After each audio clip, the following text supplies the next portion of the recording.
The person you have dialed, Brendan Fraser, can't take your call now. At the tone, please record your message.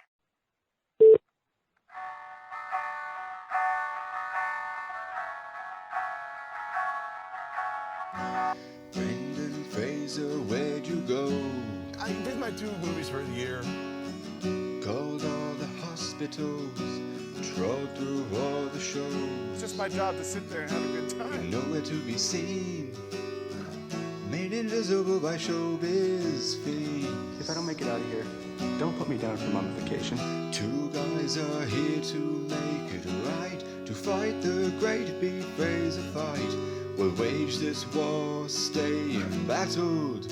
We're totally Brendazzled. We're totally Brendazzled. We're Brendazzled. Oh gosh, the cat is out of the bag.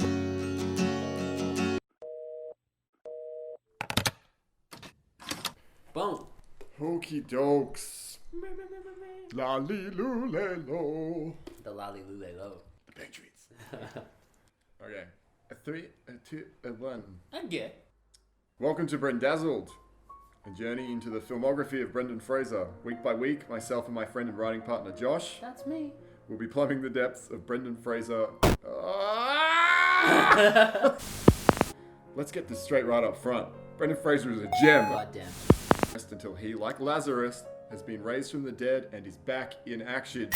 Put all the energy, all this physical stuff into his eyes, and he's shooting out that. Definitely. Yeah. Definitely. So I would have to say, like, as a Brendan Fraser performance, the film doesn't hold up, but he gets a 10. He brought it. Without Brendan, this film is nothing. Definitely. Yeah. I 100% agree with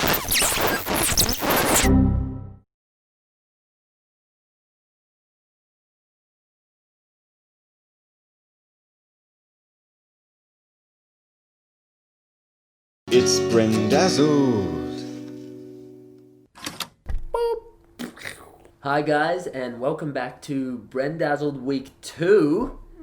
Second week. It's a podcast where we delve into the filmography of Brendan Fraser to try and find the best Brendan Fraser film. I know last week we did things a little bit different to how we're going to do them this week, because last week we didn't really start talking about Brendan until the end of the podcast. This time, we're going to go straight into Brendan. Nothing but Brendan. We're going deep into Brendan Fraser territory. We're going to get inside him.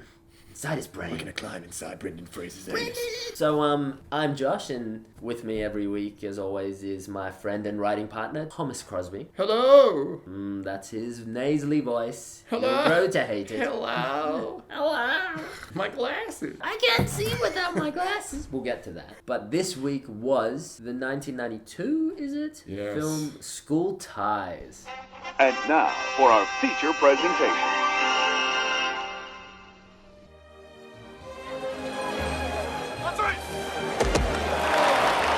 From the very first, David Green knew how to fit in.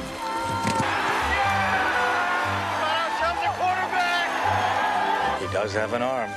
I can't help wondering if we've done the right thing. But their acceptance of him and their feelings for him may not survive the truth about him. Why wouldn't St. Luke's have taken him? They wouldn't have enrolled a Jew.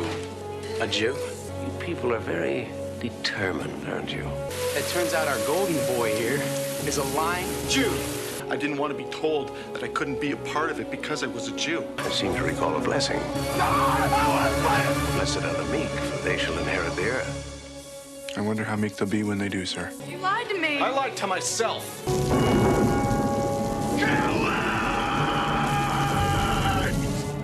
School Ties.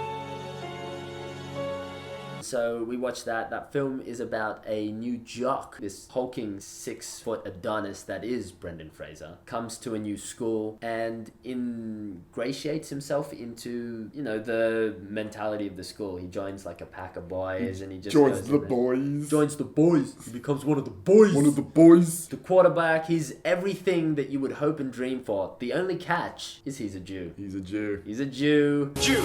And this is a Catholic school. Is it a Catholic school? They're like the opposing religion to Jews, but not German. Yeah.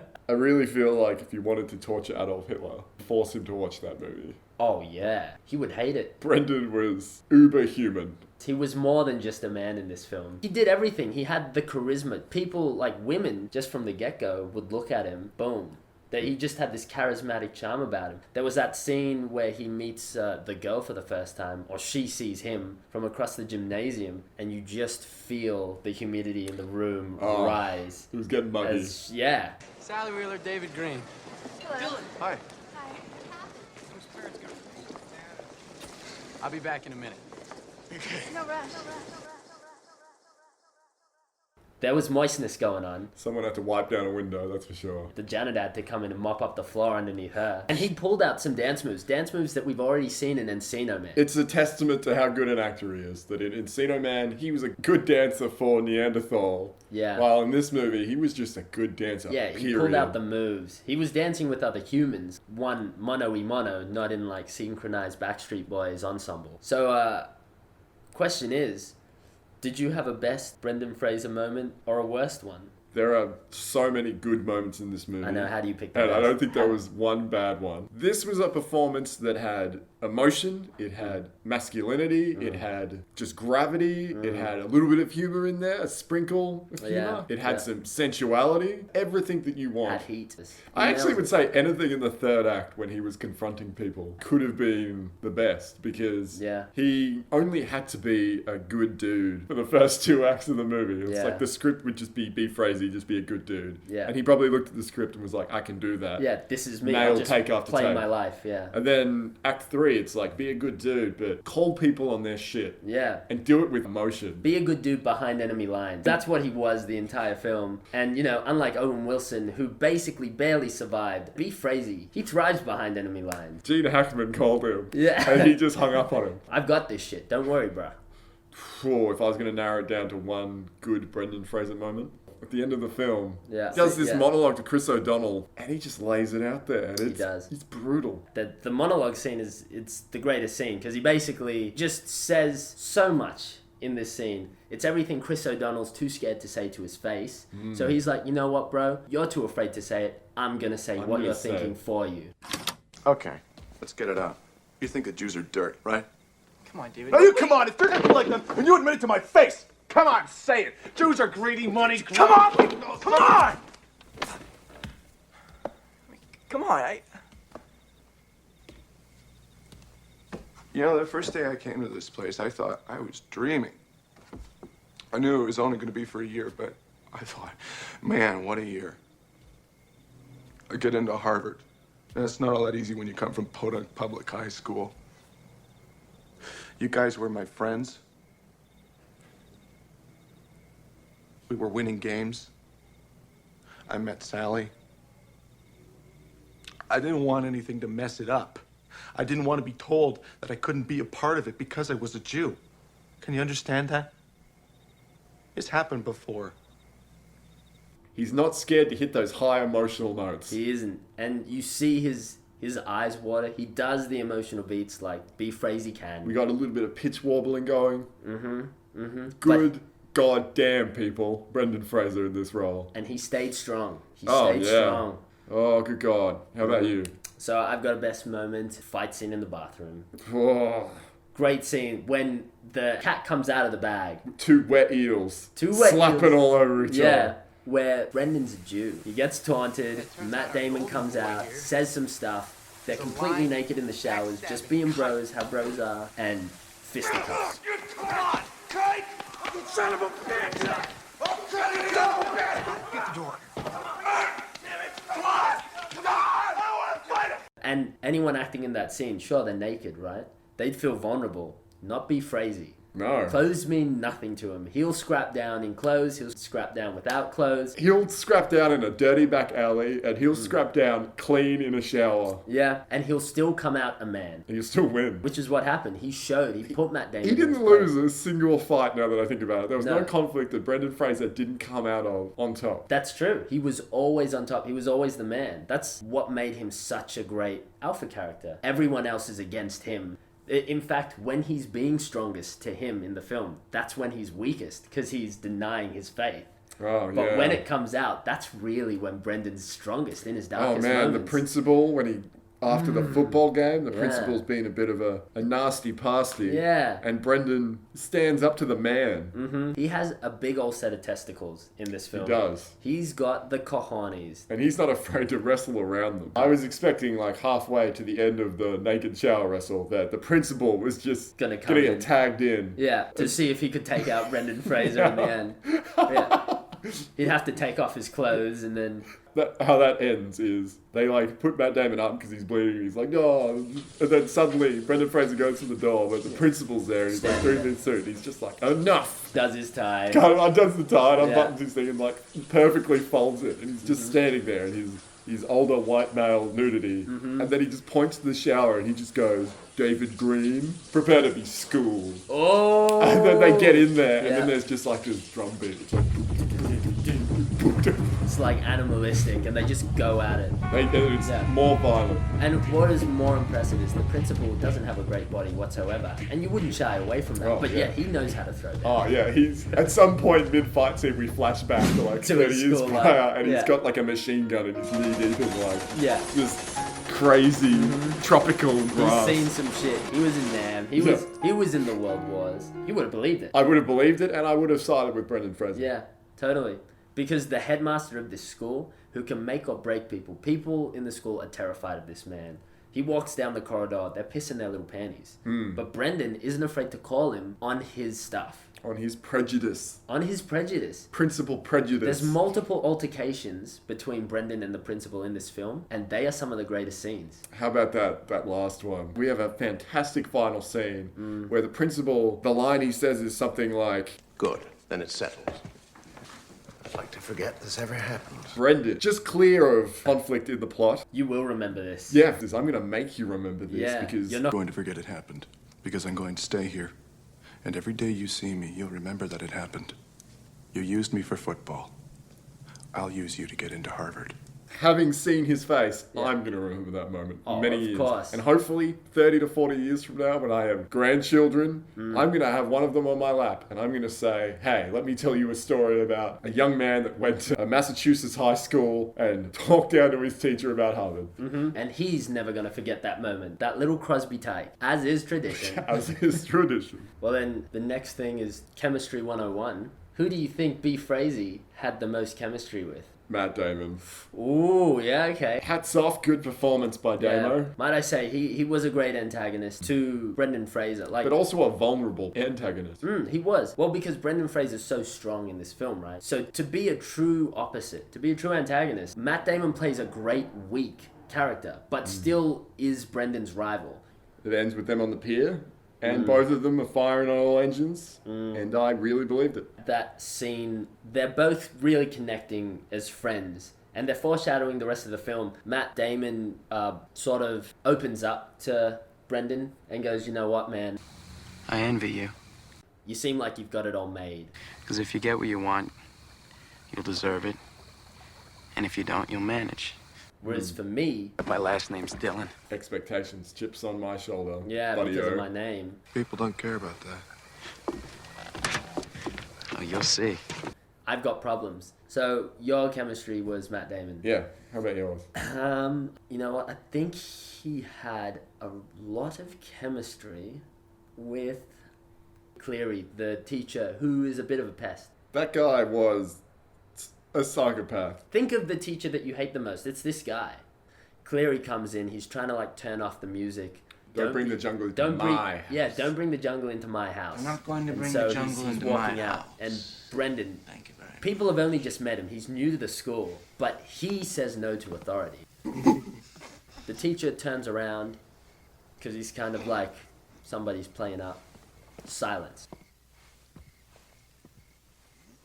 Nobody's saying anything. There were little giggles, little sniggles here and there. Nobody's saying nothing. The teacher walks back away, leaving. Brendan goes bigger. Teacher can't deal with it anymore. He's been outplayed. The teacher can't help it. The jungle has been brought to the school. Brendan Fraser brought the jungle. The teacher leaves, hanging his head in shame. Brendan's come in. He's the lion. He's the king of the jungle. We can only hope that School Ties 2 is School Ties 2, the McCleary years. Yeah, the McCleary years. I want to explore this guy. How did he get so good at French? Arrêtez donc, c'est affreux. Okay, if you were to rate the Brendan Fraser performance, like not the movie, The performance? just Brendan Fraser in this movie, what would Now you give look, when I first saw Brendan in this film, I wasn't completely sold because he doesn't have a lot of lines when you first meet him. Sure, he's singing in the car, and you're like, "Who is this guy? Yeah. I want to get to know Who him." is this frisky feline? Yeah, but I feel like they shy away from that. We don't get to know him straight up because he goes into a diner. Other people are sort of talking. He's being very passive in the whole like beginning sort of altercations until, you know, a bunch of greasers come And out. he's throwing these like a maniac. And he comes out with a diss on the greasers. They're not even focusing on him to Oh, begin about with. the sister giving Yeah, the dude a hand you'd have to job. wash your hands. I would say in the beginning, until he said that line, that was when I was like, this is the Brendan that I know. He's come out with this witty comeback. He's stolen the scene immediately with his one sentence. He's picked a fight with the greasers and he's not afraid. He's like, I'll take yous. He goes into the back alley. He starts to throw them knees.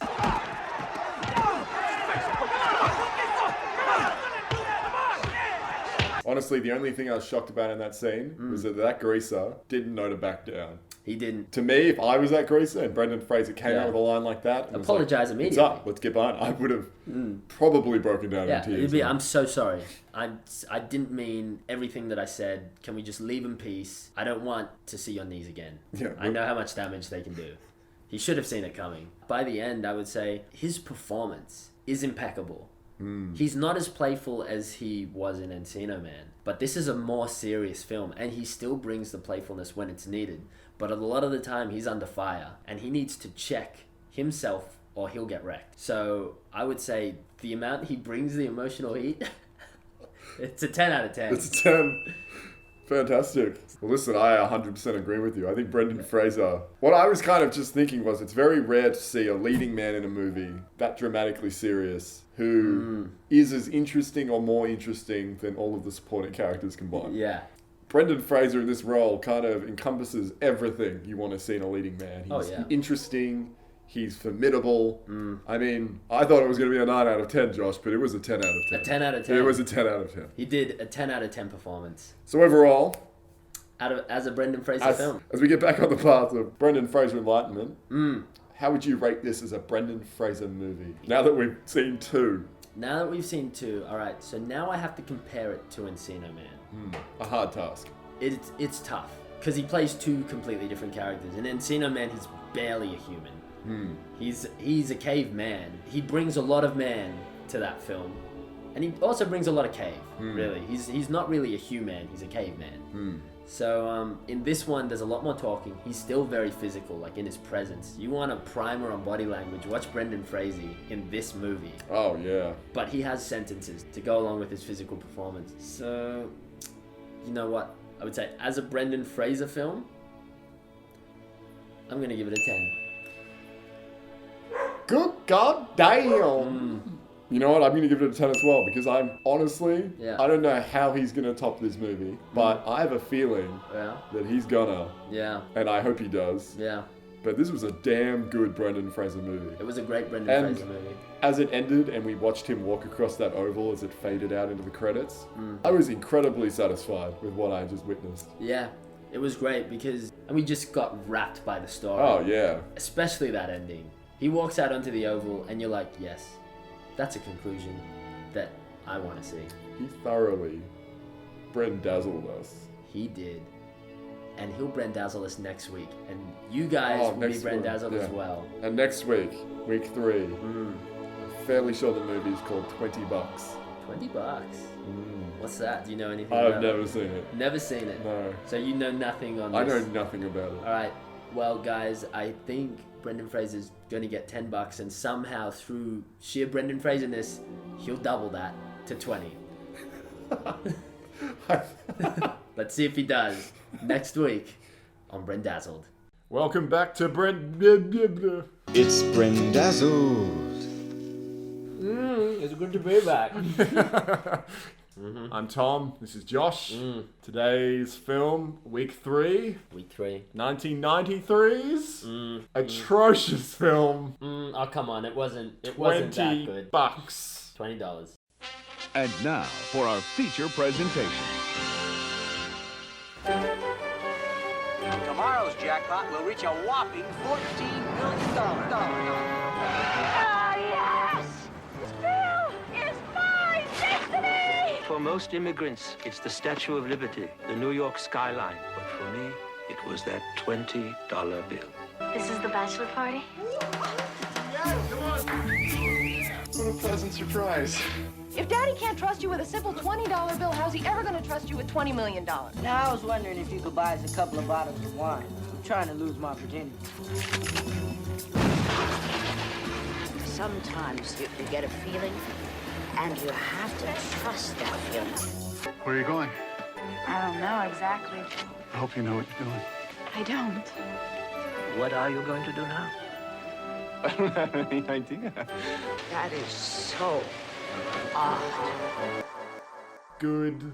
Good lord. Exactly that. Josh, tell me what film $20 was about. $20. It's about $20 really. $20 is passed between people, and that's the film really. It's the journey of a $20 note around the city of New York. It could have been around hell. It could have been city, hell. And that's pretty much it. Starring some important people, namely one of them. You know who he is.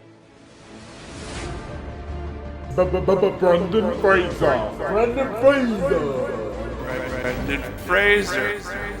This is a really, really pivotal moment in his career because it's when he decided to do a bad film. So we're 3 movies in, and Yeah. I think we both agree this is. I don't want to swear. I'm trying so hard not to swear. Say fudge. This is a friggin' bad movie. Yeah, it's not the goodest. I've seen gooder. There are gooder movies. Let's wade through the thick miasma of bad Yeah. and get to good. Now it's easy to get to the good because there's only one good thing about this film, and it's B. Fraser. It's Brendan Fraser. Brendan Fraser. As usual. Yeah, it's the only good thing. And that being said, Brendan is only in maybe 3 scenes in the entire film. I think total screen time, he's probably 7 minutes. 7 minutes. Oh max. no, because the opening's like 7 minutes maybe. So I'd say maybe He doesn't have a long opening. An expanded 9 minutes. Yeah, expanded 9 minutes, yeah. But he really pulls off an Anthony Hopkins in this thing, in Silence of the Lambs. I think they're very similar people. Anthony Hopkins wishes he was Brendan Imagine Fraser. if Anthony Hopkins was George of the Jungle. Yeah, I think he could be. That guy is such a character actor.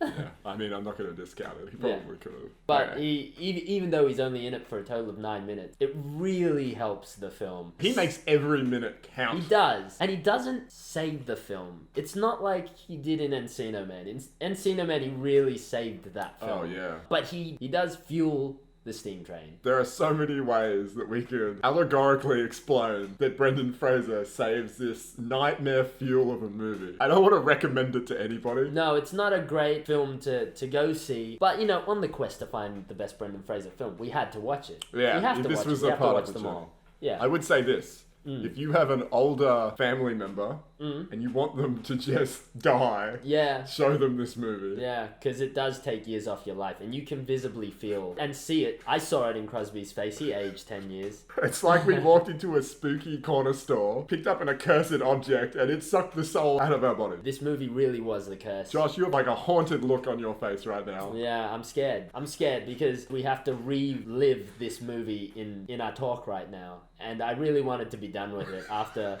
we pressed stop on that controller. And we could not press stop fast enough. No, that was a great feeling. But we're gonna revisit. We're doing haunted areas for you guys, for the listeners at home. Okay, let's just hit this baby hard. Let's dive right in. Good Brendan, bad Brendan. And we pick either a best Brendan scene, what we think is the best, or a worst Brendan scene. And in all honesty, there are so many bad scenes in this film, but none of them Brendan's. No, thankfully, none of them Brendan free on the bad. So he has a plethora of good scenes. Count them all 3. All 3 of his yeah, a whole 9 minutes, all good. I would say his best scene is, you know what? When I first saw Brendan Fraser, the first scene. What a bold stance. Yeah, because he doesn't pop up immediately. No, we see the money and we see a crazy old lady, and we see some kids. We see a lot before we actually see Brendan. We see some streets. Yeah, we see a lot of streets. We see a lot of city.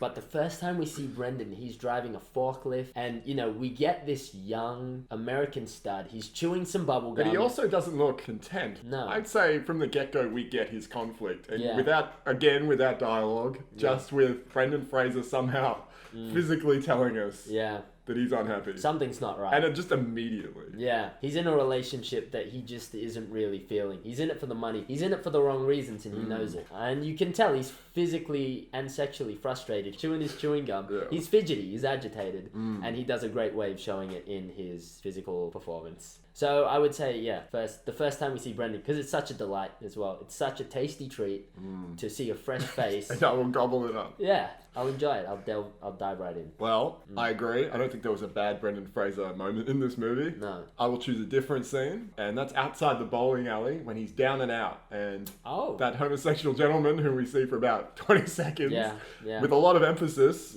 talks to him and tries to give him the $20, and Brendan says, "You know what? I really don't think that'll help. I look bad, but Not as bad as I look.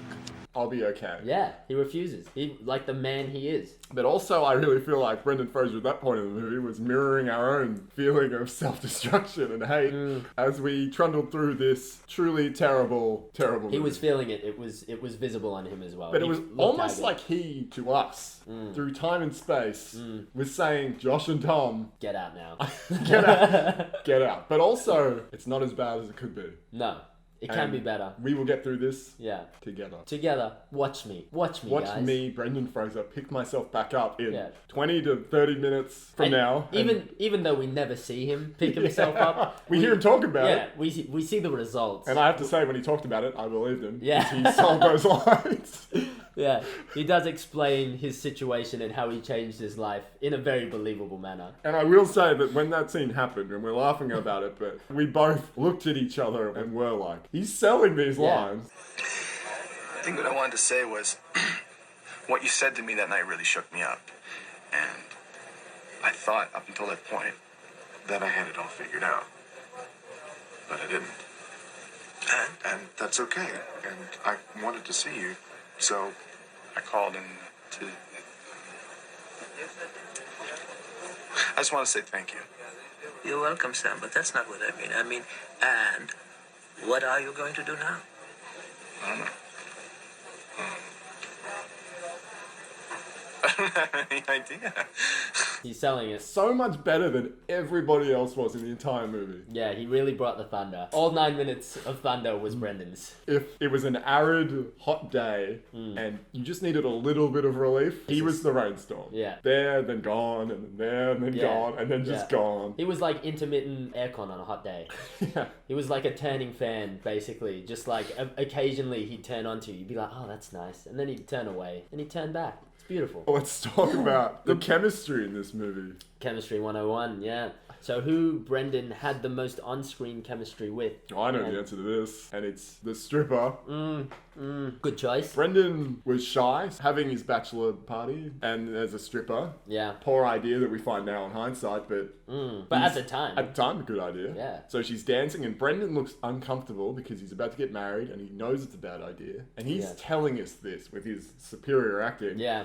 He doesn't say it with his words. But she wins him over because she's a feisty minx. Yeah, and she's got her tartars out. This movie must have been a hard R. It would have been back There in the was ratings. drug use. There was drugs. Cocaine. Yeah, a lot of swearing. Swearing. To little kids as well. And the biggest, most explicit problem of them all, only 9 minutes of Brendan Fraser. Only 9 minutes of Brendan Fraser, which definitely has to jack up the ratings. To a triple R. Yeah, because it's a travesty. It's a travesty. But his chemistry with the stripper, it was pretty good. Like, I really thought, and we both predicted that he was possibly going to hook up with the stripper again at the end of the movie. Yeah. But He didn't, and it was a shame because their chemistry was so good. This movie was a mess, so that was never going to happen, and it was but a dream. But it was a tasty dream at that. It was a reoccurring dream. And it just, like all dreams, was false. Yeah. And just an augur of hope, because Yeah. this movie was a nightmare.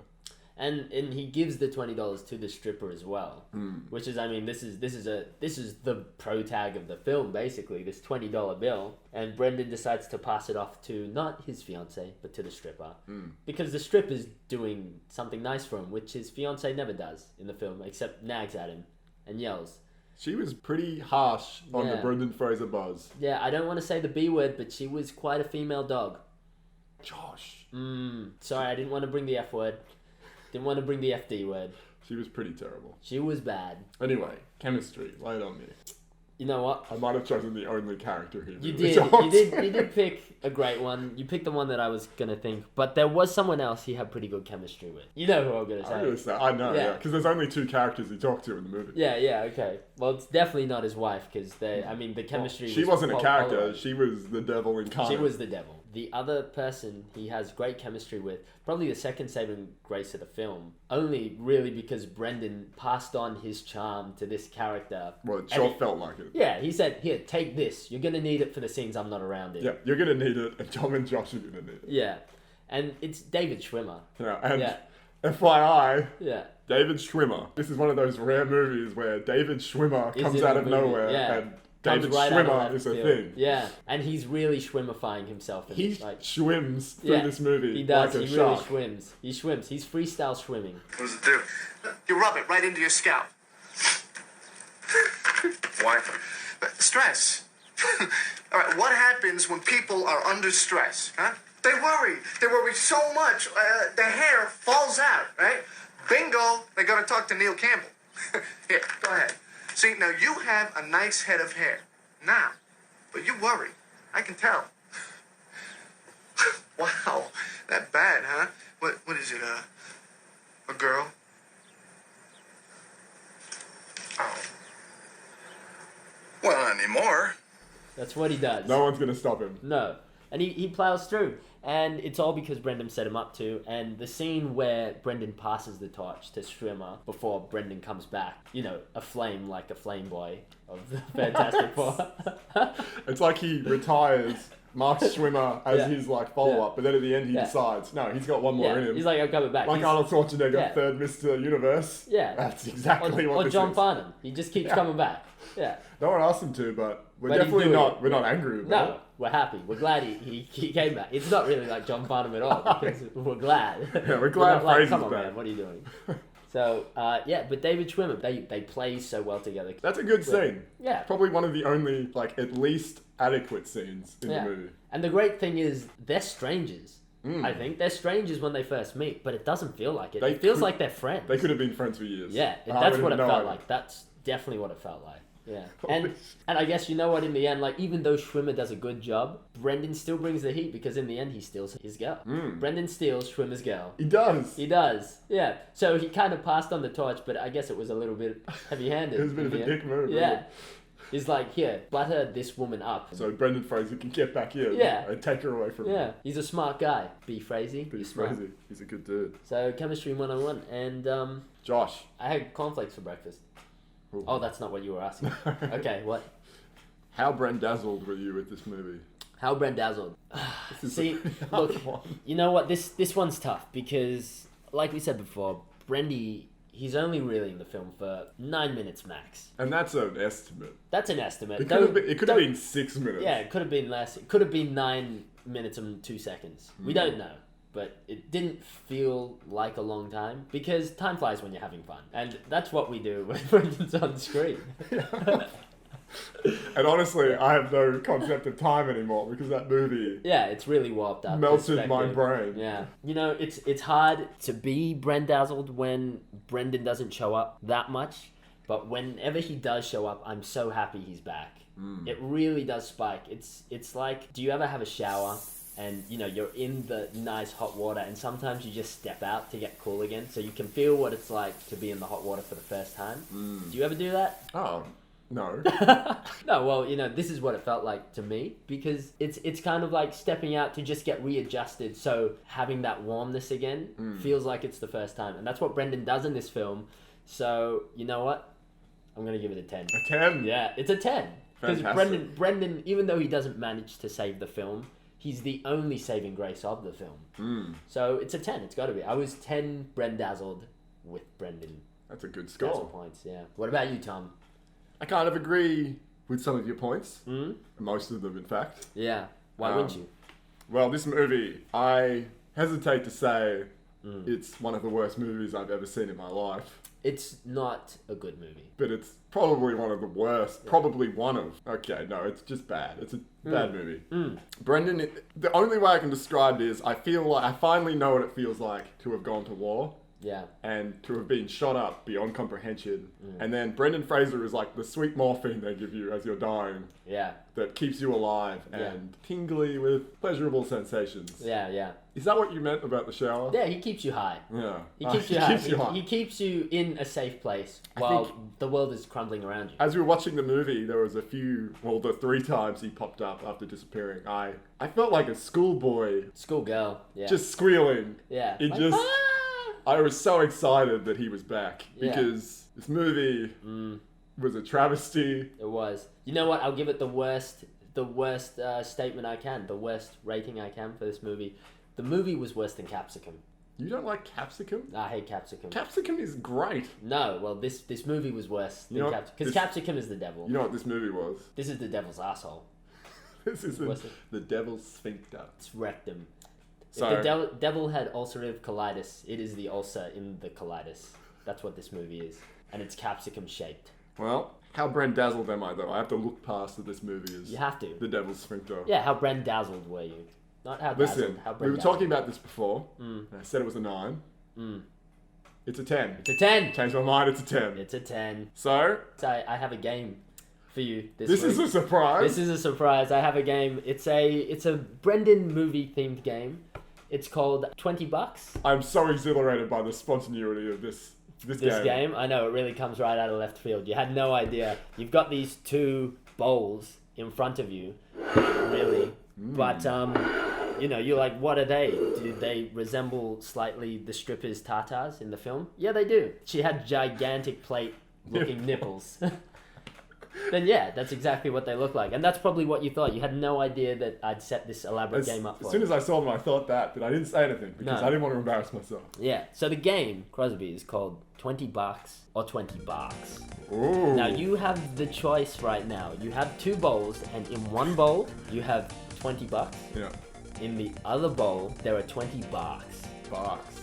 Yeah, barks. Okay. Like a dog. It's a clever play on words, is what this game is. Looking at me like, Josh, what is $20? Well, you're gonna have to pick it to find out. Okay. But you don't want to pick the barks because obviously you want $20. Yeah.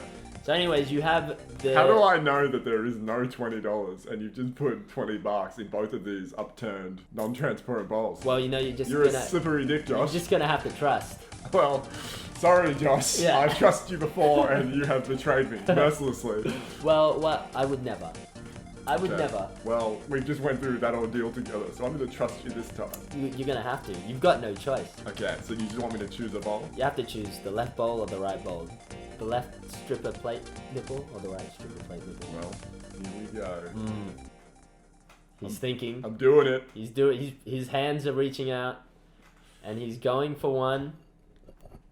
Oh, you know what? It's a piece of paper. Oh, it doesn't look like money. What's inside? Oh, he won the $20. Crosby won the $20. Oh my god! The one in the... I cannot describe to you the majesty of what I've seen. What are you seeing, Crosby? He won the $20. He won the... It's 20 majestic elk. So amazingly drawn by Josh. Yeah, have you ever played the game Buck Hunter? Because that's what it is. They're deer. It looks like I'm 20 deers staring through a window into a field filled with stallion-esque deers. One of them staring right at me. I know. If you thought you were winning money, it was another play on words. Yeah. In the end, everyone's a loser. So Josh is the only... really what you did was betray me again. Well, you got $20. It just wasn't the bucks you were hoping for. I will keep this close to my heart. Yeah. So when you try to stab me in it, this will hopefully deflect your blame. Yeah, well, I hope you do keep them close to your heart because those bucks took me a very long time to draw. I know. That was an exciting game. Yeah. I hope we play some more spontaneous games in the future, Josh. I hope so too. They're a lot of fun. And we get to look at almost boobs. Yeah, I really hope to include more bowls in these Brendan Fraser games. That's us for the week? Yeah, that is us for the week. Brendan Fraser. Yeah. 3 in a row. 3 in a row. Sitting We've done tens. 3 down. And I mean, one thing we know about any performer or athlete is you can't win forever, but If you're Brendan Fraser, you can. apparently if you're Brendan, you can bring the heat. You can bring it. So what's next week? It is a movie called Younger and Younger. Younger and Younger. It's a Donald Sutherland film that I've never heard of before, but He directed it, or he's in it? he's in it. And he's Kiefer's dad. Kiefer Sutherland's dad. Kiefer's and papa. I think he plays a randy old man that's haunted by the ghost of his wife. Randy, like, do you mean Randy in I mean, like, it's a movie about an old man that is very sexual. Oh, like sexually active or wants to be? I'm... Well, we'll find out. We'll find out, just like you guys will find out about us finding out about that. And we'll let you know all about it. Yeah, we So, will. from Josh and Tom, let's all just stay a little... Brendazzled. Yeah. Let's all be a little bit more Brendazzled this week. I can't wait. See you guys next week. Bye.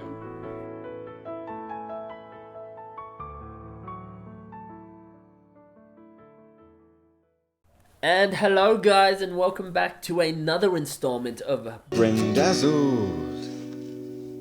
Sitting right here next to me is Tom. Damn. My good friend. I'm Josh. This week we watched a movie called Younger and Younger. Is that all I say in the intro? Really? Yeah, I guess. And now for our feature presentation. Jonathan Younger, owner of a self-storage business, believes in very intimate customer service. Will allow me the pleasure of showing you my organ. His wife, Penny, does not. Did you kill him this time? No, but I should have. But when Jonathan, with help from a Wurlitzer organ and a newly satisfied customer, unwittingly causes Penny to have a fatal heart attack, he and son Winston are left with the business and all of its zany and eccentric regulars and not so regulars. As Winston keeps seeing red, Jonathan keeps seeing Penny. Only she grows younger and more beautiful every day. This madcap romantic comedy features a stellar, star-studded cast, including Donald Sutherland, Brendan Fraser, Lolita Davidovich, Brendan Fraser, Sally Kellerman, directed by Baghdad Cafe's Percy Adlon, and music by Oscar-nominated composer Hans Zimmer. Sumo Video presents Younger and Younger. Unlike Ginger and Fred, we'll dance right into bed on a moonlit street. Well, yeah, I guess It's that's Brendazzled. it. Yeah, it's Brendazzled. All right. So Younger and Younger Yeah. is about Donald Sutherland. He owns a storage facility and he's a randy old man that wants to sleep with everything. His wife is like his business accountant. She has a heart attack one day, dies because of a broken heart. Yeah, it's a sad time. Donald Sutherland's son, played by the inimitable Brendan Fraser, arrives. Brendan Fraser. He becomes the accountant, but he struggles. And Donald Sutherland starts to see his wife as she grows younger and younger until finally the plot resolves itself. Yeah, that's the film. Bam. You Take summed that! it up. Take Yeah. that! Yeah, you did it. Good Brendan, bad Brendan. Good Brendan, bad Brendan. Tommy. Well, this is an interesting movie, and Brendan walks a thespian tightrope between just an 8-year-old Good. I was up at 4 this morning and I walked around a little bit. and an adult man. That irresponsible bastard went and left us open because he's upstairs playing with his organ. Yeah, he did a weird thing, didn't he? Saying that it was good. He did. It was He did a great interesting. job. Of course it was good. And once again, he was probably the best actor out of the entire cast. Yeah, he did a great job. My He has a really good monologue scene. Oh, that's my best Brendan. Yeah. There's a scene where Brendan, who is struggling now in the employment of his father, who is just a nut job, is kind of talking about how he's expected to be an adult and he's expected to just understand how things work because he has a degree, and he doesn't. He thinks that because I went to college, that I know everything that I need to know. But don't tell anybody, but I wasn't an A student. Okay, I wasn't that bad either, but that stuff is all theory. He has the experience, I don't. It kind of comes out of nowhere because this movie is weird as balls. It's really weird. It's got filled with circus characters and rabbits. Lots of rabbits. There's a lot of rabbits in the film. Yeah. You know, it's a thematic thing because rabbits like to have a lot of sex, and so does this old man. And guess he porked a woman on a pipe organ. He really does, and he doesn't care about the sound. It really is. It's loud because organs are pretty loud in general, and somehow their screams are louder. Their moans are louder than the organ. And it was unenjoyable. It wasn't great. Like 12 minutes long. It didn't look like they were having fun. It looked like they were trying to look like they were having more fun than they were actually having. It was like a nightmare even. Like, this is the thing about this movie though, is it is so weirdly shot. It was deliberate. Things look deliberate enough that scene was like a clown's nightmare. It was just so much color and so much movement. So much sound. And so much sound. It was like a weird, sexy Phantom of the Opera. Yeah. But without being sexy because the participants were 80. Yeah, it wasn't young and sexy. It was just worn old bones mashing against each other violently. Yeah. But then that's why Brendan Fraser's moment with like a little bit of fragility and, you know, like a nice little monologue was nice. Yeah. How about you? Mine, I would have to say it's good Brendan. Yeah. It usually always is good Brendan. When is it not? Yeah. I shudder to think of the we day. could ever have a bad Brendan. So it's a good Brendan, and it's a scene when B-Dog, he's really struggling with the family business. He's got a computer and he's trying to get the books in order, but his dad's not helping him out with any info because the dead mother did all the work. The dad doesn't know what's going on. Yeah. All he does is ride around on a sweet Harley and play the piano every now and then. And hit on every woman. Yeah, and apparently all the women seem to like it as well. Yeah, and he's quite flamboyant. Yeah, this guy has an apparent charm that we can't see, but the characters in there seem to fall for his. He must have like a good cologne. He's got Sex Panther. He's wearing some sort of thing. It looked like he smelled good. Yeah, it did look. He was dressed He was dressed quite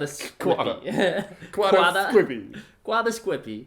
No, he had that nice white suit he wore the entire film. The whole movie, yeah. So my scene is he's trying to get everything in order, and there's a bunch of Asians that they're coming in. Why are you laughing, Tom? That just happens to be their ethnicity. Yeah. I don't know how else to explain them. I could say characters, but that's their characteristic trait. Well, I guess I don't see the world in that lens, Josh. Well, apparently the movie world does see it in that lens, because they were a nice family. They were just people. And they come in and they're obviously trying to get something stored. Brendan's having a hard time trying to figure stuff out. And he's just so frustrated. It's just a great scene to watch how frustrated he gets, but also trying to stay professional. He doesn't want to break down in front of the customers, but he can't help but sort of flounder. We've all been in that position where you're under stress and you know you are floundering. Yeah, like you're floundering, fish. and you're trying to look like you've got it under control, but you don't know what's going on. No. And he does a really good job of that because the Souther dog, Kiefer's Pop, Donald. Yeah, Donald. He walks in and he's like, I need you. Hey, Dad, I really need you. Can you come here for a second? And the dad's trying to flake. He's trying to bail. He's like, nah, babe, I got Harleys to ride. I got pianos to play. I'm going to go and play for a little, and then I'll be right back. And he's like, nah, I really need you. I need you right now, please. But no, it's all fine. Don't worry. See you later. No. So he does a really good job in that scene and needing help, but trying to hide it. It's really good to see Brendan flounder. I'm not used to seeing him flounder. No, he always seems so sure of himself. Yeah. Well, I mean, in $20, he wasn't. He was like, oh, my life. But yeah, but he was so sure of that. He was sure of himself, even when he was in a floundery situation. Yeah, this movie was very much with Brendan. Didn't really know what to think. No. But I feel like we were discovering it as he was discovering it. And that's why it worked. That was great to be a part beautiful. of. It's like a Dora the Explorer movie, sort of. He's figuring out the world, and so is the audience. We're learning about monkeys just the same as him. Chemistry 101, Tommy Dog. Oh.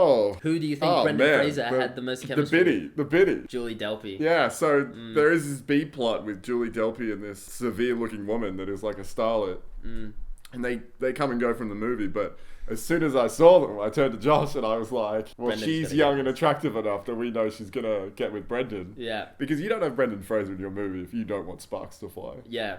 He is an ignition switch. And like going late into the movie, we were like, oh, maybe not. Yeah, but because she completely disappeared and the dad and her seemed to kind of hit it off to begin with. In a really creepy scene.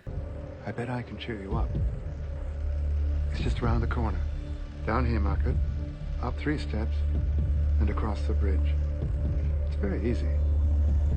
I'll leave the door open. I hope you come. But of course, she comes back, and as soon as she lays eyes on Brendan, the sparks are flying. Yeah. There's bushfires going on. And I was so happy to see that Brendan's dancing was back. It was back, yeah. In a big way. In a huge way. He's danced Beautiful. in now 3 of his 4 films. He danced in Encino Man. He did a great job. He danced in School Ties, where he won a girl. Yeah. He had dancing happen on his lap in $20. Yeah. He was a strip dancer. He But got a lap we dance. didn't see that great hip move that he does. No. She was doing the hip movement. He was kind of just standing there awkwardly, sitting there. Yeah. And now he's danced in this one where he steals a girl again. I would say his dancing's getting better too. It is. He loves to dance, and I love to watch him dance. I could watch him dance for hours. I think it's a travesty that Kevin Bacon was in Footloose and not Brendan Fraser. I agree. And Patrick Swayze in Dirty Dancing and not Brendan Fraser. I agree. Billy Elliot, he could have been Billy. I agree. He could have danced. No argument here. Yeah. So Julie Delpy. I mean, it's hard to... Normally I like to pick something opposite to you, but I can't in this case because... Sparks were flying. Like, yeah, him and Julie. I thought electrical fire was going to start. I was Yeah. getting ready to get up and run. Yeah. I had like my water ready, but I realized, you're not supposed to do that. That's with going to make it electric. worse. Yeah. Yeah. Could have killed us both. I know. And with those dangerous sparks flying. I know. We'd be completely toast. So I have to completely agree with you on that. It was Julie Delpy. Oh, high five. So after Chemistry 101, Let's go straight to Brendazzled. Were you Brendazzled? How did you feel about this movie? Yeah, how Brendazzled was I? Out of 10 dazzle points? Let's see. In the film, there isn't... I want to see more Brendan. Because Brendan doesn't really show up till a third of the film in. Oh, at least like 30 minutes. Yeah. I get to hear his voice a little bit to begin with. And it's a nice teaser. It's a good teaser trailer for the Brendan that I'm about to see. And the first time we see him, he's in that like phone booth in the middle of England. Yeah. And only that small glass container can really contain his charisma Yeah, and because energy. you can feel like he wants to burst out of that thing. But the director was like, no, you have to stay in here. So his spirit could break through, but he physically couldn't. So I do want to see more of Brendan. When I did finally see Brendan, he did toe this weird line of, is he a child? Is he a 7-year-old man? But he's just, finished college. It's kind of weird. So, look, as I was watching from the beginning of the film, I wanted to give it an 8 because I wasn't impressed. But throughout the film, Brendan really dazzled me. Yeah. He pulls out his monologue performance. He danced like a boss. He gets Julie Delpy. And he deals with that nice little couple so wonderfully that it's going to be a 10. I was 10 dazzled. 10 dazzled. He really just snuck in there. He just sprinted at the end of the race and he got there. He won. Well, I agree with what you said. It's a very polarizing Brendan Fraser performance because he does, when he appears, he does seem kind of like an infant. Like we were both like, what age is he playing? Like, this is Brendan Fraser you have here. Like, what sort of direction have you given him? Yeah. I mean, if you're going to say act like a kid, I mean, Brendan Fraser is going to act like a kid and he's going to do it right. He's going to do it so well because he's such a playful guy. And it was kind of He loves to confusing. So one scene that kind of highlighted it was we're kind of treated to Donald Sutherland's inside of his like house or whatever. And Brendan Fraser kind of walks into the shot and he's wearing a shirt, but it's like, it's like half on, and he's just wearing tidy whities, and it's kind of like he looks like a toddler, like he's physically walking through the acting like a child. room, and so it's like, oh, does he have like a developmental disorder? That's or what something? you said. I think you said I think he's a little bit mental in this film. But then he like sees this chair and this TV, and I shit you not. Yeah. I shit you not. Yeah. Wow. That's. There is this weird transformation where you see him and he just like looks at the TV in the chair and he like slowly sits down into it, and it just sucks you in. He gains consciousness. Something changes in his like whole demeanor, and it's like, what are you thinking? What are you thinking? Like gears are turning, and he doesn't say anything. No. He just goes from like this possibly R word to like this cognizant, intelligent being. Yeah. And I really feel like it was an unsteady growth, but as the movie went on, he turned into this adult man that, while towing this weird line of the whole time. See, because his last name is Younger, but he really grows up. He grows up. He gets older. Yeah. So yeah, I was gonna give it a 9. We talked about it earlier. Yeah. But it's a 10. It's a 10. It's a 10. It's a 10. This is definitely a 10. Yeah, of course it is. So, Tommy, last week I played a Brendan themed game with you. Do you have a Brendan themed game for me this time? No. Well, you know what? I picked up your slack. Don't worry about it. Because I knew you were gonna. I have a Brendan themed game this week. This is such a surprise. Yeah. How did you? I bet you didn't see it This coming is at a all. genuine surprise. Yeah. Because you were supposed to come up with the game. Yeah, but I thought, yeah, you know fair. what? He's probably not gonna. So I'll pick up your slack. The game is called Younger or Younger. Okay, so what's gonna happen here in the rules of the game is I'm gonna give you 2 options, and I want you to tell me what the younger one is. A lot of the times people want to know what came first. Not this time. What didn't come first? I don't care what came Sure. first. You want the chicken, not the egg. Yeah. Well. That's a can of worms. That is a can of worms. Or is it the can or the worms? Exactly. That's what I want to know. Is it the can? Is it the worms? I definitely want the worms. Nice. Because who wants an empty can? I don't recycle. So Younger or Younger? Here we go. Number 1. Let's start big. Okay. Who's younger? Brendan Fraser or Hugh Jackman? Hugh Jackman. Who came after? Hugh Jackman? Do you want to lock that in, Eddie? I'll lock it in. Lock it in? Well, you know what? They were both born in 1968. Oh, they were both born in 1968. I feel like a bomb disposal dude, like hovering over 2 wires. You know what? Hugh Jackman was born October 12th, 1968. It's kind of towards the end of the year. Oh man, isn't Brendan Fraser born in like September? He's December 3rd. Damn it! He's older. Hugh Jackman is young. No, Brendan Fraser is Yeah, younger. Brendan Fraser's Fraser is younger. Damn it. I know he's young. I'm glad. I'm kind of glad that he's I'm glad that he'll probably live longer than Hugh Jackman. Okay, here we go. Next one. Fine. What is younger? What came after? Okay. Duff Beer or Hillary Duff? Hillary Duff is the younger. Hillary Duff is the younger? I'll tell you what now. Hillary Duff is 28 years old. Oh, crap. Hillary Duff is 28 years old. She was born September 28, 1987. She's 28. The first episode of The Simpsons, Duff Beer was in. So the first episode of The Simpsons that Duff Beer was in, which was the first one, aired December 17, 1989. 26 years old. Duff Beer is younger. Oh man, I'm just getting a beating here. You're getting thwarted. A beating, and I'm very impressed with the amount of research you put into this game. I know, I'm not known for my research capabilities, but It this just time shows, I've gone all out. just shows how you knew how lazy I was gonna be. So, here's the third one.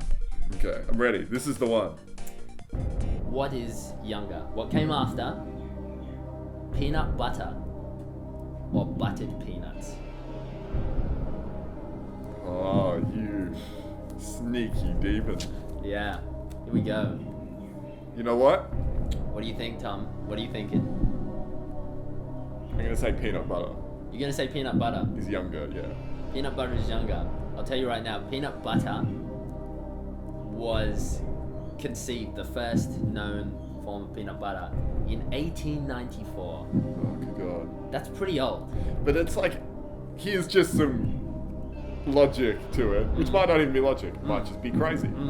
But, like, adding butter as a separate ingredient to a peanut isn't an involved process. No, it's quite easy, yeah. Yeah, like it's just like, oh, we'll just dollop this on here. Basically, what we're trying to figure out is what came first, peanut butter or butter in general. Because you know, as soon as butter came out, someone was going to butter a peanut at some point. Yeah, you're going to butter everything. Yeah. They probably buttered rubber and tried to eat it. Totally. If someone has like sucked on a cow's teat to get milk, someone, once butter was around, decided to butter a peanut. One dude just buttered everything and that was his life.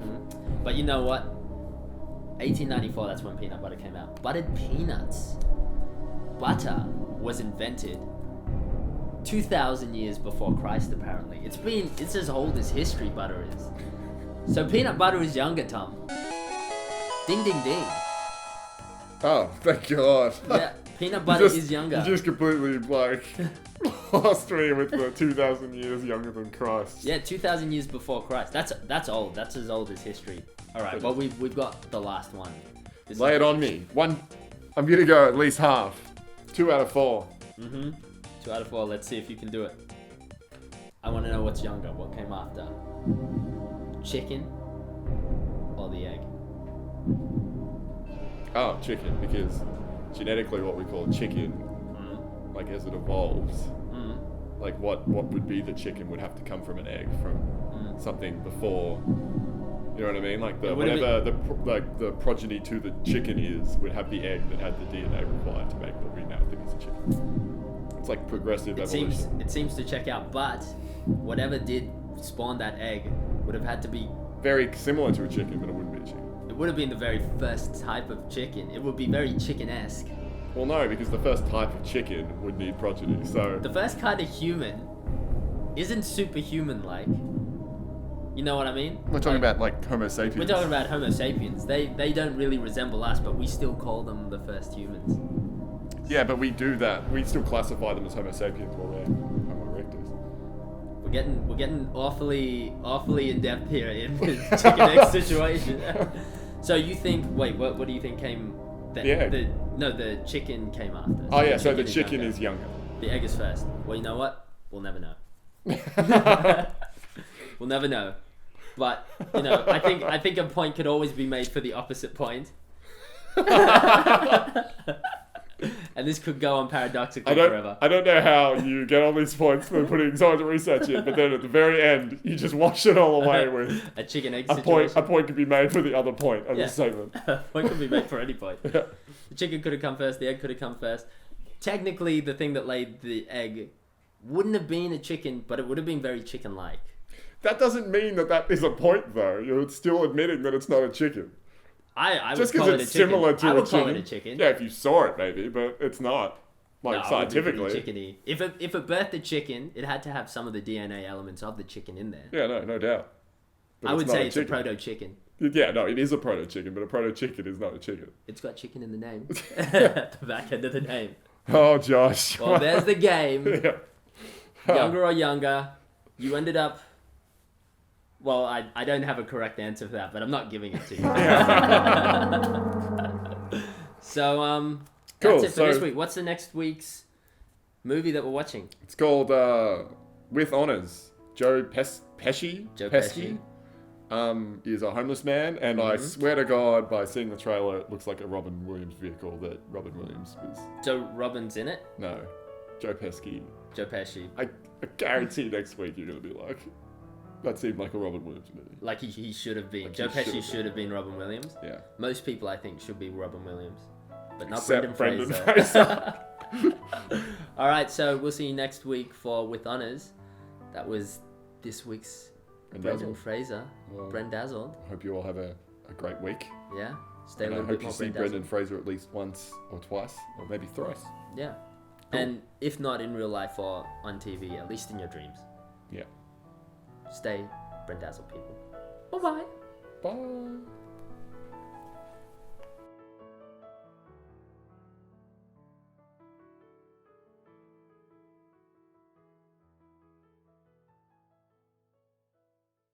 It's Brendazzled. Welcome back. Hi, guys. Me and Josh. That's me. Are getting ready. That's me. Oh. This week's movie was... What was it, Tom? With Honors. And now for our feature presentation. And if the rest of your thesis is as intelligent as you are certain to graduate with honors. And that will be the beginning of a brilliant career. In the ivy-covered halls of Harvard, Montgomery Kessler was at the top of his class. Harvard doesn't have any standards left. They let in anyone who's bright. But all it took was one little slip. This isn't just some term paper, you know. This is my life. To bring him face to face. No! With reality. Don't burn any more pages. You want something? I need something. For each night's lodging, 1 page. There are 88 pages in that thesis. There are 83 pages now. You're unbelievable. If you really hid my thesis somewhere, he'll get it tonight. I'll talk him into giving me the whole thing. Monty! You've done a great job of talking into things so far. He's wearing my robe. Okay, if that's how you feel about it, don't let me catch you wearing any of my things. I have a plan. I'm taking him to Social Security. I'm going to get him disability benefits, all right? You still don't think I'm human, do you? Let me show you my life. Warner Brothers presents Joe Pesci as a scholar of the streets who gives 4 students a reason to open their hearts If a woman is willing to give you her love, it's the greatest gift in the world. and their minds.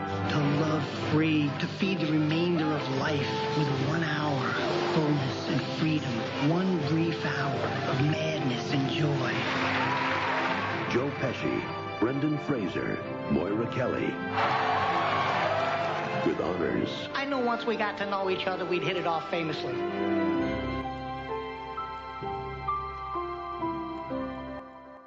Yep. So, let's get down to business. To brass tacks. What was With Honors about, Josh? With Honors was a great film where we got to see the lovable Joe Pesci that everyone loves. Everyone in the whole world loves Joe Pesci. Joe Pesci. He's in it. He's a homeless man, and Brendan Fraser obviously is in it, which is great because we got to see him from the very beginning. Oh man, he's in it the whole time. It's about Brendan Fraser. He's at Harvard because he's a well-educated man and he's trying to learn to be a government guy. He wants to be in government. It doesn't really say what he does. No, he just wants to be in government. Is there really a degree called government? Government?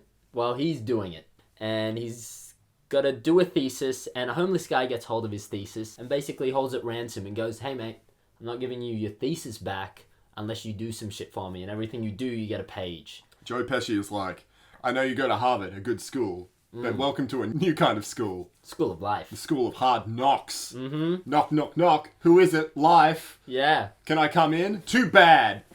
Because Joe Pesci is mean like that, but he's great at quipping. He loves to quip. He quipped a lot. He was equipped. He was equipped with quips. Good Brendan, bad Brendan. Good Brendan, bad Brendan, yeah. My favourite Brendan moment...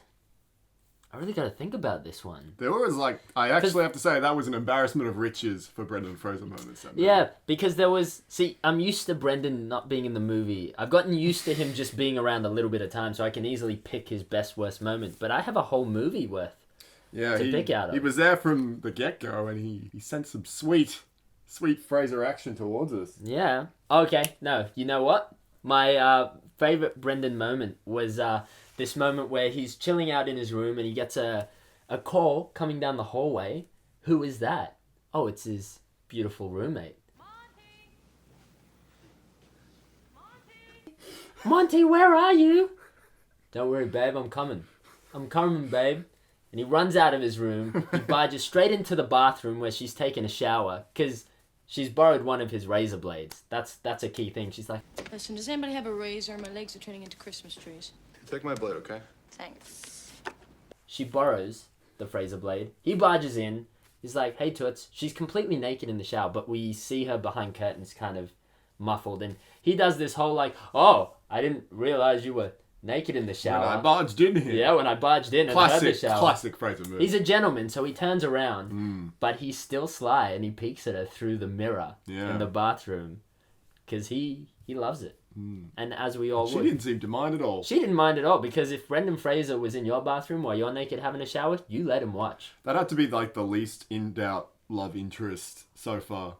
This is the poorest written movie we've seen so far. $20 was pretty bad. But $20 wasn't meant to be a cohesive narrative. It was just this $20 bill being like, look how ironic the world is. Currency.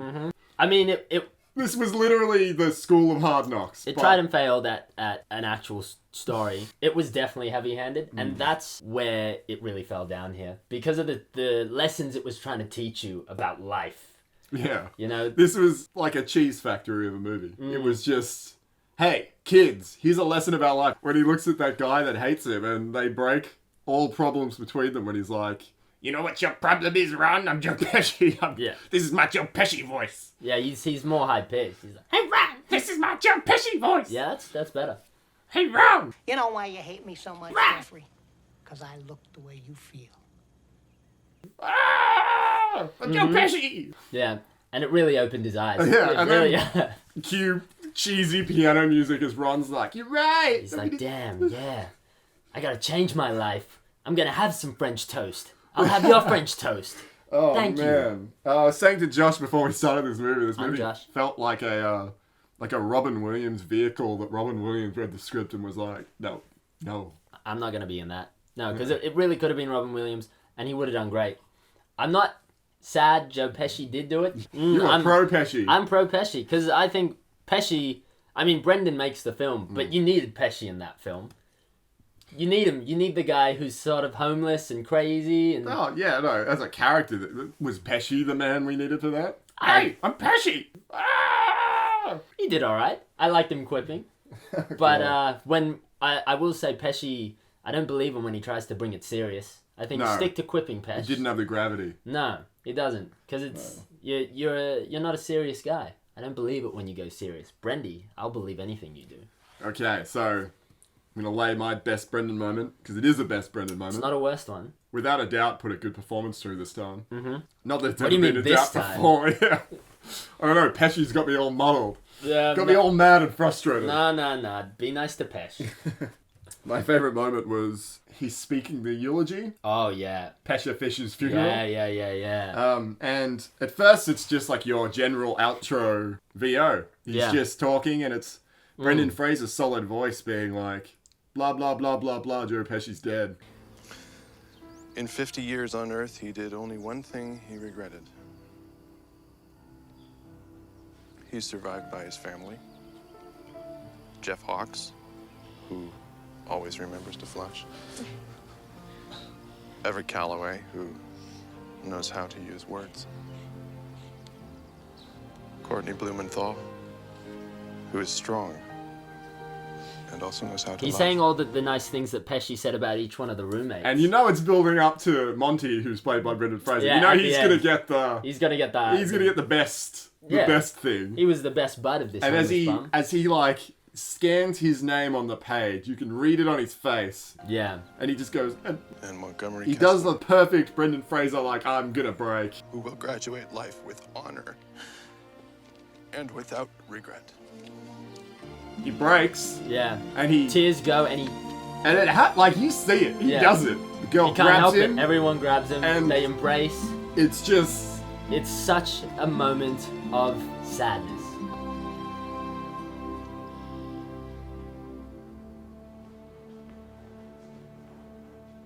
Bread and butter, Brendan Fraser. Just spread it all over. A little bit of Vegemite. That goes down easy. And I will say, this movie, what a consistently good performance. Yeah, because he was consistent throughout the entire film, which is what I like to see in a Brendan Fraser film.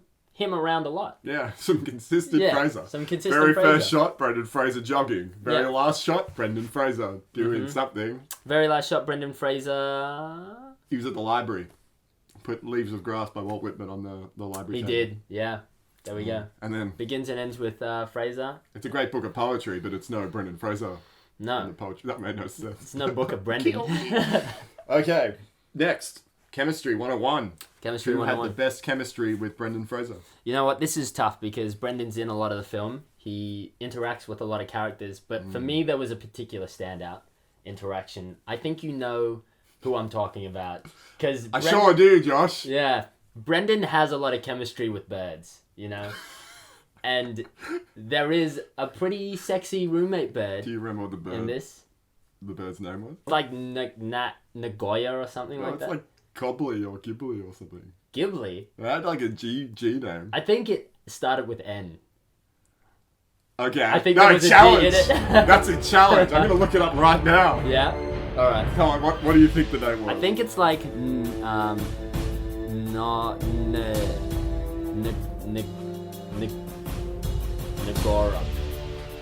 Nagora. I think it was like Gobbly or something. I'm going to say Gobbly. That's sounds close. close, doesn't it? Sort of sounds like what you would call a rooster. Okay, people. Hold your horses. Rein them in. One horse is loose. Pick it. Get it. Alright.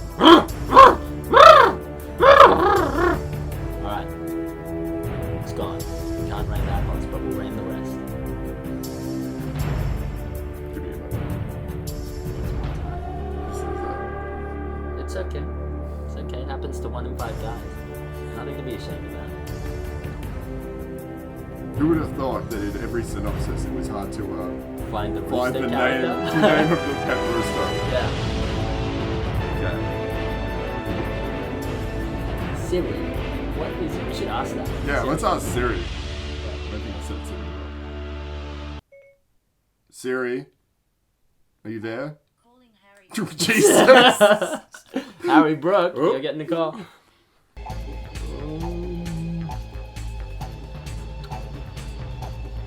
Jesus Christ. Alright, we're gonna give him 10 more seconds. And if he doesn't do it in 10 seconds, he's gonna have to do it in post. Post. Gorky? Worky! Worky! Happy New Year, Harvard! Joe Pesci! Chemistry 101. My favorite bit of chemistry with Brendy. He's always good around women. He's good with birds. But there's one bird in particular he's especially good with. And it's his roommate's rooster. It's great. He's great with his roommate's rooster. I hate you. Well, Tom, I what think was he you? had the best chemistry with... My heart? Well, he certainly had his way with my heart. Yeah, of course. But I don't know if he treated it well. No. He's a bit playful. He's a bit sly. He's mischievous, but that's why we love him. That's why we love him, because we think we can change him. Well, I'm going to say Ron. The housemate that he kind of got mad at and pushed into the wall. Yeah. So he lives with 3 people, 4 by the end of the movie. Spoiler alert. And one of them is Ron, and he's doing a medicine degree, but he's not the alpha that Brendan is, Brendan has finished his thesis with a lot of time to spare, while Ron, he's stressing out a bit. He's a bit of a whiny Wade Wilson. And nobody likes him. No. Everyone's a bit mean to him. Yeah. And he has a good scene with Pesci, probably the only good scene with Pesci. I don't think Pesci finished the scene without eating it. Well, what, eating the French toast? Eating the whole goddamn scene, Josh. Well, you know what? He can eat it because he's a hungry guy. Because he's homeless. He's a bum. He needs all the food he can get. But there's a scene, especially where Ron doesn't like Pesci, like a lot of the audience. Boy, oh boy. And Brendan keeps looking out for Pesci because Brendan is just a kind guy at heart. He's nice. He's a good guy. He's And a good Ron, guy, Brendan. we know Ron is under stress. He's said it numerous times. If anything, Ron has told us that he needs some slack. Yeah. Because, I mean, he's going to be a doctor. Yeah, but he's only written 1 page of his thesis. Yeah, so he's freaking out. He is freaking out. And Brendan Fraser is just, I mean, helping this man, which good on Fraser, but... Yeah. I mean, I don't want to criticise Brendan Fraser, and I'm not going to start today. Yeah. But I can understand why Ron was a little ticked off. Yeah, I mean, if a roommate of yours brings a homeless guy into the house, you're gonna kind of have some words. You especially, have to say something. Yeah, he didn't say anything, he just kind of brought the homeless guy in. So I understand where the frustration is. It's a lack of communication, clear communication breakdown in the household. So I can see where Ron's coming from. Totally. But about 3 scenes in, after we've kind of established that Ron is not enjoying this, he tells Brendan that he can't bring the homeless dude to live in their cellar. And at this point... It's freezing out. It's pretty touch and go. It looks like Pesci's going to die. I'm hopeful. I'm hopeful he's going to die in that van in about... Yeah. I hope he doesn't. And if he does, he'll come back as an angel. A quippy angel. A dirty, high-pitched, squealing little angel. And Brendan... He brings his most aggressive beat in the whole movie. He really does it. I think... Where is he? No problem. Just take 1 portion, okay? Just 1. You shit! Huh? He's a human being! Don't give me that. You just want your thesis. What, you care about him? Take him to a shelter. Yeah, I think there was some pushing, right? Yeah. Yeah. Just shoves him into a wall. And He does. I actually recoiled. Yeah. I felt bad for the wall because Brendan Fraser is a big guy. There was a lot of force behind that push. And, oh man, Brendan Fraser actually... He scares you sometimes. He did a good job in this movie. He was rocking some crutches. Oh, yeah. For like 30 minutes. I don't know why. We actually thought he might have had a broken leg. Yeah, that's legitimate. We were like, why is he in crutches? Because he did such a great job of being in them, but there was really no point of him to have to be in the crutches. So maybe he did break his leg. Maybe he did. But maybe he was just such a good actor. He's a great actor, yeah. Anyway, so yeah, that was my chemistry. I think even though it was a negative thing, yeah, I thought Ron really brought it out of him. He did. Ron and him really did. And he changes in the end. They do have good chemistry. It's almost can be likened to the principal in School Ties, really. You know, they aren't really friends, but they work so well together. Yeah, oh, definitely. Yeah. And I think Brendan really, like, he can bring it with a bit of conflict. So, you know, if something is bad or unhappy, usually it comes to the truth. Yeah. So Brendan really, you know, really embraced that. Yeah. And, yes! So yeah, that's who it is. Brendan really does a good job in this. Yeah, definitely. How Brendazzled were we? Question on everybody's lips. Yeah, Brendazzled out of 10 Dazzle points. Now, you know what? I love a good Pesci. And Pesci did really good in this film. You know, he did really good. And throughout the entire film, I was like, you know what? I think Pesci's going to steal the show from me. I think Brendan's doing a good job, but I'm being more Brendazzled by Pesci right now. I'm being Peshplexed. This is ludicrous. But what happens in the end is, you were saying before, Brendan does this great monologue at the end, at the eulogy, and just so many beats he hits as the film progressed, because at the beginning, Pesci's very quippy, and I love a good quip. You know how much I love a quip. You're quip. Yeah, I love a quip whip. So anyways, he's quite quippy, and I'm loving it, but then he has these emotional scenes later on when he stops being so quippy, because he's kind of dying. And, you know, nobody likes to die. It's really hard to keep quipping when you're about to, you know, cark it. He also had the most casual death. It was quite a peaceful death. He just kind of... I would like to die I wouldn't even see... I would love to die It was just casual. Yeah, he's kind of just being read a book by everyone around him. And they know it's time for some reason. And he just kind of nods off and, you know... Brendan gives him a little bit of a hug, listens to the sound of his heart. Really, it should have been Ron, the doctor of the household. You think that the future doctor would run forward like, I've got this guy. Yeah, don't worry. Instead, he stands back and Brendan takes over. He's the government guy. You know, he's got to make sure. Who's going to sign the death certificate of death? The government. Yeah, it's always the government. It's always the government. It's never the doctor. Isn't that the way? So, you know, towards the end, he's getting more serious. He's starting to quip less, and Pesci, I feel, just can't really hit those serious notes. Whereas when the film does take a turn for the serious side, Brendan really knocks those serious notes out of the park. We've seen him do it in School Ties.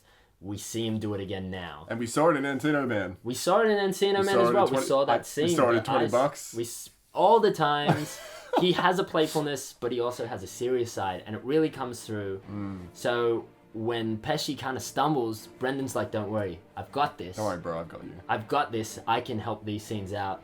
And he really overtook Pesci, and I gotta say, even though I was Pesci-ified in the beginning, Brendan took over, and I gotta say, he Brendazzled me 10 Dazzle points out of 10. 10 points. 10 points.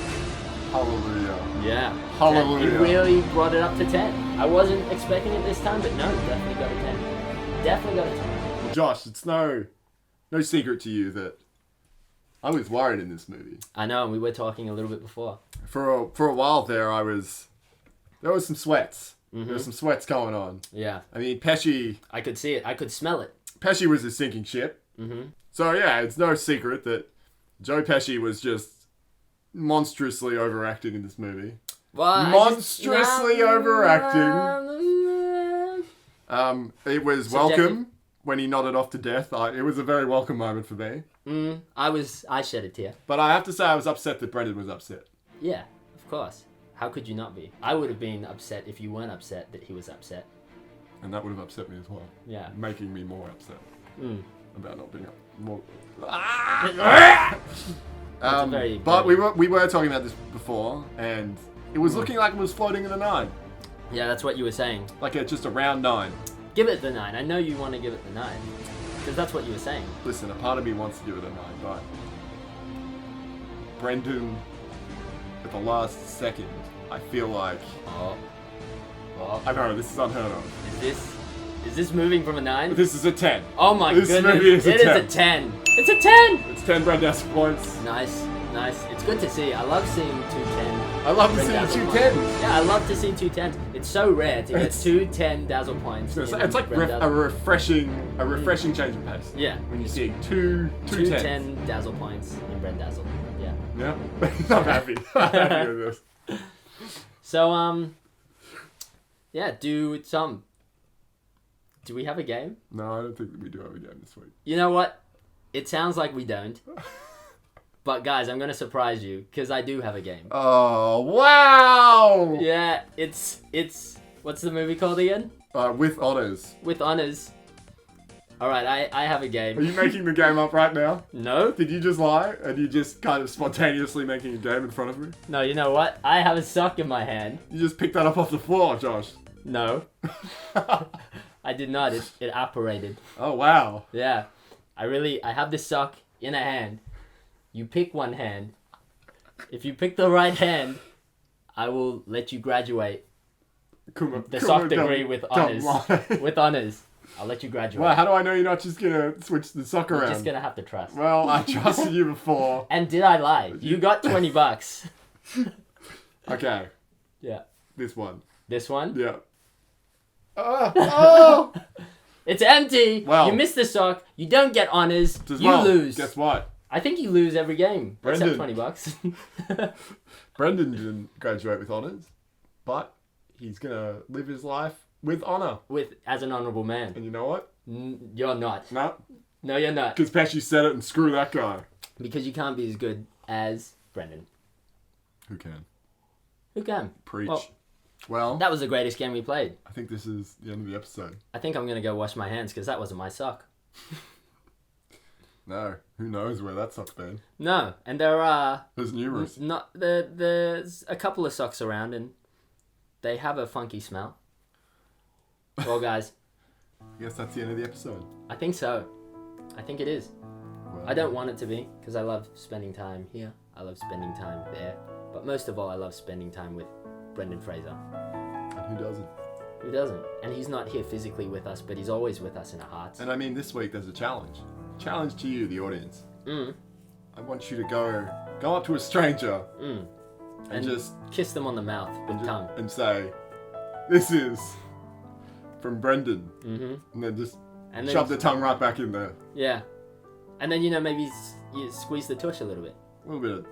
Well, if it feels appropriate. Yeah, I mean, you gotta play it by Read ear. the situation. So tongue in the mouth first. Yeah. Read the situation. And then if the situation looks good, just a little bit of a tush squeeze. And then remember, really sign it off with some signature Brendan. Yeah, nipple cripples. Loves his nipple cripples. Yeah. That's not true. He loves his educational institutions. No, but if they also are wearing a hat or, they have nice hair, just tussle it a little bit. And if they have a hat, just rip it off their head because he loves to do things like that. If they have a hood, pull it off. If they have any type of headwear, just mess with it because Brendan don't give no shits about headwear. No, he will. He'll mess head authority up. Mess it up. Mess it up. All right, guys. It's been great. It's been fun. It's been real. It's been difficult. We hope you guys don't die. Bye-bye. See you guys. Joe Pesci. Welcome back, people, to another episode of Brendazzled. I'm here with Tom. Say hi, Tom. What's up? I said say hi. Hi. Yeah, there we go. It's Brendazzled. So I'm here with Tom, and this week we watched Airheads. And now for our feature presentation. It's not easy to break into the music business. But these three guys... What's your secret code? I can't tell you my code. Just found a way. You guys are a unsigned band, and you broke into the radio station to get your demo played on the air? I just feel a little goofy with a water pistol. They don't know it's a water pistol. They think it's real. Oops. Look, all I want to do is be heard, and then we're out of here. Okay, who are you guys? My name's Pip. The band name. Sorry about that. Well, what are we gonna do now? Run! Hello, police. I'm surrounded. I don't want to go to jail. I'm fragile. Everybody on the floor right now. Do you mind if I sit in a chair? I don't want to get all crowded. Yeah. If she doesn't sit on the floor, I don't know why I have to. Sit down! Everybody else gets to sit in a chair except for you. Is everybody okay in there? He wants to know what your demands are for releasing the hostages. What's he mean by hostages? We asked for a whole bunch of weird stuff. This way we can plead insanity later. Number 13. Naked pictures of B. Arthur. Yo! Is everybody having a good time tonight? What are you thinking about? Swimming pools. You guys are crazy, man. It's a plastic gun! A plastic gun! The Lone Rangers? What's wrong with that? Well, there's 3 of you. You're not exactly lone. Airheads. I cut a deal with them. We got to send one person out. I'll go. One of the hostages, Doof. Sorry. The music made them do it.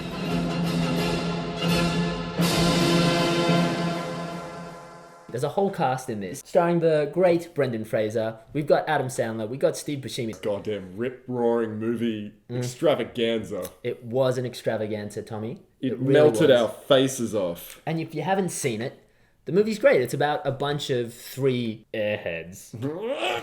And they take over a radio studio because all they want is to get their songs played. They want to be heard, and they accidentally take the whole radio station hostage. We need some of that new stuff, and that new stuff is getting brought to us by the one and only Brendan Fraser! Yeah, that's what the film is. Accidentally taking hostage this radio station, and boy, does hilarity ensue.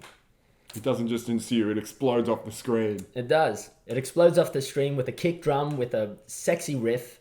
Bum-ba-da-da-da-da-da. All right, so first we're going to talk about Good Brendan, Bad Brendan, where we talk about either a best Brendan Fraser moment or a worst Brendan Fraser moment. Tommy boy, do you have a good Brendan or a bad Brendan this week? Tell me.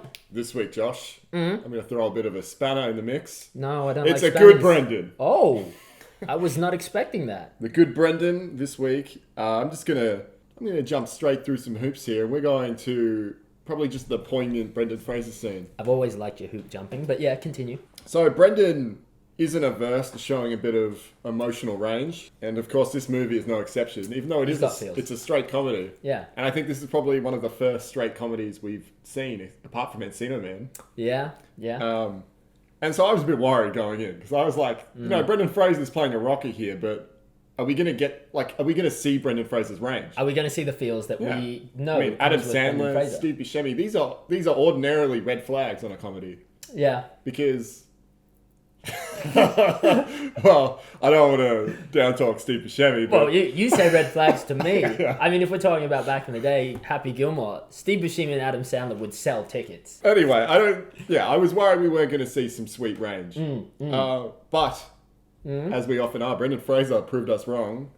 And this movie, he really does, like, funny, he does gentle, he does earnest, he does angry. Yeah. But he also does, like, emotional. He does. And there is a scene where he tells his girlfriend that he loves her. Yeah. And somehow, out of nowhere... It's a great scene. It is just a very powerful scene, and that is my best Brendan moment. See, it's great because he's got all his bros around him at the time. He's got the 3 of them. He's basically got the whole station. And his girlfriend's come right up to him. She's like, baby. She's just thrown a chair through a window. Yeah, she's thrown a chair through a window. The stakes are high. Yeah. She's got her crazy eyes on.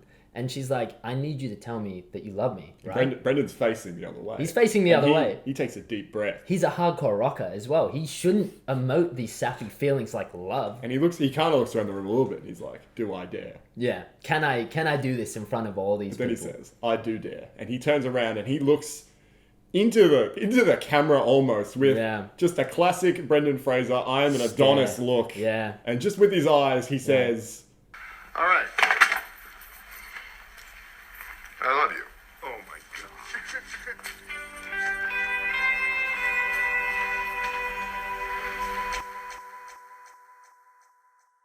the movie comes to a standstill because I've fallen in love. Yeah. You've fallen in love. I fell in love. She obviously is re-falling in love. It's like there's no doubt in her mind, yes, this man does love me. I'll marry this man, probably. Yeah. And even if he didn't have to say it, his hair, his luscious hair, just blowing in the wind. Perfectly framed. Yeah. He's great. Props to the cinematographer for capturing that. But that is my best Brendan. What about you, Josh?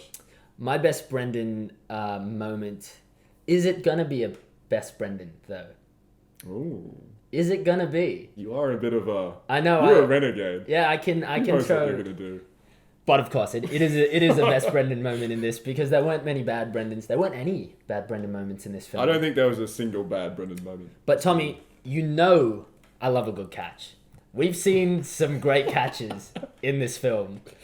And Encino Man, notably, there was an amazing catch. There was an amazing bowl catch. Yeah, too. there was an amazing bowl catch. But in this film, I can't believe, and I'm ecstatic to mention to you listeners right now that we saw an amazing drop. Almost rivals amazing catches. And in fact, sometimes it can. Amazing drops. You know what? Run us through it. They're huge. All right, so what happens is this is when they're beginning to break into the radio studio. Yeah. And they can't crack the door because they've got airtight security. They have a pin. Automatic locks. They can't get in. But somebody leaves. They try and find a way on the roof. Buscemi and Brendan are like, let's check the roof. Let's check the roof. Sandler, you stay down here. Just stay, because I think he can't climb ladders. Movies 101. Leave Sandler off the Leave Sandler on the ground, because he doesn't thrive on rooftops. Yeah, and, We've seen it time and time again. Mid, that's even worse. Yeah, mid, no. He's got his feet firmly planted on the ground. Ridiculous Six has done terrible, and he's on a horse most of the time. That's why. So he's on the ground, they're on the roof. Lady walks out, opens the door, coming onto her smoke break, runs into Sandler. Comically knocking him over. But it's love at first sight. You know these two goofballs are going to fall for each other. Non-Brendan Fraser sparks fly. Yeah. But it was okay. She's a little bit too crazy for Brendan in this. She's not quite up to Brendan's caliber, and it's alright. Back to the bag drop. They run into each other. They fall over. She's like, oh my bad. She gets called inside. She's got to leave. She's like, I'll see you later. So she goes in. The door is closing. Brendan seizes the opportunity. He's like, hang on a second. This is our in. He has a bag with him. He drops it off the roof. You need to understand, he is on a roof at this point, and there are seconds before this door closes. He's above the door. He's above the door. He drops it down. The door perfectly stops on the edge, on the meniscus. It catches the meniscus of the door frame, just hangs there, and the door, it can't close. It's been caught by the bag. Brendan has an amazing drop. Achieved probably the perfect bag drop. He's pulled off an amazing drop. So I would say... That is a fantastic Brendan moment, and I'm a little bit jealous that I chose the sappy moment over what I would say is probably one of the best bag drops in cinema history. Yeah. I mean, they're both great moments. You pick the feels, probably one of the best feels part to the movie. I picked the bag drop, you know? Yeah, that's a great double whammy. All right, so next up, we've got Chemistry 101. Who did Brendan Fraser have the most chemistry with in this film? Tommy, please tell me. Oh, well, he has a lot of just scene-stealing moments with nearly everybody, and this is a large ensemble movie, so... He does great. I mean, Steve Buscemi, Adam Sandler, they do a stellar job, but it's really Brendan Fraser who glues this wooden house together. I agree. And normally a wooden house isn't glued together, but Brendan Fraser has a super duper Ruper glue that really just, he makes it feasible and the most viable option to put together a structurally wooden house in this manner. He does it. You're not helping me with the chemistry. Okay, continue. I mean, that defies chemistry. Yeah. It's more physics. But he is certainly super duper Ruper glue. Yeah. Jesus really glues it together. Christ. Well, I have to say the best Brendan chemistry was between him and the old radio DJ. The old radio DJ at first rejects the group, led by Brendan Fraser, because, I mean, it's crazy. It's crazy that they broke into the radio station. It's crazy that they're demanding to be played. Yeah. On paper. But in this movie, it makes total sense. Yeah. And you watch the movie and you are swept up in it. Yeah, completely. More so, you are swept up in the relationship between the budding, youthful, I believe in rock and roll Brendan Fraser and the older, cynical, I've seen rock and rock is dying. Yeah, it's dead. But you can see him be won over by Brendan Fraser's just earnestness and just the way he's revitalizing. He's showing this old DJ, rock isn't dead. His amazing monologue about rock. Like, his tattoos. It's like, so why do you have this tattoo, you silly tattooed person? This is 95. What are you doing? And Brendan Fraser just... It's a reaper. It's a reaper. It's a reaper on my back because death is at my door. It's telling me I got to move forward. I got to get off my ass and get this band rolling. I got to make something lasting because this is for real. I got to cut a record. I figured, I'm screwed up and average enough that I could write a song that'll live on forever. And then after that, it don't matter. Because I will die, but my song will never. Exactly that. And somehow, if any other actor said those lines, I would have chortled. Josh. Yeah. And it would have ruined the scene for everybody. No. But when he said it, I was dumbstruck silent because I believe every goddamn word. And you know what? I was scared for the Reaper. I was scared that the Reaper would try to collect Brendan Fraser. How but dare you? He would stare him down with that magnificent hair, and the Yeah. Reaper would say, "I'm sorry, Mr. Fraser." I made a mistake. There's no way I can take you. You're too beautiful for this. He would back away. He'd back away completely. It's great. And it's an amazing monologue. We always see Brendan do great monologues. Yeah. And this one is the shortest monologue we've seen, but I would classify it as a monologue because of the feels you get. It's so punchy. It's only a couple of sentences, but it's a great monologue. It really shows how rock he is. He is so rock.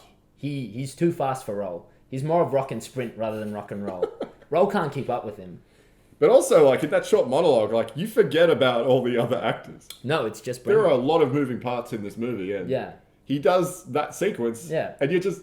I was like, where are we? Where am I? Who is this? He's mono in that moment in time, and you're logging it. Captain's log. Brendan Fraser's doing an amazing job. Goodbye. See you later. That's all I need. Okay, so how about you? Chemistry 101. You know, it's funny that you say the radio DJ because he does have amazing chemistry with this guy because they start off very standoffish. He's like, who is this fool? But then he comes to learn about life and love through Brendan Fraser. So they do have great chemistry, but I have to argue and say, I think Brendan... Oh, you're arguing. Well, it's not an argue, it's more an also, sidebar. Sir, you forget yourself.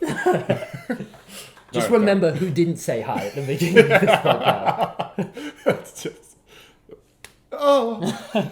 That's right, you take it. You take it. So Brendan, I think, had the most amazing chemistry with his audience. Ooh. With everyone outside of the radio station. I mean, he had great chemistry with everyone in the radio station, but he really gathers a crowd of almost the entire world are listening in to this radio station. To this event that's happening, this hold up hostage situation. And at the end, like, there are times when they walk out of the radio station and he addresses the audience. He really pumps them up.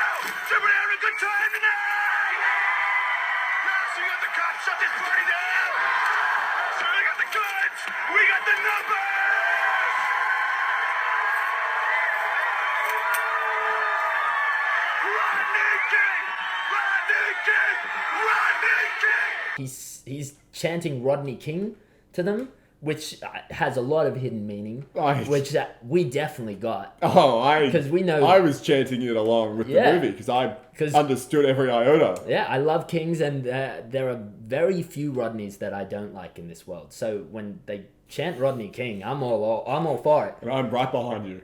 Yeah, but then they start chanting Chaz. I mean, he didn't prompt them to do it. They just wanted to because he's really captured the hearts of everyone in the crowd because he's such a great leader in this film. He doesn't mean to be, he just happens to be. Oh, certainly. Because of the rapport he's gotten with all of them. He has got amazing chemistry with everyone. And I would say that it really mirrors where I think we're at with Brendan Fraser right now. I mean, in this movie, he's a nobody that becomes somebody. Yeah. And right now, Brendan Fraser is a somebody. He's out there somewhere. He's sitting in a room probably, drinking whiskey and like staring into a mirror. Yeah. Thinking, God, I'm awesome. Yeah, I'm the best, but what happened? Yeah. Like where's that rock and roll gone? Yeah. And me and Josh, we're that crowd outside chanting for a revolution. Be Frazee. Be Frazee. Be Frazee. Be Frazee. Be Frazee.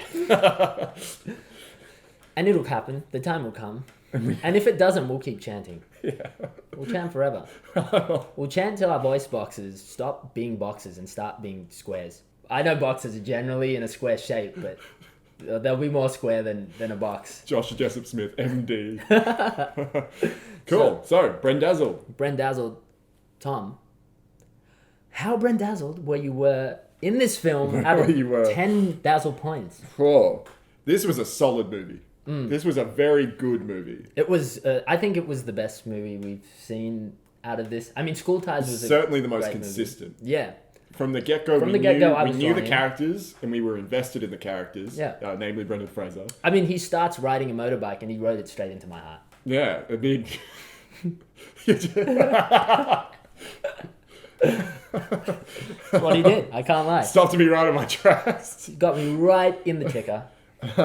They really burst out of the gates, and the movie does it. This movie does it. There aren't a lot of movies that do it. There are some. Yeah. A lot of movies now, they want to do it. Yeah. Or they try to do it. Yeah. But I asked those movies. Yeah. Are you doing it like Airheads Are did you it? doing it? I think Nike saw this movie and was like, this needs to be our logo. Just do it. Like this movie did it. And they're counting their money over many unopened DVDs of Airheads that they just bought to remember. Yeah. But this was a good movie. There was just a few little things that made me think that, as we were talking about before, it might be a 9. Yeah. Little bits. But it's a 10. I mean, it has to be a 10. Oh my goodness, a 10. I know. We rarely see a 10 from you, but I guess it's a 10. Airheads is a 10, and it was just a quality film that I would recommend to everybody and their dog. Yeah. So 10, it's a 10. All right, for How about me, you, Josh? Personally, I've really fallen out of love with Adam Sandler. He was great back in the day, and this is a back in the day sort of film. This was a well-used Adam Sandler. It was great. He really did a good job. But I would say because he took the back seat. Yeah, he did what was needed. I think Adam Sandler's like cinnamon. He is. You can't eat a spoon of cinnamon. You can't have it, but it's great on a donut. Yeah, and that's what this is. If you've got the pastry. This is a cinnamon donut. Yeah. But Adam Sandler today is just take the spoon. Yeah, take the spoon, but you choke on it. You can't swallow because you get too thirsty. But he's certainly well utilized in this movie. No, he did a really good job. I mean, he's got a lot not to be proud of, but he can be proud of Airheads. He can be damn proud of Airheads.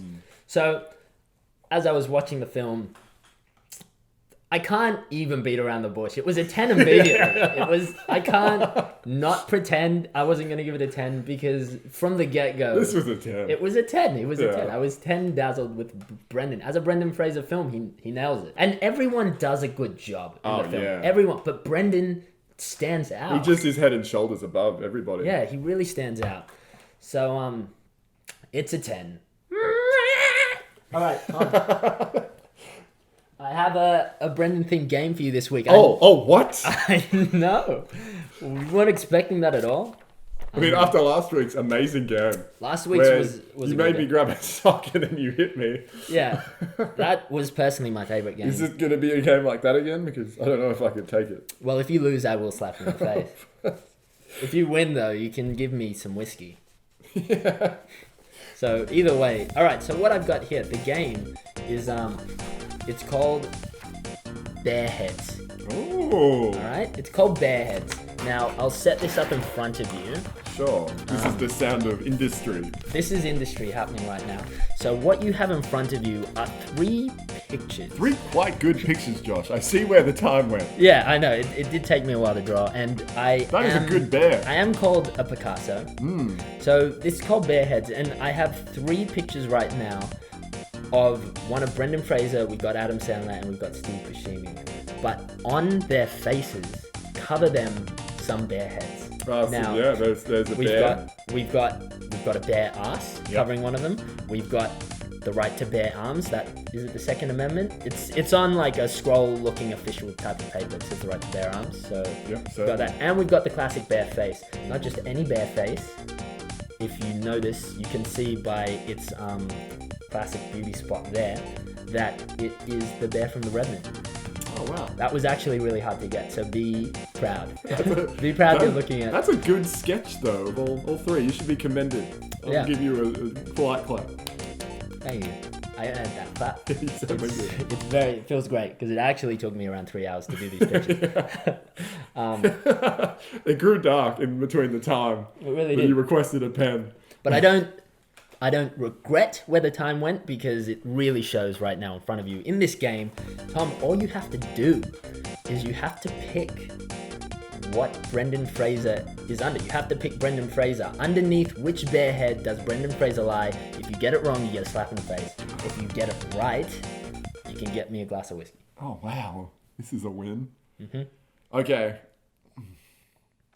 What are you I think gonna it's pick? the bear. But your eyes lit up, so you love hitting me. I mean, everybody knows it. But let me tell you why. Not my least favourite And activity. I feel like if logic doesn't apply to this, then I get to slap you.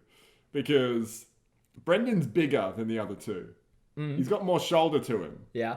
And the way this image looks is kind of like, look at that. He's angled in, so technically that's a bigger, broader person. That's quite small. That's my Buscemi in my mind. Yeah.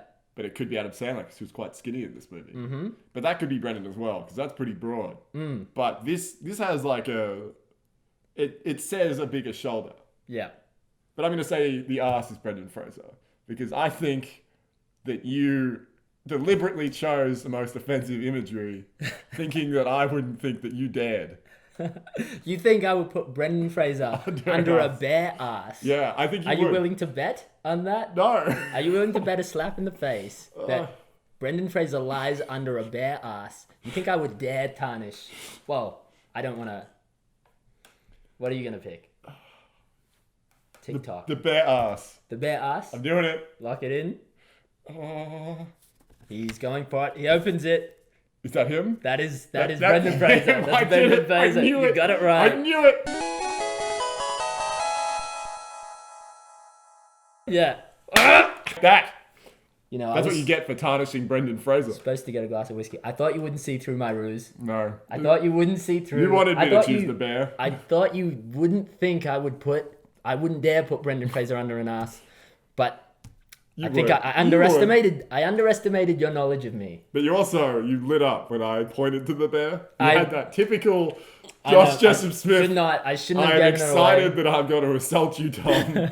Like that time I dropped anything of yours and you had me. Yeah. I get a hit. Not this time. I shouldn't have lit up. I'm going to have a look at the pictures though. Yeah. Because that's a great Brendan Fraser. I'm going to somehow incorporate that into our Facebook page. You have to. Yeah, that's a really good Steve Buscemi. You think so? That's a great Steve Buscemi. Yeah, I think I tried to get the his eyes. like the buggy eyes. Yeah. I think that's his trademark. That's a terrible I mean, how do you do Adam Sandler? He's got like an egg head. That's a haunting. I will definitely put these 3 pictures on Facebook. You have to. That is a haunting Adam. That's like the face of a horrified clown. Yeah, they're going to be up on Facebook, so go to the Facebook if you want to see what out. these pictures look like. I'll have a whole file, a Josh drawing file. All right. Well, Tom, I think at the end of our game, it's time to wrap this thing up. Oh, I don't know what the next movie is. What? No, that's good. I think we're going in fresh. But I think it's actually the Albert Brooks one where Brendan Fraser's a baseball player. So, The Recruit? All right, well, I mean, don't lie to the listeners. It's got a name, something like that. I'm fairly sure that's the movie. It's a baseball movie with Albert Brooks. All right, well, if it's not that movie, Simpsons fan. I think everyone thinks I should slap you in the face. Is that true, audience? Yeah, they'll say yes. They'll say yes. You'll see it on Facebook. If you want him to be slapped on the face, we just need a single yes. Just a one yes. Yeah, we'll even film it. Oh, yeah. If someone says yes. Yeah, Tom then will get a slap in the face. I'll take a hit. If it's not The Recruit. Well, The Recruit, something about... No. It's called The Recruit. It's called The Recruit. That's what you said. Into baseball. Oh, all right, so guys, that was this week's Brendan Fraser. We saw Airheads. I hope that you guys stay a little bit more Brendazzled this week. I hope this helped pep up your dazzle levels of Brendan Fraser. I hope your Brendazzled levels aren't too low. No, I don't think they ever could be, but we're just trying to globally just jack them up a bit more because I think it's just been a bit too long since people have seen much Brendan that we need to pep the levels back up. We need to get the dazzle meter higher. Remember to tell a friend. Just even a stranger. If you're walking through the city and you see somebody... Yeah, just tap them on the shoulder. It looks like their Brendazzled points are low. Yeah. Just tap them on the shoulder and say, hey there, good sir or ma'am. Yeah. Have you seen... Brendan Fraser. Do you know this man? And if they go yes, go, well, he's a good guy. Good. Good, I'm happy. Shake their hand. Yeah, maybe give them a kiss on the cheek. Everyone loves that from strangers. If they haven't, you can slap them in the face. You can hit them. Yeah. If we've learnt one thing in this podcast. You can slap them in the face. Violence is the answer. We love a good slap in the face. It's one of our podcast mottos. And if they ask why they did that, just say Thomas Crosby told me to. No. And say that my address is something else. Oh, something. Here we go. Anyway, I don't know what his address is. From us to you, have a great week. We'll see you next week. See you later, guys. Goodbye. Bye.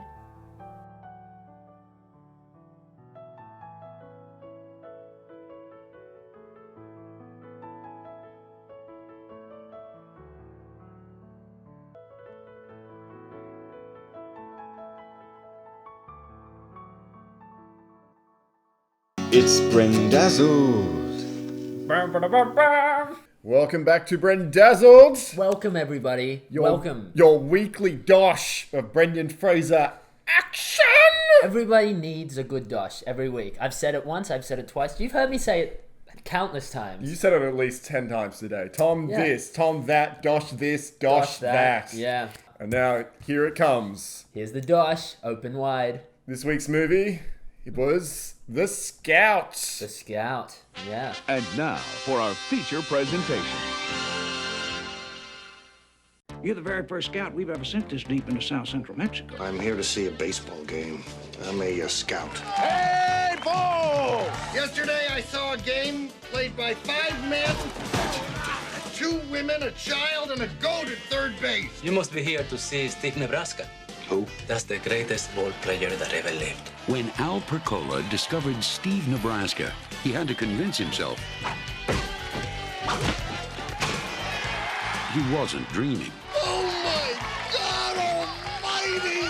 Want to be a New York Yankee? Okay, let's do it. Hey! I love New York! Look at all the lights and all the people up, and there's a man wearing a dress in New York! Ladies and gentlemen, Steve Nebraska. Just throw what you want to throw. Holy mackerel! For Al, it was a chance to finally be somebody. We're gonna be rich. You know, it's not a good idea to say you're going to be Rich! Let's go back down there and tell them that we're not going to be rich. No, it's too late now. But for Steve, Come on, Steve, stand up and take a bow. it was a chance just to be himself. Whoever that may be. Whose idea was it to put Steve Nebraska up on the roof? Oh, my God. Before we pay him the money, we're gonna need a letter from a psychiatrist. What? Saying that he's all right. Are you nuts? I didn't mean that. 20th Century Fox presents Is that your son? Albert Brooks, Yes, it is. Test tube, baby. Brendan Fraser, Al, you're like your dad to me. But I'm not your dad. I'm just a guy taking 15%. I thought I was 10. Diane Wiest, What does this look like to you? It's Batman. Batman? Sometimes he goes without his cape. in the story of two friends who need each other. Al, you can't put the white ones in with the dark ones. You're an expert on laundry? Like they need their heads examined. It's likely that Steve will look to you as a father figure. I'm trying to fill those shoes. I'll do the best I can. But you should realize this is a father that Steve might want to put a bullet through. How does he feel about his uncles? The Scout. Then what are you doing later on? Maybe we could do some laundry? You love that laundry, don't you? So, oh man. Oh jeez. Oh jeez. My mum said if you have nothing nice to say, don't say it at all. Yeah, if you can't guess by Tommy's tone right now, I don't think he liked the film, guys. You didn't either. You started screaming. This isn't about me. Don't bring me into your hate. This was a divisive film. I'm just going to lay out the plot as fast as possible. Yeah, tell me what The Scout is like, but don't take too much time because I want this film to be over and done with in my life. Okay, so the movie is Albert Brooks stars as the titular scout. He's a Yankee baseball scout. He sucks. He's terrible. He's a terrible actor. I think he's supposed to be good at his job, though. Oh, but you wouldn't know. You wouldn't know. Has a face like a rock with lips. Yeah, and hair. Anyway, he gets sent out into Mexico, where he meets Steve Nebraska, played by Brendan Fraser. Oh, Steve. Oh, Steve, you beautiful Adonis. Nebraskan. And Steve is really good, blah, blah, blah. Honestly, I don't even know how the plot resolved itself. How often are people's last names American states? In movies, I feel like last names are American states a lot. Johnny Utah from Point Break, right? Yeah, I wish we watched that movie. Yeah. I wish Brendan was in that movie so we could watch that But movie. I mean, it's very rare. I haven't found anyone whose last name was Canberra. Or Melbourne, or Victoria. Josh Jessup Canberra. Josh Jessup Canberra. That's got a ring to it. Yeah, but okay, no, anyway, Americans love their state last names. Brendan has some psychological problems, and that is essentially all that you could actually discern about the movie. Yeah, but he's great at baseball. He's great at baseball. Let's just get straight into this. Bing, bang, boom. Good Brendan, bad Brendan. Josh, where we at? All right, good Brendan, bad Brendan, where we pick either a good Brendan moment or a bad Brendan moment. I'm going to surprise you this time. Don't you there. I'm going to pick a good Brendan moment. I know, we usually go bad Brendan, but this time I'm going to go good Brendan. I gotta say, my good Brendan moment it's when we first see Brendan. Oh, no. Yeah, he gets carried into this Mexican baseball game, carried in by people. He's sitting on a throne. They adore this guy, Steve Nebraska. Even when we hear his name, I'm like, God, I hope Steve Nebraska is Brendan Fraser. Yeah. Because I've gone too long without a thirsty gulp of Brendan. I've seen too much Al Brooks. And this movie, Albert Brooks in this movie is like a goddamn plague. Yeah, it's like trying to talk to a sponge.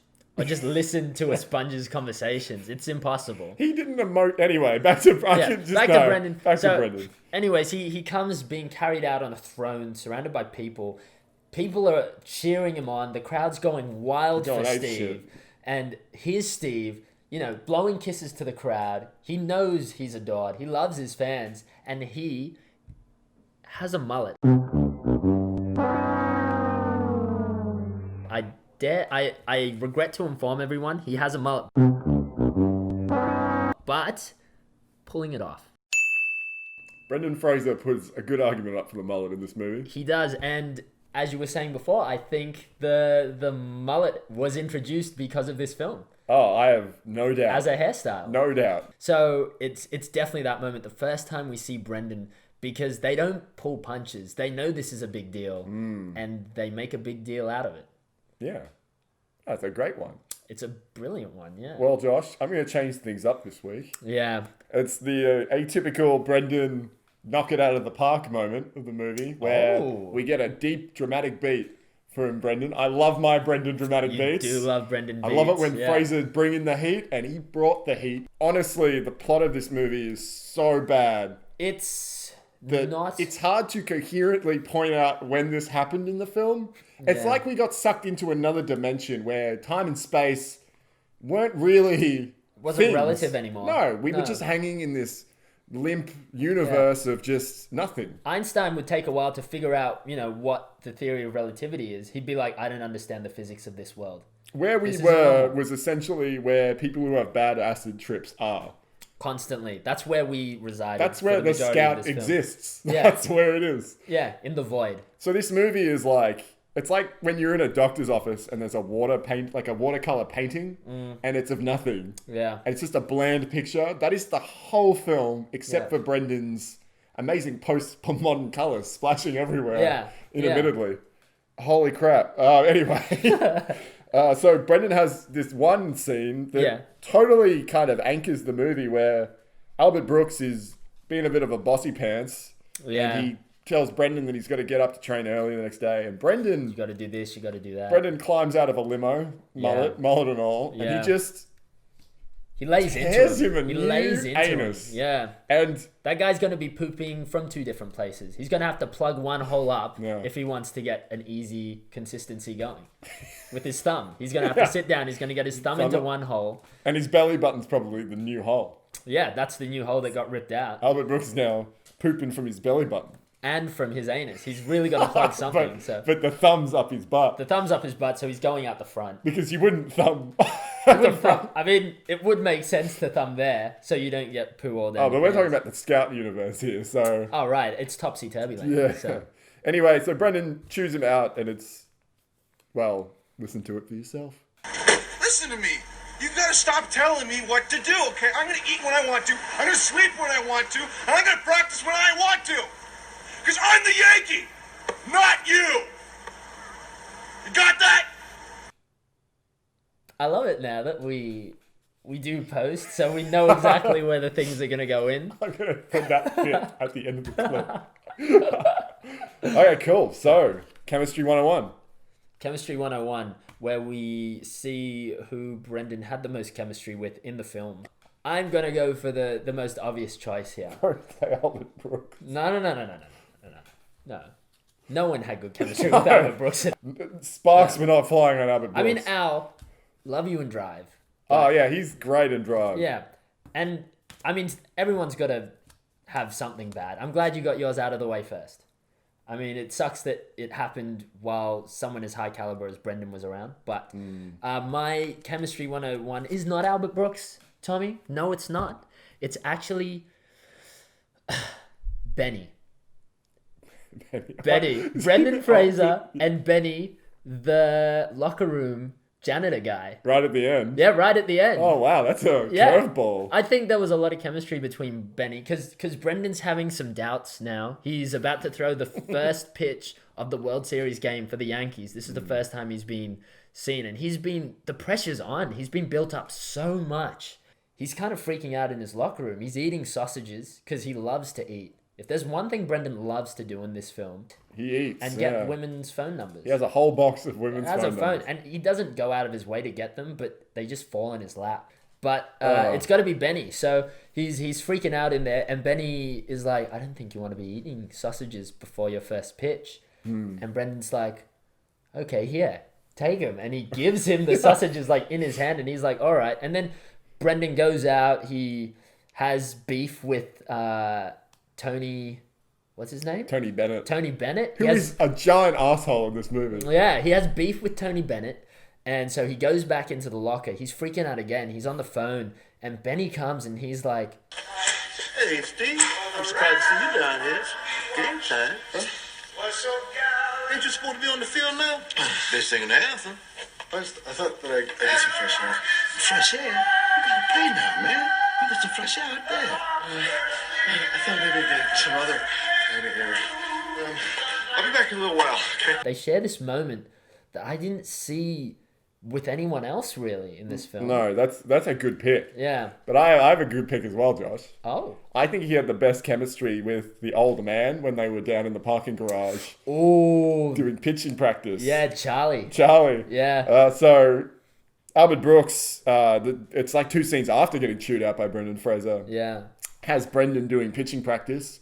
Garage. Brendan is a lethal weapon with a baseball in this movie. Yeah, he's got arms like a python. And a python eating 2 pigs. And he doesn't like being told what to do. And Albert Brooks, that's all he does in this movie. He just yaps on and on and on. And then do this, do that. You hope it's going to end. You close your eyes for a second and his stone gravel face just appears and starts bossing you around grinds again. at you. Anyway, for some reason, Charlie's down there with them. Yeah. A character we haven't seen up until this moment. No, but we love as soon as we lay eyes on Charlie. As soon as we see him, we think, this guy's a good guy. Yeah. He's like, shut up, Charlie. We're like, no, don't talk to Charlie like that. Charlie like that. No. But the fumes are bad down in the garage. Brendan doesn't want to be there. He's getting a headache. Yeah. And Charlie, helpfully, is like...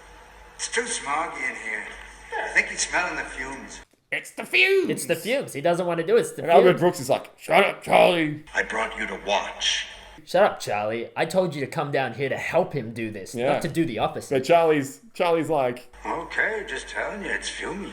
Well, it's the fumes. It's the fumes. I'm looking out for Brendan. Brendan makes eye contact with Charlie in the wide shot, and he's like... happy. It's not... You've just seen this miserable Brendan with Albert Brooks. I mean, it's like being picked to do anything in like a doubles team. Yeah. It's like... You're only as strong as your weakest link. Yeah. And Albert Brooks is not a link in this movie. He's a giant rock tied to Brendan Fraser's legs, slowing him down. And you see in his eyes, Brendan loves the fact that a strong character is coming to be his doubles partner. I agree. Yeah. So that was mine. So let's get straight to it. Straight down to brass How tacks. Brendazzled were we by this movie? Look, I got to say, when I first saw Brendan, it was a relief. Because I'd been seeing... too much lack of Brendan. I was waiting for him to pop up, and he comes in on a throne, surrounded by cheering fans, and he pretty much knocked it out of the park every other scene, like in the film. Yeah. So I gotta say, Brendan was the only thing keeping me watching. Charlie was a nice ray of sunshine. It was good to see someone else excel in their field as well.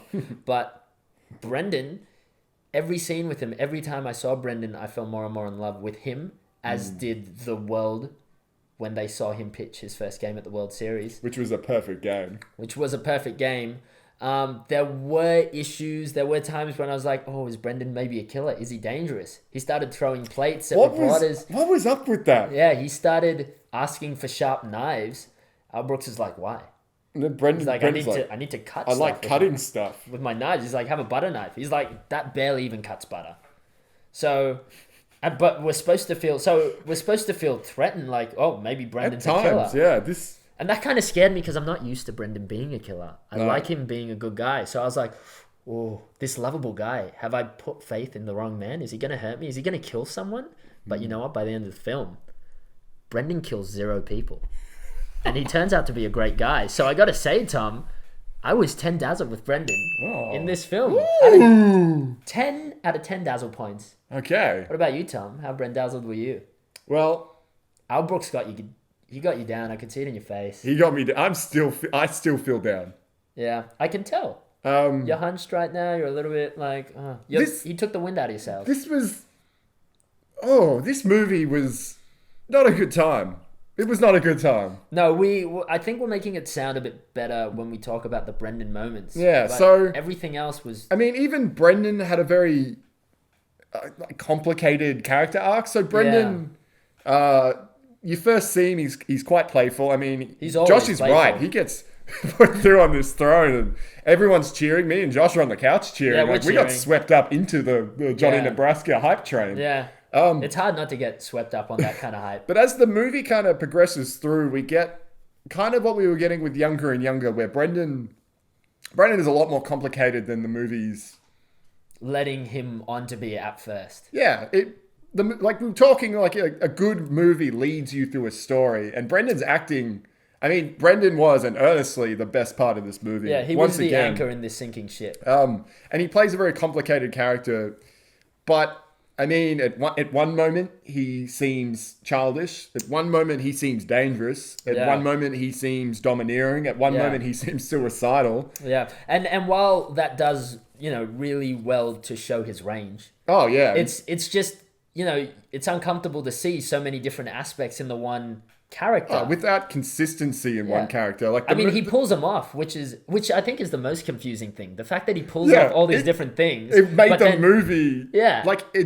I think if you have such a beautiful bright light like Brendan Fraser in a dark room, you're going to see cracks in the walls. And let me tell you, Josh, there were cracks everywhere in this wall. He shines a light on all the cracks. So in this case, I think Brendan's good performance kind of highlighted what was truly wrong with this movie. So, Josh, to answer your question about how Brendazzled I was, I'm sorry to do this week.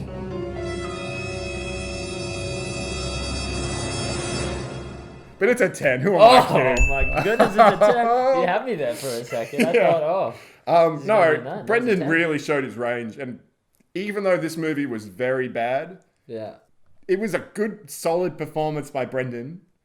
But probably he did the most in this movie than he did in the other movies. Like, especially with the gravity moments. Yeah. He totally sold it.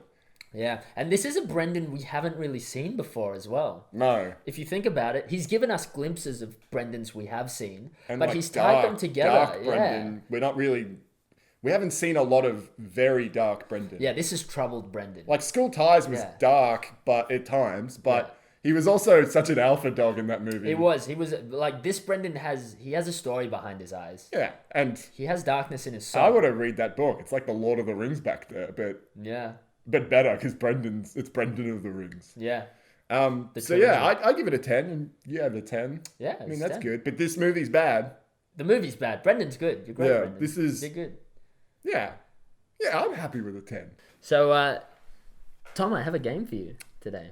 I know. I can see it. Quite an elaborate setup in front of us. Yeah, there is a setup. So the movie we saw was The Scout, and this game is called I Want to Be a Good Boy Scout.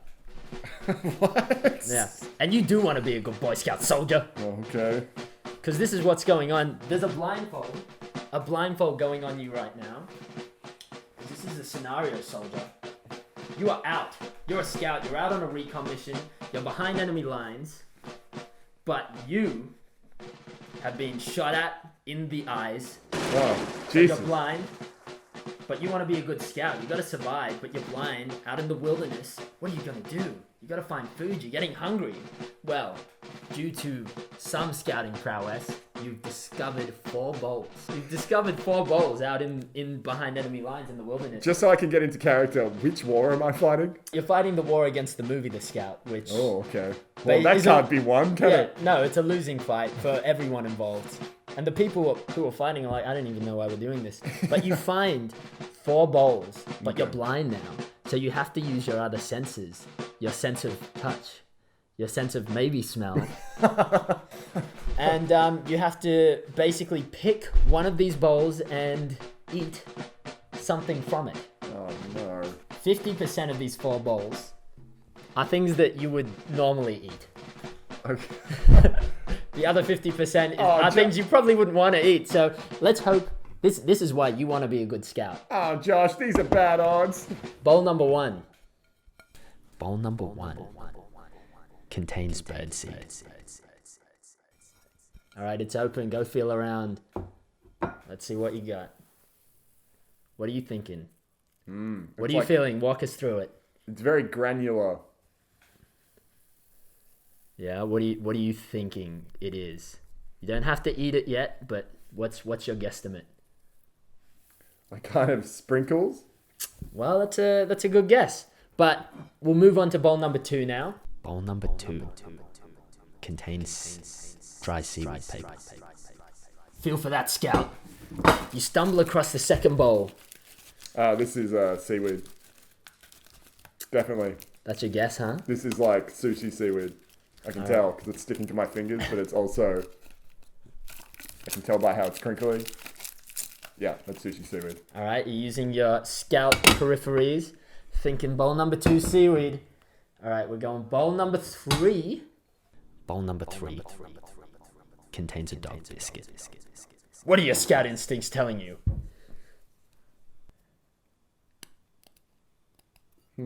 What are you feeling? What are you thinking? Oh, what does it feel like in your hands? Hard. It's almost like a stone. I'm trying to dig my nails into it. I don't know what that is. Got no idea. Okay. I can't even bend it. Finally, bowl number 4. Bowl number 4 contains chocolate milk. Okay, this is chocolate milk. I know that's chocolate milk. I can smell that. That's chocolate milk. All right, you think you... I fucking knew it. I knew you would do that. So, you think... Yeah. Do you think your Scout training has served you well, soldier? Which bowl are you going to pick to eat out of? Oh, 2. You're going to pick 2? I'll pick 2. All right, bowl 2. I can't do bowl number 4. There's so much liquid. What is it?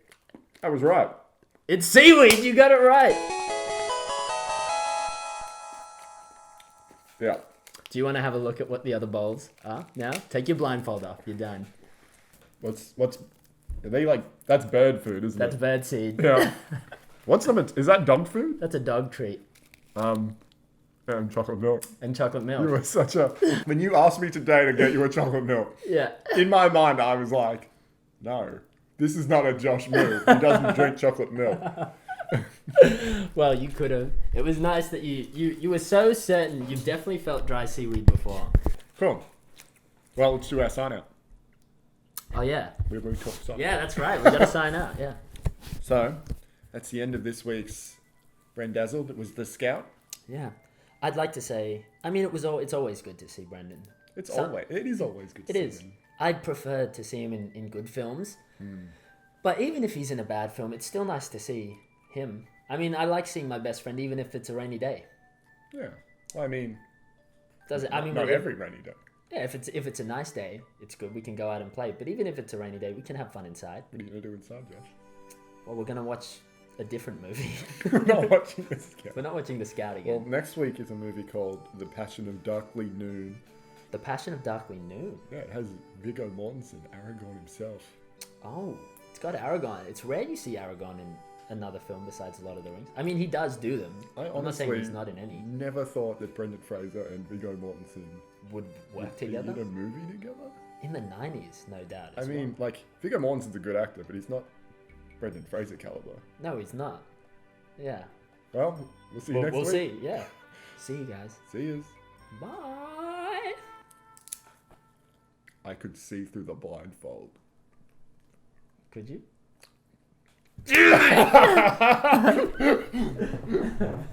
It's Brendazzled. Hello, people, and we're back for another week of Brendazzled. I have here with me Tom, as always. Hello. Hey, Tom.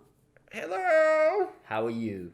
I am perplexed. We don't care, Tom. We don't care. Oh. We're just here to talk about Brendan. Nothing more. No extra chat. So let's dive into it. This week, we watched...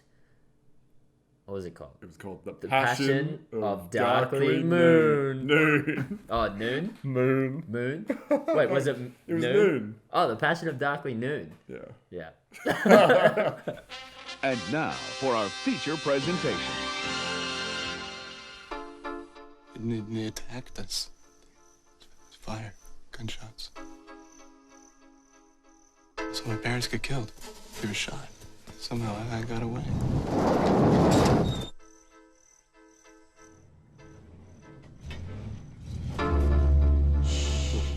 It's all right. Don't do that. Being naked isn't the same as sex, you know. It's a sin. Well, surely God meant for us to enjoy ourselves.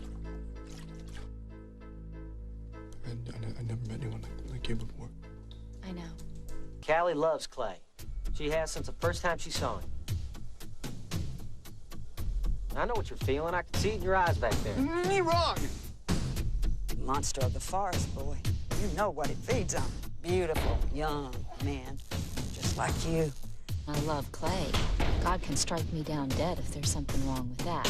And then she commenced to tempt him, to tease him. Clay? That house where you're living now, I lived there. My husband found a girl at the edge of the forest. I knew she was evil from the start. You can walk as far into the woods as you have a mind to go. She tempted him to her, and she killed him. It takes a witch to do that. Can I do anything? I'm just trying to sort something out, and when I've sorted it out, I'll be all right again. You're helpless in the spell of a witch. She's cursed you, son.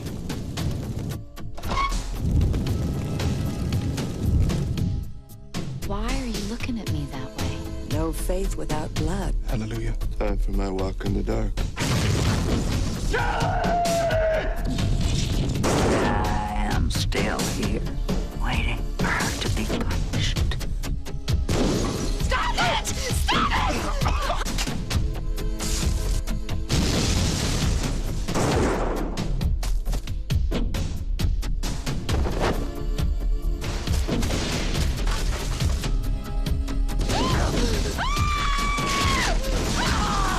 I'm your punishment.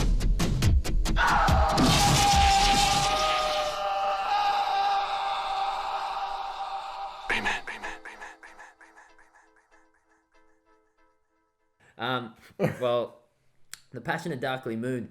It's Noon. Noon. Noon, moon, same. They're so close. LMN. They're like right next to each other. They're interchangeable. Yeah, they're close, but M is two N's. a tiny difference. Tiny difference between us seeing just Brendan Butt and Brendan Scrotum. Yeah, because that's what we witnessed. Basically, the movie starts with Brendan falling through the woods because he is from a cult. He's known nothing but a cult his whole life. That's where he was brought up. He is fervently religious. He's fervently religious. I don't use the word fervently very often, but I'm going to use it now because But it's Tom applicable said it. here. Yeah. So he's from a cult. The cult's been taken down. His ma and his pa are dead. They've been shot. Same with the rest of them. So he's stumbling into the woods. He's kind of half dead himself. He's really out of it. And he gets taken in by this smoking hot babe. Smoking Biddy! Yeah, she's Biddy blonde. alert! Yeah. And she's great. She makes him ask some serious questions about himself. I thought Jessica Simpson was pretty hot in Dukes of Hazzard. It was just ripped off. What a weirdly specific example. Well, because I think she very much was what Jessica was trying to do in Dukes of Hazzard. She was had like that she was country like thing going on. backwoods hot. I think that's like a bad pair backwards hot. She was backwards hot. She was backwards hot, because Josh. she was just as hot from the back as she was from wore, the front. She wore some Possibly jeans, and then she didn't wear pants a lot. Yeah, she wore a lot of she almost underwear. wear nothing. She liked to wear a nightie a lot of the time. It's what she liked not to wear that really sold it for me. Yeah. With her. Anyway, But you just digress. She's taken from... She was very sexual. Oh, she was. And so he stays with her. He wakes up in the morning and we get a glimpse of a side of Brendan we've never seen before. His scrotum. We get some Brendan scrotum. It only took 7 movies to see the shadowy underparts. And I've been wondering since the first movie, I'm like, this guy's all right, but when am I going to get to see his scrotum? We're not going to see the most important asset in the acting toolbox. Yeah, and now that we've seen it, I'm afraid that we can only go downhill from here. Well, have I seen everything there is to see with Brendan? I think we've seen all of Brendan. Well, School ties. Yeah. I mean, we haven't seen his greater penis area. No, we saw a lot. We of thought him we naked. were though. Yeah. There's a scene where he. Yeah. When you think I'm just gonna say it. He was spying on her and masturbating. Yeah, he was doing things that guys do at nighttime that we don't normally talk about. But we also not normally standing at windows. No, it wasn't even a window. It was like a crack in the barn, door. And he was getting, his body was in it. Yeah, we try not to get too graphic in this, but normally you just kind of use a hand. But he was really... he goes all out. This is a general level podcast. Brendan doesn't half-ass anything. Things happen. When he does things, he does them to the fullest extent. Yeah. But we are digressing. Like, we saw his scrotum, but the main overarching plot of the film is that this chick... She's really something. She tempts him. She's a 10. She is the kind of level that wars were fought over. She's Helen of Troy level. She... here's a weird fact. Yeah. That I found out the other day. After that, the Iliad, Helen of Troy gets back with Menelaus, like the dude that she was stolen from. Really? And they just, reconcile. Just completely? Yeah. That war was fought for literally nothing. Tom, what did I say about non-Brendan chat? Oh, sorry. So now we're back to Brendan. You want to go back to Helen, don't you? Back to the plot summary. Yeah. She's hot. She tempts Brendan. She's got a boyfriend. Her boyfriend is Aragorn himself, Viggo Mortensen. Yeah, Aragorn's in this film, guys. They hook up a lot in front of Brendan. He gets jealous. And he goes a bit crazy. He loses his mind. He tries to go on like a killing spree. Yeah, that's basically it. We were never going to get out of that. But don't feel bad for Brendan because... He kind of has it coming by the end of the movie. Yeah. And he was brought up bad. He was brought up in a cult. It's not his fault. Yeah. He's a bit crazy. So that's the film. Tom, good Brendan, bad Brendan. What was your... Good Brendan. It's good Brendan. It is good. Yeah. That was good Brendan. Yeah, this is the best we've ever seen. This Brendan. is probably the strongest Brendan Fraser performance that we've seen. And it's the most different as well because he's this... He has a stutter in the film. He has a... He stutters. But he does it a lot better than us. And that's actually my good Brendan bit. I might do it better than you. There was a sequence where... I do an amazing talking bad.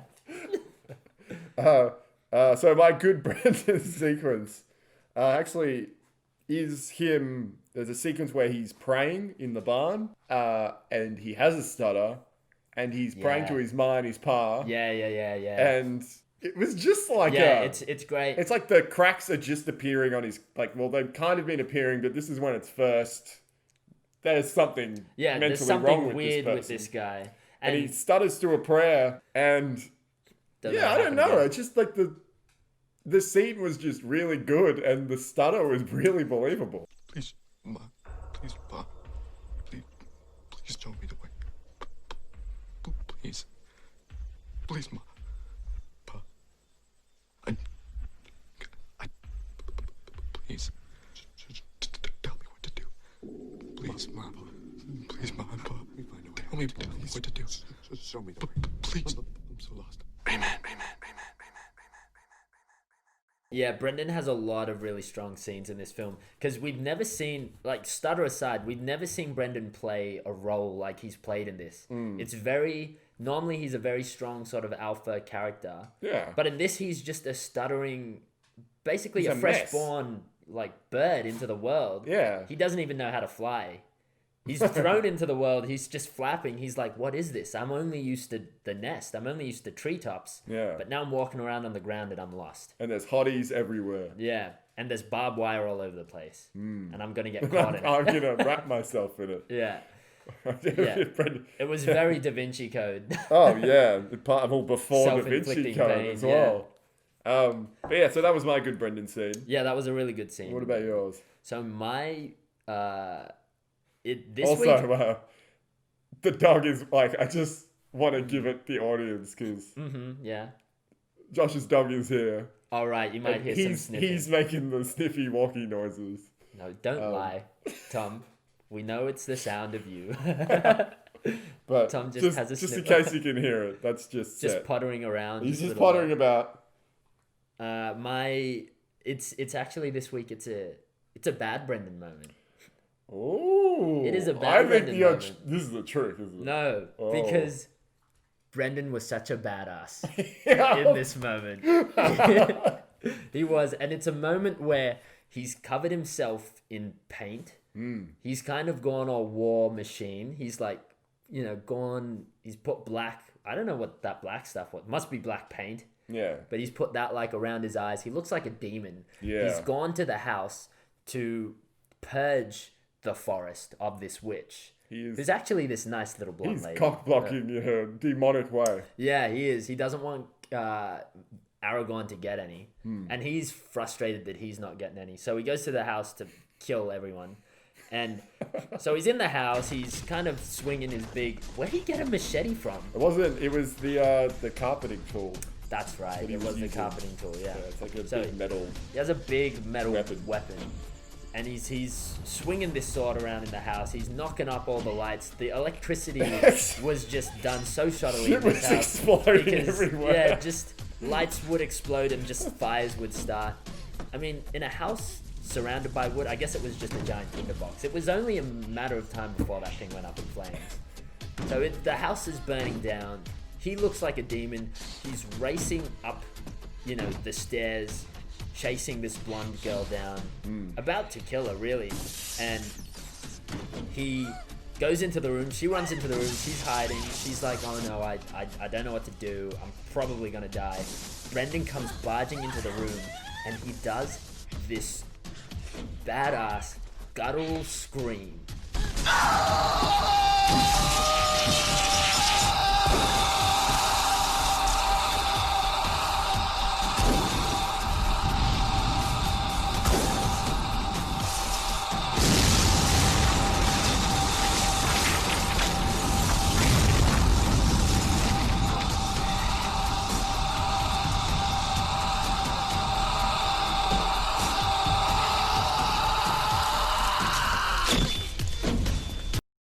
It is the scream of all screams. Yes. The scream went on for eternity. It was a long scream. It was amazing. I actually thought that was going to be the turn because I thought that was like the dude in the forest could hear him screaming. Yeah. At that level, and then that maybe this movie was. Some sort weird, of purgatory thing. That had it had a weird audio effect on it, and it was loud. Yeah, and shit was shaking, and the scream. You've never heard a scream like this scream, and I felt like I aged during the scream. It went on forever. I think I've got some white hairs now growing because of it. Josh, I've aged. You look different. I feel wiser, and I know if I ever hear that scream. Oh no! Oh no, but that's a good one. The scream, yeah, definitely. So it was a bad Brendan moment, but the fact that he was being very bad. He was being a badass, yeah. And he was being a badass. Yeah, that's a good one. Okay, so now chemistry 101. Tom, who do you think Brendan had the best chemistry with? I'm gonna go with the obvious choice, and that's the old lady in this film. There's a crazy old lady in this film who taints Brendan's mind. Makes her think she's really the witch character. Yeah, she turns Brendan against basically Hot Biddy. Hot Biddy. So this old lady lives in this trailer and she has a dog, and Brendan sees her and she essentially hates the Hot Biddy because A whole bunch of reasons. We don't really need to. We don't need to go into it, but she hates hot chick for reasons. 4 reasons. She has reasons. Yeah. I mean, they're arguably good or bad reasons. Yeah, you can see why she's a bit crazy. But it doesn't matter. She It just doesn't kind matter, of turns Brendan a little bit crazier than he already was. Yeah. And she has some great scenes. Like She does have good scenes. There's She did especially a good crazy lady. The intense eye scene where yeah. she's essentially like monologuing to Brendan about the evils of this hot biddy. Yeah. And Brendan is like on a knee looking up at her. Yeah. And his eyes, he's doing something with his eyes. I know what you're talking about. It was the individual eye blink, wasn't it? When she goes like they blink. But they're also like and go a bit crazy. They were going like erratically shaking in his sockets. Oh, Brendan. Yeah. Brendan was like, he was clearly hanging on her every word. Yeah. That's just some great acting. That was good. You see, even though Brendan isn't saying anything, you can see the thoughts going on in his head just by his eye movements. Yeah, and they were some hardcore. Oh yeah, that was intense. At that moment, it was only a split second, but you're like, boy, can this man act. Boy, do I believe every single thing he's thinking. He's not saying anything, but I just believe his existence in this world. She tempted him to her and stopped his heart. It takes a witch to do that. You took the words from my mouth. But killing my husband was not enough for her. After that, she put her spell on my son. My beautiful, silent son. Silent. Clay. Your son is Clay. She really brought the crazy out of him. Yeah. I think. So yeah, that's some great chemistry. What about you? Yeah, chemistry 101. Who did I think Brendan had the most chemistry with in the film? It's tough, you know. There aren't many characters in the film. Yeah, he had some great chemistry with the crazy lady. It wasn't... I mean, the chemistry was so good, it turned him bad in an instance. He had so much chemistry with this lady, he really shouldn't have. I wish he didn't have that much chemistry with her. Yeah, because then maybe he would have survived. Exactly. So there's him. And there isn't really that many. He had some alright chemistry with Aragon. Aragon doesn't talk. He physically can't. He's got a speech impediment. But he doesn't need to talk because he exudes He did some great physical acting, though, in terms of just expressions with his arms and stuff. That was some good stuff. I think Brendan, before the film, went, hey, Aragon, I know I can't really be that manly in this film. I'm in a character that I have a stutter. I can't. Can you just pick up the slack for me, please? Because I can't go into a movie without like a male figurehead. Yeah. Can you be that man, please? Yeah, I feel like probably Viggo Mortensen begrudgingly accepted. I don't want to say he was intimidated by Brendan, but I certainly got that feeling watching that movie that, like, I mean, put yourself in those shoes, Josh. Viggo Mortensen saunters onto set and he's like, I'm the biggest man in this forest, but then what's that? You're next New to a kid on the 6 foot block. man. Here comes the lead. Yeah. Brendan Fraser strolls in. Yeah. Boyish good looks, kind of undermining the chiseled features of Viggo Mortensen. Viggo was probably like, you know what? Like, I'm going to run rings around this young boyo. Yeah, but boy... Hell no. Yeah, as soon as the camera starts rolling. If you want to see a movie where Brendan beats Viggo Mortensen in acting... Oh, yeah. Watch this one for sure. And you can see at the end of each of Viggo's scenes, there's just like a little glance to Brendan, like, did I do all right there? Yeah, he wants... Do you think I did good? And Brendan never nods. No, he never nods. Because he doesn't need to give him acceptance. But they're also just different calibers of actor. They are, completely. I mean, Brendan knows that Viggo's going to have to work to be a Brendan Fraser. Like, to get that role. To get to that stage. Yeah. I mean, Viggo will get there eventually. We know he will. He becomes Aragon. Yeah, he becomes Aragon eventually, I mean. Yeah. But, you know, there's still a lot to learn. The question remains, though, like, should Brendan have been Aragon? I think Brendan could have made a great Aragon. I think weirdly... We've seen him with long hair. Yeah. He can pull it off. And, I mean, he had pretty good chemistry with, what was her name? Ashley Judd. Ashley Judd. Oh. She had pretty good chemistry with Blondie. Blondie kind of cock-blocks him, kind of cock-teases him a little bit. She's pretty mean. Oh, yeah. She's very mean. She is clearly into Aragorn. But yet she kind of teases him a little. She's kind of like, come take a swim with me in this pool. And then get the bug out of my hair, but I'm going to like, it's on the back of my head, but I'm going to press my body. Yeah, it's like when you see movies where the girl's like, can you please put this necklace over me? And she kind of comes into you, like front on in a hug. But it's like, I can't see what I'm doing. I'm doing just the same job that you would be doing. That's a tiny clamp on the back of that. You got to back up into me if you really want this necklace to be on. Yeah. It was that sort of moment. She was like, can you get the bug out? But do it blind. Yeah, but I'm going to just get all up in your grill. Yeah. I have to pick who I think he had the most chemistry with. And I got to say, it's the random no-name guy who picks him up from the get-go. Like, he finds him in the forest. He takes him to who's responsible for him. Because there's this moment where this man, who I don't really know his relation to everyone else. I don't even know his name. But he sees Brendan lusting after Blondie. And she's with Aragorn. And they're, getting down and dirty with it. And they're loving it. They're loving it. They're just all up in each other's grill. And, random Samaritan, we'll call him Samaritan. He sees what's going on and he takes Brendan aside and he's like, look, I know you're lusting after Blondie, but... Callie loves Clay. She has since the first time she saw him. And he's loved her from the first time he saw her. And he really connects with Brendan. At first, Brendan's like, no. You're wrong. Hey, all right. All right. All right, you're not. That's not how it is. But just remember what I said. Just be careful. Yeah. Even though I'm wrong, don't forget what I said. All right? And then they kind of became friends. They bro down. Yeah. Which is, you're right. And that was a nice moment. And in that sequence, he's like, I feel responsible for you. But, like, he brought Brendan to the ranch. And he took him away from the ranch. Yeah, he took him away from the ranch. Shoots Brendan at the end of the movie. Yeah, and he does. He did his job. And it was like, that was a nice cyclical... Yeah, it's true. He brought him in and he took him out. Yeah. He did what needed to be done. He righted his mistake. Yeah. So Chemistry 101 goes to Samaritan. Nice.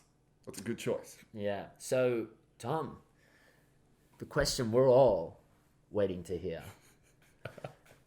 Dun, dun, dun, dun. Boom, boom, boom, boom, boom, boom, boom, boom. How Brendazzled were you in this film out of 10 dazzle points? This is a 10. I'm not even going to pretend. Yeah. Not even going to pretend today. It's really hard, and I don't want to beat around the bush. It's a 10 from me as well. Yeah, good. Just good. I've always seen Brendan do good, but he really outdid himself this time. This was... undisputedly his best performance to date. Last week's The Scout. Last week. Yeah, last week. Yeah. That movie was a confusing mess, but Brendan had a lot of range. Yeah. This movie, there was a lot going on with Brendan, but it was linked together. Yeah, he goes to a completely different character at the end of the film, but there was a clear progression. You can see how he transforms makes into that. it, Yeah. and you believe it because you're kind of seeing the world through his skewed eyes, crazy eyes. Yeah, and so I Brendazzled the shit out of me. Yeah. Actually. I know we skipped over this. I want to give a notable mention, even though I said Samaritan had the most chemistry. Yeah. He had some really good chemistry with Ma and Pa. Yes. He really did. Yeah. And they had really good chemistry together. That was a great scene because Brendan is losing his mind, but his parents, he kind of falls over in the forest. Yeah. And then they start calling to him. You hear this voice off screen and it's like, Darkly. Darkly. Darkly. Hey, Darkly. Yeah. And then his name's Darkly. Yeah, Darkly Noon. Yeah, Which Darkly is a baller name. Yeah. And then he kind of looks up and you get this really slow, tense kind of pan up. And then it's like his two crazy fundamentalist parents. Yeah. And they're both dressed she's in a female suit. Yeah. And he's looking his Sunday best. Yeah. But they're just riddled with bullet holes. Bullet holes for days. They have these big smiles on their faces. Yeah. And they're very chipper. They're quite happy. They were so friendly. Yeah. How's it going, Ma? Pretty good, Pa. Yeah. And it upsets Brendan at first, so he flees. But he sees him again in a caravan. Yeah. Still looking like that. Yeah. And Yeah. He has great chemistry. Yeah, with him. actually, I mean, that it's him scene talking was- to his dead parents. Yeah, and but they it's look with him. horrific. Yeah. But they don't act like they've been shot. They act fine. Mm. They're really good together. They're really good with Brendan. It was a great scene. Yeah. Notable mention there for chemistry. Definitely. But yeah. So There's a lot to talk about. There's a lot to talk in about. terms of the Brendazzled factors here. yeah. Because It was in fact I'm gonna give it an 11 Dazzle points. Because a 10 doesn't suffice this time. Oh, I'm gonna give it a 10. Because you're waiting for you feel like he can do better. I think we're gonna see better. Yeah. So far I don't doubt it. This is Brendan's always been good, but this is a glimpse into This was great. what I thought wasn't possible has now just been made possible, and it's giving me hope to things that can be probable. He's become like, there were rumors in the galaxy that there was a Brendan Fraser style, like a range of acting. Yeah, I've heard it around the galaxy a fair bit. And it was like Frieza and Goku in Dragon Ball Z. We didn't believe it, but he transformed in front of us. Yeah, and so now we have no objection. Yeah, now we know it's possible. Yeah. So it's going to happen. And what's possible now is going to be probable. So he's definitely going to fulfill the shoes. And this movie it was a rare treat. It was a rare treat. And it's not for everyone, Oh, I no, feel. yeah. But I think it's for... If you like movies. If you like movies, you'll like this movie. But maybe if you like kind of like artsy movies, I guess. This movie, like if you appreciate cinematography, this movie's... It's got that.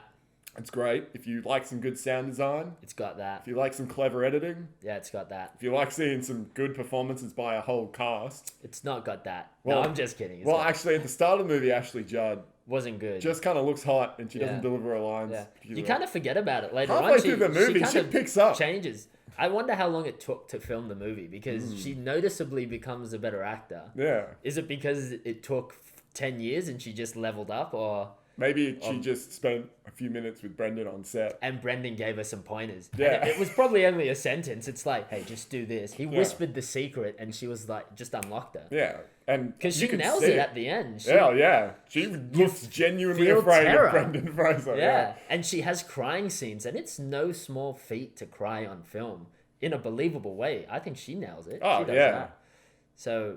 And this movie gets points because I never thought that I would think Brendan Fraser was an intimidating presence. Like, so I say that in a way that he is, in his other movies, he's a strong man and he can be intimidating kind of using physical acting. Yeah. But in this movie, he kind of goes from somebody that is like Brendan Fraser, like he's a lovable actor that everybody knows is the best. To this man can kill me. But he goes full psycho in this movie. Like, probably a place that I think only Nicolas Cage can also go. Get to? Yeah. He went full crazy. He went Cage Fury. Yeah, and to a good level. Oh, a great level. It was all believable.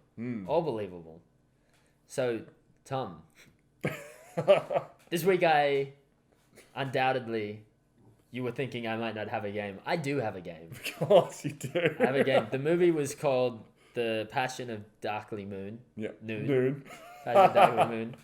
The game I've got for you today, Tom, is The Passion of Sparkly Spoon. Ooh. Yeah. So, what you've got right in front of you here, can you just explain what you can see? I can see 3 spoons. Yeah. And would you and there's a blue classify towel them, over them. if you were to classify what the spoons look like, how would you say? So 2 of them look like your conventional spoons, Yeah. and one of them is a soup spoon. But all 3 of them look sparkly. But I guess all 3 are glistening with dancing lights. Yeah, they're sparkly spoons. You took the words right out of my mouth, Tom. So you've got 3 sparkly spoons right in front of you. Okay. One of them has passion. You want the passion of the sparkly spoon, but 2 of them are passionless. What spoon has passion? And pick it. Pick the passion of sparkly spoon. Pick the passion of sparkly spoon, Tom. Pick it. Okay. Dun, dun, dun, Well, there's dun, really dun, no... dun, dun, dun. I'm just going to have to pick a spoon. I know you've got really no indication No. of what they're going to be. There's no Maybe clues. one is sparklier There's than just the other. 3 spoons. hidden by a towel. You should probably check the sparkle levels. They're over 9,000.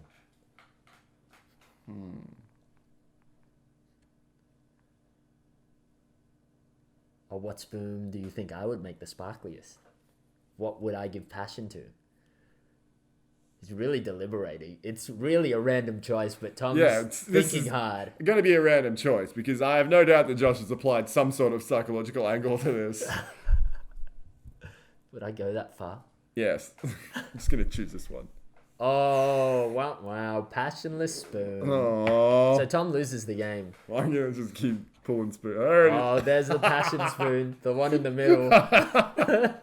It's filled with passion. Oh, boy. What kind of passion is this? Oh, he's drawn testicles. It's not any testicles. No, this is definitely a Fraser. It's Brendan Scrotum. And it's shaped like a love heart. It's Brendy Scrote in the shape of a love heart on the end of the spoon. It's too bad you missed this spoon. That passion's for me. Awesome. Well, this was a really good week for Brendazzled. It was. That was a good... It was a good week. And movie... Yeah. We came off one that we didn't like before, which was... What was it? The Scout? Scout, yeah. Last week. Really left me drained last week. Yeah, The Scout was really bad. But this week, it's a rare treat to see a film like this. Well, even though it's an artsy film. thought it was going to be good. Yeah.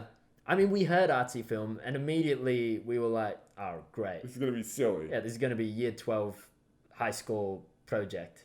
Year 12 high school project. Yeah, take that. That's how art works. Yeah. It doesn't make sense. I legit thought this movie was going to be a bit of a cluster duck. Yeah, but as far as artsy films go, it wasn't super artsy. It didn't overdo it. It didn't, no. And it didn't overstay its welcome on anything. No, it kind of, it's everything I was hoping it would be. Yeah. In fact, it was more. It exceeded my expectations. Yeah. So it was a really good week for Brendan movies. And Brendan nailed it this week. So yeah, and it's been a good week for Brendan Fields. I've kept him in my heart a lot. Yeah, he's really warmed me this week. He's helped me get through some tough times. What times has he helped you get through? Well, I mean, as you know. Yeah.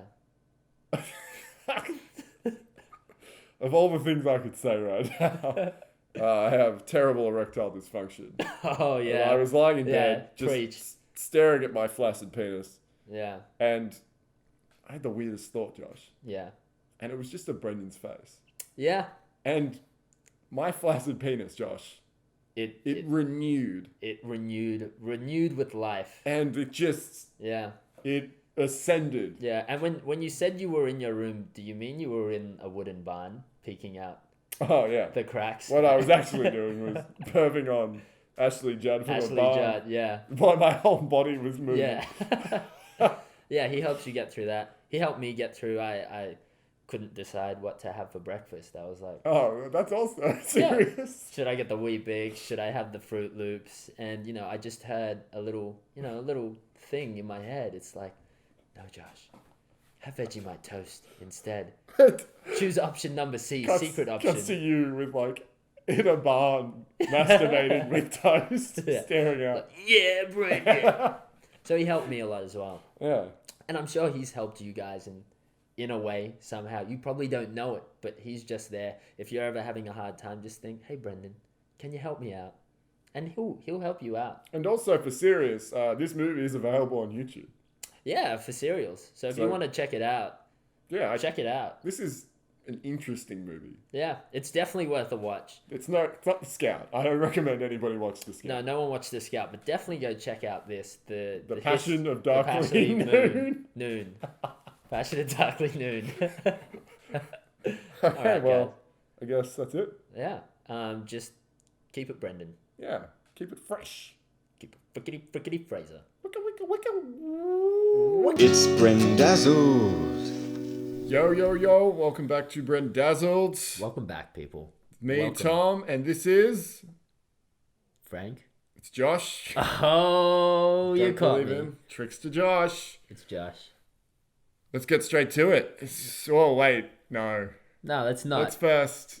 Something needs to be said, Tom, and you've done a boo-boo. You've done the people wrong. Solely you, not me. I'm not the only one who's done a boo-boo here. It's just you. Everything coming. This is something Tom needs to say solely. To the... Oh, this is so hard. It's to tough. to the audience, to the people, I have something to say. To the listeners of the Brendazzled Over the podcast. last 2 weekends, you may have noticed that on your podcast aggregator of choice, Brendazzled has not appeared. It's been lacking. It's been lacking. Yeah. And there's been a lot of hurt going around. We can feel it. Certain people, one of them named Eben, have harangued me like wailing women. Yeah. That the lack of transparency has been unacceptable. And we don't like to generalize, but sometimes women do wail. Wailing witch. We had a week off because I think we were in Canberra. Yeah, And we were then- away. We were out of state. Some of us were. Some of us have better things to do. Yeah. Apparently. Which is Tom. That's why he's apologizing right now. And last weekend we played Dark Souls 3 and we just played video games. So It was a great time. we really enjoyed that. Yeah. So no regrets there. But still, we're sorry. Yeah. That was the But worst. we're back in full force. Yeah. And There'll we're be plenty also of Brendan- sorry for our bad apology. Yeah. Which I think Tom will apologize again for Nice. next time. I'm very sorry. So this week's movie was called Mrs. Winterbourne. Yeah, Mrs. Winterbottom. And now for our feature presentation.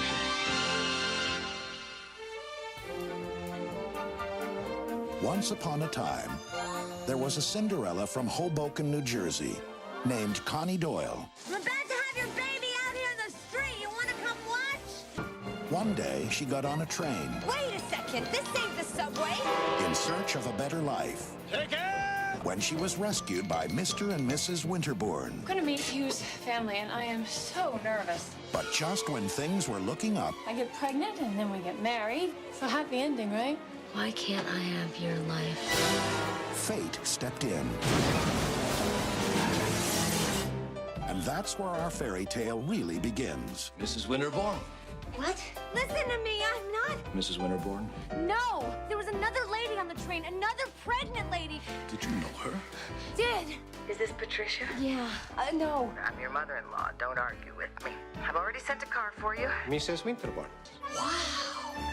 She may not be the woman she claims to be, Can Mommy go to prison for this cookie? Can you say 5 to 10? but she's about to become the Winterbourne they all need her to be.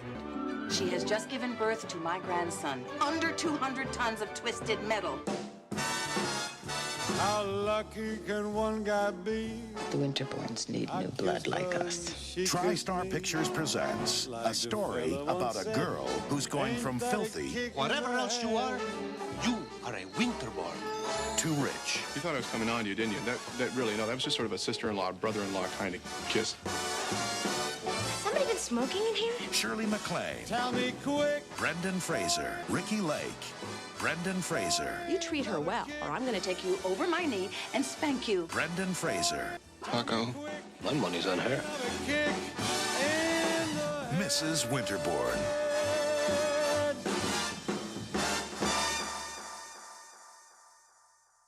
So this movie, the movie.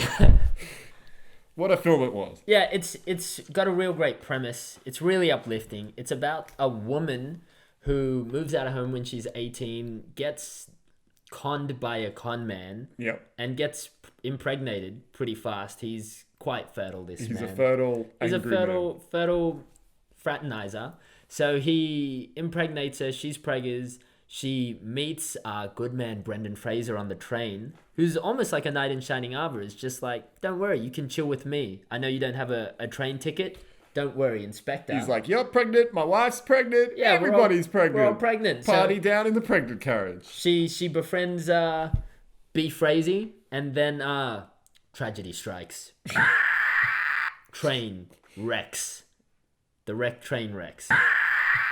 And everyone dies except for pregnant lady. And the child. And everyone thinks that she is the wife of Brendan Fraser. Now, she don't got nowhere to live. She was practically homeless. And Brendan Fraser's parents are pretty rolling in it. They're Pretty damn wealthy. So she's just going to pretend to be, Brendan Fraser's wife. And she's going to pretend that the child is now Brendan Fraser's son. Yep. Brendan Fraser's dead at the moment. She comes into the family. Oh, What's who this? is that? Yeah, who's Is this that- charming man? Brendan Fraser's... It's Brendan Fraser again. Identical twin, people. Identical twin. 2 times the Fraser in this movie. Yeah. So then she lives in the family. The twin falls in love with his dead twin brother's supposed pregnant wife. Yeah.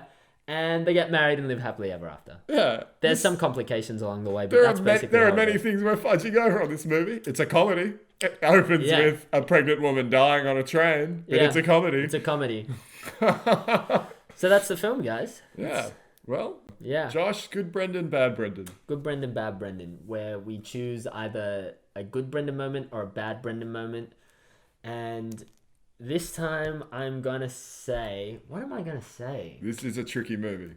It is. It's tough because I'm not Brendan... Usually, to be diplomatic, I would say this was a divisive movie. Yeah. I'm not going to say that this week. No.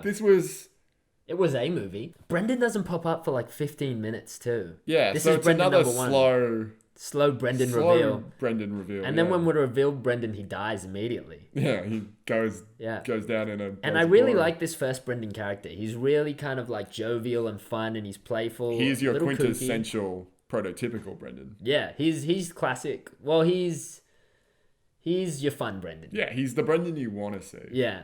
And then we get this new stuck-up, snobby... Possibly Asperger's Brendan. Stingy Brendan. Stingy Brendan. You said stingy with venom. Stingy Brendan. Stingy Doesn't want to share his money with no one. This is a Brendan I don't like to see. No. But he does this Brendan very nicely. So I'm going to say... look... You don't want to say good, do you? Yeah. Like, I can tell. And this is going to be a hard podcast episode because... I mean, Brendan always does good. Yeah. He always does good. Let's say that right off the bat. Yeah. He didn't do as good as he normally does. No. He did good, though. Yeah, he did better than...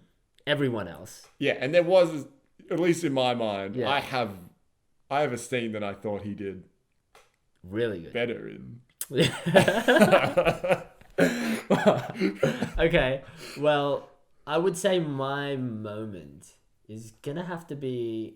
Look, I'm gonna say good Brendan, and I'm gonna say a tango scene. His tango scene. He's dancing. His dancing. Because if there's one thing Brendan loves to do in his movies... Before you start, Josh, can you just give the audience and me, why was he tangoing?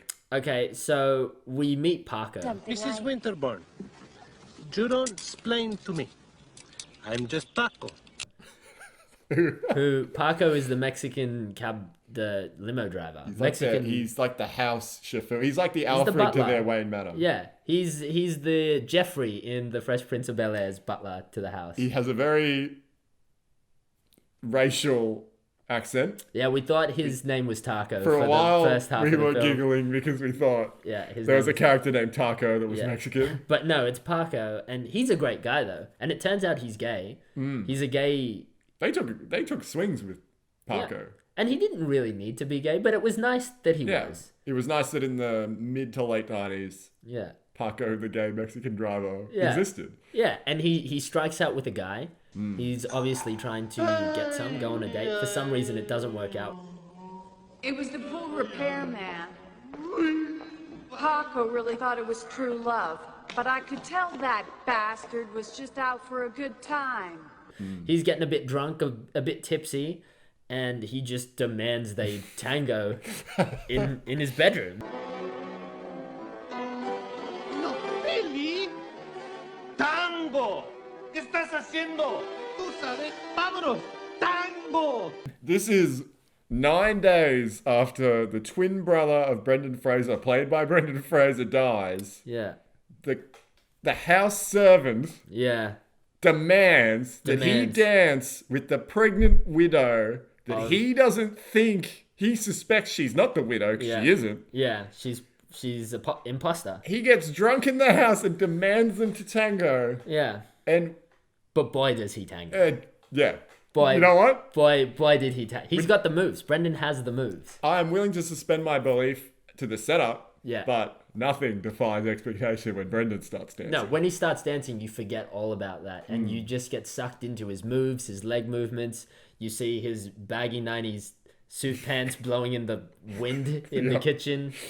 And it was a really good scene. then there was a lot of kissing afterwards. They get close. Yeah. There's a lot of kissing his her supposed dead husband's brother. Constant.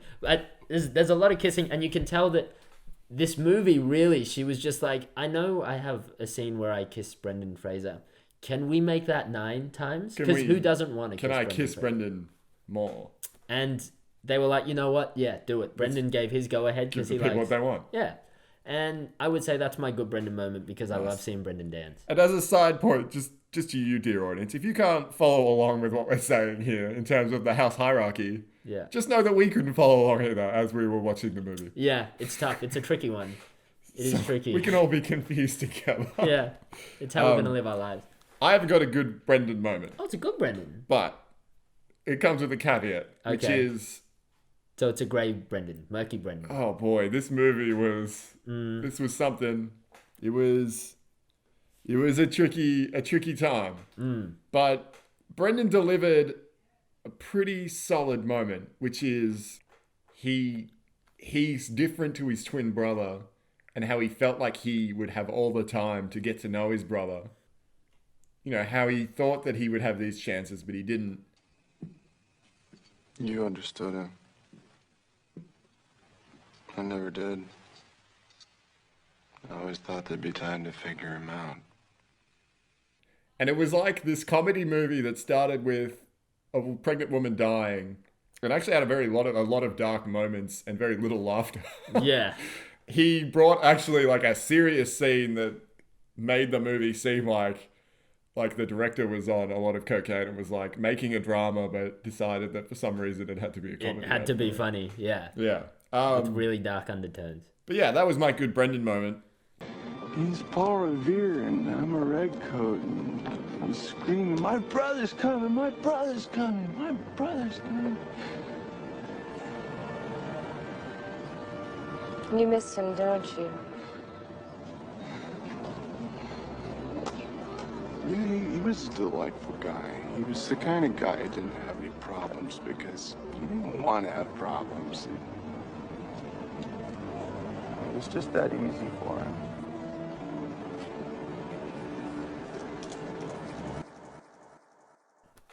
Bloop, bloop, bloop, bloop. That's the sound of the monologue being played. I hope you enjoyed it. Okay, I could listen to that monologue all Chemistry day. 101. Yeah. Where we decide who Brendan Fraser had the most chemistry with in the film. I'm going to say Brendan had the most chemistry with, you know what? Him and Parker got along pretty well. Yeah, they did. Yeah. And he actually said the line, let's make a Parko taco. Did he actually say that? Yeah, when when Parko was drunk and he swaddles him in blankets, he wraps them around him and he goes, come on, we'll make a Paco taco. Thanks, Brendan. Just reinforces the chemistry even more. These guys know each other. Yeah, Parko and Taco, they have a great time together. Parko has a great chemistry with everyone, as does Brendan all the time. So when you see these two forces combined, Parko and Brendan Fraser, it's just a match made in heaven. Two positives aren't meant to attract each other. No, but somehow they do. It works, and they create a whole new element on the periodical table. That's magnetism. Jesus. What about you? What's your chemistry? 101. I think Brendan, or Bill, was that his name? The character he portrayed, and his brother, his deceased brother Hugh. That's right, Huey. I think Bill had the best chemistry with Steve DeCuso, who was the girl's evil knock-up baby daddy. But there is one sequence where Brendan meets this bad guy on the dance floor. Yeah. And there was a lot of sparks, but they weren't romantic. Yeah, they were bad. Yeah. And so the main chick, we'll call her Baby Mama. Yeah, Baby Mama. She gets conned in by this guy who is masterfully played by this actor. Yeah. Who actually already got a shout out on our podcast. Yeah, from Darkly Moon. The guy that I don't think there's a way that we can enunciate who he is. No, he's just the bro. He's just the bro in Darkly Noon who brings Darkly Noon to this place. Yeah. Played by the same actor in this movie. In this we'll call him Baby Daddy. We'll call him Baby Daddy. BD. He is the most evil person, and he is really well acted. He was a great character. The guy was a great character, and the Yeah. guy acting him Yeah. knocked it out of the park. Pure evil. He did an amazing job. This guy was pure He was evil. really menacing. Yeah. But you were impressed. You weren't hating his guts. Like, you did hate his guts, but you're sort of impressed at how Kind of evil this guy is. respected his, Yeah. It's like, his oh. ability to be one step ahead of Baby Mama. Yeah. But there is a sequence where he reveals himself around the end of the movie as like the conflict, because she's going to marry Bill, Brendan Fraser, his brother, who's marrying his. So Brendan Fraser, as one brother, is marrying his dead brother's widowed wife. Yeah. What? And anyway, Steve, it makes sense because Steve DeCuso, aka Baby Daddy, finds out that she's, you know, an imposter. She's not Brendan Fraser's brother's dead brother's possible wife. And he demands to dance with her at their wedding reception. Yeah, he wants money. He knows the family's loaded. And he's so cocky. Because this guy, he knows. He's got the secrets. He's a charming snake. Yeah. But he's a snake. Yeah. And Brendan... Tempting. Brendan towers over him. But, you know, like good guy Brendan... Yeah, he can't throw punches. He's meeting the devil on the dance floor. And Yeah. the devil's going to dance. Yeah. Oh. May I cut in on this one? You're a lucky man, Bill. Thank you. I'm afraid I haven't had the pleasure. You haven't. I have. Steve DeCunzo. You remember New York. I'm glad to see your mother's doing so well. Thank you, Steve. Very well, then. Just one dance. Bring it right back. I want it all to myself. Oh, you'll have to catch us first. And yeah, I thought that was a great... Yeah, that was a really good scene. Great moment. And it was really like good. very quick. Like, it was like but you 3 could, seconds. you could already tell, like, even without them saying too much, you can see it all in Brendan's eyes. I hate you. I know if he looked at me like you're that, just bad business. I would just weep. Yeah, because what can you do? Well, besides curl up, fetal uncontrollably position. piss your pants. Yeah. So yeah, let's just get to this. Yeah. How Brendazzled were you, Josh? It was tough because, you know what? I don't like seeing the character that Brendan portrayed. No. I do like seeing Brendan in a lot of films, but for a lot of this movie, Brendan played a douche, really. And he changes towards the end of the film, but radically. Radically. There's no reason. He kisses the chick because he goes from mistrusting her. Then he gets a little peck on the lips and he's like, I love you. Yeah. And I'm a good guy now and I'm going to Straight protect you no matter what. In fact, as we were watching it, there's a secret, he immediately meets this, probably his dead brother's widow. Yeah. And he's just a real dick. Yeah, from the get-go. But then the next scene, he's like distrustful and then he works out very quickly that she's not who she Charlotte? says she is. Charlotte Winterbourne? Patricia. She's in fact Baby Mama. Yeah. And then there's a very noir shot of him smoking a cigarette on a desk. When he realizes it, he's like, I've got you. But then within like 5 minutes, he's suddenly radically in love with her. And he doesn't even care. They kiss once. Yeah. And then he's like, let's get married. And then bam. Like Jesus. Yeah. So, I mean, it was an all over the shop. And it's not Brendan's fault. It's probably this script. I don't like seeing the character Brendan played for the majority of the film. So, you know what? I know this goes against the rules. But I think I was one dazzled in Brendazzled. But you know what? We got 2 different Brendan performances. Brendan played 2 different characters in this film. Yeah. And boy, did I love the other brother. I loved that guy because from the get-go, he was a great guy. And we didn't see much of him, but I got to see Brendan play 2 different characters in the one film. In one movie, yeah. And I give that a 9 Brendazzled. So together, they culminate to 10 dazzle points. I was 10 dazzled with this Brendazzled film. Well done. Well done, sir. What about you, Tom? Okay, I'm having a real... I'm embattled by this movie. Yeah. And it's because we've seen a few bad movies so far. Like, yeah, we've been around our block. There's been... We know bad. Most of them have been good Brendan performances. Like, we've given Brendan very good scores, and we legitimately think that he's been very solid in these movies. I don't think he's ever got a 10 yet, but he's definitely got high marks around the board. But these movies, like... He brings the generally heat. carrying the movie, and if you look at his performance, it's usually very impressive. Yeah. I'm not totally sold on this movie, Josh. I think weirdly Steve DeCouso. This is the first movie where one other character has been the standout. Yeah, and it wasn't Brendan. It was This the evil most guy. villainous, ordinary person. Yeah. And Paco. Paco did good. Yeah, and Paco was really outstanding. Like, we were laughing at the beginning, but midway through the movie, we had this weird respect for Paco, the Mexican gay chauffeur. Yeah. But Brendan was just cold and... Yeah. Josh. Yeah. I mean, I want to say a 9. Yeah. But I can't. We were talking about this before. We were talking. I was saying, man, this is like a 6 or 7. Yeah. Josh. Yeah. It's a 10. It's a 10. It is a 10. Where did that come from? Here's where it came from. Here's the but. Okay. I didn't like Brendan as Bill. No. But I think we weren't meant to. Yeah. He was playing someone who is anathema to the protagonist, so... Yeah. And he played an uptight dude so well that I thought he had a mental condition. Yeah. He did the whole treat him mean, keep him keen scenario. Brendan also had the only lines that I thought had any emotional anchorage in the movie. Yep. He was the only person with any humanity by the middle of the movie. Tick that. He did play 2 characters in one film. He played 2 different characters in the one film. And they were radically different characters. Completely different looked characters. radically different. Yeah. They both looked like Brendan Fraser, but their hair was different. And at the end of the movie, I wasn't happy with the movie. But I'm glad I saw it because I'm glad I saw Brendan's performance. And if that's not a 10...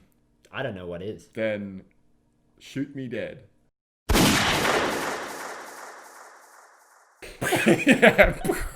But no, this would be the closest I've been to a legit 9, but... Yeah, you give it a 10 minus. I give it a 10 minus. A 10 minus. And... Not a 10 plus this time. I want to portray to the audience how sad that makes me, because... Yeah. He's passed these movies with flying colours. Yeah. And this one was... This one was rough. Yeah. And honestly, I also think it might have just been because Paco and Steve DeCouso / Baby Daddy... Yeah. They just had the better parts. Yeah, they did. I think if you put Brendan in Steve DeCouso's role, I think he would have been infinitely more menacing. Oh, he would have knocked that out of the park. And if you made Brendan Paco, we would have loved him from the guy, I would have... Yeah, nothing would have gotten done because I'd have posters of Paco on my wall. So in a big way, Brendan probably did more of the carrying by playing a character that actually had to sell us on something very unbelievable. Yeah. I mean, the weakest part of the movie was Ricky Lake, who's the protagonist. She was not a good... She really Albert Brooksed it up this time. We're going to call it Brooksing. Yeah. And it was a bubbling brook here. Yeah. And I think Brendan was the spine of the movie, really. Yeah, he really held it together, as he does with all his films. But holy shit, it was a bad movie. Wasn't great, people. Cool. Not great. Well... That's the end of this week. And I feel... do you feel like we have closure? Like, do you... Like, I'm not... No, I'm waiting... Something's hanging off, isn't it? Yeah, and it's because next week, I feel like we're going to get our Brendan Fraser performance back. Like, more Brendan... Because I guess we've come off a long break at the moment. Yeah. We've come off a long break, and I really wanted to see some... just classic Brendan stuff, and they didn't feed us enough Brendan in this film because he wasn't the main character. No, yeah, he's not going to be the main character next week. Is he not? No, next week is Twilight of the Golds. So, but he's not the main? No. What is he? He's like a... He better not be like guy on left number 3. No, he's like the brother to the main chick. Okay, well, we've seen Brendan support before, and he can support the shit out of Well, anything. we saw it this week. Yeah. This movie was like World War I, and Brendan was like an embattled French medic dragging the movie through the trenches. Yeah. and leading me to this long beleaguered World War One analogy that needs to end. You led him right to the end of it. Let him out into present day. But yeah, I feel empty. Yeah. I'm not feeling content. No, we're not. And you know what could help us feel content? Maybe if you guys give us a little bit of a review. Yeah. Yeah, maybe you guys could just put a little review on the end. Tell us, are we missing anything? How about this? You guys put a review on iTunes. More people will join Brendan Fraser. We'll get more listeners. We can all discuss this movie. We'd also like it if you guys could tell us stuff you want to hear more of or less of. Yeah. And if you do that, we'll give you a shout out in the podcast. You get a shout out, just like you, Evan. Shout out, love you, bro. Like, you shout out to Evan Davis. Evan Davis. Shout out to Harry Brook. Harry Brook. Shout out to someone else did. I can't remember. Don't take this as what will happen. Shout out to Andre Sanchez. Yeah, you go, girl. Yeah, you go. And I'll be seeing you on PlayStation. Shake that tail feather. But yeah, do that. We'll give you a shout out and we'll see you next week, guys, because we're never going to leave you again. No, we never will. And we'll be back. We'll be stronger. And this is just the beginning of a great relationship, a great community. We're going to take you out. We're going to wine and dine you. Yeah. But we're not going to go home with you. We're going to lead you to your front door. Yeah. We're going to give you a kiss on the cheek. Yeah. And we're going to see you Fraser later. Yeah, and we're gonna call you in 3 days, like we promised. Like we promised we would. I'm gonna call you within an hour, baby. I'm coming back. I'm coming back. If that's what you want. Yeah. Oh, I'm gonna be there anyway. Yeah, I'm not even gonna go back home. I'm not even gonna call. I'll stay in my bushes, in your bushes. I'm gonna hang out there. Anyway, shine lights in your room. We'll see you guys next time. See you guys. Bye. Bye. It's Brendazzled. Hello. Hey people, welcome back to another installment of Brendazzled, where you get your weekly dose of some Brendan Fraser. I've got here with me Tom. Say hi, Tom. Hello. It's closer. You didn't say what's up. Hi there. He's getting there. He's getting there. Don't worry. He gets the knife stabbed into his knee. But this week we watched Twilight of the Golds. We did. Yes. And now for our feature presentation.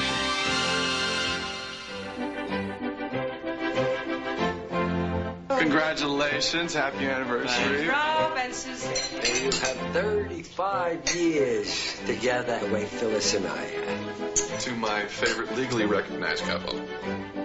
I have a surprise. I'm pregnant. The Golds rule! So she and Rob actually do have sex? Okay, we're having a shower with tons of champagne. I can't even drink champagne. Well, it's not for you, it's for me. What are you testing for again? Everything. Physical, psychological, emotional characteristics. You'll show them. Yours will be perfect. All I'm saying is the test could be wrong. Yeah, no, it's possible. I'm saying it's very unlikely.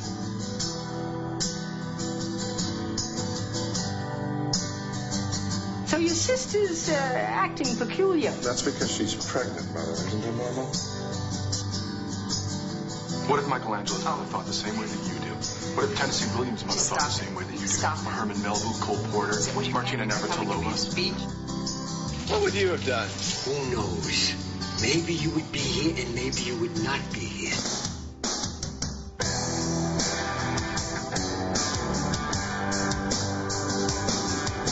The Twilight of the Golds. This is our latest. It was a TV movie. Yeah. I just need to say that up front. It's important to note that this isn't like it's not a big boy movie. It didn't get to go into the cinemas like the rest of its had its training wheels on. Yeah. It's the little brother that everyone kind of, they tolerate. watches. Yeah, they tolerate. Well, we don't really tolerate it anymore. And he never grows up. He's like Peter Pan, but everyone hates him. Yeah. Yeah. Kind of like. I always got the feeling that everyone hated Peter Pan as well, though, because he had to go essentially kidnap children. Yeah. And then everyone who lived in Neverland hated him. Exactly. And the only person who likes him is Wendy, but she's got Stockholm Syndrome. And then there was the Indian tribe. Did they like him? Yeah, well, see, I don't know. I think some of them liked him, but I also think, they don't have the privilege of a higher education, so maybe they just liked him because he could fly around and stuff. Yeah, so he was impressive. He was their god. Yeah. Yeah. It was a spiritual thing. I mean, we're not talking Disney now, because in Disney, everyone loves everyone. Yeah, because, Disney, it's all good. Yeah. Except for Tinkerbell. She hates Wendy in that movie. Yeah, she does. There's a lot of jealousy in that little fairy. Okay, back to She's got Twilight. sass. Back to Twilight of the Golds. Back to Twilight of the Golds. Okay, let's get back on track. All right, always got to take the fun out of the sails, Tom. Sorry. So Twilight of the Golds is it's a tricky film because when is it? 1997? It's 97, yeah, I think. Yeah, 97. And it's about our main man, B. Frazee. We actually get to see him right up front, which is amazing. We get some monologue from Frazee. We get to see some Frazee growing up. I love a lot of Frazee charm straight off the bat. Yeah. But it didn't follow throughout the entire film. Unfortunately, not consistent. No, because we were cock teased a little bit. We were led to believe there was a lot of Fraser in this film. The word cock tease came up a lot, Josh. On that count. Yeah. And boy, were we teased. Because we thought he was going to be in it a lot. He ended up not being in it really all that much. Like, not as much as they made him out to be in it. Yeah. They really set him up and didn't really deliver. They were kind of like in a van, and the van Yeah. stopped in front of me and Josh, and the doors opened, and a frail woman kind of poked out and was like, "Hey, you kids want to see some Brendan Fraser?" We were like, yeah! Yeah, we got in the van, and Yeah. it wasn't what we thought it was going to be. She brought us to climax, and, she promised us candies, but no, she kicked us out, left us by the side of the road. And then we were just two boys on the side of the road. No. Post-climax. Yeah, just thinking what could have Yeah, been. none Brendan Fraser was. No. So that's the rundown of the movie. You don't need to know anything else. So the movie is a woman, and she's married to a geneticist, and the geneticist... Geneticist? I did not hear that word thrown out once, but he told it. Is that what they're called? Yeah, he was a geneticist. Yeah. So he figures out the genetics of babies and shit. And essentially, it's some... Did you hear that word from the movie? Oh, or do no. you just know what that is? You're a geneticist. Okay. Yeah. No, it's just I've never heard that word thrown, but now I have context. I'm like, that's what he was. I just thought he was a scientist. So she gets pregnant, and then he gets his wife they see what's up with the baby, and it turns out that their baby's going to be smart, he's going to be good looking, it's going to be a boy. The whole package. But it's going to be like Brendan Fraser. It's going to be like Brendan Fraser's character David, and who why? is a homosexual. He's a homosexual. And this is a different time. It's 97. And the whole movie is like, should I get an abortion because my baby's going to be gay? Yeah, and Brendan's kind of like, Brendan's a bit upset about that. Yeah, if you do get an abortion, if you knew about me, would you abort me? I'm that baby. I'd be dead. And it's the whole family though, and that's it. That's the gist of it. Do we abort the gay baby, or the gayby, as we started calling the gayby.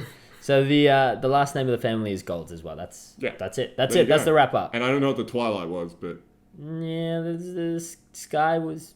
There was a part in the movie where I heard rain, but it looked very sunny. It didn't sound like rain. I thought it was like the sound of gutter water going to a bucket. Well, it was never addressed. And then the ground was wet though, but it was the sunniest day in the world. For the audience, here's a snippet of, just listen to the background, Noise. The sound of water. What do you think that is? What do you think? Tell us. Come on. What would you have done? If you had known. I said tell us. No, they're just ignoring us. They're playing the ignory game. All right, you can play it that way. We can just not talk. But we won't do that to you guys. Okay. We are. This way off topic. Weird day for Brendan. Yet again, Tom is bringing us back to reality. Good Brendan, bad Brendan. Josh, throw it out there when we choose a good Brendan moment or a bad Brendan moment. Yeah, I should really think of these things before we start recording. We were too busy thinking about Peter Pan. Yeah, Peter Pan. Thinking about why Twilights are happening. Who knows? But good Brendan moment, bad Brendan moment. What am I gonna pick? I think I'm gonna pick. You know what? I'm gonna pick a good Brendan moment. Surprising. Yeah, I don't normally pick this, but you know what? It's with a caveat because I think it is a bit of a bad Brendan moment. Because Brendan doesn't really come out good at the other side of this moment. What is it? It's the moment when Brendan's family basically just tells him you're sick, you're diseased. Oh, yeah. And if we knew, we would have aborted you. Oh, that was a harsh scene. Yeah, it was. So on one side, it was good because Brendan, boy, did he take it like a champ. He took it like a man. What a competitor. What an athlete. And he really, I mean, he cries because, you know, his family's like, we don't love you. And jokes, we love you, but we would have killed you. Brendan doesn't shy away from a good cry. No, he doesn't. You know, he goes for it. And when the bombshell is dropped on him, he looks like he was physically punched in the balls or the gut, like he's physically pained by the venomous words spitting out of his father's mouth. And it was a great Brendan moment, but bad for him. Yeah. I feel sorry that Brendan Fraser, the actor, had to go to that place. He had to adopt the feelings of a homosexual man named David and then have David's father tell him that he was ill. Yeah, and that, you know, if they knew, I would have killed you. I would have not had you. Yeah. Your life. Holy crap. Yeah. Bullshit, Walter. You know exactly how you feel. You just don't have the guts to tell me. All right. All right. You want the truth. You've got it. The answer is, who knows? Maybe you would be here and maybe you would not be here. Maybe Suzanne would be an only child. Maybe we wouldn't have to think about the things that you make us think about. And how do I really feel? I'll tell you. I think you're sick and diseased. And if there were a cure, I'd want you cured. You know, I hope you're still good, Brendan. I hope that hasn't left any battle scars. Yeah, we know you're listening, Brendan. We know you're out there. Yeah, but that's my good Brendan moment. Nice. What about you, Tommy? Well, I got a good Brendan moment.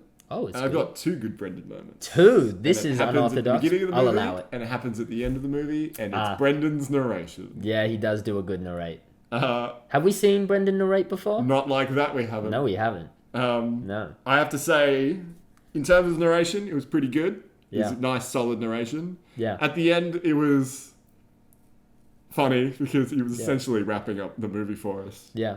Audibly. Mm-hmm. But Brendan's easy wit, good charm. Yeah. Coming through. On par with thank you for not smoking.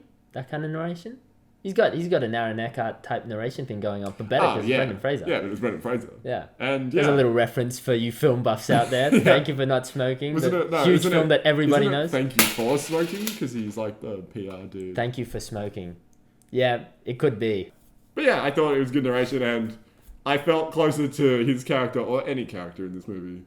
Yeah. At the beginning and the end. Just listening to him talk. They were very good moments and I liked them. As soon as the movie started and he started narrating, I was like, this is great. I'm going to love this film. Brendan out of the gates. Yeah. Which is always a good sign. Yeah, and then they close the gates on Brendan. They leave him locked up in the Colosseum while they let two deformed midgets fight, which normally would be entertaining to watch. Sounds amazing. Yeah, but no, they had like no arms and no legs, and they just kind of stood around spitting at each other. So they were like little...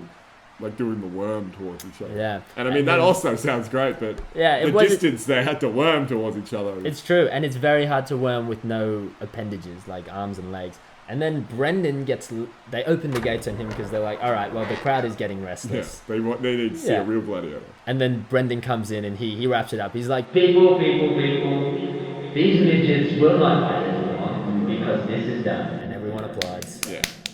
Because, then, Brendan's and then he looks up to Caesar to see what his judgment's going to be, but Caesar is Brendan Fraser. Again, yes. And he gives a big thumbs up because there's two Brendan Frasers in this fitting analogy. I think it sums up the movie quite perfectly. Yeah, well done us. Yeah. High five. So now... Chemistry 101. Chemistry 101, yeah. Who did Brendan Fraser have the most chemistry with in the film? This is what we'll explore. Tommy, who do you think Brendan Fraser had the most chemistry with? Chemistry 101. What do you think? It's tough. Brendan wasn't in it as much as he was. I think he had the best. Okay, so there is a part of the movie where Brendan's doing auditions for the opera musical that he's making. Yeah. And there is a character who comes on and she's a police officer or a paramedic of some type. Yeah. And she's a bit eccentric, Josh. Yeah. And she all the best ones are. She's very emotional because she's had a rough day before she's come here to rehearse before good guy Brendan. Sorry I'm late. I wanted to change my uniform, but I was having a really bad day. So my chain broke and I was on my way here. Yeah, surely some And- shit's gone down in her life. Brendan walks her through to start her audition. Yeah. Like, he's like, do you need to take a minute? And she's like, No, I'm all right. okay. No, I can do this. Yeah, I can do this, I can but do it. she's all over the shop. Okay, I'm ready. Alright. It's okay, she's just a little upset. Yeah. And Brendan can see that. Yeah. And he's like, how about we take some deep breaths Yeah. and get there? Yeah. And then he does a funny bit where he's like, Listen, why don't you take a deep breath? Good. being funny just to calm her Yeah. down, and then she does it and she laughs and he Yeah. laughs, and I was like, It's yes. that Fraser charm. Yeah. He really brings it out. There was great chemistry between them. I'm disappointed that there was no sparks, like romantic sparks between them. Alas, there could not be because he was gay. He was gay. And there were sparks with him and other men. And there were sparks with him and other men. There were sparks between him and other Brendan men. plays a believable. Oh, he really homosexual man does. in He this does play a great gay man because... Well, it never becomes a caricature of like. No, what he's a not gay like, man. this is clearly a gay person. He just plays a guy that just so happens to be Yeah. gay. And I believe it. Yeah, I believed it too. I think Yeah. his body language. We discussed this when we were watching it. Was like Yeah. mild, like there were like hints. Yeah. Hints of like feminine. That he loved the cock. Yeah. There were hints of that. There were just hints, but it wasn't over. Like it No. wasn't. He wasn't. Yeah. He wasn't flamboyant. It was second to his character. Yeah. So, I mean, my chemistry. It's easy to say his chemistry 101 was with like the phallic object in general. I think his real chemistry 101 was between him and the other gay man that. Yeah, his partner. No, not Oh, Steve. Not the Steve. redheaded. Yeah, the redheaded. Like, what was his name? I don't know what his name was. Jerry? He looked like a Jerry. He It looked like a Jerry. It could have been. If it isn't Jerry, it should have been. Yeah. We should just say that now. Preface that now. If we can ever go back and change one thing in history, it's this guy's name to be Jerry if it was not. Yeah, and then we'll kill Hitler. We promise. Yeah.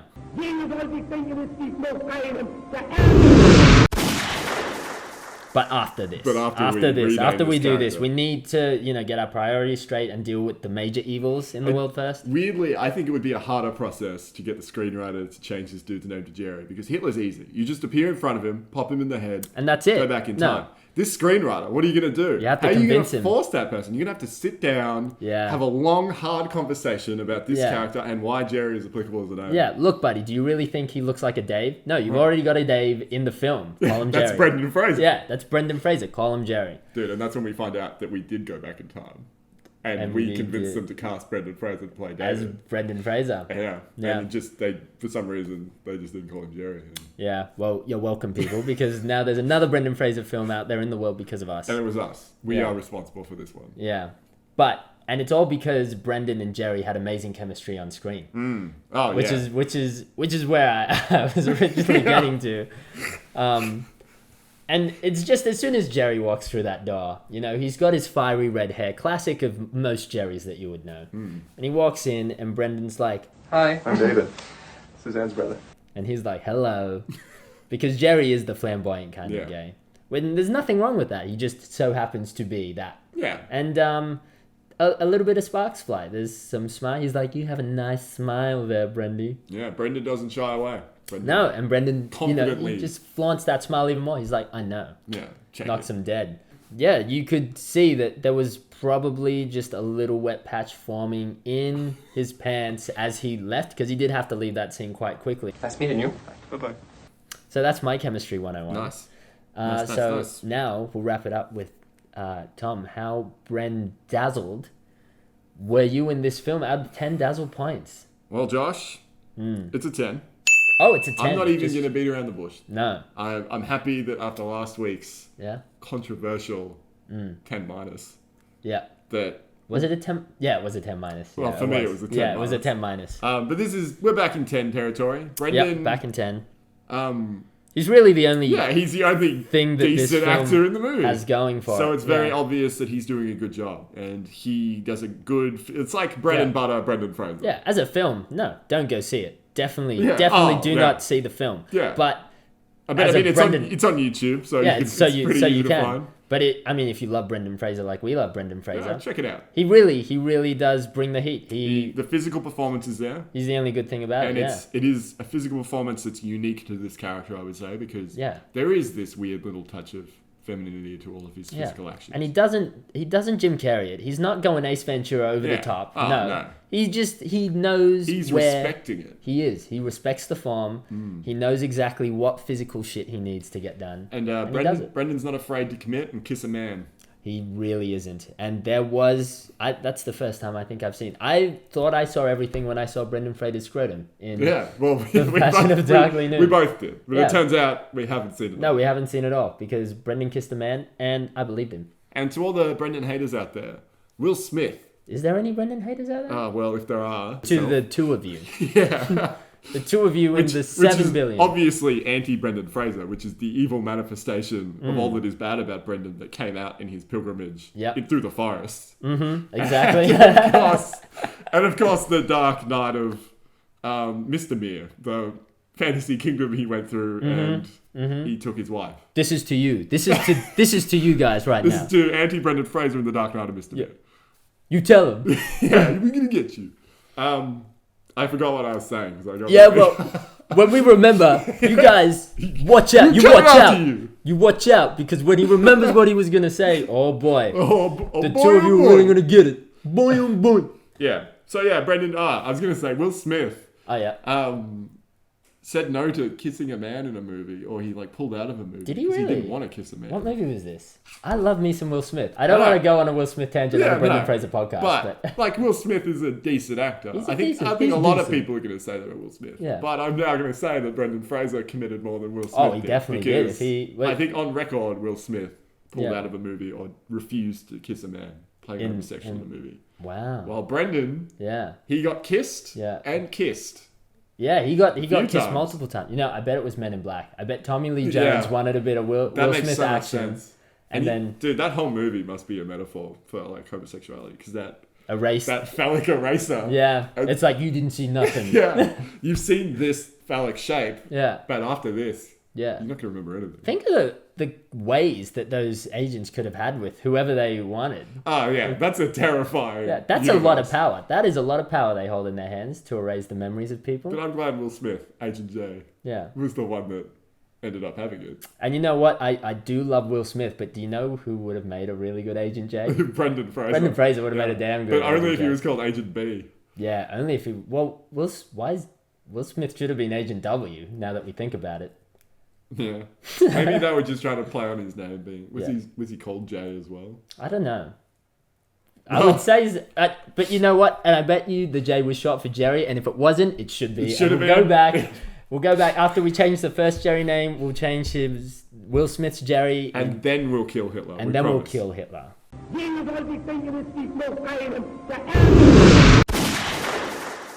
For sure. Cool. What was my score? Yeah, were you Brendazzled? Yeah, I was, just surprisingly, I was Brendazzled in this film. But you know what? It's hard to give it a 10 because at the beginning of the film, I was like, I'm definitely going to give this a 10. No doubt in my mind. The way Brendan was speaking to my brain, it felt like he knew me. It was like syrup. Yeah, it felt like he knew my soul. And he's from Canada and he knows how to do maple syrup. He knows how to do golden syrup. He knows syrup through and through. And he did that linguistically into my brain.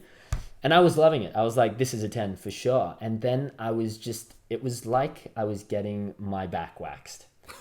And they just ripped their hairs out. And they were like, no more Brendan for you.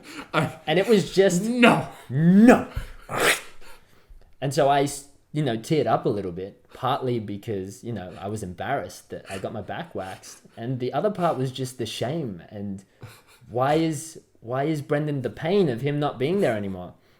So I would say I would have to give it a 5 because... I saw him and then they, put him away. So I'd have to say I'm 5 Brendazzled out of 10 Dazzle points.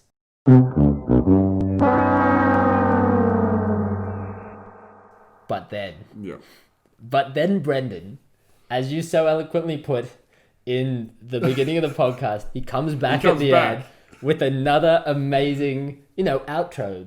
Even little better bit- than the intro. Even better than the intro narration is his outro narration. And I'm like, boy, I do not even care I missed you for the whole half of the movie, because these two parts are really all I need of you right now. This is the movie. This is the movie. What was the director looking at? You could have cut out the middle and just given me these two bits, and I would have watched for 10 minutes and I would have been ecstatic. But you know what? Would have been better. I bet that would have made a decent monologue about this Yeah. dude's relationship with his sister. I think it would have made a better film. Yeah, I think it would have been a lot more concise, Yeah. a lot more to the point, and I would have learned something. So you know what? I give that other one a 5. And because it was better, I give it a 5+. Damn, So this gets a 10+. Fantastic. 10+ points, Dazzle, out of, 10 Brendazzled points. Yeah, nice. Yeah. That's nice. So that's this week on the... You know what, Tom, though? It might sound like I don't have a game for you this week. But I do have a game. It's a short game. Yeah. But it's a game nonetheless. This movie, what was it called? Twilight of the Golds? Let me just... When you say you have a game and then you're like, what was this movie What was the movie called? Let's try to think of something punny. Well, this one's called Twilight of the Fraser. Of the Brendan Fraser. Twilight... Brendan Fraser's Twilight. Nice. Okay. Twilight of the Brendan Fraser. Brendan Fraser. So that's the name of the game. And all you have to do right now is tell me, how many years ago? Maybe like 3-4 years ago, maybe even 5 years ago, there was quite a popular movie going around. I don't know if you've heard about it. It was called Twilight. Yeah. It had starred a whole bunch of people. I can't remember their names, like Taylor Lautner, that guy with the forehead. Robert Pattinson? Robert Pattinson or Patterson? Patto. We'll call him Patto. Patto, Robbie. That film, it was called Twilight. Brendan Fraser was in Twilight of the Golds. Brendan Fraser could have been in Twilight. Certainly. He should have been in Twilight. Fraserlight. Now tell me, Tom, who should Brendan Fraser have been in Twilight? Oh, well, this is easy. Yeah. But he could have played any character. He could have played anyone, yeah. But there's only one right answer. I was going to choose. Yeah. Wait, so you have an answer? I have an answer. Well, this is a rigged competition. Oh, well, you can get the right answer. Okay. Well, there's who, if I was making Twilight. Yeah. I know who I would want Brendan to play. Yeah. For it to make sense. Yeah. But, obviously, if I was choosing Brendan to play a character and I wasn't making the movie. Yeah. I'd want him to play Edward. Yep, Edward. Well, that's the wrong answer. Yeah, well, my other answer, by the way, was Kristen Stewart's cop dad with the moustache. I would want to be Brendan Fraser. Yeah. It's just a small enough role with just enough humanity that I think Brendan would knock it out of the park. They're both good answers, but they're both wrong. Yeah. Because I'm so sorry. I'm so sorry, and please enlighten me. It's just the nature of these games. Yeah. Some people are born athletes. Yeah. Some people fail, down at the gaming level. Yeah, and let's hear it. This was a stumble. I'm sorry, listeners, you had to feel the stumble. You had to listen to the stumble, but...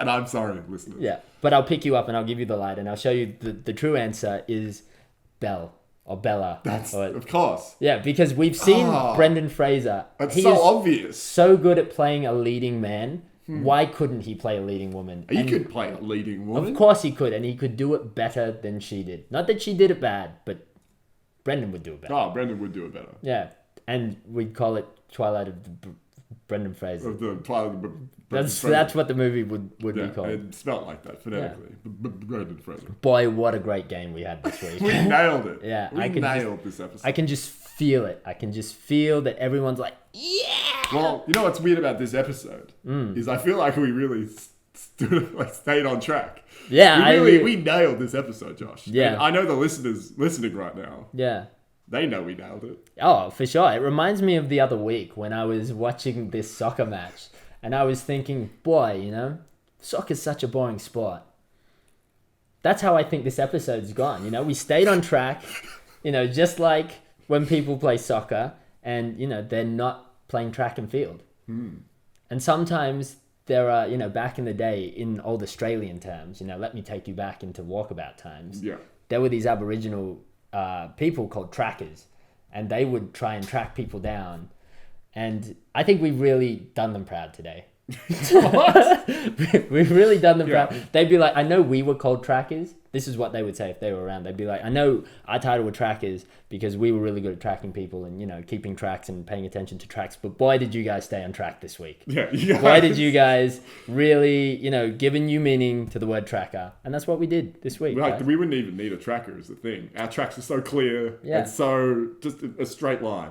Like an infant could have followed it. Of course. And this is what you want out of a Will Smith podcast. Staying on track. So guys, get on iTunes. Yeah, it's time for the wrap up. Do it. Just wrap up. Get on iTunes. We give us hear, a little we can ready hear you poo. listening. Give us a little ready poo. Don't think we can't hear you. No, we can hear you. You know, we listen, but we can't see you. So you have to show us what your thoughts are when, you know, you're listening, and then we can take that on board. We can maybe chat to you. We can maybe, you know, touch you up a bit if that's what you want. You know, maybe we'll like fiddle with your earlobe. I know some people are into it. Maybe some people aren't into it, in which case we'll deal with your elbow. No scrote stuff. No scrote stuff. You know, we've already, I mean, I've seen Brendan Fraser's scrote. I feel like nothing can ever top that in the scrotal region for the rest of my life. The golden scrote. Yeah. It's a golden scrote. Anyway, We'll go leave it on on iTunes and rate our show. Yeah. Maybe one of you could just write golden scrote. That would be great. That would help. Yeah. It would just know that, you know, we can hear you listening to Golden Scrote, but now I'll be able to see the Golden Scrote that you listened to us hearing that. Yes. Yeah. Eloquently put. Yeah. Anyway, I think we've done it. We've done it. We've done it. Another flawless one. It's Brendazzled. Welcome back to Bedazzled. This is Tom speaking with Josh. This is usual. Josh. This is Josh. And Today, it's special. You do it. It's special, Tom. Today we have a special guest. None other than our good friend, Sam Tremaine. Say hi, Sam. Yo. Say hi. What's going on? Hi. Okay, so Sam, tell the Brendazzled audiences, like... What did we watch? What did we watch this week? I don't tell them about yourself. Oh, right. Myself? Yeah, okay, introduce. He's we like don't want to just he's like a stepdad that you're just meeting now. He's a stranger. We need to like make you a friend of the show. Long time You are a friend. Brendan Fraser fan, obviously. First time Dazzler. Yeah. Very nice. Yeah, it's very nice to be here. Yeah. Well, once you go Dazzle, you never go back. Yeah, I'm excited that I'm on board for this week's movie because it is the first Brendan Fraser movie I ever saw as a kid. It's a great movie this week. This is a great movie. Well, tell us a little bit about your Brendan Fraser history, Sam. What first drew you to Brendan Fraser? Yeah. I like the characters he seems to play in every movie. He always plays a very honest, earnest, I've heard you say before. Earnest. Yeah, totally he is earnest. Yeah. Lovable, kind of idiot. Oh, yeah. That's the playthrough. Totally. It comes through, Yeah. But it's not in like a mean way. Like, I totally like that, you know, he's a character actor, but it works. Yeah. Totally. So movies like Bedazzled. Yeah. Big fan of Bedazzled. Yeah, nice. It's great to be sitting here with another Fraser fan. Yeah. And likewise. Yeah. Cool. Well, let's get into the episode. Sam, what did we watch this week? What was it this week? It was... Just tell them. I'm dying to tell them, but go. Yeah, I'll leave this to you. Maybe we should all say it at once. Yeah, okay. All right. Ready? 3, 2, 1. George of the Jungle. And now for our feature presentation.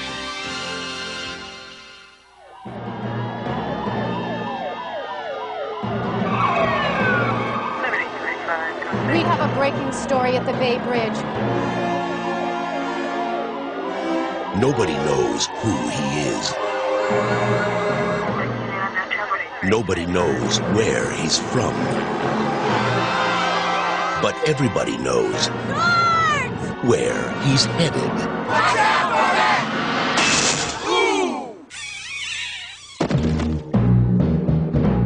Walt Disney Pictures presents...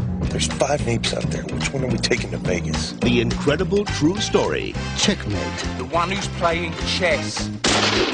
Of ape. Ow! Tukey! Go find George.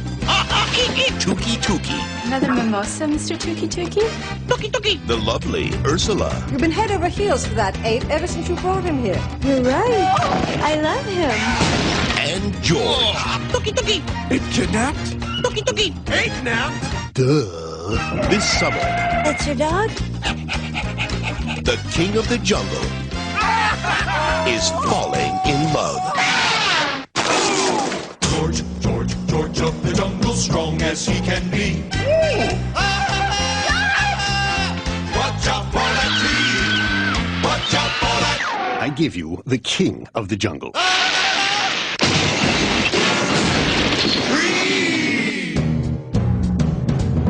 George of the jungle, friend to you and me.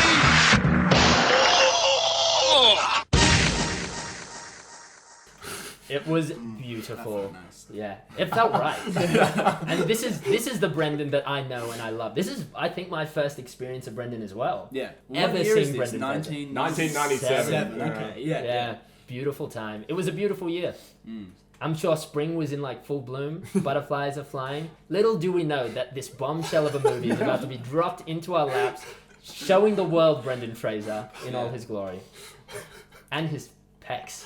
Yeah. Because he wears barely any clothes in this film. This man It's is a amazing. glistening eel in this movie, but like he's a ripped, brown-haired Adonis. Yeah, just ripped, but like Leith ripped. Yeah. Like a sashimi salad. Yeah.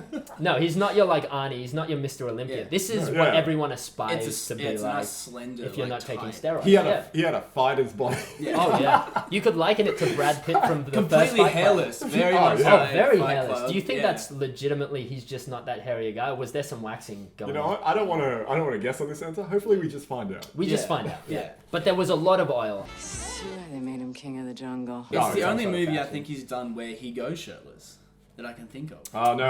Is he in one of the early ones? Encino Man. School ties. He's showering, so He's completely nude in that. Oh, He does love to get nude, and we got to see a dancing scene in this. Yeah, he And dances again. He dances again. I think he's danced in every single movie we've seen so far. Yeah, Brendan loves a dance. That And is boy, 100% true. Boy, can he do it. Even wait, If he I could doesn't dance dance like in him- Darkly Noon, does he? I'm sure it's in Well, there somewhere. he dances with the devil. He does, and the devil's gonna dance. Excellent. Yeah. Okay, anyway. Yeah. Let's get straight to the main event. Of course. Yeah. Okay. So, good Brendan, bad Brendan. This week, I have nothing but good Brendan. What? There was no bad Brendan in this film because it's all Brendan. This is what I want to see. And you know what? At the beginning of the film, it was a slow Brendan release. You know, he didn't pop up until maybe like 15 minutes in. And going by that track record, that has never been a good time. Oh, no. Yeah. But this time... A very positive response to this movie. Yeah, it was great. You know, we see Brendan after 15 minutes, and then it's non-stop Brendan. Nothing but. We see him, like, swinging in. Watch out for that tree, Brendan. But he swings in, and he's completely shirtless. He takes on a tiger, and he saves the girl. Is this your good Brendan, or...? No, I'm just introing Brendan into... No, my good Brendan moment, where I have a best Brendan moment, is... There were so many... It's hard for me to pick. You are radiating like joy. Reliving every scene. I can't separate the whole movie. Was because it was ever since Brendan came on, every single one that stitched together. Best Brendan moment was all of it. I don't care that it's now. It's the truth. Excellent. Okay. Well, Sam, I'm kind of torn because I You watch hold this your movie tongue. a lot. You get out of this. Whoa, good no, Brendan. yeah. Chill it out All over right. there. I'm sorry. I lashed out. Yeah, I got defensive. Is it possible to have a medium Brendan? Well, it's whatever it is to you. Yeah. Whatever you thought this performance was in the pantheon of Brendan Fraser. If somehow Brendan makes a medium performance, it doesn't compute in my brain, but you are encouraged to you speak can in go it. for it. Yeah. I would have to stick with more good Brendan than bad Brendan because I'm remembering the good scenes. Yeah, because this was a movie that you watched a lot as a kid, wasn't it? Yeah, and that's where I'm torn because it was quality-wise not as I recall, but it was to use polite words, but as in. Wait, you talking about that dog? The elephant dog worked seamlessly in the film. It looked like it was straight in the jungle. Yeah. It didn't look. I thought an elephant was running out of the trees through the TV and coming into the land. Yeah, I thought I was watching a scene I was like, from is this the virtual jungle reality from right now? Yeah, it was beautiful.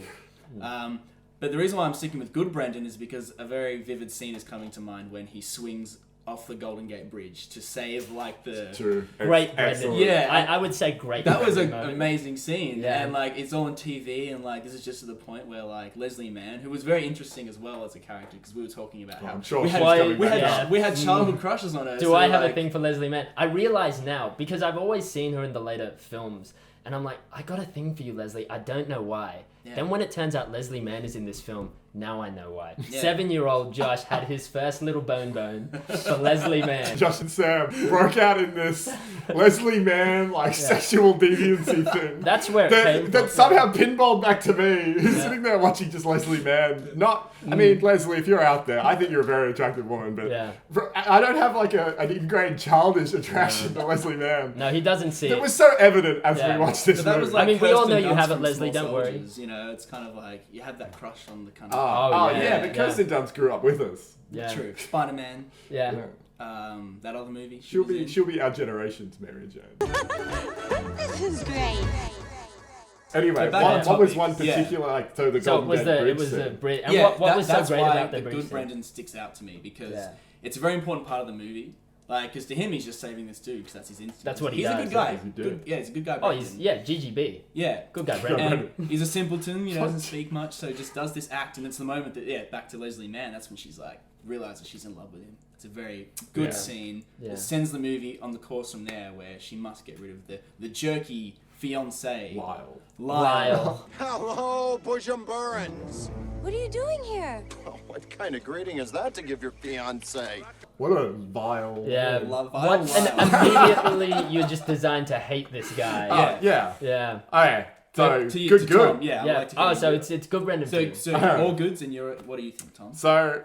Well, you so my reaction to this movie was strange as well, because I remember seeing it as a kid, but I didn't see it a lot. But I was aware of nearly all of it. Yeah. Because I'd seen it enough. Yeah. But I have to say, I was kind of confused by elements of the movie overall.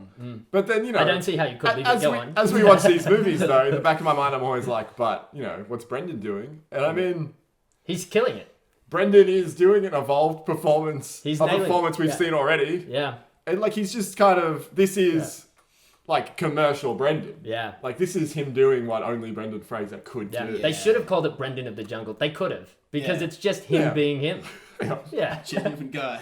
Yeah. So I have to say, it was a good Brendan. Yeah. And the scene in particular is because I always love this. I love the drama. I loved seeing a good moment when the conflict is just turning and you're like, oh, damn, Brendan, how are you going to get out of this one? Yeah. We know you will because you're Brendan Fraser. But, and mine was when the mother sits him down and is like, she's like, Where you come from, zebras marry zebras and leopards marry leopards.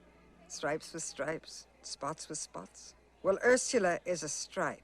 your spots. Oh, and yeah. we need to wipe you off. And Yeah. George is just registering that, so Leslie Mann's mum, might not be, someone to tangle with. So you don't want Ursula to love George. I would rather have my tongue nailed to this table every morning at breakfast. That hurt. I mean, we've seen George tangle with a lion. Yeah. We've seen him. She's just an elitist bitch. But she She's sits got a him big down, problem and we with, see true love. We see contemporary human society meeting a primitive man. Yeah. And doing what we always do, which is breaking hearts. Yeah. Yeah. And you think Lyle is someone to watch out for? No, Lyle's nothing compared to this lady. Yeah. This is a threat. It's because the movie is comedic that Lyle is comedic villain, and it's He's never going to win. They needed to have this turn somewhere in the movie, and it just turned out to be this adult moment where it's because Lyle was never really a threat. He's tripping over and landing in elephant shit. And he's getting shat on the entire time. I had that moment where I was like, is this a PG show? Am I allowed to say shit? Shit.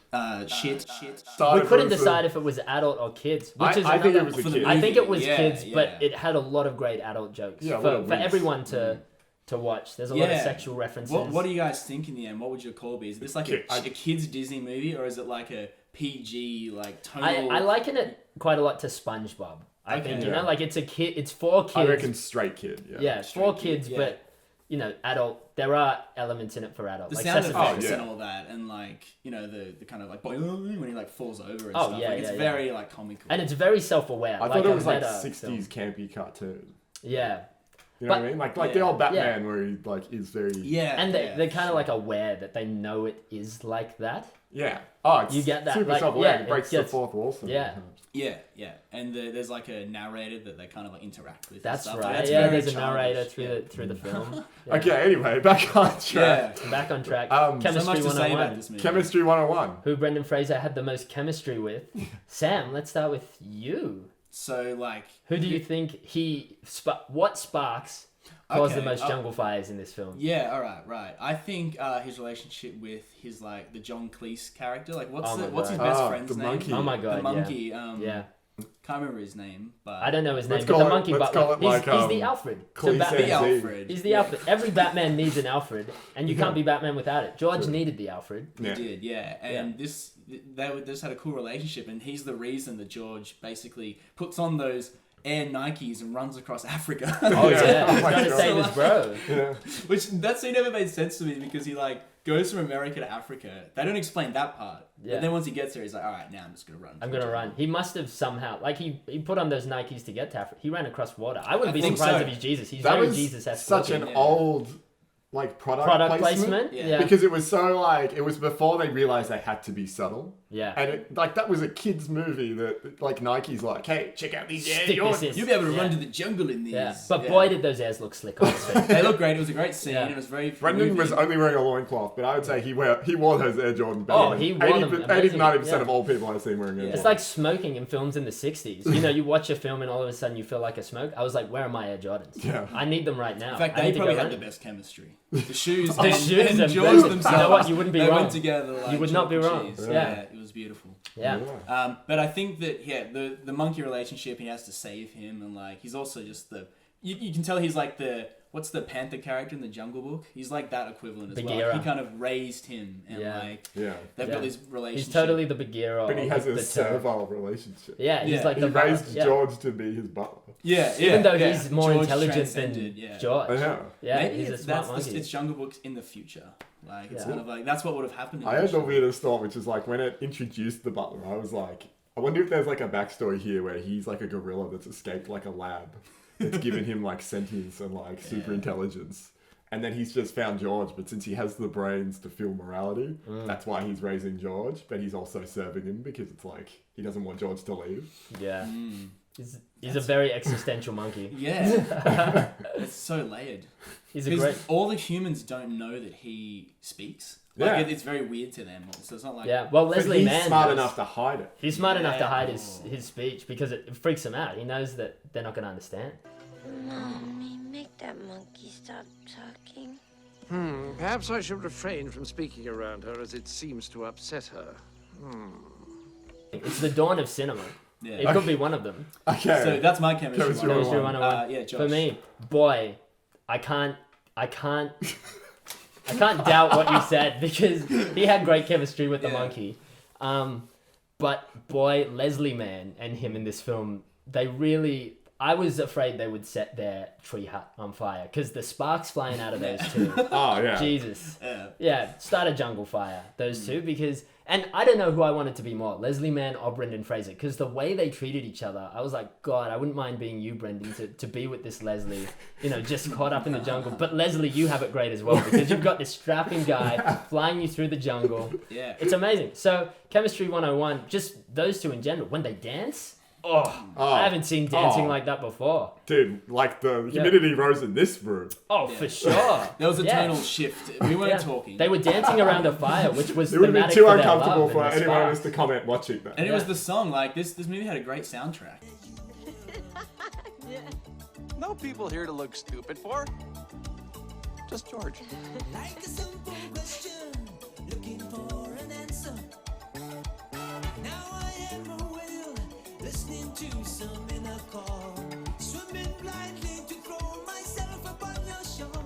And we were talking about whether we thought there were songs made to sell because that scene had a very specific song that kind of went on. There was another definitely. one. Very nice tribal. It's that George of the Jungle theme trying to. I imagine you and Jurassic World was released and had the sad piano version. Yeah. Imagine George in the jungle. Yeah, and they had that sexual moment in the waterfall as well, underneath the waterfall. Oh, yeah. You know, that moment where they like kind of like get to... The whole body pressing, putting a necklace thing on happened again. It's like, will they, won't they? They really Ross and Rachel this thing up, for a lot of it. And then, especially towards the end, when the mum is like, you don't love this man. And because she's a bit of a ditz, and that's why we love you, Les. And she realizes, the mum's like, you can't love this man. And she's like... Did you just say love? No. You did. Ursula. You're right. That's what this is. I do love him. I love him. I'm out of here. Yeah. I need to go to him. I'm being crazy. And it's like, yes, you do. Thank you for finally realizing, Rachel, that this is meant to be for the two of you. Yeah. It's great to see a movie that treats love in the simple and beautiful way it should be. Yeah. Instead of the often complicated. Simple fish out of water story and just... It was love at first sight, really. Yeah. And it's great because she's got not much to go off Brent. Like, he's got great physicality, but in terms of conversation, he barely speaks proper sentences. But I can see where the infatuation comes from. He looks like Brad Pitt from Troy. I think we're like peak Brendan Fraser probably. This is it. This is the beginning of the rise. It's so at least we're approaching it because. Yeah. What was your chemistry? The mummy's coming up. Yeah. That's a whole nother gravy train. But this is it's all on the up from here. But Tom, let's go. It begins with this though. Yeah. Oh yeah, your for chemistry. Sure. So best chemistry was with the dog elephant. Oh, he had great chemistry with that. Because there's a scene with him and Leslie Mann, and then he calls the elephant out. Yeah. And he throws the log, showing an incredible feat of strength. Oh yeah. Stick's not going to do it. You need a log. But I would only say they have great chemistry because this was some dated CGI. But Brendan acts towards something that, as an audience, we can recognize is clearly not real. Yeah. Okay. Yeah.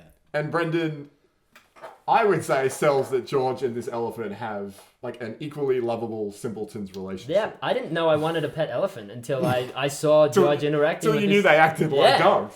Yes. And then I was like, Jesus, we've been doing dogs all wrong. Yeah. Where are these elephants? And I like the joke that he even calls it his dog. George trained from pup. That's your dog? This chef, George's big, great, peanut-loving Poochie. Good boy, chef. Yeah, it's totally his dog. Yeah. But yeah, you're right. The CGI looked something like, the Star Wars remastered, where what's his name? George Lucas is trying to input CGI and it's just not working. That's what it was. It was the that thing level. that blew my mind the most there was I remember as a child that elephant was real. Yeah, definitely. Yeah, this is a real elephant. Yeah. But no, the cracks are showing. Yeah. But the cracks are beautiful, and that's why we love. Well, the cracks are showing, but Brendan, he's patching them. If you didn't see the elephant, but you saw Brendan's reactions to the elephant, I think in your mind's eye creating the elephant, it would have been real. The beauty wrinkles. The cracks become beauty wrinkles in Brendan Fraser's immaculate face. So, Brendazzled. Yeah. Oh, yeah. Sam, how Brendazzled were you with this film out of 10? So is this completely covering all aspects of Brendan, performance? Brendan. The character. This is just Brendan. How impressed with Brendan were you in this film? See, I don't have the kind of... You guys have had to sit through some we tribulations. Yeah, you've had a few shit shows. Yeah. I'm a big fan of George of the Jungle. Of course. Nostalgia How could you not be? adds extra points. Oh, and that's just a little bonus. You get these little hot pockets of nostalgia hits every time you're watching. That it's like, oh, this is a beautiful scene, but I'm oozing nostalgia right now. I don't know if that's nostalgia or Leslie Mann. Josh has visibly had an orgasm. Yeah. I get it though, because as a child you see this Adonis of a man ranking out of 10. Yeah. I think that he was perfect. I'm just going to cut you off. It was a 10 for me. I can't contain it. It was definitely a 10 for me. Yeah. I can't fault him. This is the first time I ever saw Brendan and he didn't disappoint. Okay, Sam, over to you. Josh is rolling over in a bed with a cigarette. And a George of the Jungle DVD is lying next to him. And there's just this satisfied silence. And then Josh just kind of drags it in and puffs out smoke and goes, it was a 10. This is why I think this. I'm going to let you finish. But it was a 10. 10. All right. But I'd 10. be inclined to agree. I think he's best movie of all time. Of all time. Yeah. But go. I have to agree. So, because you're saying it's a 10. I think he's perfectly cast for this character that existed in this movie. I can't like you come. This Jim Carrey would have done it better. It's like no. There's no way he wouldn't have hit the dramatic moments that Brendan got in this film. Like conversely, for a guy who like didn't speak many sentences, he nailed it. And we know Brendan can deliver with a look. And that's all he needs to do, which is what he pulls off in this. So. The movie itself wouldn't have a rating that high, but Brendan, I was dazzled. Yeah. This is the Brendan performance. Yeah, dazzled. Dazzled 10 out of 10. 10 out of 10. Yeah. Nice. Oh, ding! Okay, now. Yeah. We were talking before. This is like. We've been on pretty much the pro train on this movie. I mean, there's been a few little things. Yeah. But mostly, I just want to let Josh people know I'm just against crazy enthusiasm. I'm against Tom in whatever he does now. Just don't lump me in with this. Yeah, I'm against his opinions. Heat is real in this kitchen. Literally. Yeah. Like, there is friction. There's friction because it's almost as hot as Leslie Mann and Brendan in this film. It's tight because like I said earlier in this show, I'm torn. Yeah. Because I totally sympathize with both of your arguments. So Tom, please present. So this movie is a confusing movie to watch now. I don't think, I think at the time, and that was where the nostalgia came from for me. It was like, wow, I used to love this movie. And I also love it now because I understand, why it existed and why it worked. Because at that time in life, it was such a simple, fun movie that you would just accept things at face value. Yeah. So when it kind of knows what it's doing is goofy, and then it's winking to the audience, you're kind of like, cool, we both know where we stand. Yeah. Watching it last night, I was only barely grasping the narrative together because that doesn't really exist anymore. So the movie watches weird. Yeah. It was very short. Everything happened so fast. Yeah. It's comedy. It's one of the first, I know Airheads was a legit comedy, but this is one of the other two, legit just a comedic film that we're watching. And from Brendan's performance thing, this is an interesting movie to watch, just appreciating Brendan Fraser. This is next level Encino. This is this guy is about to be understood by the world and propelled into these big movies. Yeah. And he's portraying a dude that barely speaks a sentence. Yeah. He's just oiled up in a wig. He's the comedic Tarzan.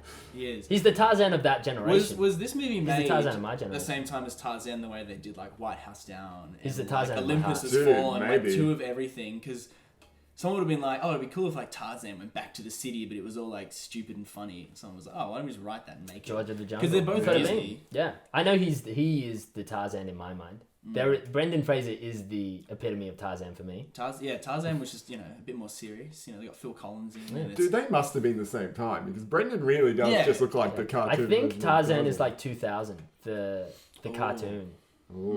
I think it might be earlier. I think it's 2000. I really. Anyway, that's something that the YouTube comment section should be like. Anyway, so intense. This movie is. Yeah, it asked a lot of questions and we want the answers. Yeah. But okay, so my biggest problem with this, and especially in the Pantheon of Brendan movies, is even if we don't see Brendan a lot, he always kind of has a moment where he steals the scene completely. Yeah. And since this movie was a lot of big scenes, just constantly, where he was the center of attention, he didn't. It was this one layer, it was one layer as opposed to multiple layers of his performance. It's like every piece of chocolate tastes amazing. Is there a best piece of chocolate? But it's hard to narrow it down. Selling something quite superficial in a believable way. Yeah. So it was a challenge for me. And we were talking about this before, and I said it was going to be a 9. Yeah. Because it didn't have the range. Yeah. There was range there, but it wasn't the range of a typical movie because he was portraying a cartoon character. Guys, I'm closing my ears because I can't listen to the score he's about to give it. So this is purely on you. Well, guys, it's that exact reason I'm giving Brendan Fraser a 10. Oh, it's a 10. Because everything I just said, I did not see that. If you can't appreciate that Brendan Fraser isn't doing what Brendan Fraser could do, he's not playing the big guns. He's playing the guns. Yeah. He proves in this movie that he can sell something crazily superficial, one level. Yeah. And he did hold the whole movie on his shoulders. Give it humanity. Yeah, and anchor it at points. Yeah. So that is actually in a lot of ways more impressive than being I'm a great actor. Yeah. It's being able to say look at a script and be I'm going to be this guy. Yeah. In, all of its cartoonishness. Yeah. And I'm going to give it. It's going to be sold. And he that's does it. crazy. That's a 10 out of 10. Yeah, and I think 10 out of 10, Brendan. Many people in our age bracket would agree with that as well. I think it holds resolute with a lot of people our age because we're like, yeah, the feels and Brendan rocks, and like it's funny. Tarzan, I don't know. It didn't really hold up. It holds. It's great, mood. but yeah, definitely a different mood because it's serious the whole time. So when Brendan decides I'm going to take this to Serious Town, you listen. So that's why he. It's like you pay attention to someone who's whispering more than someone who's shouting at you, and Brendan knows how to whisper. Yeah. So guys, 10's all around. Trip 10. Trip 10 triple. Did not see that coming. Good job. So all right, we all know we like to play a game at the end of a segment. We like to play a game, and today I don't know if we're breaking tradition. I don't think we are because we're not going to play a game. We're going to play a play. Oh. So here I've got some scripts for all of you. Sam, you're going to be George. Oh, okay. Fantastic. Thank you. You're going to be. I have the same hair. Yes. It's. I just pictured you as George. Here's me. We're going to read out a play right now, and it's titled George of the Jungle Gym. Oh god. People. How far are we?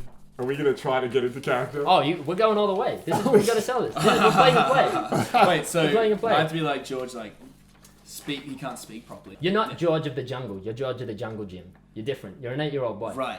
All right. Oh so, crap. Okay. Is there like a character sheet? So you're Lyle. Okay. So just focus on Lyle, and I'll be the narrator. Let's Guys. do it. All right. George of the Jungle Gym. And now for our feature presentation.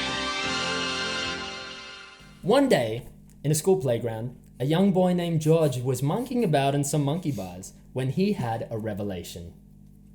Boy, do I love Brendan Fraser as an actor. He thought to himself. In fact, the thought was so good that he repeated it out loud. Brendan Fraser is the best. What did you just say? Spat Lyle, the Jungle Gym bully. I was just thinking about Brendan not only excelling as a comedic actor, but also bringing me to tears in select dramatic scenes as well. George's eyes began to water from pure joy. You are a big, fat liar. But George didn't hear Lyle. He was too caught up in the euphoria of Brendan Fraser. You are a big, fat liar, George. And your mother's a whore and a slut. But no matter how hard Lyle tried, he just couldn't penetrate George's Fraser fortress. You're right. Maybe I should give this guy a chance. And so they left the Jungle Gym, and after school they went back to George's house to watch the absolute shit out of some Brendan Fraser movies. Oh man, I'm totally converted. This guy is the greatest. Plus, you get to see a little of his scrot in one of his movies. Jeepers. Then there was a moment of silence which filled the room with nothing but narration. The moment passed. Well, now I wish I was allowed to vote in the next American election. Why? A man with this much acting potential and charisma is surely headed towards leading the most influential country in the Western world. George shed a single tear, but the sound it made was quite peculiar, as it's difficult to find an appropriate tear-like sound effect. Sadly, he has dropped from the limelight. Lord and lady, isn't there anything we could do to get him back into the illumination of lines? George thought long and hard. I've thought long and hard. You probably didn't know this, but I used to be related to Rain Man, and therefore have some Rain Man skills. I used those skills to think through every possible scenario in existence for bringing Brendan Fraser back. And there is only one. Well, don't just tickle my pickle. Tell me. We need to, review and share Brendazzled on Facebook and iTunes. Because the only way to bring a force this huge back from the dead is to come together as a community and rally as one. Just like ants. Or the Flood from Halo. They both laughed in a manner that was real, but would seem totally fake if heard over speakers.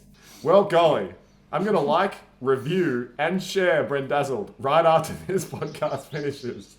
What podcast? And they both sat there, in each other's company, confused for the rest of the day, as the sound of a wall breaking could be faintly heard off in the distance. The end. Wow, that was really beautiful. That was an adventure. Yeah, I'm feeling emotional. George of the Jungle Gym. You didn't write that, Josh. That was beautiful. crazy. This is the rejected initial script for George of the Jungle. I found it off a back channel script site. I could never write anything that beautiful. Well done. Yeah, wow. And we can just end it there. I don't think. No. It's been great to be on this show, guys. Thank you for letting me be a guest. Great to have you. Yeah, it was great having you. We should have more guests on this. Yeah. Just keep trying. What's your film for next week? What is the film for next week? It's Of Gods and Monsters. It's Never a heard drama of it. featuring Ian McKellen. Oh, beautiful. I love a good Ian. Yeah, He's a pirate. I love pirates. I love Brendan. I can't wait. Brendan. We'll see you guys next week. Goodbye. Bye. It's Brendazzled. Hello, people, and welcome back to another week of Brendazzled. I am Josh, like I always am. I haven't really changed this time. Still Josh. Am I still Josh? I don't know. Are you still Josh? You'll never know.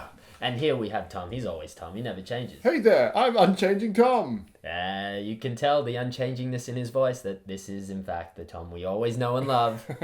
This week, we watched, what was it called? Of Gods and Monsters. Of Gods and Monsters. How could you forget a name like that? No, You God. couldn't. This was a movie that... It was a great movie. Yeah, this was a good movie. It was a really good movie this week. So, I mean, it came off of George of the Jungle, so... It had a challenge ahead of it. It had a challenge ahead of it, but no, it really lived up to the challenge of Gods and Monsters. So, audience, sit back and enjoy. And now for our feature presentation. Lights, sound. Okay for sound. Action. The Bride of Frankenstein. A man with a legendary career behind him. Who's this new yard man? Mr. Boom, I thought something big. He came cheap. A man with his life still ahead of him.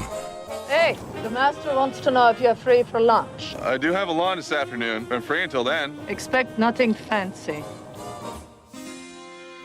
Come in, Mr. Boone. Separated by class. Are you famous? I was merely a director.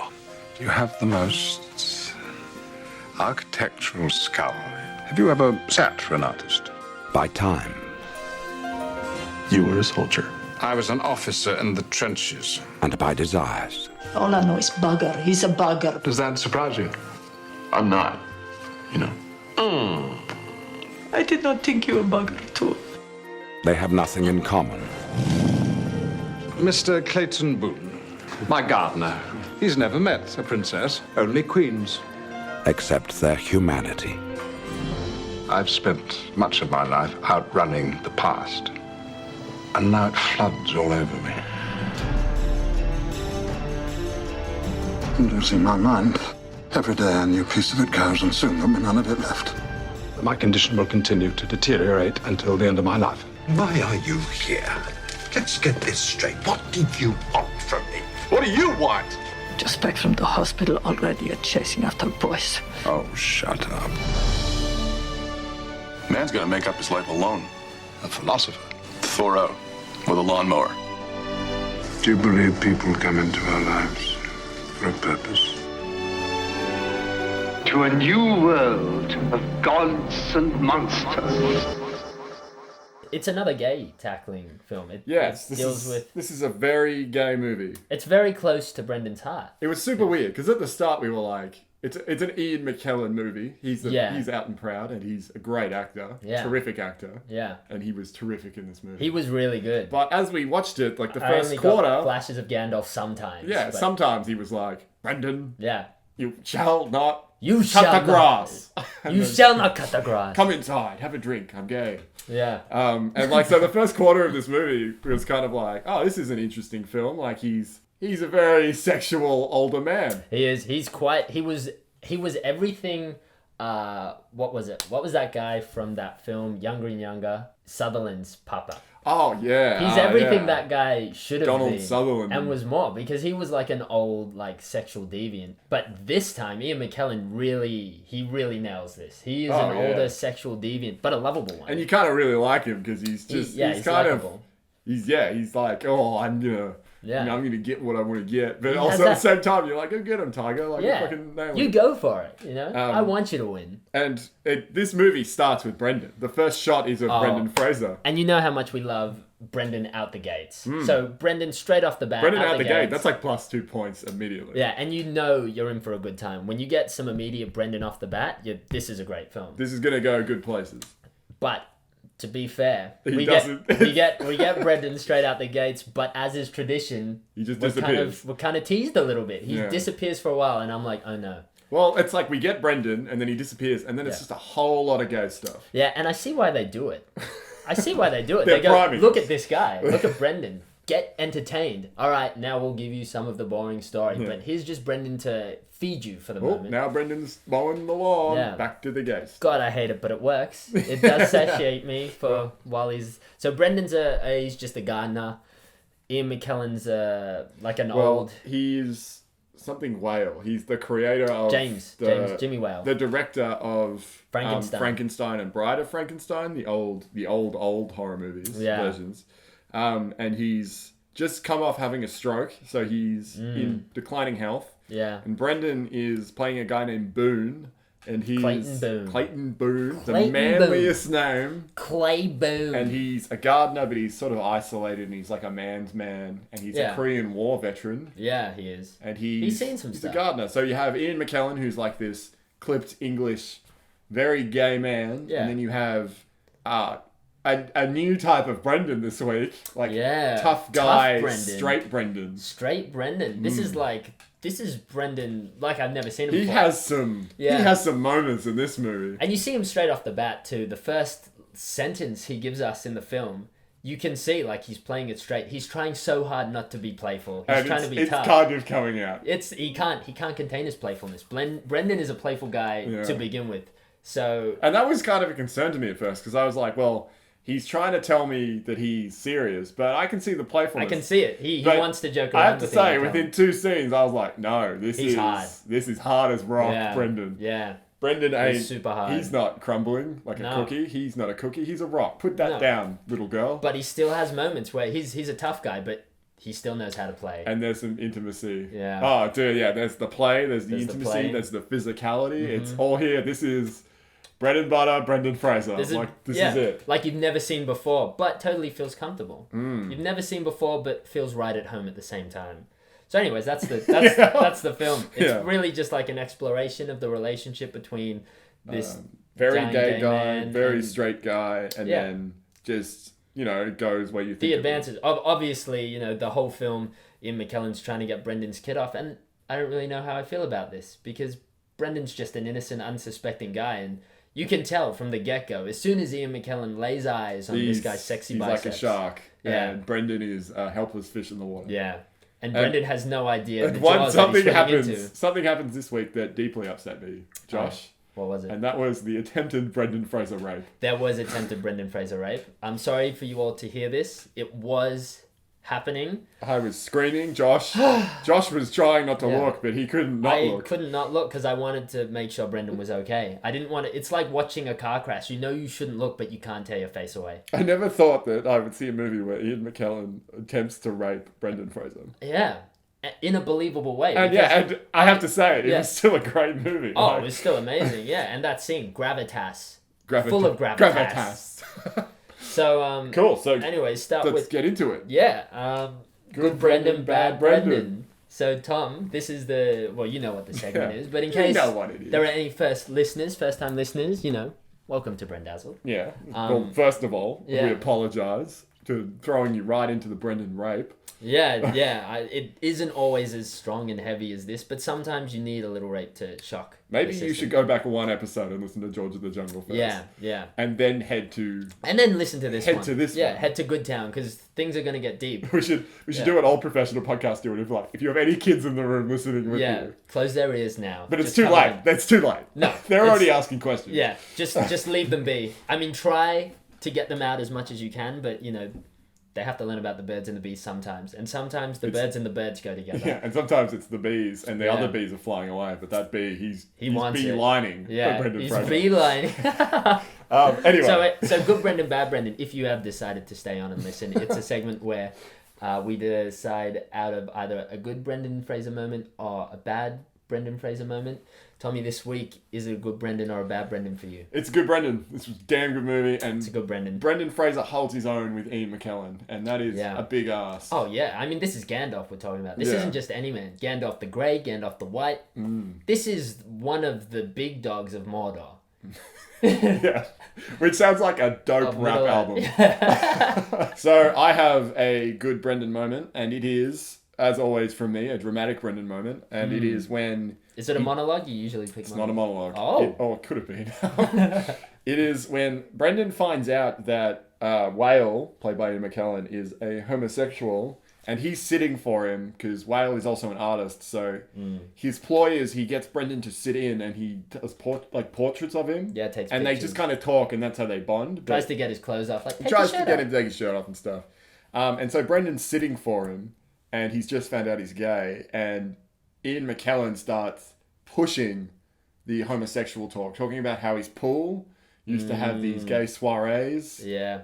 I think I know where you're going. And Brendan, he isn't having a bar of it. No, he doesn't like this. He just snaps, and you see kind of like the rough side of his character, the one that they explore it. Oh, yeah. They talk about it later in the movie. And it's very delicately done, but Brendan just loses his shit at this guy because he's a tough man. He doesn't want to hear this. this. He's a Korean War veteran, and he is as straight as an arrow.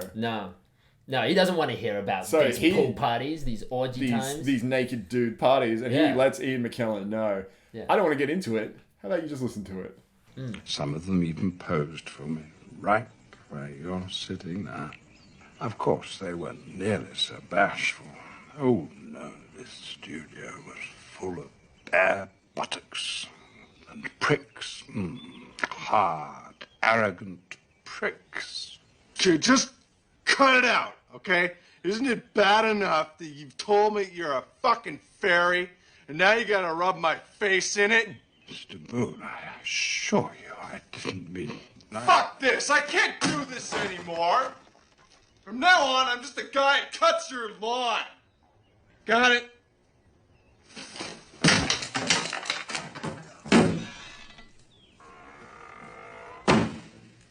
So that was mine, Josh. I hate this. I hate you. Don't talk about keep the locker room. Damn you. This is me tipping over a coat rack. But he tips over like three different things. That's for no reason. Too. Like, He's just the leaving. third one, like, okay, so the first two I get. He like throws the chair over, and he like, I think he just throws a table over. Yeah. But the coat hanger one was The like, hat rack. that was one too many. It was one too many, Brendan. The hat rack looked like it was asking for it. If you ask me, the hat rack was it was standing in a way that was like, just egging him on. That was a gay hat rack, and Brendan was like, he had to prove a point. Yeah, down with this hat rack. But anyway, he kind of like half left the room, and then he came back just to knock over the hat rack. Yeah, and then left again. Yeah. So, anyways, that is a good Brendan moment. What about yours, Josh? I surprisingly this week, it's a good Brendan moment. Oh, that was. I mean, how are you going to sell it? That's mean, my first question. How are you going to sell this good Brendan moment? I know, because You're normally usually so anti. Yeah, it's tough to get Brendan in a good moment because they're always so. I can't even lie. They're always good. They're always good. They're always good. But this moment, it's a good Brendan moment, but it comes more from Ian McKellen's side of view. Because we kind of see how good Brendan is through Ian McKellen's eyes. Oh, we definitely do. So there's a moment where Ian McKellen, it's a monologue, but it's Ian McKellen's monologue, and he's basically just going over just the architectural perfection of Brendan Fraser's face. Yes. And this is the biggest truth bomb to ever be dropped in cinematic history ever. Really, just the way he explains how beautiful Brendan's face is. I go, I'm not gay, but yeah. I believe that. What's amazing about that is he explains it, but then as the audience, we then get the shot of Brendan Fraser's face, where Brendan is like, kind of just learning about himself. Yeah. It's giving his him face, the knowledge. because he seems uncomfortable, but he also seems like, oh wow, I feel bashful This about is true. It makes so much sense now. It's basically, someone going to America, hey guys, you have nukes. And these are powerful. And they go, wow. It's like going to Japan. Power I have going to now. Japan and being like, you guys do good ramen. Yes, that's exactly. And you see that look on Brendan's face, because at first he's kind of bashful. He's like, "What?" But then he's like, "No, it makes sense. I'm a Dodonis. I'd pull chicks like crazy." And he does. He does in this movie. He does. I think this is our first Brendan Fraser sex scene movie. Is it? And it's not a sexy sex scene. No, he's just doing some chick against the wall. It's kind of primal. He's an animal and he needs to get his rocks off somehow. Yeah. There's also, I mean, we've seen Brendan Fraser's scrote before, but this time we see full frontal flaccid penis. From Brendan. It's not Brendan's penis. Oh yeah, well come on. But I mean, anytime you see flaccid penis, this is the first movie you have to take note. I mean, yeah, I can count movies on my hands that I've seen with that amount of penis. You can count movies on your hands. Yeah, I don't think I've seen that many. Yeah, I know. Like, there's not many. Like, how many flaccid penis do you ever really? Less than 10, I know. So now that's 11. That's one more. Like, you can count that. Yeah, you can count them on your hands the times that you've seen them. So now there's one more this time. It's going in the bank. It's a battle scar. I'll live with it for the rest of my life. If people, if I'm in a pub trivia where it's named one movie with like a man's penis, full frontal penis, but like the shot is there, so you see that. Yeah, and we're not talking about hard penis. This is flaccid penis. That was the movie saying, deal with it. Yeah, it's right here. It's right in front of you. Because normally you see hard penis, and it's just. I mean, when you see flaccid, it's really something different because a lot of thoughts run through your head. This is reality. This is reality. This isn't. Sorry, ladies, it's not all sexy. No, hard it isn't wood. all like 4 inches all the time. Guess what? Sometimes it's 2 inches. It's just hanging out. Yeah, it's small. We can't always have a foot long. So when you do see it flaccid like that, you compare. You go, all right, well, this is how I see mine most of the time. What's going on here? Are we going to overshare? So, well, it's gone in, so there's flaccid penis. It's not Brendan's, but it should be mentioned. If you're should it really? I think it always should. You must excuse my staring, but you have the most marvelous head. To an artistic eye. Have you ever modeled? What, you mean like posed for pictures? Sat for an artist. Been sketched. What's the sketch? You have the most architectural skull. And your nose, it's very expressive. Broke is more like it. That was a great Brendan moment. That was a really good Brendan. Even though it was Ian McKellen's monologue, but it's always great to see. But it was totally about Brendan. It was about him, and it's good to see, the perfection that is Brendan through another person's eyes. Because it's always so easy to see Brendan, but to see him from someone who is also admiring him. And who's a master thespian. Monologuing about it is a treat. Yeah.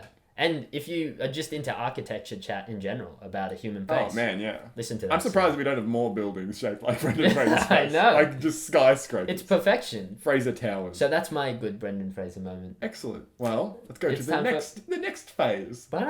Chemistry 101. In this segment, we see who Brendan Fraser had the most chemistry with. Tom, come on, tell me. Okay. There is... I think Ian McKellen's too easy. It's easy because the whole movie is framed about their relationship. Yeah, so it's great. They have I'm gonna say, it's obvious that they have the best chemistry because they're carrying the movie. Yeah. But I think that's too easy. It's really easy. So I want to. What are you gonna do? When I'm looking for it, I'm looking for a scene that it goes without they're pulling something out. They're giving us extra Brendan. Yeah. He's showing more of his range by talking to these people, and mine is the biddy at the bar at the beginning. That is so mean. She's so mean to him. Yeah, is this when he's watching the movie? Yeah. So he's with his bros, broing out at a bar. Yeah. As bar bros do. And the barmaid obviously has history with Brendan. Yeah. And she's she's very mean. She's cut up because, Brendan's obviously cut her off from the Brendan pole. Yeah. And the Brendan train has left the station. She didn't have a ticket. And she's kind of a bit, hissy about that because everyone wants to ride the Brendan train. And so in the scene, they have this very acerbic back and forth, but then we're treated to another scene afterwards. Acerbic, what a word. They're leaving outside and she gives it to him. But then Brendan snaps again. Yeah, he snaps at her. But he doesn't take The problem no with Brendan shit. is he's too nice. He is too nice. And He we see immediately it. apologizes and in after that the scene snap. we see it. He snaps and you're scared. So it's like first beat is like, oh, I'm gonna, this is all good. He's a passive man. Oh yeah. Next beat, oh shit, he's a grizzly bear. Yeah. And he's better coming get out. down. You gotta hide. You stop moving. Very pretend next you're dead. second, I'm sorry, I didn't mean that. Too late. No, I'm not a kid. No, what are you then? What will you be 10 years from now? Still cutting lawns? Still banging horny divorcees in your trailer? Huh? So I guess this means you don't want to fuck.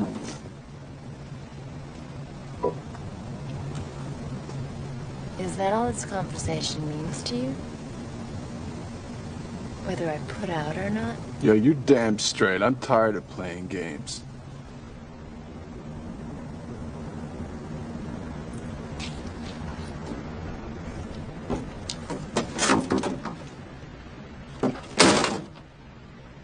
Hey. Hey, Betty, look, this is coming out all wrong. Betty! Get it, Boone. From now on, you're just another loser on the other side of the bar. Hey, Betty! Oh. The damage was done. She was scared. You scared her away. She drove away, and I think she had a little bit of urine trickling down the side of her pants. I did. Yeah.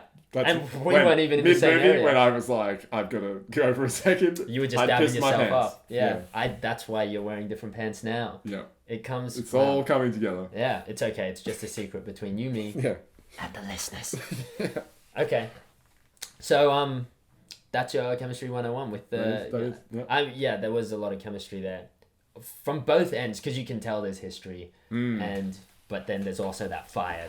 And you can tell, like, eventually down the line, we haven't seen it, but they're gonna bang again. Oh, totally. Yeah, But- that hate is gonna turn back into love. But fortunately for Brendan, at the end of the movie, we see that he Yeah. has a loving family and he's really pulled He's his got a life new kid. together. Yeah. And it's not her. Yeah, it's not her. He found He's someone got who someone is better. not as mean and cruel as Yeah. that bitter sea witch was. Yeah, she's nice. You don't see much of her. You kind of see her out of focus. But even the out of focus view of She her, looked very pleasant. She looked like a nice lady. She looked like she would hold you in bed and be like, shh, Just sweet kind Brendan. of tell you it's all right, sing you lullabies, pat your head. And they had a young child, but she was in shape.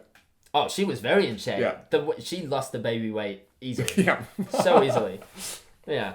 And I bet you it wasn't a cesarean. I hope So- one day we talk to Brendan Yeah. and we can ask him specifically about that actress. Yeah. That he was married to at the end. Yeah. Are you still in touch? If not, why not? Yeah. Because you guys were great together. Yeah, a lot of chemistry there. It's easy to pick her, even though for my chemistry pick. Oh, by the way, we never saw her face. No, we never saw her face. But you I think could that was tell- the mystery. Yeah, it was a mystery, and you could tell they were a loving couple. Yeah. Like, even without much interaction, You it could was tell he just was in a the good room. dad. Yeah.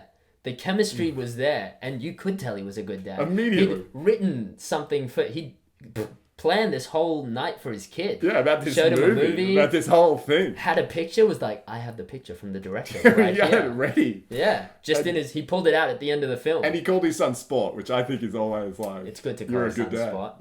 Yeah. There's love there, but he's still a man. And I Because mean, he's never going to that, say... that kid would never know that his dad was nearly raped. Oh, no. He's never going to say that to his kid. Ever. Anyway, I mean, he might get drunk one day. Yeah, when he's older. Like, when he's older and the Yeah. kid knows better. And, you know, the life's falling apart because that was a pretty traumatic scene for him. Like, period in his life. And the son's going to be like, what's up, Dad?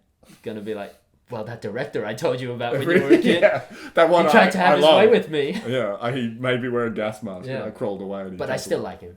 Yeah. Anyways, my chemistry 101 scene is a bit unorthodox because, you know, obviously goes without saying, Brendan and Ian McKellen had great chemistry together Yeah. in the film. No, definitely. So that goes without saying. He's not going to be the pick. It's too easy. He had a lot of chemistry with with Ian McKellen's maid, obviously. There was a Yeah. good scene there. I could go there. Well, that was like you saw the evolution of their relationship. You saw, yeah. And that was great to see. So I could go there, but I'm not going to go there. Ooh. Because do you know what Brendan Fraser had the most chemistry with? Notice how I said what. Yeah, it's going to be an object. It was not just any pitcher, but a golden pitcher of water. Because boy, did Brendan pour that glass of water so efficiently.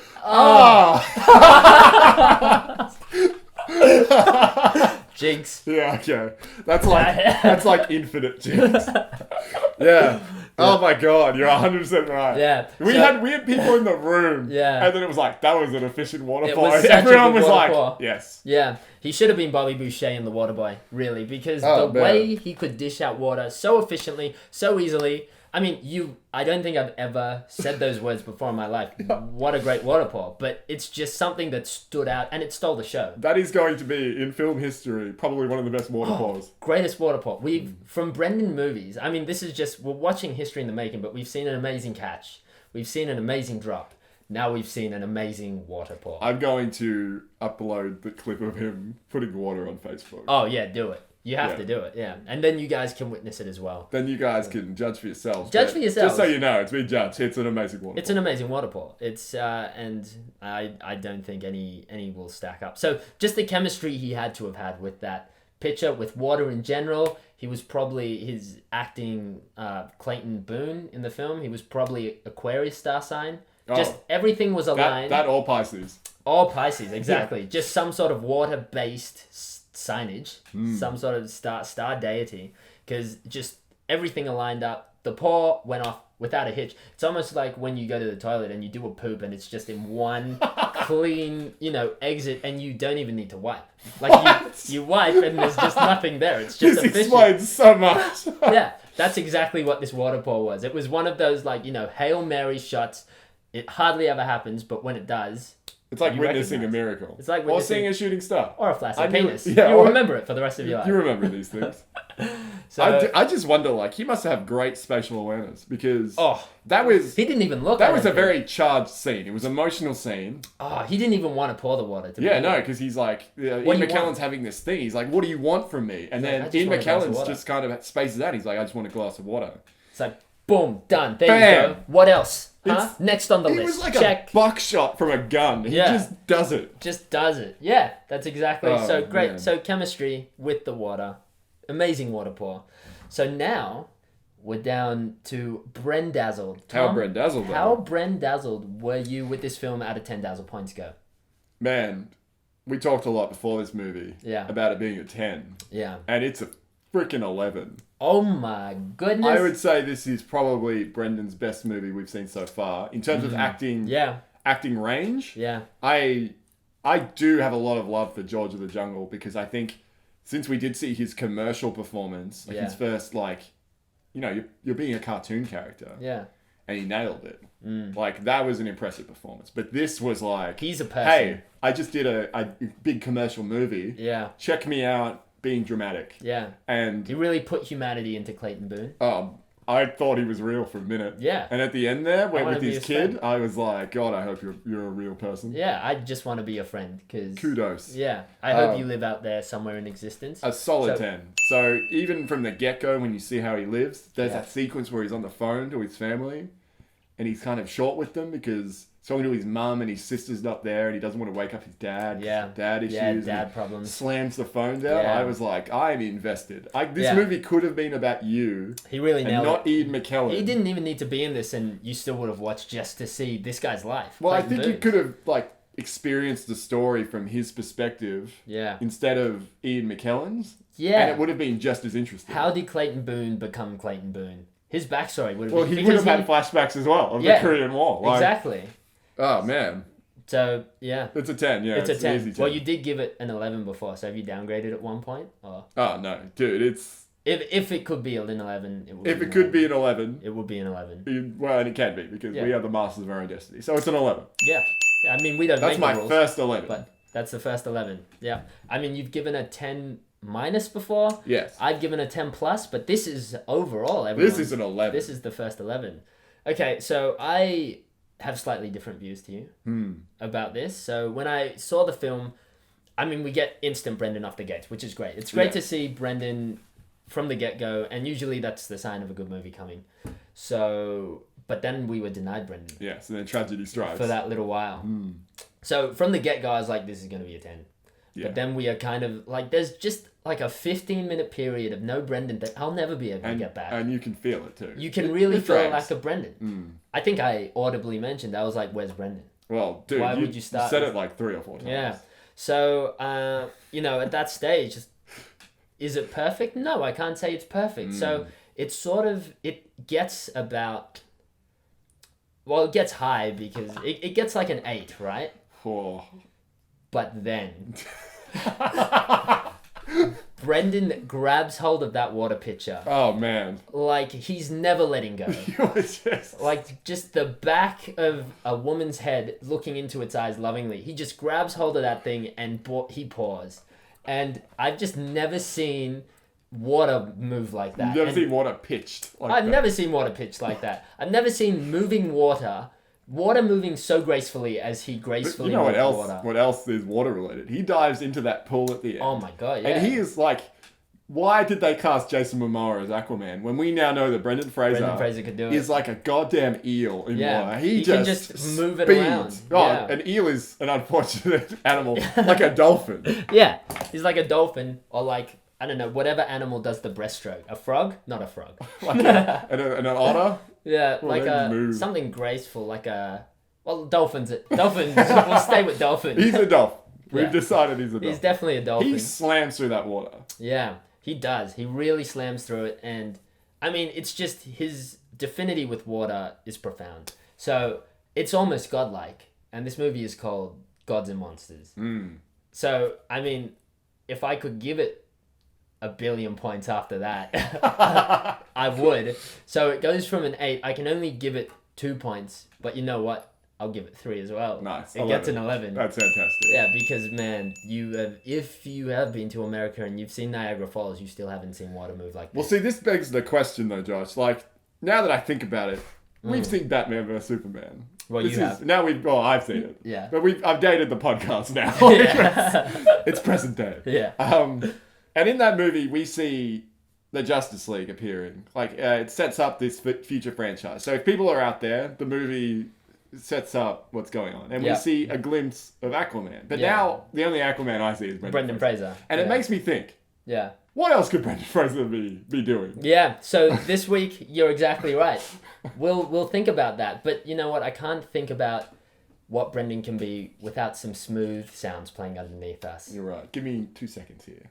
Let me just find... Ah, this will do just fine. There we go. Oh, damn, that's smooth. That is smooth. Excellent. So yeah, Tom. What do you think? What do I think? Yeah. Well, you know what? As I regularly do, which I don't regularly do, but the other week I was watching a soccer match, and the players were playing, and someone he got flicked at the back of the ear, and boy does he go down, clutching his leg. Oh, yeah, of course. I was like, that's unbelievable. I don't believe that for a second. Brendan Fraser though, what an amazing actor. The way he could take dives in soccer, I would believe them. You know what would happen? He would take a dive and the whole stadium would go quiet. Oh, they would gasp. The only thing you would hear is Brendan being like, my leg. And you get, then you'd hear the ref blow his whistle and be like, penalty kick. No, he'd blow his whistle, but he would like go crazy. Oh, yeah. He'd be like, He'd go up. Hurt this person. Yeah. You'd be able to hear the tears in that whistle blow. Yeah. So the amazing actor Brendan is, he should be a soccer player. Because right now it just feels like all soccer players are bad actors. That is a fantastic suggestion. Yeah, what about you?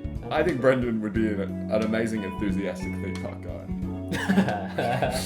Yeah. Because the way that he summons wonder, and like when you're a kid and you go to a theme park and you're like, I'm in another world. Yeah. You know what would make that better? If you're in another world and Brendan Fraser, Was with your all tour of his guide. enthusiasm, Yeah. came forward and he was like, you are in another world, come with me. I'll show you. I'll show you the ropes of this world. That would be amazing. Yeah, he could do that. I could see him like that. And now whenever I have a theme park tour guide, I'm going to pretend he's Brendan Fraser. Well, the problem is I'm going to see a theme park tour guide and I'm going to be like, you're not Brendan Fraser. Ah, okay, yeah. So it's a You have to try and double-edged pretend. sword. Yeah, he could be that. Well, do you know what else? I think What? he's a pretty big boy. Brendan Fraser. Brendan Fraser is. Yeah. He is larger than you would think. Oh yeah, have you seen the size of his hands? They're huge. He's got big hands. Yeah. The guy would make a fantastic mechanic. Oh, Like, he wouldn't even definitely. need a wrench to undo some wing nuts. After Just his seeing fingers. this movie, especially, he would be a great Oh, he wouldn't even need a vice clamp. He'd just clamp it down with his hand Mm. with that vice-like grip. He would be amazing. He'd be a one-man crew. Wouldn't need any tools. He could disassemble a car with his bare hands He in could lift it minutes. up. I believe it. I believe Yeah. he could lift the Oh, car up. He's a definitely. big boy. That's a great suggestion. You know what else Brendan Fraser could be? What? He'd be the perfect male nurse.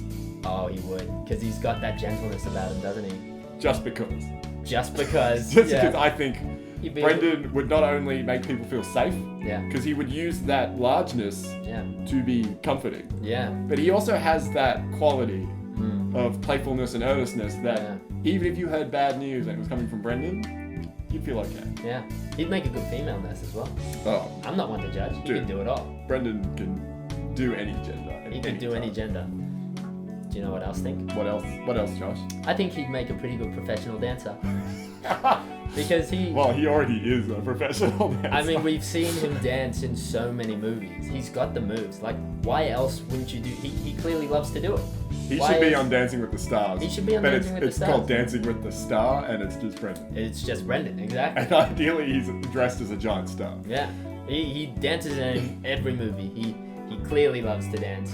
I mean, sharks, they love to kill seals. If they didn't, they wouldn't do it as much. Brendan loves to dance, so he dances. He could be a professional dancer. He wasn't. He still could be though. I 100% agree with you. Yeah. Well, I think I have one more in me. Yeah? I think Brendan would be an amazing GPS narrator.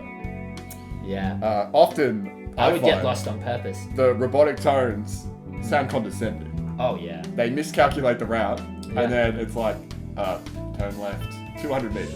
Yeah. Sometimes I defy it just because. Makes me mad. Yeah. It's like, but if Brendan's voice was saying it, yeah, I think I would just kind of laugh and be like, okay, buddy. Yeah. Because he wouldn't say it in a way that its emotionlessness was mean. He would say it in such a way that was like, shucks, sorry. Yeah. Miscalculated, just go. And I would be like, I would drive all that. Sometimes he'd make it think it was your idea. He'd make you think, he'd be like, I feel like it's time. He'd say go right, and you'd go like, you know what, yeah, I think it is time I'm to going to go right. And then if you took the right turn, he'd be like, good job. Yeah. I'd get lost on purpose just to hear his voice some more. So yeah, there's a lot of things Brendan Fraser could be.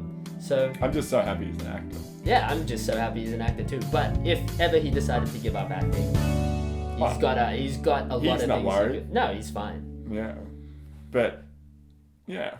Yeah, so it's good to leave you with that, and I'm sure you guys can think of other things that Brendan Fraser could be. There's so many, there's infinite possibilities. But as we close up right now, just a few housekeeping rules. You know, it's time, we're coming in for landing, so please fasten your seatbelts. Dun, dun. This is your captain speaking. No smoking in flight, as is tradition. But, you know, if you're addicted, go ahead, because we're not forcing you not to. We can't stop you, and you're not hurting anybody. This is a hypothetical. You're only hurting yourself, but, you know, that's all right.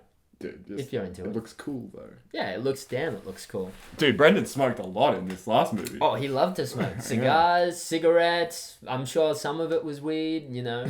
He'd smoke anything. He was cutting a lot of grass. He was. Anyways, we're going to give a shout out to Azoldronic.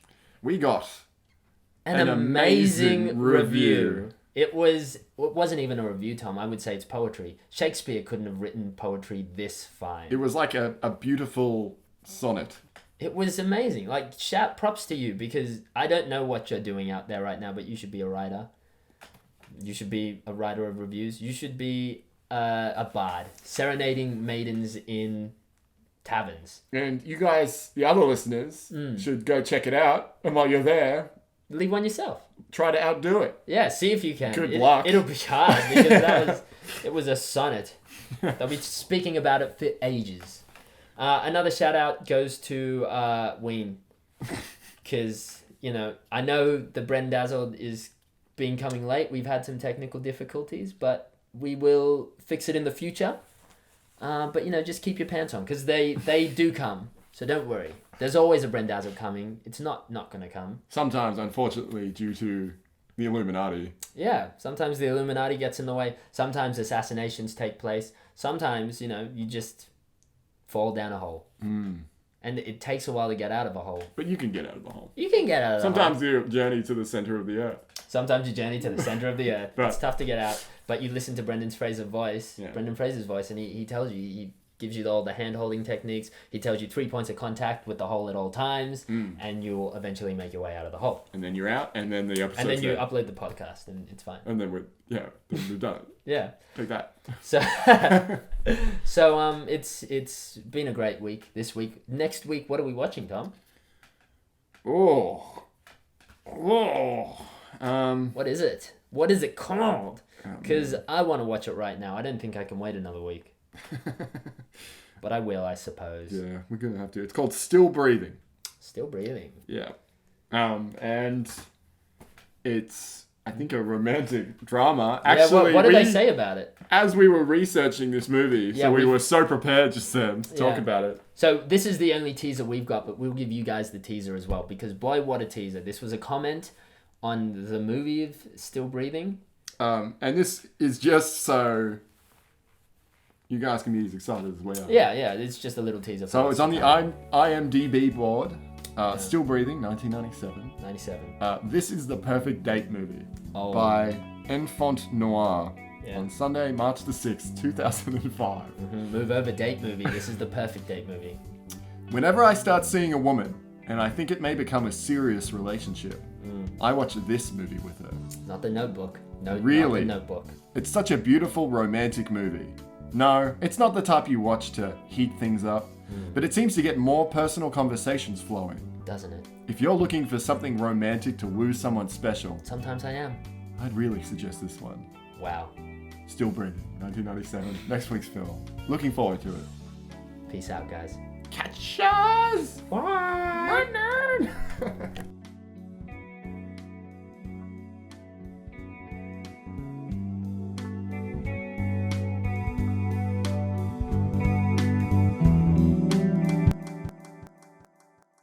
It's Brendazzled. Hey party people, welcome back to another episode of Brendazzled. Hey party people! This is your main man Tom Crosby speaking. Your secondary man, I would say. Your main man Tom Crosby. No, your definitely main secondary, man Tom Crosby. secondary man, because the main man's sitting right next to you. Oh god. Josh. And as you've guessed, once again, I am joined by Joshua. I don't think they guessed. How are you doing today, Josh? You know what? Terrible. Okay, this is... Let's go into I it. regret asking. Because Anyway, you didn't call me the main man. today we watched a film called Still Breathing. What were your thoughts, Josh? Yeah, well, I'm still breathing afterwards. Yeah, I held my breath numerous times. Yeah, because boy, was this film a pleasure to watch. You know what this was? What? This was a sexy movie. Yeah, that's why I said pleasure. And you have to say sexy like that. Sexy. That was a sexy movie. Yeah, it was pleasurable in more ways than one because, first of all, we've got Brendan Fraser. Yeah. And second of all, we've got Brendan Fraser. Oh, dude. And there's a lot of Brendan Fraser in this. Third of all, we got Brendan Fraser with facial hair. Yes. And Which, up until now, we didn't realise was a whole new Brendan Fraser. it's a Brendan that you've never seen before, actually, because we haven't seen him with facial hair. And not just the one style of facial hair. Oh, no. He goes through a couple different styles through the film. He's got the kind of goatee, like mustache going on, and then he just goes straight to Mo. Yep. And I then a think- little bit of a soul patch. Yeah, a at little one bit of a point. soul patch comes on. It was good to see. And there's no reason for him to do it, just for the fans, really. Yeah. It's just like, hey guys, I know you haven't seen me like this, or this, or this. but And how do Brendan, you like if you're wondering, the fans saw and we were impressed. it? They liked it. Anyway, I guess here's the trailer. And now for our feature presentation.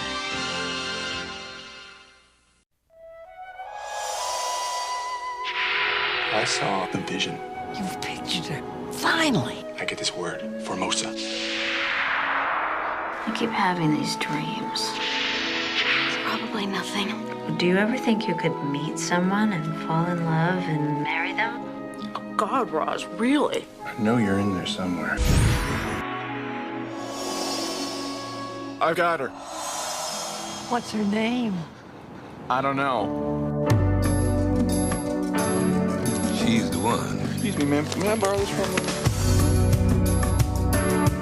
Your guy is gonna be here on business. Oh, what's his name? Yeah, it's the one thing I don't know. I'm Russ. I'm Fletcher. This guy has money. Stacked. Doesn't walk like it. I get so lost. You found her. Does she like you? It's kind of hard to figure it. My work is about money and greed and ambition. Rosalind, I think you need to get out of L.A. for a little while. You are so weird. There's an airplane that leaves in an hour and a half. We're gonna be on it. I'm not going to Texas. This is where I grew up. My I saw this face in a dream. Titania made some plans about you two. My setup guy called today. I don't know who this Fletcher guy is. He's a street performer.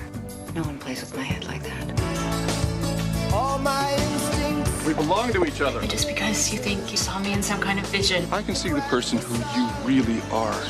Not this person who you are pretending to be. I thought you were someone else. I thought you had money. How can you be that dead inside that you can't see it and you can't feel it? You actually think I'm gonna fall in love with you? Yeah? Brendan Fraser, Joanna Going, Ann Magnuson, Toby Huss, Angus McFadden, Lou Rawls, and Academy Award winner Celeste Holm. Sometimes your dream woman is truly the woman of your dreams. What was the movie about, Joshua? The movie was, you know what? It's actually a hard question, isn't it? It's hard to answer because the movie is pleasurable to watch, but I liken it to porn a little bit. Like, I don't know why I'm watching it, but I'm glad I am. This movie... I enjoy it. I enjoy it, but for all the wrong reasons. And when it's over, I feel a little bit dirty, and I need to clean myself off. needed to have a shower. Oh, you were losing your mind the entire film. This movie was one long, awkward boner. Yeah, it was. It really reminded me of my, 14-year-old Oh, yeah. days. We regressed into, two primary school kids having a sleepover. It's late at night, my parents are sleeping, and I've switched to the SBS channel to see what foreign films are playing. My raging hormones were raging again, and I didn't have the instruction manual on how to control them. Anyway, what was the movie about, Josh? Well, we kind of explained it. It's just... All right, so Brendan Fraser...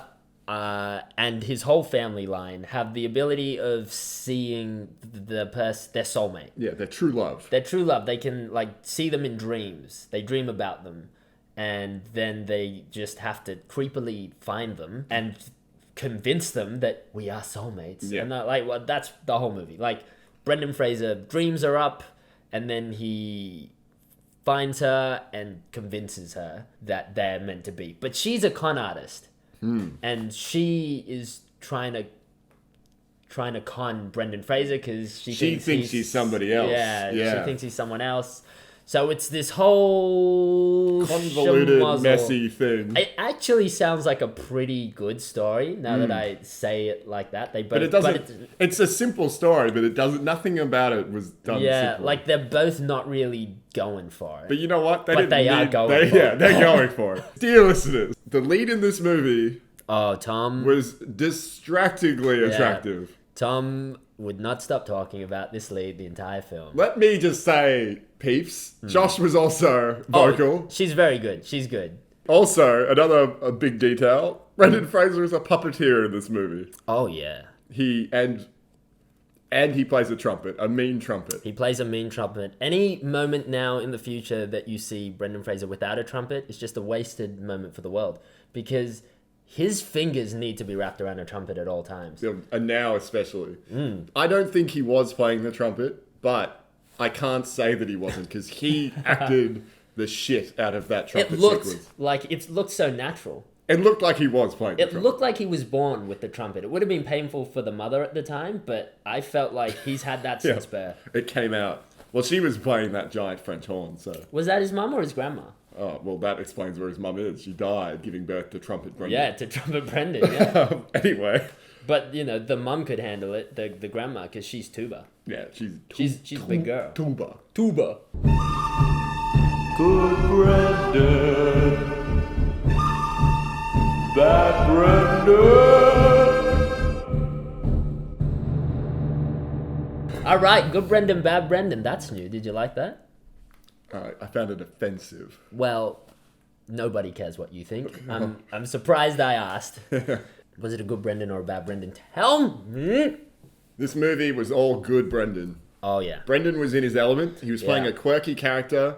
Yeah. It's a good Brendan. And the moment that I kind of noted sitting there was there is a section of the movie where he is courting this young lass. Is it the young lass I'm thinking of? The hottest woman. Yeah, on the planet. Going. Yeah, going. Gone. He meets her at a bar. She's with the con artist dude. Oh, yeah. Who's like a real sleaze, and he's really into her, but she's not into him. Yeah, it's and like Brendan, her partner in crime. Yeah, and Brendan sits down with them, and this guy he doesn't like Brendan. No, he's trying to play his, like, I know her better than you card. But nobody knows any woman better than Brendan does. No, he knows everything. And Brendan kind of just shuts him down really hard. He gets up to leave, and then we were sitting there like, whoa, burned. Yeah. And then the girl is like, will you drive me home? Will you drive me home? Let me ask you a question, Phil, and you don't have to answer it if you don't want to. Do you think that every last thread of intelligent life is chosen to huddle in either New York or L.A.? Or do you really believe that this soulless sinkhole has anything to do with real-life humanity, namely integrity, compassion, dignity? You know what? Don't answer that, Phil. Let me give you some advice. Next time you're driving through Texas, you better stay clear of all the trailer parks. And if you are driving through Texas, why don't you do it fast? Real fast. Fletcher. Would you take me home? If you shut someone down so hard that someone's then like... Not just someone, one of the hottest women in the world. Very hot lady. Yeah. Is then like, take me home, stud. You've done good. You've done good. Yeah, Squelch, the janitor from... Squelch, the janitor. the janitor from past films. The guy that just follows Brendan around, mopping up all the humidity and moisture created. I think we should call him Squelch, the janitor. Yeah, Squelchy. Squelchy was needed on set at all times in this film. Cool, Josh. Good Brendan, bad Brendan. Look, I don't want to have to do it this week. Oh, no. It's so easy to go bad, Brendan. Yeah. It is so easy, but no, I'm gonna try and challenge myself this week, and I'm gonna go good, Brendan. And the best Brendan moment scene that I liked the most would have to be the way he just so artistically played his trumpet. Now, because the way that his fingers danced along those keys, it almost exceeded the sounds coming out. The way he played the trumpet, it was fantastic. And I think he's playing with his grandma at the time as well. Yeah. And he doesn't mean to do it, but he's completely outplaying it. Oh yeah, and everybody around them there's like an old man in a boat. Yeah. And everyone stops to listen. They're all looking at Brendan. Yeah. And not only can he play the trumpet, but he can do many things in this film, but just the way he plays this trumpet, Jesus. It was delicate. It was graceful. Everything it needed to be. It was a good one. Done. It was a damn good one. All right, now for the next segment.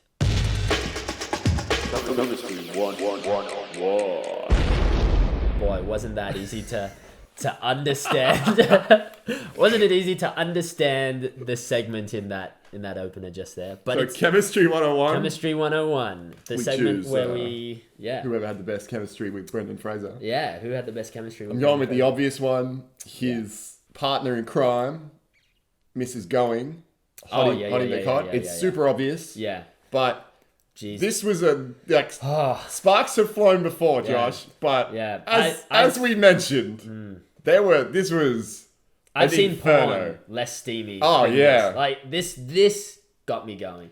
There were parts in this movie I wish that you weren't in the room because I would just whip it out. Tremendous chemistry. Like I think they really did. If they nailed one thing in this movie, it was the casting of the two leads because Who boy?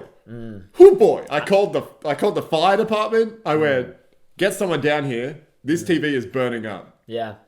And they did. They sent someone down immediately, but he couldn't put out the fire because he was too captivated by the sparks. And if I had to by the chemistry. Pick one scene over the others, it would be the scene where they're, for whatever reason, looking at classical art through a projector. Oh, yes. Yeah. That was... Oh.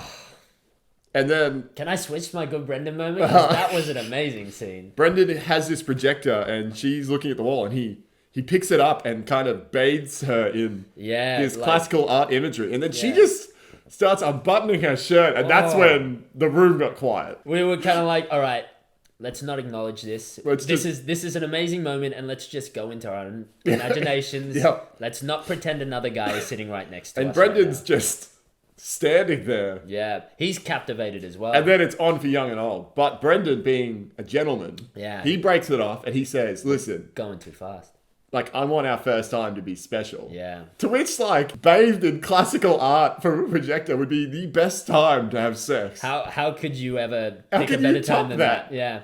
Just classical images, bathing. And there was a perfect moment, too, when there was... Because in a lot of classical images, you see some boobies. Yeah. They're not like Daenerys Stormborn. They're not like Khaleesi boobies. We're topical. Yeah, which is topical. We've dated the podcast again. But, you know, they do have a lot of boobies. And... You know, Brendan being the playful guy he is, even in this like moment he had, there was a shot where there were some boobies and he lined it up to be where her boobies would be in her unbuttoned Classic shirt. Brendan. Classic Brendan. We seem to have gotten away from our earlier theme. Which was... Flirting. Didn't we do away with that years ago, too? There's been spies. Essays need to be written about the yeah. chemistry between these two. Yeah. So, anyway, Josh, that was my chemistry. What was your chemistry today? Look, there's a lot of chemistry going on in this movie. We've just talked about it. But Fraser has so much chemistry with the puppet. So there is a lot of chemistry going on. But which one? We had just all of them. We had a trumpet puppet. We had 2 opera singer puppets who made out at the end. Yeah. We had a creepy ass clown puppet. Just all of them. The way that he controls them means he doesn't need to just have chemistry with the puppet. He needs to have so much chemistry, he needs to be the puppet. Brendan Fraser had so much chemistry with his puppets in this film that he created a new element on the periodical table. The element of surprise.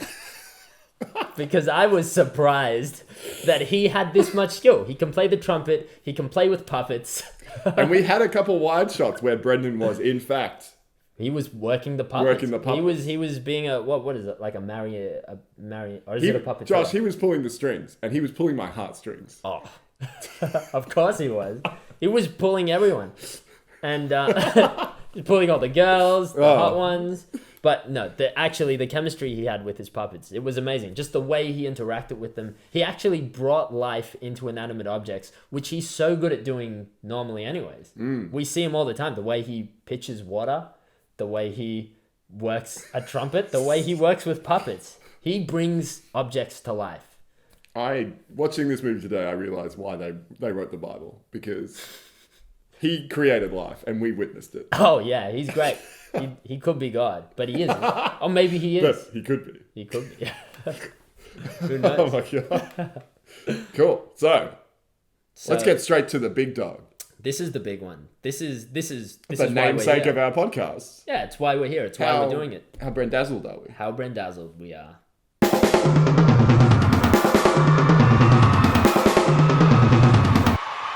How Brendazzled.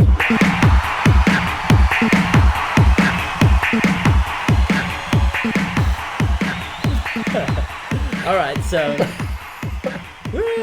yeah, this is the part where we talk about how Brendazzled we were out of 10 Dazzle points with Brendan Fraser in this film. So Tommy, out of 10 Dazzle points. Okay. How Brendazzled were you with Brendan Fraser in this film? Okay. Yeah. This is a complicated answer. Yeah. Because we've seen a lot of varied movies. Yeah. This was an independent film. Mm-hmm. This was a quirky Fraser. Yeah. This was a Brendan Fraser not afraid to shave and not grow back facial hair and then shave it again. Yeah. This was a Brendan Fraser that bathes women in glorious classical art. Yeah. Just to blue balls them at the last second. Yeah. This is the Brendan Fraser that takes someone to Texas, talks to them about an air conditioning unit, and then blue balls them again. He's a real Casanova. He sleeps on tables. Yeah. They sleep on the table with him. Yeah. Brendan Fraser nails it this week. Yeah. He nailed it. Yeah. And he nailed it in a way that we've seen before, but he's evolving. Like, he nailed her. Yeah, he definitely nailed her. We never saw it. No, you never see it. And props to them. You know, they never show. It's like a good horror movie. They never really show the monster, but it makes you want to see it. You know what this movie was like? It was like we were like 40-year-old spinster women reading those erotica novels that you could buy at grocery stores like 10 years ago. That's exactly how I felt.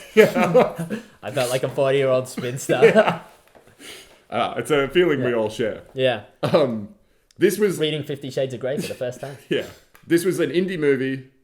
It definitely was an indie movie. Everything about it was indie movie. Yeah. It didn't really have an audience, I don't think. No. But Brendan brought the goods. Yeah. He played a mean trumpet.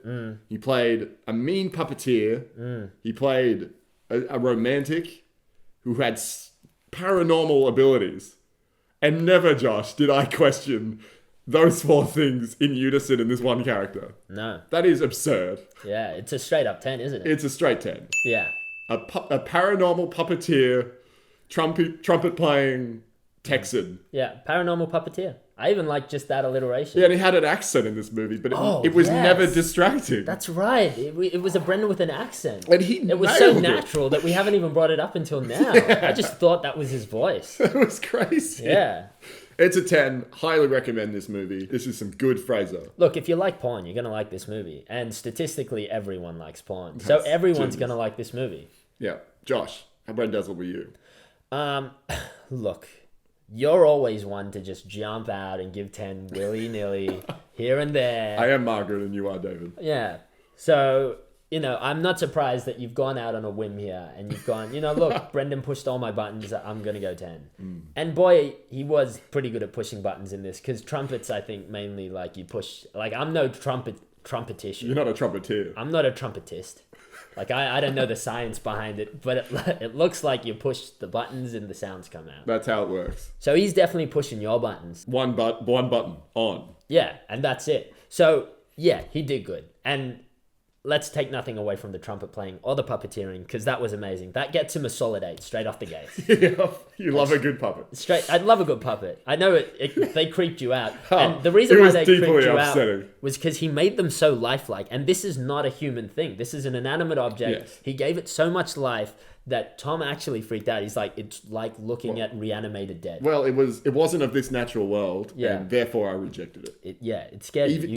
Even when Brendan made it. And I think that was it. Yeah, I asked you if you would, because you were really into the girl, and you said you would do anything for this girl. I said, would you spend a night in the bed with the girl if you had to be with the puppet as well? I said no. You said no. He really did not like the puppet. That puppet was a deal breaker. Yeah. Because she was incredibly attractive. Yeah. But like if you're a grown woman sleeping with a creepy clown puppet, I have got that's a huge red flag, Josh. I mean, it's just how the world doesn't naturally work that way. If you were to have a conversation with a caterpillar, it would be weird. Whereas I embrace the weird.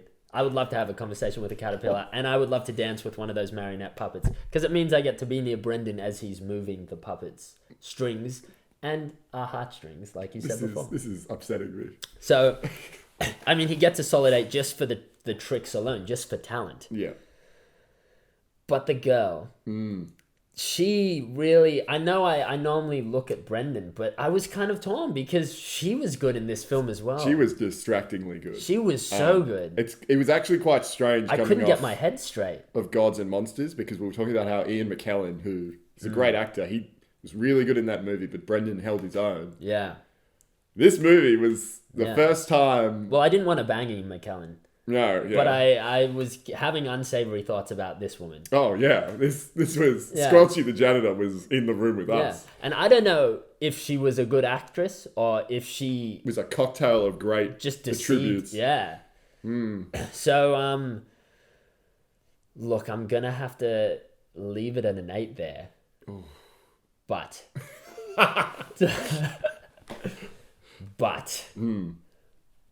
the fact that Brendan Fraser has these paranormal powers, not normal humans have paranormal powers all the time. That's true, Josh. That's what makes them special. Not all the time. Not all the time. Some of the time. And sometimes you get them for a little bit and then they go away again. They don't stick with you. Yeah. This seemed like the kind of power that sticks with you after you've had it. Actually, what happens? Once he actually gets the girl, does he keep dreaming about her? Or does he not because he's had her? Well, that would be distracting. But how does it know? Like, how does the power know that he's got the girl now? What? I have no answer to this question. I want to know because I like a good sci-fi. I like my fantasy. He has paranormal powers, and just he he's such a good guy. He wants nothing more than to find his true love. Dude, this was like the entire time. This was an A grade class in Good Guy Brendan. He was a GGB. He was great guy Brendan. He wasn't just good guy. He was great guy Brendan. Oh yeah. He was the kind of guy that I would be friends with, and he's the kind of guy that even if you didn't live in the same country, you would stay in contact. That never happens. It would happen for Brendan though. He's such a good guy. So just on that fact alone, like the paranormal gives him a point. Just being such a great guy gives him a point. Oh, what's this? If I count it up on my hand, it started at 8. He gets another point. That's 9. That's 9. But then I gave him another point. What would that make it? 12? 12. Oh, wait, no. I messed that up. It's a 10. 10. Oh, my. 1, 2, 3, 4, 5, 6, 7, 8. It's 10. It's 10. Oh, he gets a 10. He gets a 10. Holy, I did not see that. Jeez. Holy dooly. He scrapes by again. That pesky Brendan Fraser. He gets in there. Oh, the scamp. The scoundrel. So, double 10s again. Double 10s again. Damn it, Brendan. Damn, Brendan. When's he going to slip up? I'm waiting. Oh, I'm waiting. I've got my net open, hoping he slips up. I think if at any week... if he will, I'll put him in that net. Oh, yeah. If he does in slip a second. Up, oh, yeah. I'm going to be bug catcher Bill.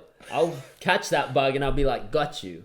So, Brendan, pay attention because I'm waiting. And watching. I'm watching. See, I thought if he was going to mess up at any point, it would be this week.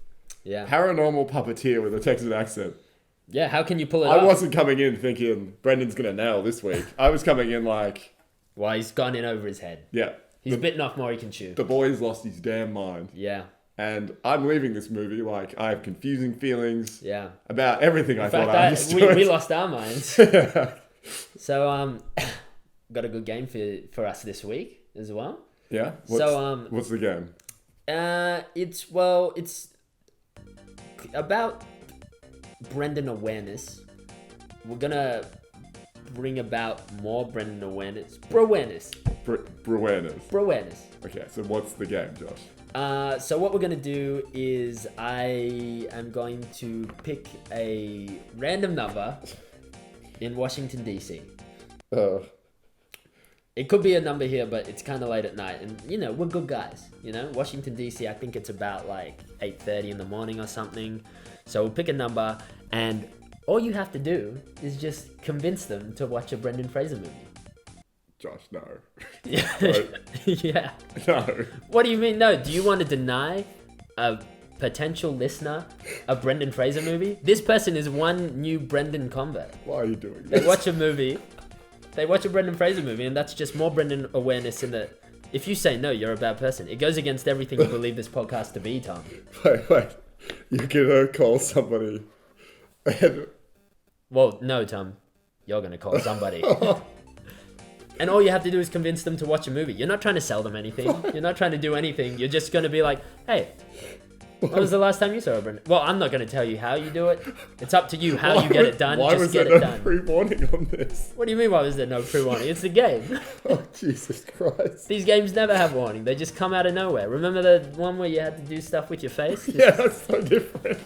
No, it's exactly that, but with your voice. One of these days, it's just going to be like, I have this can of petrol in this lighter, Tom. You're going to go set a car on fire. Or yourself. And then one day, I'm going to be like, Josh, and you were in my head all the time. Like Tyler did. Are you saying you wouldn't do it for the cause? For Brendan's cause? The cause of Brendan? Well, I'm going to have to do it, Josh. You got me on the spot. Well, yeah, you're going to have to do it. So next week, light yourself on... No. All right, so... all right, I'll put in the beginning numbers. You pick 3 numbers. Any 3 random numbers. All right. 590. I'll pick my random numbers. 3, 7, 6, 4. And we're ringing.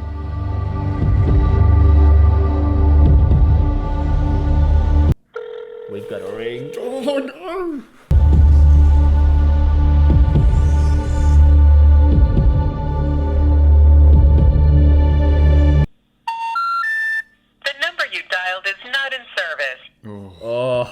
Oh man, my heart. We are getting closer. I was not ready. Oh, it's been alright. Oh, that's good. Oh, I don't know what to say. All you have to do is just convince them. It should be the easiest thing in the world. Just Yeah. convince them how good Brendan is. If anybody could convince Brendan, it's us. It's us. I mean, not Brendan, people about Brendan. Well, Brendan, he can just do it himself. All right. I mean, really, we should be calling it LA.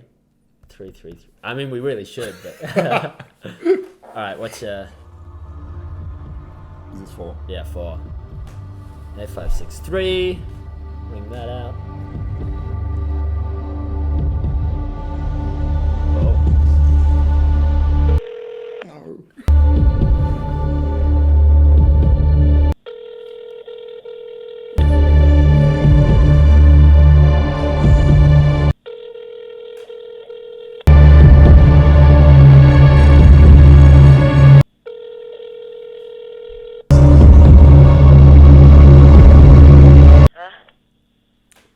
Hi there.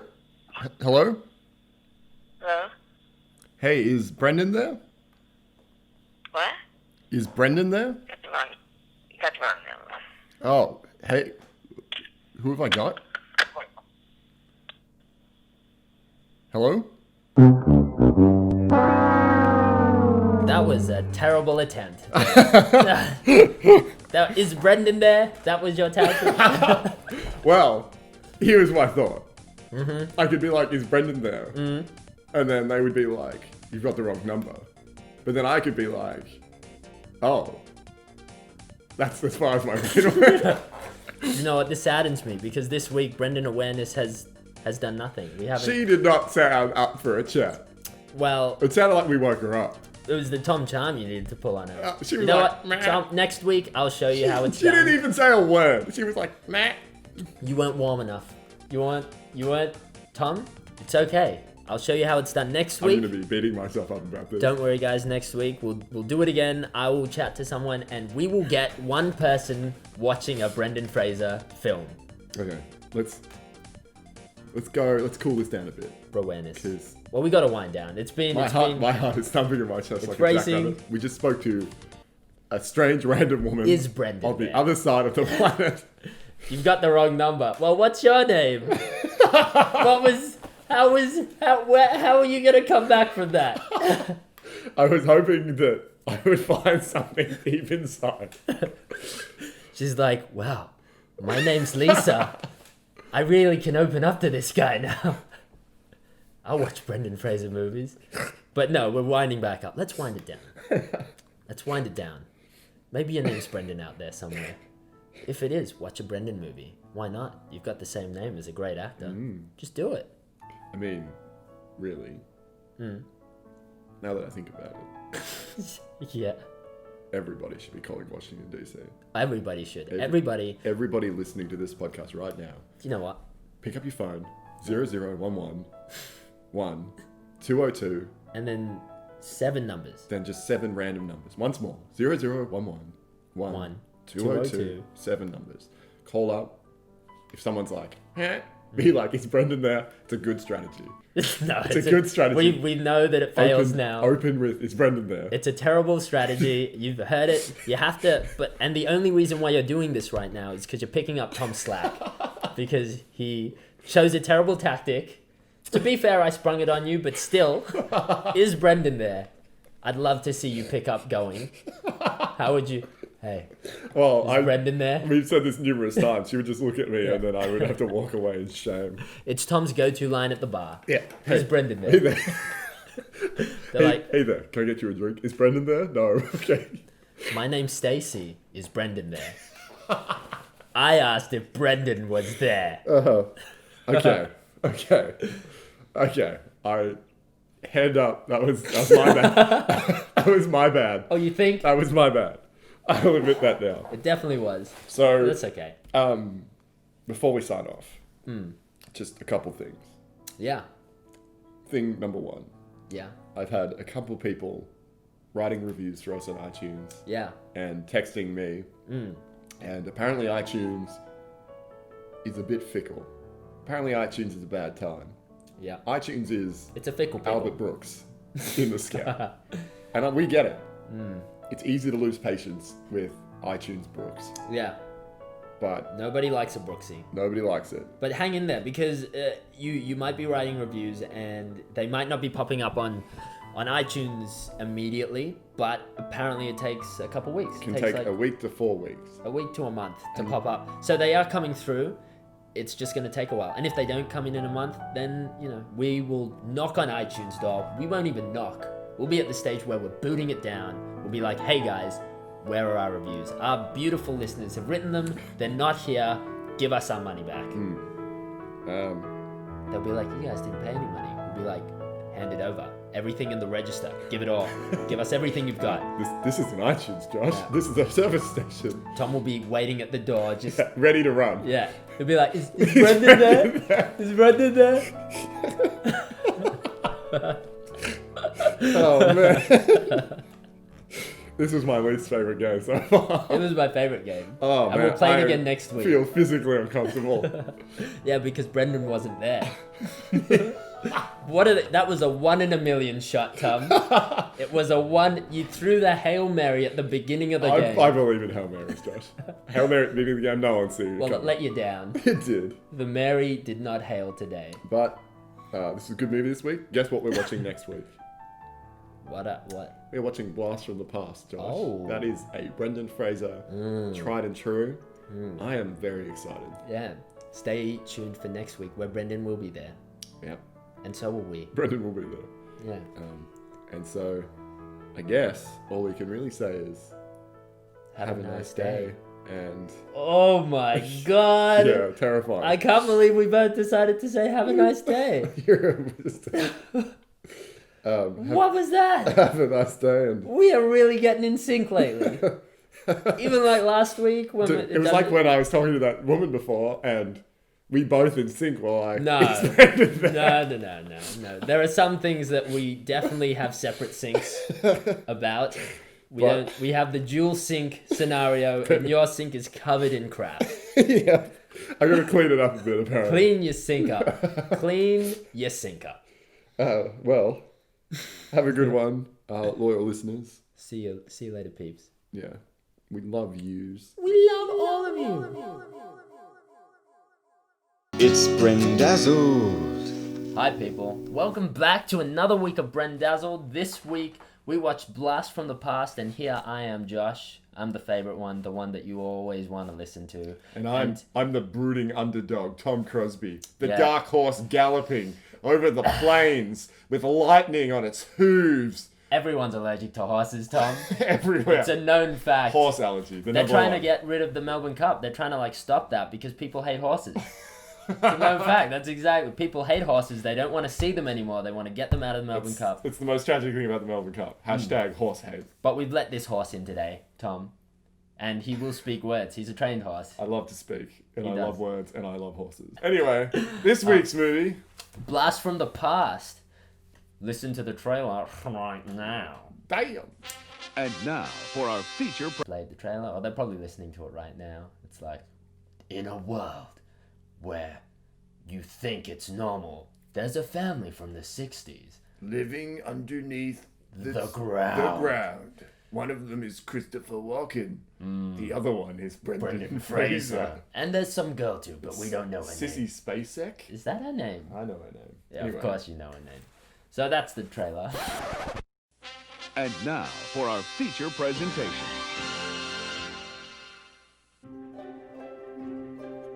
In 1962, the Cuban Missile Crisis was heating up, and the threat of nuclear war drove the Weber family underground. How long will we have to stay down here? 35 years. 35 years. For 3 decades, they lived a fairly normal life. But their son has become a man. What did you wish for, son? Now the time has come I wish that I could meet a girl. for Adam to step out and discover the world. What is it? The sky! I have never in my life seen anything like it before! Oh, my lucky stars! A Negro! Say what? Bonsoir, mademoiselle. Let me guess something. This is your first visit to La La Land. Eve, this guy is unbelievable. From New Line Cinema I've never driven before. and the director of the First Wives Club, Hi. 1, and champagne cocktail. I thought only hookers drank this. Well, I know Mom sure likes them. Comes a story about a guy in his 30s. What have you been doing? Been watching television in color. Stuck in the 60s. I love sushi. I love Lucy. Looking for love in the 90s. You're a nice boy, but what Eve needs is a nice man. I'm Heather. I don't believe I've ever heard that name before. Go on, Romeo. Shall we dance? He drives a great big car, smokes a big cigar. He looks like a king and he acts like a star. When we see him drive by, he goes toot toot. We all shout, hey, Mr. Zoo, Zoo. You're in love with a guy. What? A man walks into your life who's the kindest, Don't be such a baby. Oh, I'm the baby? most incredible guy you've ever met. You know, Brendan Fraser, Alicia Silverstone, Christopher Walken, and Sissy Spacek. Blast from the past. Eve, can I skate around your block? How about it, Eve? Can you skate around your block?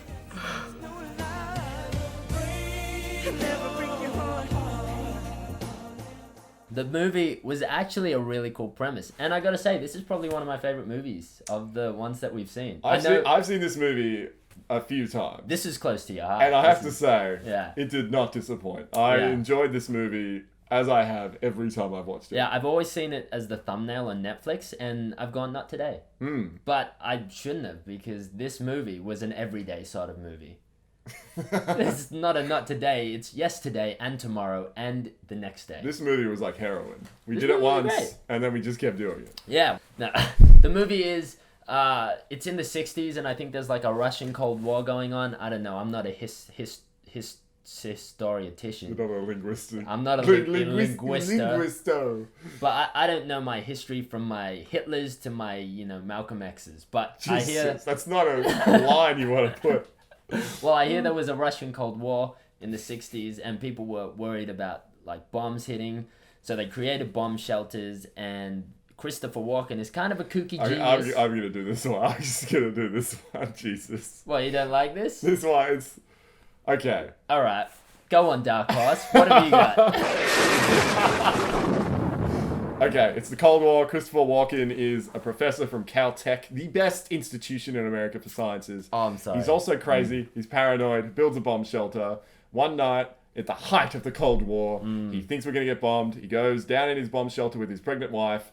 35 years later, they emerge from the bomb shelter, and it's 1999, and oh my god, It's the the world 90s. is terrible. 60s And living in the 90s. so essentially, the plot is that Brendan Fraser is the protagonist. Yeah, he's the child. He was a child born in the bomb In shelter. a bomb shelter, and he's spent 35 years just with his parents. Underground, doesn't know the outside world. And he goes into the outside world where he meets the vivacious Alicia Silverstone. Bam, that's the movie. That's the movie, yeah. And, well, he's gone up into the outside world because he needs to save his daddy. Yeah, because Christopher Walken's He's having under a heart dementia. attack. Yeah.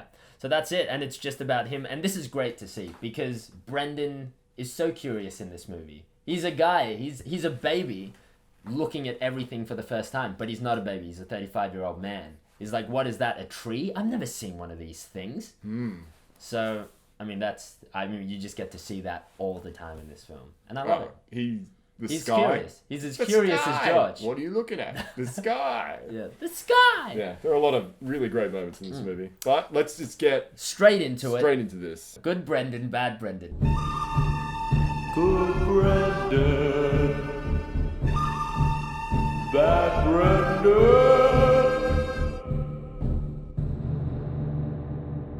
Guess what, Josh? Yeah, what is it this week? I've got a good Brendan this week. Oh, really? It's so predictable, Tom. You freak. What kind of dark horse does the same thing every week in, week out? A dark horse that runs mightily on the plains, Josh. All right, well, run. Run, show me that gallop. I have a good What Brendan have you this got? week, and my good Brendan is... Okay, I didn't want to get straight into... Well, I feel like we're going to have to get straight into it. We have to dive right in. Every week, Josh, we've seen Brendan Fraser wow us, and we've seen a trend. Yeah, he wows. One. Hashtag wow trending. Brendan's going to meet a lady, and that lady is going to visibly have an orgasm talking to Brendan. Yeah, there's going to be moisture, and that's why Squelchy That's the why janitor. Squelchy's there. Yeah, to mop it up. Two. Brendan is just going to be a lovable, quirky guy. Of course he is. But number 3, Josh, my favorite. Brendan's going to dance. Oh, yes. And in this movie, it is the piece de la resistance of Brendan Fraser dancing. I thought I'd seen Brendan Fraser dancing. No, No, I've never no, seen no. him dance until I saw this movie. Brendan Fraser doesn't dance with just one lady. He dances with 2 at once. Yeah, it the was... menage a trois of dancing. Menage a dance. Menage a twins. Menage a twins. It's a Yes. menage a twins. It's actually, I don't think I've ever seen that. 1 man, 2 girls, and they dance. Not metaphorically, like they actually do dance together. They dance, and it's steamy. It was great dancing. And he's juggling human beings. Oh, yeah. With one arm, he's juggling one woman. I mean, he's Other a arm, huge man. Juggling another woman. Yeah, only he could pull that off. Him and Arnold Schwarzenegger, but Schwarzenegger doesn't have the talent. He doesn't have the feet. flexibility of the hips. No, he can't wiggle those hips. Brendan, he can wiggle those hips. He doesn't have the moves. Yeah, do you dance? Do I dance? Why, I took a dance lesson every day of my life up until a couple of days ago. You're kidding. No, I didn't. Shall we dance? Sure. Yeah. So that's my good Brendan this week. Yeah, it was the dance, and that was a great scene. And just to top it off, you've got Alicia Silverstone, the love interest, looking on at this menage a trois. Oh, man. And she's jealous. How could you not be jealous? How could you not be jealous? He's got these 2 beautiful women.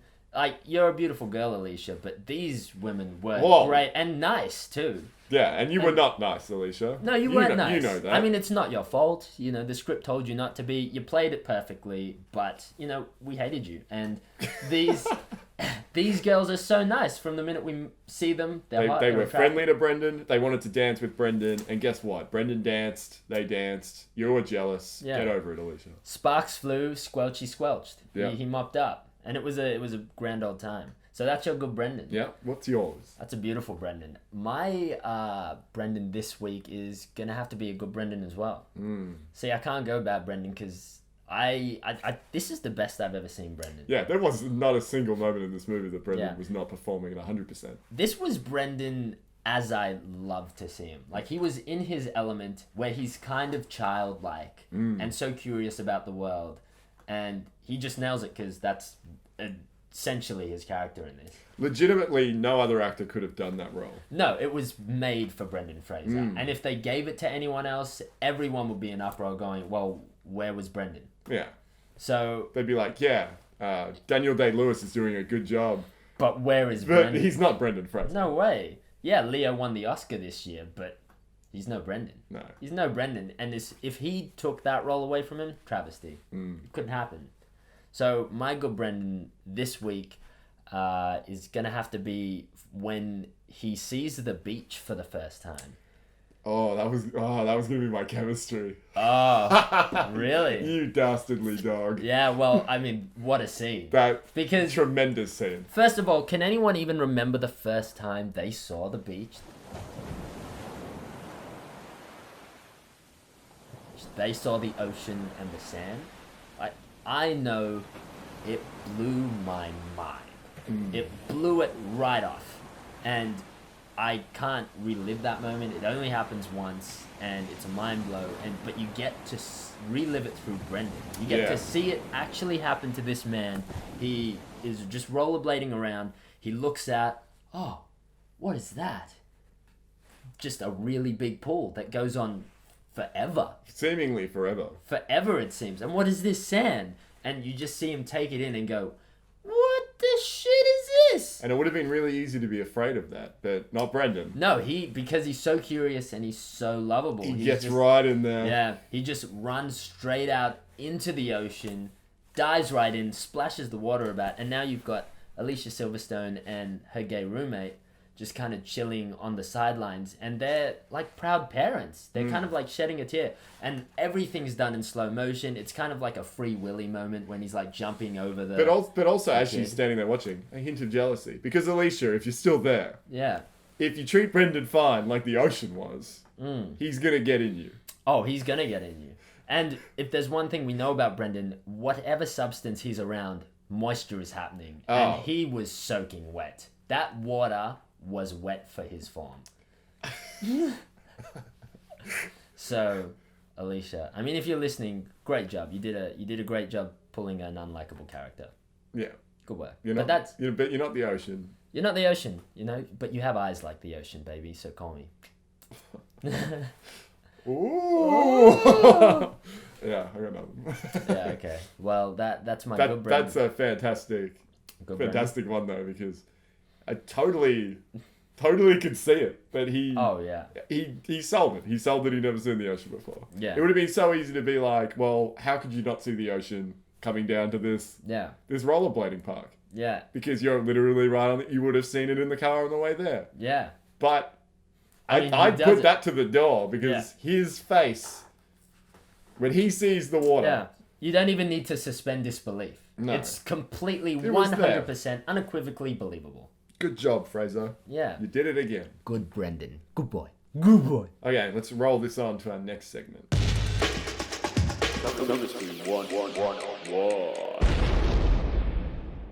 Chemistry 101. The segment where we talk about who Brendan Fraser had the most chemistry with. Tommy, I know you were going to say it was the ocean. Don't worry, Josh. I got got 5 or 6 backups. Backups for days. Tell me. Okay. Mm-hmm. There is 2 or 3 easy choices here. Mm. They are as follows. The easiest choice would be Christopher Walken, because Christopher Walken is a national treasure, and in this movie, he is delightful. Yeah, he walks all over all the scenes. And partnering him and Brendan in a scene, it's like a forest fire. It's amazing. Oh, it's like my 2 favorite people. 2 favorite people in the world. It's kind of like if McDonald's and Hungry Jack's got together to make a burger. Yeah. I would eat the hell out of that burger. The big pounder. Yeah, the big pounder, yeah. The Whopper Mac. Yeah. Anyway, it would have been easy to give it to Christopher Walken. Mm. It would be easy to give it to Sissy Spacek. She teaches him how to dance. She kind of gets him ready for the outside world. Yeah. I mean, not as much as Christopher Walken, but it's there. And it would be easy to give it to Alicia. Alicia, if you're out there, I don't think you deserve it because I think you're pretty mean. Yeah. And I don't think you're worthy. But I mean, chemistry with Brendan happens to anyone. Oh, so. like he could talk to a plank of wood and I would be listing the plank of wood in this. I mean, last week we gave his chemistry to a trumpet. Him and a trumpet. Oh, he works well with any object, living or inanimate. Well, Josh, usually we give it to a force of good. Mm-hmm. But in this movie, I think he had the best chemistry with surprise Nathan Fillion. Oh! Nathan Fillion, Alicia Silverstone's shallow ex-boyfriend. Yeah. I love a good Phil. A good Fillion. Yeah. Is a great time. Is a great time. Yeah. That we'll make a t-shirt. Yeah. A good Fillion is a great time. Yeah. Every scene, 2 scenes, count them 1 and 2. Yeah. Every 2 of them. Antagonizes Brendan, who is ignorant of what's going on. Yeah. But he gets the best out of him. Yeah. The whole situation, you have like alpha dog 35-year-old Nathan Fillion, who he's a sleazeball, but you kind of love him. Yeah, you he's gotta the love jock. him. He played a lot of football in his college years, and I bet he counted the girls that he slept with, and he lost count. He's that kind of guy. He was never good at math to begin with. He was putting notches on his belt, but the belt wasn't big enough. And then the belt just fell off. And the belt fell off. And he decided not to wear the belt because it was just getting in the way of taking his pants off all the time. Yeah. So. And then we have earnest virgin Brendan Fraser. Yeah, who's never done anything, and he's just such a good guy. Yeah. Good guy, Brendan. And so when these 2 forces meet, there's going to be tension. Oh, yeah. But there isn't. No, it's beautiful. It's like the Earth and the Sun meeting for the first time. Like, there is polar opposites going on, but they complement each other. So, specifically the scene that I'm going to bring to the table today. I think I know the scene. It's going to be their first meeting. Oh, yeah, okay. But only to highlight the fact that Brendan is willfully ignorant of what's going on. Yeah. And Nathan Fillion's just doing a good job of being a dirtbag. Yeah. Cool. Yeah. So that's mine. Yeah. And who's this interesting looking fellow? This is Adam. Adam, this is Cliff. How do you do? I do fine, Adam. How about yourself? You, doing any good lately? Go home, Cliff, wherever that might be. Sheena Gilroy's apartment. You remember her? She's the, model who went to Harvard. Well, I better be going. Bye, Adam. Nice coat. Thank you, Cliff. It was very nice to meet you. That's a nice parking job, too. That's a great chemistry. He does have great chemistry with, and without that, I mean, you've really got no antagonizing figure in the movie. No, the movie would have just been very... They even have a fight scene. Oh, yeah. Yeah. And it's a great fight. It's a great fight scene. Because Brendan just pummels the crap out of Nathan Fillion. What you expect would happen happens. Oh, It's like Nathan Fillion's a salmon and Brendan Fraser is a bear. And normally I wouldn't want to get into a tussle with Nathan Fillion. No, like God, no. If any other actor was to come up against Nathan Fillion, I'd be on Fillion's side all the way. He just so happened to tangle with the grizzly bear today. Yeah.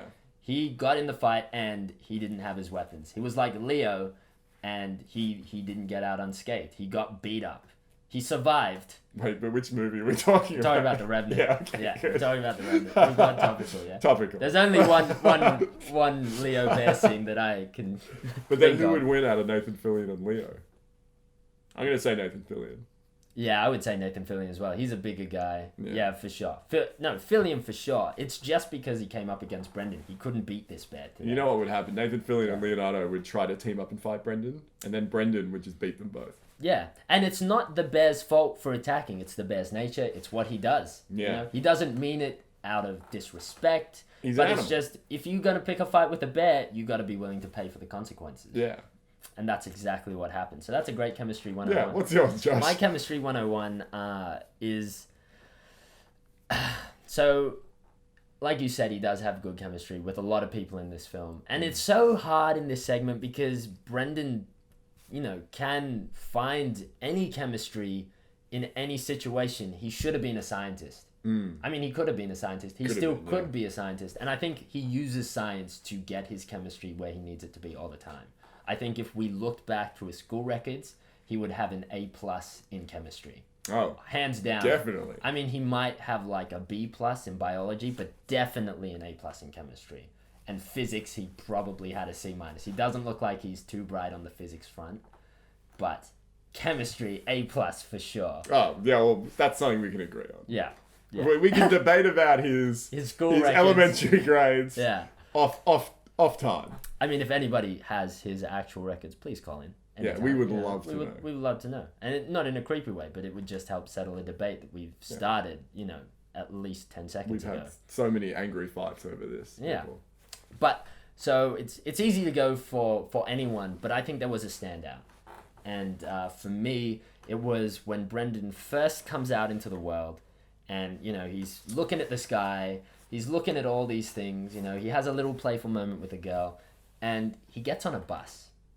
Now, he gets on this bus, and there is a crazy person sitting next to him. And you know how there's always one crazy person on the bus? It would normally be the person sitting next to Brendan Fraser. This guy has a gun. Brendan asks him. He looks crazy. He looks crazy. He sounds crazy. He has all the elements of being the crazy guy, but he is not the crazy guy on the bus. No. Who is it, Tom? So this is public transportation. My father says it becomes more and more important because of pollution, which is more and more carbon dioxide and other hazardous gases in the air. Do you have a gun, by the way? Oh. Well, thank you for not waving it around, and for not vomiting, for that matter. Say, do you know where I can find a grocery store? Have to find that. That in a hardware store, and a liquor store, and a standing Holiday Inn. There's a grocery store up this way. Where? Up there. Oh, thank you. Driver, please stop the bus immediately. I wish to get off. Please stop the bus, sir. Stop the bus. It's Brendan Fraser. Brendan Fraser is the crazy guy on the bus. He's the craziest guy on the bus. But he's the lovable crazy guy. You can't blame him. It's the first time he's been on a bus. He's seen the sky. He's seen the road. He's seen transport in general. He's just loving life. He's like, oh my God, I can't believe we're actually in a car and we're moving from point A to point B. So he's just kind of just verbally announcing his excitement as you would, as Brendan would. And he's making friends with the crazy guy next to him. Just saying, do you have a gun? Because I heard, that's not good. The guy's where's the grocery store? Where's the grocery store? Where's the Holiday Inn? Where's all this thing? Do you have a gun? And the guy's like, yeah, I do have a gun. Because he's the crazy guy. He's like, well, thank you for not pointing it at me. And he has great chemistry with the crazy guy on the bus because the crazy guy on the bus gets on board Brendan's crazy. And he wants to help him out. He's like, where's the grocery store? Brendan He finds does a place. become very helpful. Yeah, he does. He really does. He turns this crazy guy onto his side, and he needs to stop the bus. He's like, quickly stop the bus. He doesn't realize you need to press a button. Of course. And the crazy guy's like, stop the bus! Like, Yeah, he's just being crazy. He sounds very shrill. Yeah. So just the chemistry between those two, it's unexpected, but that's where you find it. You know, you don't go digging for diamonds in the backyard. You go out to the mines. You go out to places where you don't expect them to be, and there you find your diamonds. And this was the diamond in the rough. Beautifully said. Beautifully said. Okay. That's a great one. Yeah. I do want to briefly touch upon Christopher Walken though, because Oh, yeah. I feel like we could do a whole dedicated podcast about Christopher Walken's performance just in this movie. Yeah, And we could easily. do 200 episodes on every second that he is on screen. Yeah. Of which is much longer than 200. Yeah. But Christopher Walken was a delight in this movie, and if anybody was believably Brendan Fraser's father, Oh, it was Christopher Walken. it was Christopher Walken. And guys, if ever you guys have seen Christopher Walken in a movie and you're trying to imagine what was Christopher like being Brendan's father in this film, it's exactly what you're thinking. Yeah, it's Christopher Walken. It's exactly. He's Christopher Walken. He just so happens to be Brendan Fraser's dad. It's amazing. It's beautiful. You don't think these two forces could combine, but wait. Oh, yes, they do. Cookies and cream. Didn't know you guys tasted so well together. And in fact, if I had to put like another scene on the table, Yeah.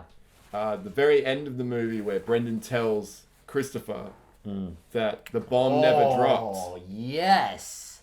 And Jeez, that is a Hail Mary great scene. what a way to end a movie. Briefly talk about that, because at the end of the film, Brendan learns that there was no bomb ever dropped and it was just crazy and they held up in a bunker for 35 years. For nothing. For nothing. But he has to decide, all right, how do I tell my parents now, who have lived the last 35 years underground, how do I break this to them? And that's the end of the film. And you know what, guys? We won't spoil it for you, because if you really want to know, go and watch it for yourself. Oh, and you should. This is a great movie. Yeah, it really is such a great movie. But before we blow our loads, let's us discuss the most important thing, the reason why we're here today, which is, Tom.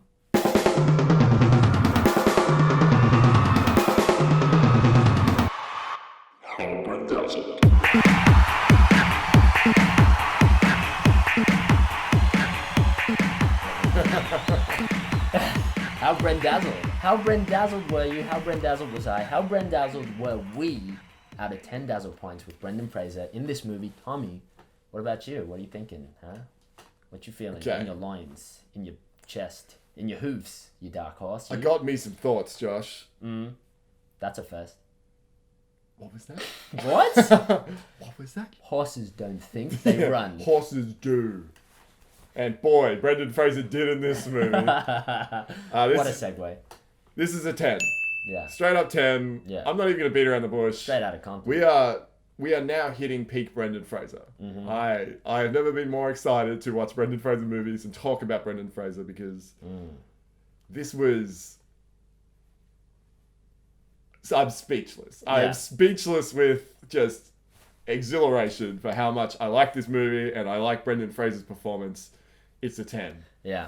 And you know, normally I like to play coy around this segment, but it's a 10 from me. I can't beat around the bush as well, because all I could think of was Helen of Troy.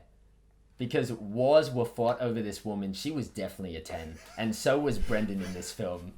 Not only does he play the role so well, it's perfectly suited for him. And maybe that's because he plays the role so well. It kind of felt like it was written for him. Yeah. When the first scene where Brendan Fraser is playing his character, because we've seen him as a young boy by these amateur actors in comparison to Brendan Fraser. Oh, yeah. But we get this scene where Brendan's having dinner with his dad and his mum in the bunker. That's right. And just the way he delivers lines like heck, or like he gets gee whiz. He gets excited about his birthday presents. Golly gosh. It would have been so hammy if it was anybody else, but somehow he does it and it's funny. Like, he nails it. He really does. He really just blows it right out of proportions. And he gets his squelchy moment. Oh yeah, Squelch is on set at all times on this film. Because what happened was, I never thought that I totally forgot that there was a moment where Brendan seemed like a desirable man. And That's right. I mean, he seems like a desirable man at all times, but in this movie, he's such a boyish quality. Yeah, he plays do-gooder. like childlike wonder and curiosity. Literally but in a man. everything. Yeah. And like half the fun of the movie, I guess, is that is a confronting quality to be faced with all the time. Yeah, because he's a man, he shouldn't be thinking like a boy, and they do bring it up in the film as well. But that's the turn because the Yeah. housemate's like, she's looking for a man, not a boy. Yeah. And then And he you're a nice starts boy. acting like a man. He does. And that's when Squelchy got mop bucket ready because we got sparks. Oh, yeah. We got Alicia. We know you're still there listening, probably crying by now, but Yeah. There was electrical fires all over that suburb. you guys had something going on. Oh, you definitely do. And I'm sure you're, kicking yourself that you didn't follow up on what could have been, because the sparks between you two in that scene after that change, it was magnetic. The Big Bang could have started from those sparks, and I would have believed it. We witnessed the birthing of humanity. I mean, Or last life week itself. it was God, so this week. So yeah, it's definitely 10 out of 10 Brendan points. So that's how Brendazzled we were. Now, on to our weekly segment, Browareness. Now, last week... I nailed it. Tom had a pathetic attempt of doing Browareness. And you know what? We'll just even, throw you a little throwback. This is what happened last week with Tom, where what we were trying to do is we're trying to call up a random number and we're trying to spread Brendan awareness by getting a random person to watch a Brendan Fraser movie. Here is how Tom shamozzled it last week. Hi there. Hello? Hello? Hey, is Brendan there? What? Is Brendan there? You got the wrong number. Oh, hey.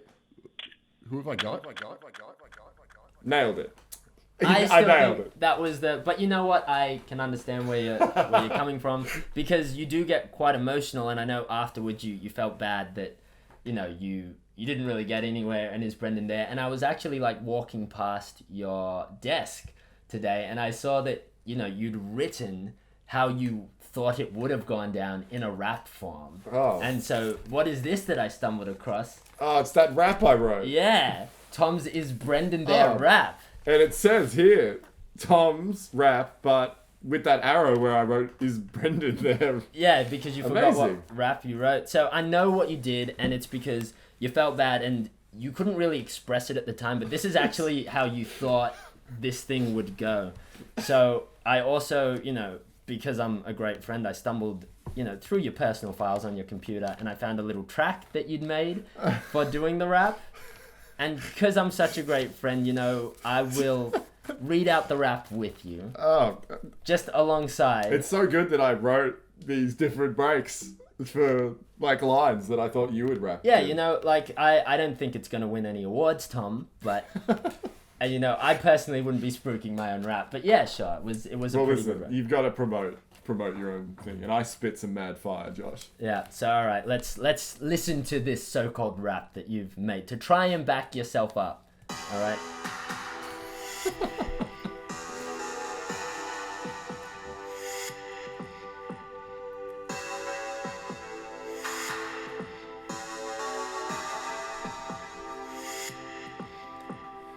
Yo, hello, who's there? I just woke up. I'm in my underwear. I'm sorry for this early scare. May I ask if Brendan's there? You know he is. I'll just go and get him. Hello, who's this? My name is Brendan. Brendan, my man, how you doing? I have a proposition. You won't be ruined. Propose away, you silver-tongued stranger. Luckily, you sound like you mean me no danger. Oh boy, will this make your day? There's an actor out there with your exact same name. Gee willikers. Tell me some more. Don't leave me dangling like a high-end whore. Brendan Fraser is his name. Watch a movie today and you won't be the same. You know what? I think I just might. Thanks for making my morning so bright. You're welcome. I don't want to smother. So on the final note, I'll say word to your mother. Look, I'll stop it right there. Well, look, it's not gonna win any rap awards, so I'm gonna say, stick to your prank calls, because the raps, don't turn out great, but it's good. It's good for getting your emotions out there. I can see where you were trying to go. Honestly, I don't think the call was ever gonna go down that way. Well, I think what I was trying to do was I was trying to go for a real stand. I was trying to evoke some emotion. Yeah. So the audience would understand that when I was saying, is Brendan there? I was really saying... all this other stuff. I was saying, I was commenting on celebrity. I was commenting on race. Yeah. Sizzling topics. Yeah, but sometimes... it didn't happen. The general public doesn't really get your art. Yeah. So maybe you shouldn't show your art to the world. But you know what? That's okay, because this week it was your turn to do awareness. Well, I'll show you what. I'll dial up a number right now, and I'll tell you exactly this is how it's done. Watch it. Watch this right now, because this is how last week should have gone.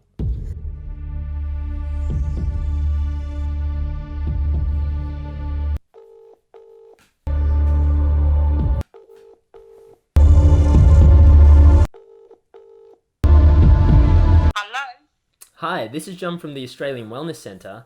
I'm just conducting our national biannual survey to determine how happy Australians are. The survey takes less than 2 minutes of your time, and all the answers are anonymous if you're willing to answer just a few questions. We're really not interested. Understood. Okay. However, at the end of the survey, you get a recommendation specifically tailored for you that's guaranteed to increase your happiness. Having heard that, would you like to increase? I'm very happy with my life. I don't need to increase it any more than I have. Okay. Well, based on the answers you've given in regards to our different surveys, the Wellness Centre recommends that you watch The Mummy starring Brendan Fraser if you want an increase in happiness, and The Scout starring Brendan Fraser if you want a decrease in happiness. That's okay. Look, I'm busy. I really don't have time. Okay? Okay, well, I'll put you down for a maybe then. Bye-bye. Don't call us again. Okay. But a maybe. Do not call us again. Definitely, we don't need that phone. definitely a maybe Okay, thank on you. the... Okay, bye. Watch the movie. Bye.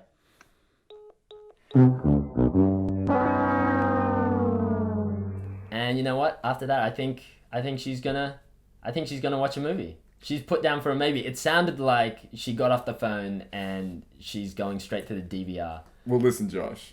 I know what you're saying. Yeah. And yes, you agree. I could kind of hear it in her voice at the end there.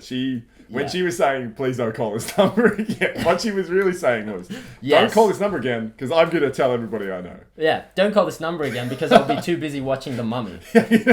What you recommended me to watch. And then I'm going to watch Blast from the Past, and I'm not going to stop watching Blast from the Past. But honestly, even though she definitely is, I'm not fully convinced that she will. So... we'll do this again, and then you can... We're not going to stop till we eventually get someone to watch a Brendan Fraser Someone is watching a Brendan Fraser movie that we don't know. Yeah. I mean, she definitely is, but we want some more conclusive evidence than that. I mean, what worries me about this is if we can't convince people, or if people aren't willing to take speak like this. 2 minutes out of their day, how are they going to do the 2 hours required to do your weekly Brendan penance? Well, all they have to do is just start, and they'll be enthralled. That's the thing. If they took the survey, just from the first question, they'd be into it. They'd know this is a fun time. Don't talk like that. It's gonna be good. There is hope for the human race. You're right. I was a fool to question this. But on that note, let's wind it down. Yeah, let's. Because it's been pretty high energy so far. The rap, we're just spitting hot fire everywhere. Yeah, I know. The rap really, I mean, you tried to spark things up. I can see what was going with the rap. Honestly, I think the lyrics are a little cliche. I've heard it all before. I mean, the Brendan Fraser is his name. Watch a movie today and you won't be the same. Yeah. Well, actually, that was pretty good. Yeah, I know. Most I wrote. Yeah, you would make a good Kanye. If ever you got famous. My shit is amazing. Yeah. Look at that line. Do you see the genius in that line? So, this was a good week. It was a good week. This was a great movie, and I highly recommend it to everybody. This I'd never seen before, so I was pleasant. I mean, I haven't seen a lot of the movies before, but this one just really struck a chord. Because I remember when I was living in the 60s, living in a bomb shelter, thinking that, the world exploded, and it hadn't exploded. And then I remember meeting Alicia Silverstone and dancing with two beautiful women on a dance floor. Really brought back nostalgia. That's all I could think about. 35 years ago when I was trapped inside a bunker. Yeah. Well, in the 60s, and I was in a bunker for 35 years, sorry. It's not that bunker illness. Yeah. But then you were dancing with 2 other guys. But you kept doing it. You just keep... Josh, that's offensive. Yeah, I'm sorry for just speaking fact. I don't think it's offensive. I just speak facts. You know what? I hope you marry Alicia Silverstone and she bullies you. I'd be happy because her eyes are the ocean. I meant what I said, you don't Alicia. Look happy, Josh. You look sad. Well, I look sad because Alicia hasn't called me. Well, because we just spent this whole podcast talking to Alicia about how she's going to be nicer to Brendan Fraser. Yeah. But seriously, Alicia. You do have to be nicer. Watch yourself. Yeah. But, she did actually realize her mistake at the end. And true. She was fine. So if any of and you also guys... there was like a thematic theme there because he was Adam, she was Eve. That's and right at the end when the house is built for the parents, they go, it's just like the Garden of Eden. Yeah. There was a thematic thing. Did you know that? Yeah, well, of course. When I was watching it, I was like, "Whoa, noted." Yeah. So to all you guys out there, maybe you're having a tough week. Maybe you're having a tough month. Find your Garden of Eden. Find your Adam. Find your Eve. If you're out there. Maybe we should just do a quick exercise. Maybe we should just close our eyes. Yeah. Everyone close your eyes. I'll close my eyes. Now think of the ocean.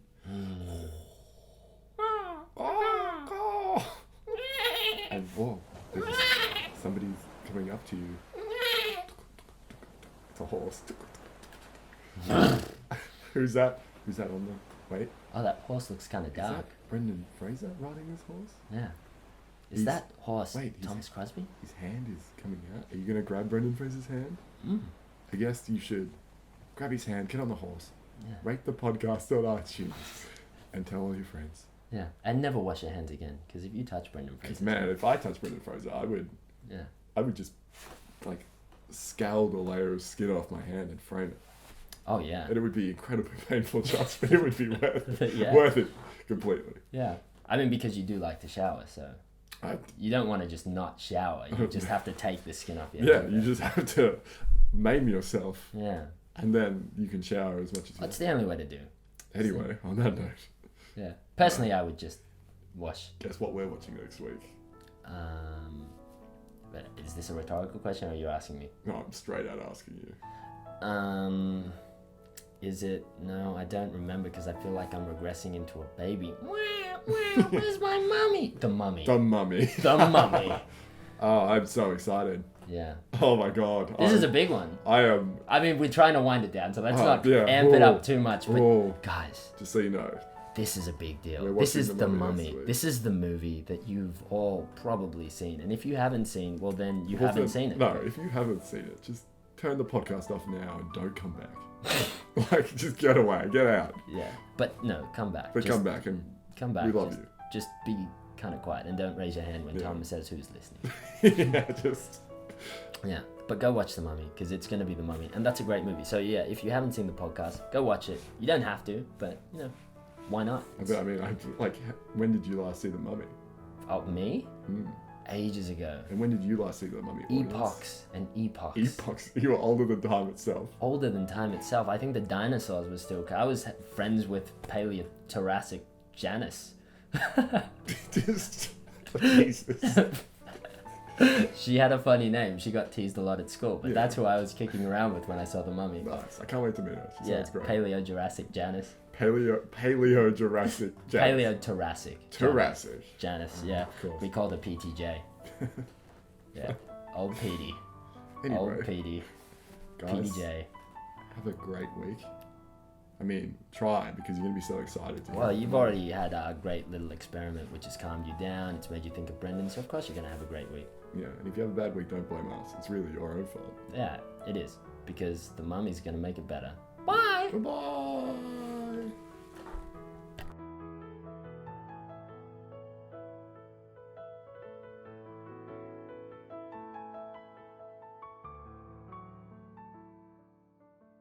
It's Brenda.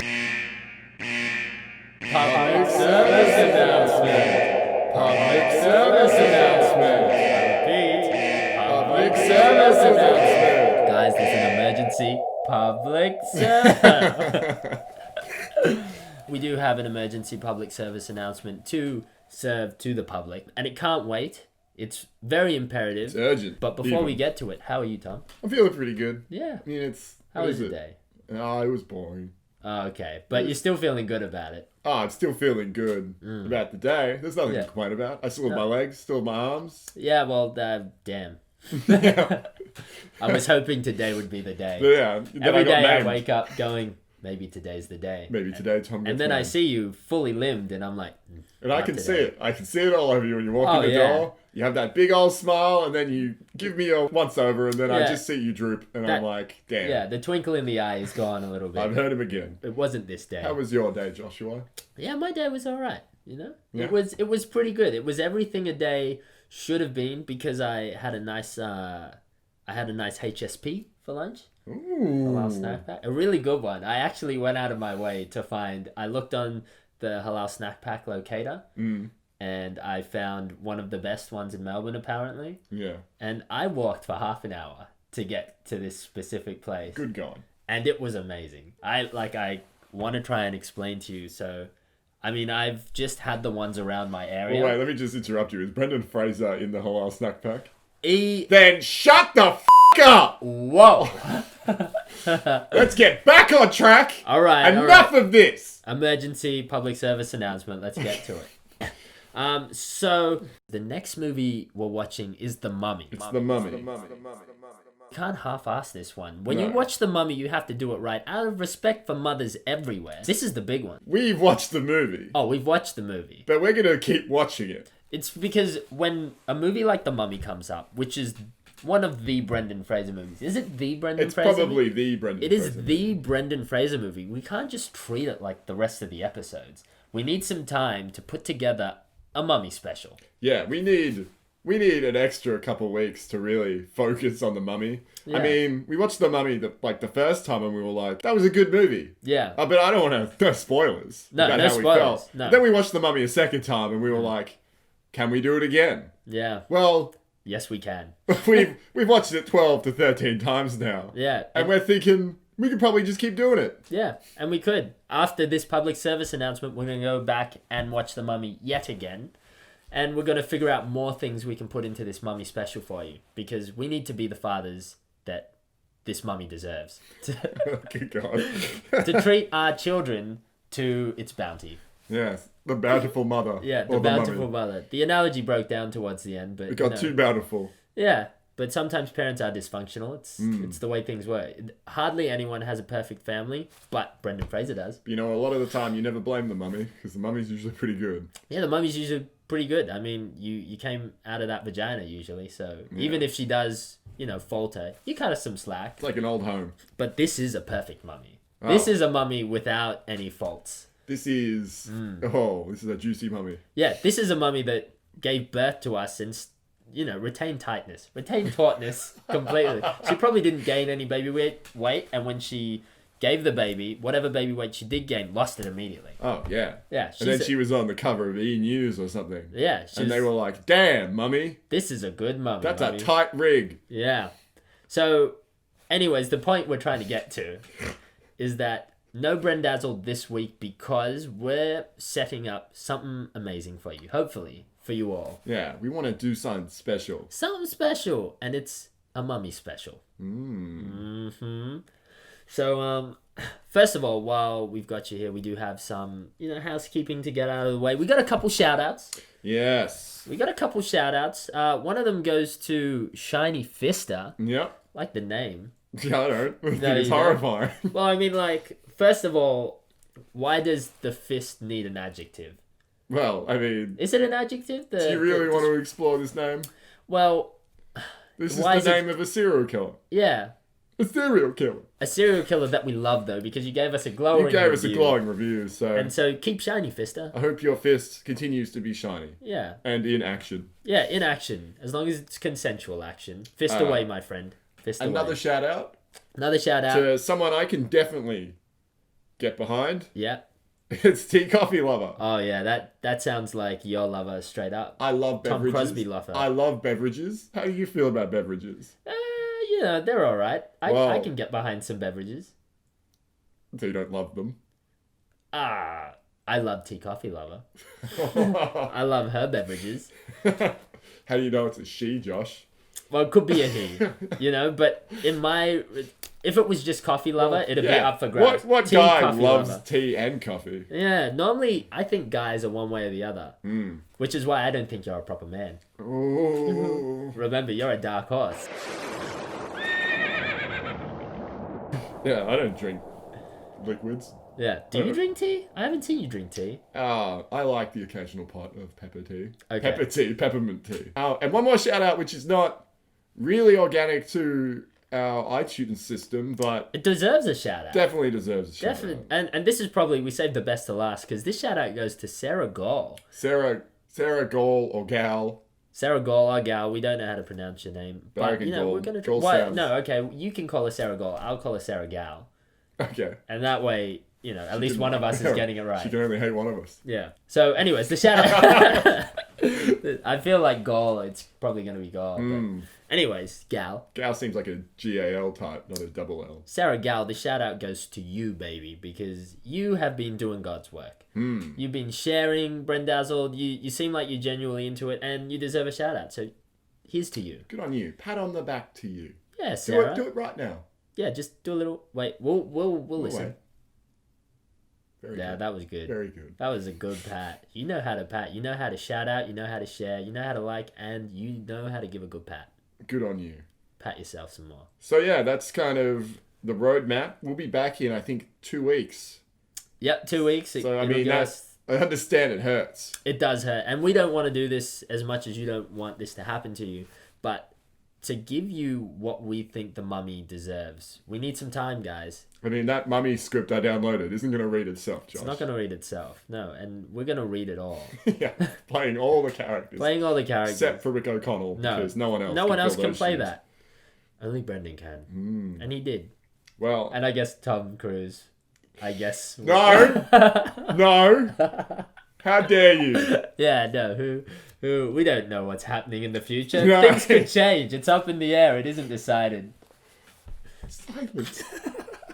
Oh, my feelings. Anyway, I'm a bit flustered now. Maybe we should wind it down. Yeah, let's wind it down. So, yeah. Oh, I love that wind down music. Listen to that sweet, sweet wind down. Kind of amps me up. Yeah! Josh, calm down. No, let's wind it back down. So, yeah. So, guys, you know, I know everyone's maybe a little bit disappointed. Maybe everyone's a little bit psyched. You know? Could be disappointed because we didn't get to hear some awesome Brendan chat. We got a little bit of Brendan chat, but not the kind of Brendan chat that we want to hear. But maybe you're a little bit excited because the mummy's coming. Oh, yeah. And it is coming. Dude, I'm excited. Oh, yeah. I mean, boy. Yeah, we're just trying to pack our sarcophagus up. We're trying to pack it up with as much as we possibly can. So when this mummy bursts from the seams, it's going to be the most immaculate looking mummy you've ever seen. It's going to have all its organs intact. It's going to, you know, have all its skin. In fact, it's not even going to look like a stereotypical mummy. Yeah, we'll see you sooner soon. That was a challenge. Yeah, but I loved it. See you guys in sooner soon. Bye. Yeah, see ya.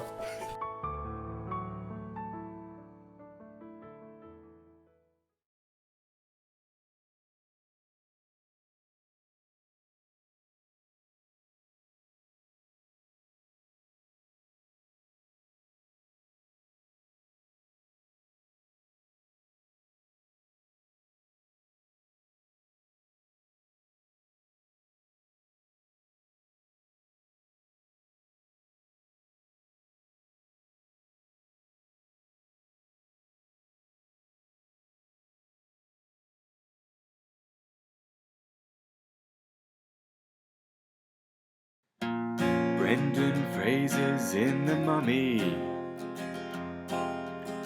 He plays Rick O'Connell, equal parts man and funny.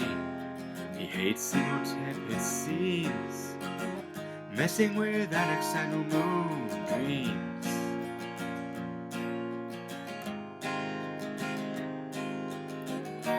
He gets with quirky Rachel Weisz to fight the great mummy fight. No spoilers here, but it's awesome.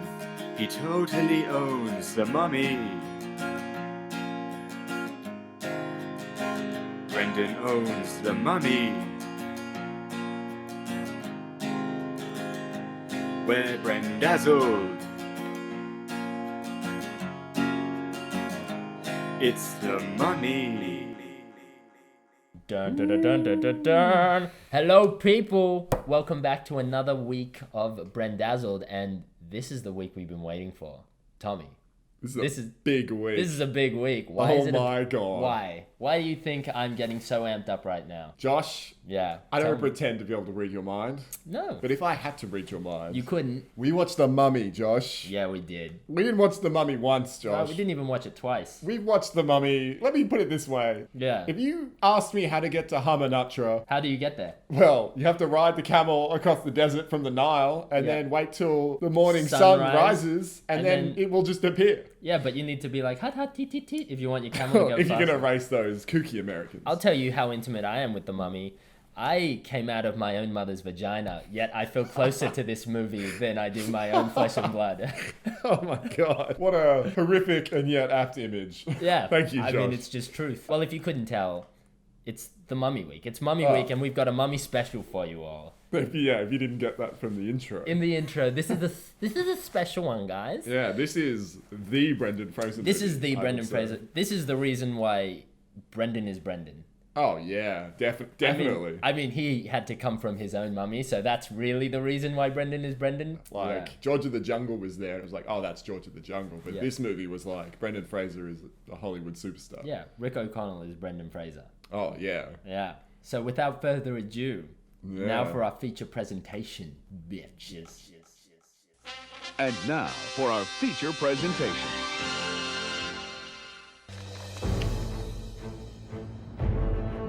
There is an ancient legend of a place known as the City of the Dead. We call it the doorway to hell. Something underneath that sand. They came to uncover its secrets. Mummies, my good son. This is where they made the mummies. Mummies, mummies, mummies, mummies, mummies. Oh my God. Mummies, mummies, mummies, mummies. We are in serious trouble. Mummies, mummies, mummies, mummies, mummies, mummies. Oh my God. Mummies, mummies, mummies, mummies. You must not read from the book! Oh boy. Oh my God. Oh boy. Oh my God. Oh my God. Experience the adventure. We are in serious trouble.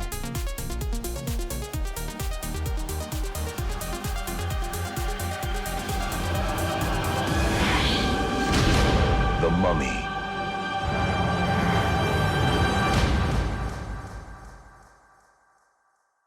All right, well, let's just jump straight into this river. Oh, man. Let's go. Let's open this box that's cursed with the book of Amun-Ra. Yeah, the black one. Let's do it. Let's read from the book. And what does the book say? It says, good Brendan, bad Brendan. Good Brendan, bad Brendan.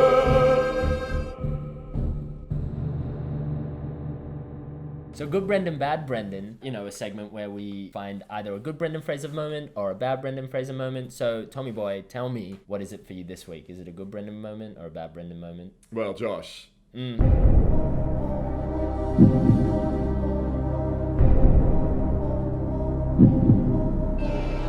It's a good Brendan moment. Oh, don't tease me. You had that look in your eyes. And I mean, I was confused. There was a silence there. But it's only because you just said, like, Brendan. And I was thinking about the Mummy, but I never saw Brendan when I watched this movie.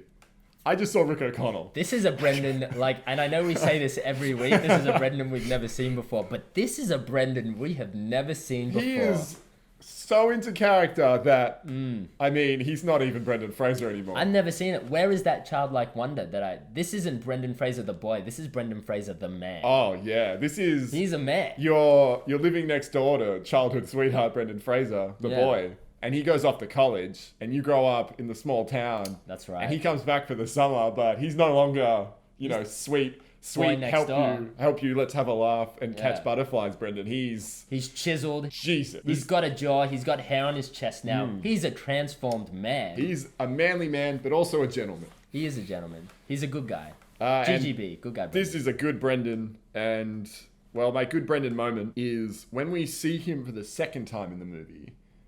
Because we've started following quirky Rachel Wise, Evie, as she... Hot librarian. has her drunken mess of a brother, Jonathan. Yeah, Johnny. Gives her, like, the clues to Hamunaptra. That's right, he finds the map and the thing. And they have to go find Brendan, who Jonathan ripped off. Stole the thing from... Which is the most unbelievable part of the movie. Because how could he get away How did with... Jonathan get one over Rick? Yeah, no way. There's no way. He's a slimy guy. He must have had to roofie him somehow. Probably roofie Brendan.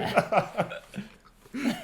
Oh, wow. That explains a lot about Jonathan. Yeah, and it's why Brendan doesn't remember him immediately. Anyway, they go to this prison, and Brendan, mirroring his George of the Jungle days, comes out with a flowing mane of hair. That's true. He's got his long Hercules look going on. And they throw him down, and, I mean, I'm not going to explain it. Here's just a really great... We found a great rip of the mummy here. So these little segments you're going to hear, they're going to sound almost lifelike. Oh, it's going to be like being inside the movie, I predict. Yeah. Well, here we go. Listen up. Well, this is when they meet Brendan Fraser for the first time, but the second time you've seen Brendan Fraser. Go! You came to ask me about Hamunaptra. How do you know the box pertains to Hamunaptra? Because that's where I was when I found it. I was there. How do we know that's not a lot of pig sweat? You know, I know you. Well, you see,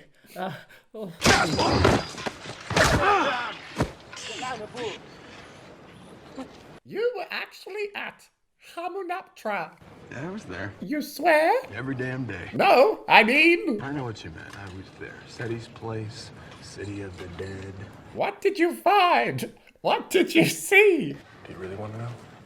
Yes. Then get me the hell out of here!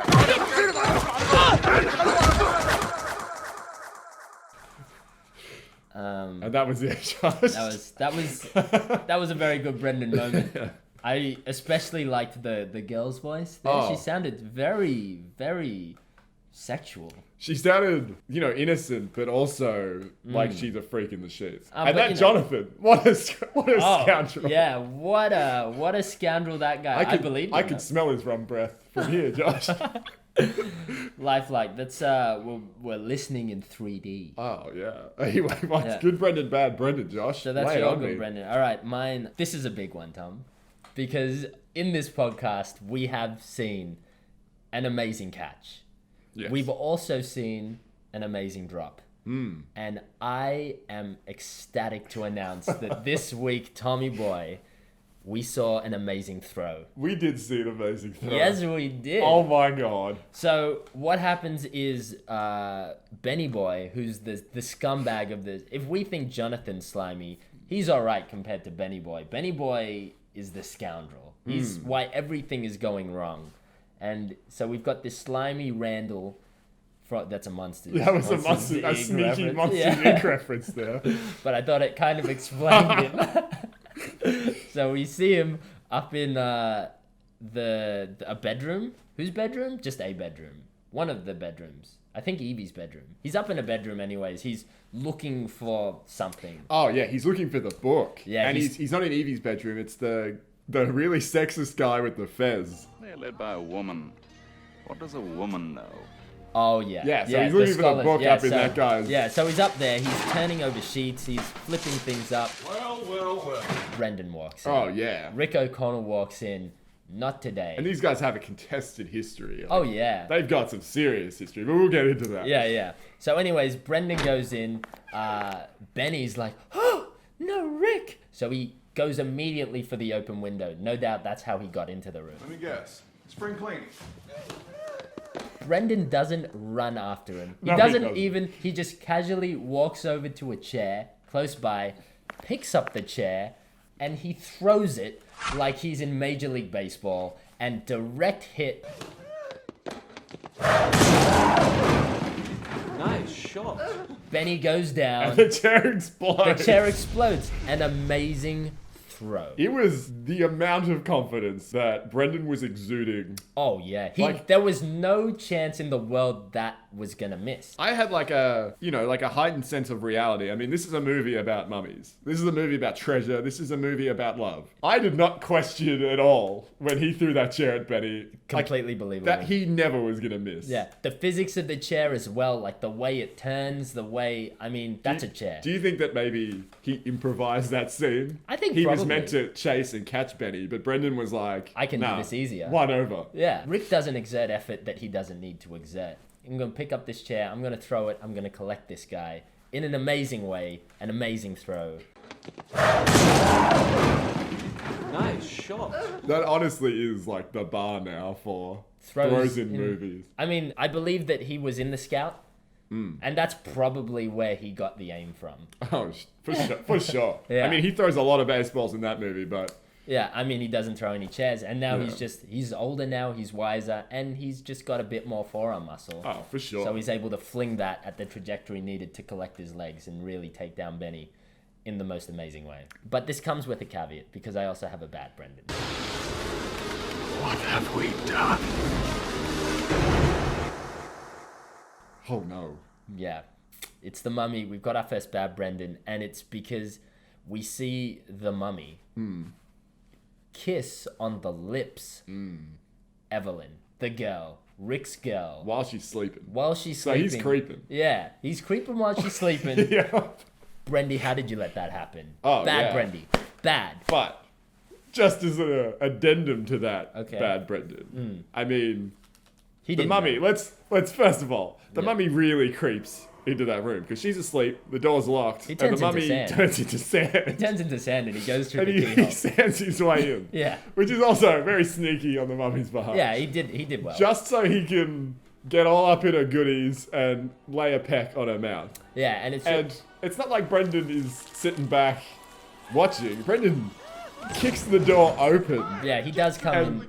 Like, essentially flings a cat at the Mummy. And if we know one thing's for certain, mummies don't like cats. Oh, no. And this mummy hates cats. So Brendan did come in, he did save the day, just a little bit later than I Too would have slow. thought. Yeah, a little bit too slow. I mean, it's always sad to see. I mean, that's probably the greatest tragedy in the movie. A lot of people die in this movie, but that moment, like, I felt, my blood was boiling, Josh. Yeah, I could just, the amount of bad breath on a 3,000-year-old dead mummy. I just feel for Evie, and I don't think Brendan should have let that happen. I know you tried, Brendy, and you did a very good job, but I gotta say, bad Brendan. Too slow, bro. Too slow. There are more kisses between Evie and the Mummy in this film than you and Evie. There are. Yeah. It's upsetting to watch. Yeah. So, but amazing throw. And now, some advice from a mummy.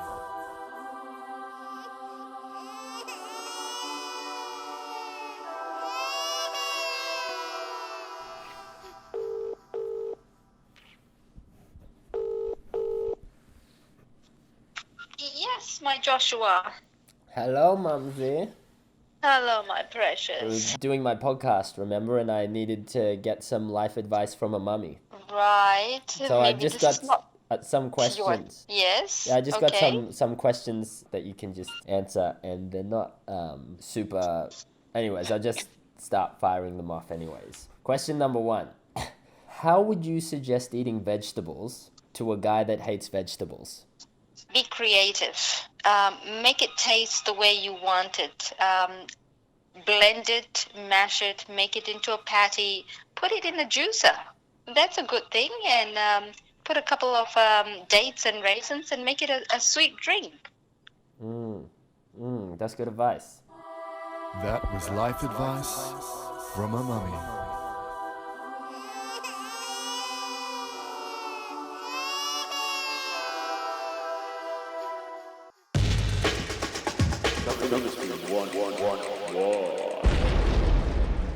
So now for Chemistry 101. And this is a segment where we discuss who Brendan Fraser had the most on-screen chemistry with Tommy. Who do you think it was? Oh yeah, let's go back to Benny. It's Benny.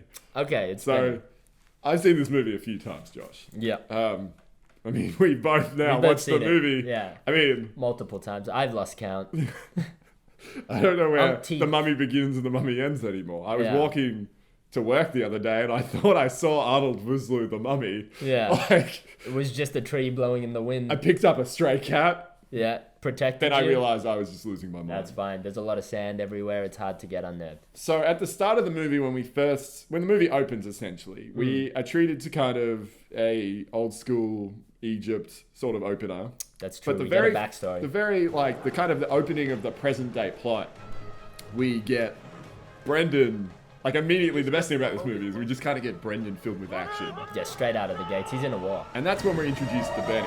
Benny's like his second, and Benny's kind of like the slippery scoundrel character. Yeah, he's Randall. But from the start of the movie to the very end of the movie, we are treated to one of cinema's most timeless relationships. Yeah, it's a complicated relationship. Because they have great chemistry with each other. They got great really back do. and forth. I think like most of the chuckles, the deep belly chuckles I was having watching this movie came from Benny and Brendan. Yeah. But also like Brendan really cares for Benny, and He Benny really does some messed up stuff. Yeah. The greatest thing about the chemistry between these two is because it alludes to a backstory. Oh, yeah. Like that is only alluded to by their chemistry. Oh, for sure. Like there's no story or plot to say these two like have a history together, but the chemistry, the way they interact with Heavily each other, implies they do. Heavily implies. Oh they do. yeah. But the sequence, I guess, that I'm going to highlight for the sake of this podcast is there's a moment in the movie where Brendan's been essentially hired by Evie and Jonathan to go to Hamunaptra. Yeah. And I think I've mispronounced Hamunaptra every time I've said it in different ways. Yeah. Hamuna.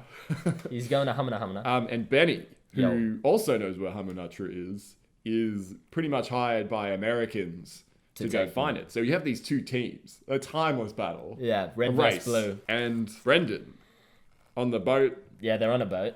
Like over the Nile or wherever they are. Yeah. Discovers that Benny's alive. And he's on the boat as well. And he's on the boat. And he's leading the other team. Yeah, and they have this moment where the two of them kind of meet. Yeah, because their last interaction was Benny leaving. Benny left him to die. Brendan to die, in the coldest way possible. Yeah. And I think what's great about their interactions really is that Rick O'Connell is like a very confident, like he's a man's man. He's not afraid to kill at a moment's notice. Oh no, like he's kind of like this, he's a lover, but he's also like a cold-blooded, like he's gonna do what he has to do. He's a lover and a fighter. But he likes a little joke, and so he's like a really well-rounded Brendan. But Benny he's definitely the other end of the spectrum. He's really little, and he looks kind of like skeevy, like he's cowardy. Yeah, and like the jokes you get from him are all at his own expense. So he's also like an impotent man in comparison to Brendan. Yeah. So when they come together and you see Brendan kind of looking at like. It's like implied that he's got like an older brother relationship with him in the weirdest way. Like, but this boat scene is like kind of highlighted. So just for the audience, in case, you're listening to a podcast about Brendan Fraser and you haven't seen The Mummy, which I think it's ludicrous. It seems insane. How could you have not? Here it is. And again, I mean, you're going to get lost in the lifelike the amazing quality representations of this great rip we have. My very good friend. What a surprise. Well, if it ain't my little buddy Benny. So you're the one who's leading the Americans. I might have known. So what's the scam, Benny? You take them out into the middle of the desert, and then you leave them to rot? Unfortunately, no. These Americans are smart. They pay me only half now and half when I get them back to Cairo, so I must go all the way. Them's the breaks, huh? You never believed in Hamunaptra, O'Connell. Why are you going back? The devil himself lives out there. You see that girl? She saved my neck. You always did have more balls than brains. Yeah. Goodbye, Benny.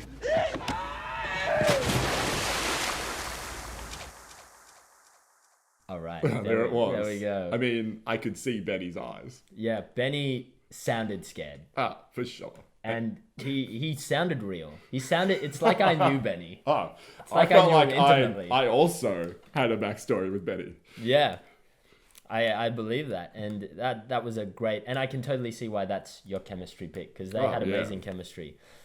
So I think Brendan Fraser and Benny obviously had great chemistry. Brendan Fraser and Evie also had good chemistry. In fact, there's very few people in this film Brendan Fraser didn't have good chemistry with. I agree. Because Rick 100%. O'Connell is the man, and he's the man that everyone goes to. He really has to interact with everyone. everyone. He gets along with everybody, even when he has a bad relationship. Even with when he's not everybody. getting along with like them, even yeah. the Americans.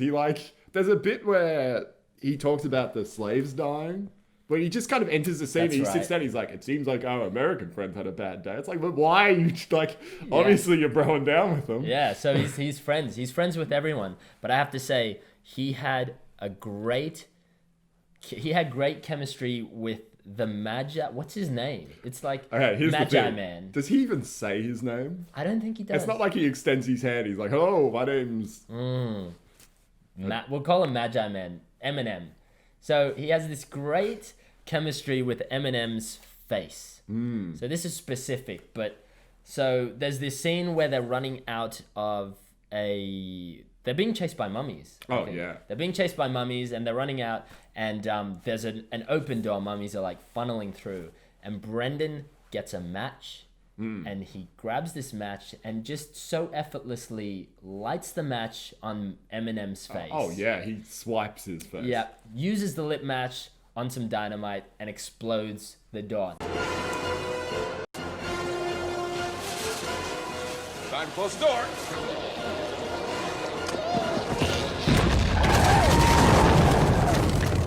Now that is a physical chemical reaction between this man's face and the match. He could have used his own stubble. He could have used his own face, but he knew because of the deep chemistry that this man had the right consistency of stubble to light a match. Have you ever tried to light a match on a person's face?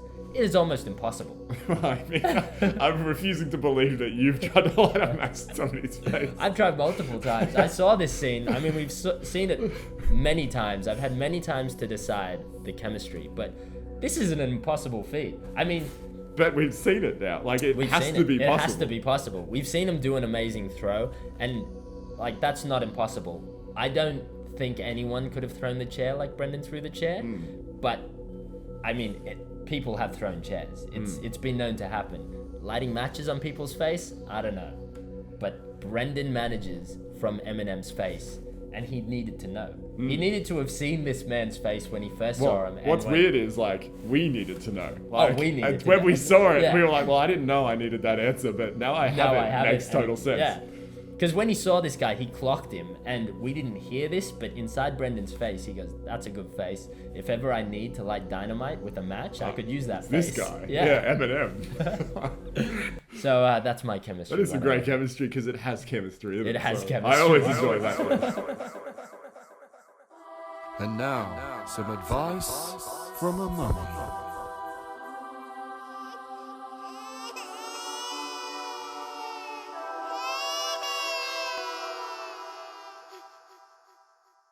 What should you do if there's a person you make a podcast with, but he has a pretty annoying voice and you have to listen to it over and over again? He's got an annoying voice, and you've got to listen to it over and over again. It's pretty whiny, yeah. Oh, I would be able to accept that. You know, he or she is who she is, and this is the acceptance of that person. Who am I to complain because that person has got a whiny voice or curly hair, dark skin? Who am I to complain? She or he is who she is, and he is. It's just acceptance. That's a pretty good point.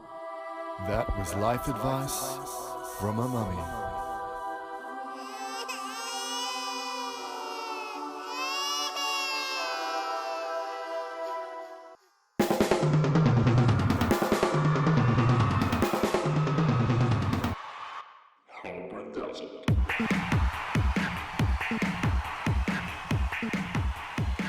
In this segment, we find out how Brendazzled we were out of 10 Dazzle points with Brendan Fraser in this film. Tommy, tell me, how Brendazzled were you? So, this is the big one. This is the big movie, and it's like the Brendan Fraser movie. Yeah. So I can't even fake it because Yeah. like this is like the tentpole Brendan movie. Yeah. The movie starts with Brendan shooting horses and people, and it ends with him fighting off mummies with a sword. It does, yeah. It starts with action, ends in action, all bookended and What's the opposite to book ended? Like book opened? Oh God, I don't know much. But book opened and book ended by Brendan. Yeah, this is what we want to see. Like when I look back at all the other podcast episodes, like it was always a hard time knowing that we weren't going to get Brendan. Like at the start, it was like, okay, we're getting a little bit of Brendan, and then he just disappears. Yeah. This movie starts with a huge action sequence. Yeah. Focused solely on Brendan Fraser. Yeah. And then he disappears for like 10 minutes max, and then he's back in a big way. Yeah. Like, it doesn't even pussyfoot around. This is like... Brendan's back in action. This is... Looney Tunes style. Brendan's coming at us, and we're going to get a lot of Brendan. Okay. And it was kind of like the performance that we knew was coming. Yeah. Like, we saw all these different versions of Brendan, so each movie we watched, or have watched, have come with surprises. So we've got like a sexy Brendan, or we get like a wacky Brendan, or We've got a lot of wacky We get Brendan. a serious Brendan, or like... And it's always been a surprise to see like an imposing Brendan or like a psychotic Brendan. A like facial head Brendan. Oh yeah, we getting all these Brendans. Yeah. And this movie is like the culmination of all of those Brendans A coming moustache together. Brendan. Yeah. Yeah, and he's Jesus Christ. So a goatee Brendan. Yeah. Oh boy. So I'm 10 Brendazzled. Oh, okay, yeah. 10. I don't think anybody is surprised about that. I'm surprised it's a 10. I think Wow. I think most Yeah. most Brendan really listeners pulled out the stops this probably week. thought we were gonna give it an 8 or a 9, but Yeah, I mean, because of the high script. This is The Mummy. We critiqued this hard, the amount of Oh, time we watched. So boy. I'm glad you still gave him a 10. It's He's been under the solid. magnifying glass. Yeah. And because he's been under the magnifying glass, Tom, I've been watching him thoroughly. Oh, yeah. And I was disappointed to see that in the amount of times I've seen The Mummy this week, I did not see Brendan Fraser. Where was he? He was missing from my life like he has been missing in, the media's eye lately. I couldn't see Brendan Fraser. So I have to say, he almost barely makes a 1. I saw someone who looked similar to Brendan Fraser. I saw a man who looked similar, but no Brendan Fraser as far as the eye Just could a see. kind of a familiar stranger. A familiar stranger. Someone who resembled maybe a cousin, maybe some kind of uncle, like a dad. A distant family relation. A relation to Brendan. I didn't really see a Brendan. But then I met a new man. Yeah, a switch flipped somewhere. Called Rick O'Connell. Yeah. And did I love Rick? Oh boy, did you? This wasn't Brendan, but this new Rick, I felt safe with Rick. If there was a Mummy apocalypse happening, I would want Rick around. Because not only would he make me feel safe, he'd make me feel protected, he'd also make me feel loved. Yeah, definitely. But he'd also be there for a bit of a laugh. Like, he does have some jokes, but manly jokes. They're never like, oh, quirky. It's always like, just the Bruce Willis witty line at the end of it. Swear every damn day. Yeah. Now the door's closed. Kind of like mildly dad jokes. Yeah. But he's just done some cool, amazing thing after ripping out like a dad joke that you let it slide. And in fact, it endears you to him. Yeah, it's the perfect punctuation mark. So, did Brendan get a 10? No. But I met Rick. And Rick gets a 10. And do you know what I found out later? What? That Rick O'Connell was actually played by Brendan Fraser. No way. It's insane. And he was there, flying under the radar the entire time. That I can't believe, like, as far as a Brendan Fraser performance, he gets a 10 easily. I had no idea this Rick man was Brendan Fraser. This Rick man was Brendan Fraser. Rick was Brendan Fraser. So, he gets a 10 straight off the bat. 10 for me, for Brendan. You did good. You really pulled the wool over my eyes. I'm a little bit cut that you managed to deceive me so easily, but 10. The deception was there. The deception it was alive. And now, some advice from a mummy.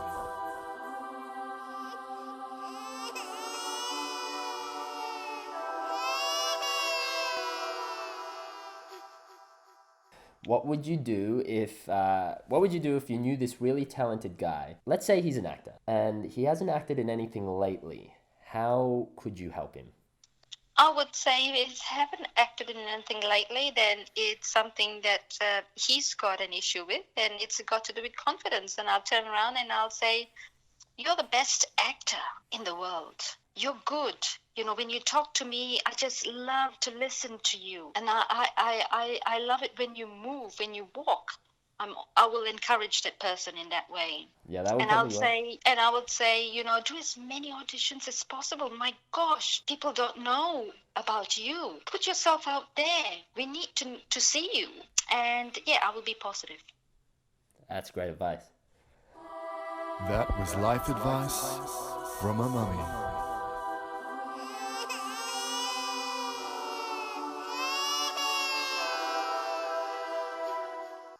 There's so much more to talk about with this movie. Yeah, we could go on for days. We could go on for days. But luckily, there is a Mummy sequel, and we'll get around to that. Oh man, soon. There's what we discovered in our studies, in our masters in mummification, is that there is a Wikipedia site. Oh yeah, dedicated to the Mummy franchise called Wikipedia, which is just beautiful. It's great. So head over there if you need to know more facts about the Mummy that we haven't. The Rick O'Connell page is extensive. Oh, you really find out. And you know, if there is backstory between Rick and Benny, I'm sure it's on there. No, it's not actually. So, back down, mate. Okay, well, you'll just have to imagine it like everyone else, like us. Yeah, I mean, that's the best thing about the Mummy franchise, I'm assuming, is the implications of Benny and Rick and the adventures they might have gone on. Yeah, they might have. And maybe in the future we'll get a prequel. Look, we've been pretty amped up, and rightly so. It's the Mummy. Let's wind it down. Let's wind this down. Let's wind it way Just like when Jonathan dropped that book in that soul pool. Don't amp me up. Just Tom, like when Rick kissed Evie on the lips. You are amping me back up, Tom. You're really topping something that needs to be untopped. The sexy, the violence, the book throwing. We'll wind it down. Yeah, let's chill this down. I'm sorry. I'm sorry. Okay. Cool. So, Jeez. I mean, this was a big week. It was a huge week. We got some great advice. I mean, we've traveled the globe. We have. I mean, we got some good advice. Yeah. It's way off track. Yeah. I mean, we've got some great advice from a mummy. Your mum really nailed it this week. Yeah. Kind of like how Brendan nailed the role of Rick O'Connell. Your mum is right, to it was advice what Brendan and Rick O'Connell is to the mummy. Synergy. It's you can't Synergy. separate them. I mean, synergy. I love how the word synergy, just throw it out there. Yeah, I mean, you got to use the buzzwords. You got to attract the attention. Synergy. Synergy. The audience's ears just pricked up because they're like, "Is this talking about synergy?" That's a buzzword. Yeah. Synergy. Oh, or a portmanteau, if you will. Collaboration. Anyway, let's pep this one way down. Way down. So maybe you guys are, having a tough week. Maybe you're having a great week. Doesn't matter what kind of week you're having. We all have mummies. Yeah. We all love mummies. I mean, this week, instead of maybe talking about the podcast to your friends, as we know you all are, oh, yeah. maybe you should just go to your mum and give her a big old hug. Because, give her a big hug. I mean, a movie with Brendan's good, but there's one thing that's better, and that's a big old hug from mum. Yeah. And, sometimes it's a lot of effort to go to your mum. Maybe you don't live with your mum. Maybe you not in the same country. Maybe she's in the room next to you and you couldn't be asked getting off the bed and taking the step. Maybe your mum's a bitch. Maybe she's a bitch. It can happen. It's rare, but maybe. Maybe you want to go to the mall, but your mum's not going to drive you, and she doesn't want you going to the mall by yourself. Yeah. Stacey, you're not allowed to go. Mom, I'm my own girl. Yeah. I'm revving me up with this Stacey talk. But I'm not. I'm not trying to. But maybe, it just can't happen with your mum out of laziness or all these reasons. But that's all right. Because there's a movie you can watch about a mummy. It's not the same kind of mummy, but it's a better kind of mummy. And I mean, it has universal themes that you could apply to your real life mummy. Yeah. And there's a big boy. Big boy Brendan. Big boy Brendan. And he'll make you feel all right. I mean, yeah, he's going to make you feel better than all right. Yeah. Oh, boy. But we're not trying to amp you up at all. I mean, I'm sorry. He's got to make you feel pretty good, though. So, yeah, I mean, I hope you guys enjoyed it. This has been a long time coming. We've had a big break. Yeah, it feels right that it's happened, and I'm glad it did happen because I've been waiting for it. And next week, what is next week, Tom? I don't know. Do you know what? I do know. Oh. I know. I'm kind of like, I think it's Dudley Do Right. It is Dudley Do Right. Yeah. And if it's not, then you told me the wrong thing a while ago. I mean... And Dudley Do Right is a big one for me. I know George of the Jungle was a big one for me. The Mummy is huge. But I think of all the Brendan Fraser movies, besides The Mummy, maybe on par with The Mummy, I've seen Dudley Do Right a lot as a kid. Really? I really have. I think I've seen it once. Yeah, so this is going to be a big one. This is going to be like really switching. Yeah. I can't wait to see the energy that's coming out with Yeah, Dudley Do Right. it's going to be George of the Jungle energy. Oh boy. Oh yeah. Yeah. Better bring my blast shield. Anyway, I guess we should say goodbye. Goodbye, guys. It was nice seeing you again. See, kiss your mummy. Say hi to your mums for us. Yeah. She knows who we are. Yeah. She saw us last night. All right, bye. Yeah.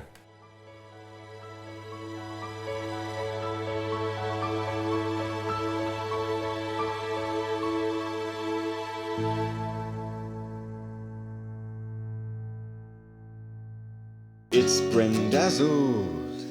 Hello, people of the Brendazzled universe. Not high energy enough. What was that, old man? Who are you? Who is this voice? This is the voice of someone fast and loose. This is a voice. Someone so fast and loose. This is the voice of a broken, bitter old man. No, it's the voice of a man who parties so hard because he's so reckless, so adventurous that he doesn't need a proper voice. He's too busy yelling, screaming. There's only one party wild anthems. horse here, Josh, and that's me. I thought you were the dark horse.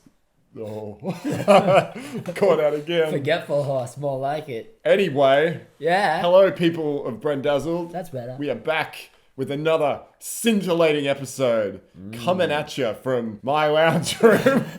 And this is a great one. This is actually the best one that you're going to get because we saw one of the greatest movies in the world. Oh, slam dunk, A pinnacle Brendan. of cinematic genius, Dudley Do Right. And now for our feature presentation. This summer, prepare to get a little bit mounting. Dudley Do Right of the Royal Canadian Mounted Police. Luckily, this mounting Dudley Do Right. not only mounts horse mounts, he also mounts justice. There's something going on in Semi-Happy Valley that I don't approve of. But sometimes to catch a bad guy, I'm gonna be the bad guy. the good guy Dudley Do Right. needs to get a little bit bad guy. It's not that complicated, Dudley. The bad guy, Snidely Whiplash, is apparently doing good. Ergo, putting you, the good guy, in the position of having to be the bad guy. Well, not exactly the bad guy, let's say the badder guy. But let me remind you that just as a bad guy doing good does not necessarily make him a good guy, so a good guy doing bad does not, ipso facto, make him a bad guy. But it's all good, guy. Because Dudley Do Right. is gonna do wrong for the right reasons.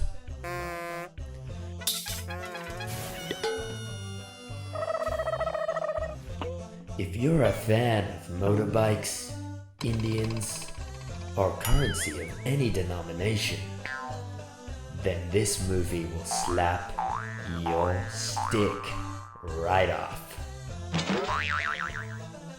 Dudley Diddly Diddly Do Right. Coming to cinemas close to the place that you live. Let's just load this bad boy up and to quote the movie, fuck this shit right up. To quote the movie, let's do the right thing. Yeah. And listen to it. All right. Well, what's the movie about? They need to know a bit about the genius of this Well, film. you know, I'm wild. I'm reckless. You're a bit sensible, Josh. I think... Well, you sound sensible because your voice isn't raspy. Brendazzled, Tom and Batman. I'm Batman. Great So movie. Dudley Do Right, it's based on an old cartoon, the same sort of style that George of the Jungle was. Same director as Blast from the Past. Brendan played Dudley Do Right, a Canadian Mountie. Very slapstick heavy. The best kind of stick. I mean, yeah. A slapstick. If you need a stick. You need one that's slappy or one that's like sticky. You know, there's like hands. Well, they weren't sticks, but What did you think of the plot, Josh? Was it scintillating? I have never been so blown away. The last time I left a movie that mind blown was Inception. And so this was great. And it was everything I wanted to see. I came away completely satisfied and fulfilled. I didn't think a movie could be better than George of the Jungle. But then Dudley Do Right came along. And Dudley Do Right could do no wrong. Oh boy. Which is why they called it Dudley Do Right. Okay, let's get into this. Good Brendan, bad Brendan. Good Brendan, bad Brendan. Josh, you can start. It's a good Brendan. There was nothing but good Brendan in this film. It was great Brendan. In fact, it isn't good Brendan, it's fantastic Brendan. And my scene that I'm going to choose is the only scene that really stood out from the rest. They were all standouts, but there was a dance scene. There was a dance scene. There was a great dance scene. It was pretty good. It was a great scene. And of course, Brendan was going to dance. Oh, if there was one thing Brendan could do to top off the rest of the performance in this film, it was pull out some sweet, sweet dance moves. What's super weird is anytime I hear music in one of these movies, I'm like, Brendan's about to throw some shapes. Yeah. We're going to see Brendan on the floor.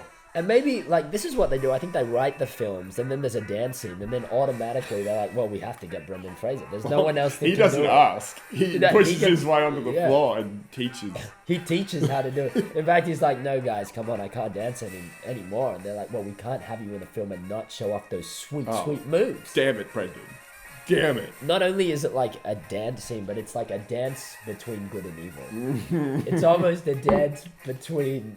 Dude, God and the devil. It's not a dance battle. It's a dance war. It's a dance war, yeah. They're fighting over Nell. Sarah Jessica Parker Sarah herself. Jessica Parker, which is, Brendan's girl, but she kind of like goes between Brendan and the bad guy. She's sort of the object of desire in the film. And they're basically dance fighting over it. It's like the original, like, breakdancing. It's like B-boys breaking off. Like, they're breakdancing off.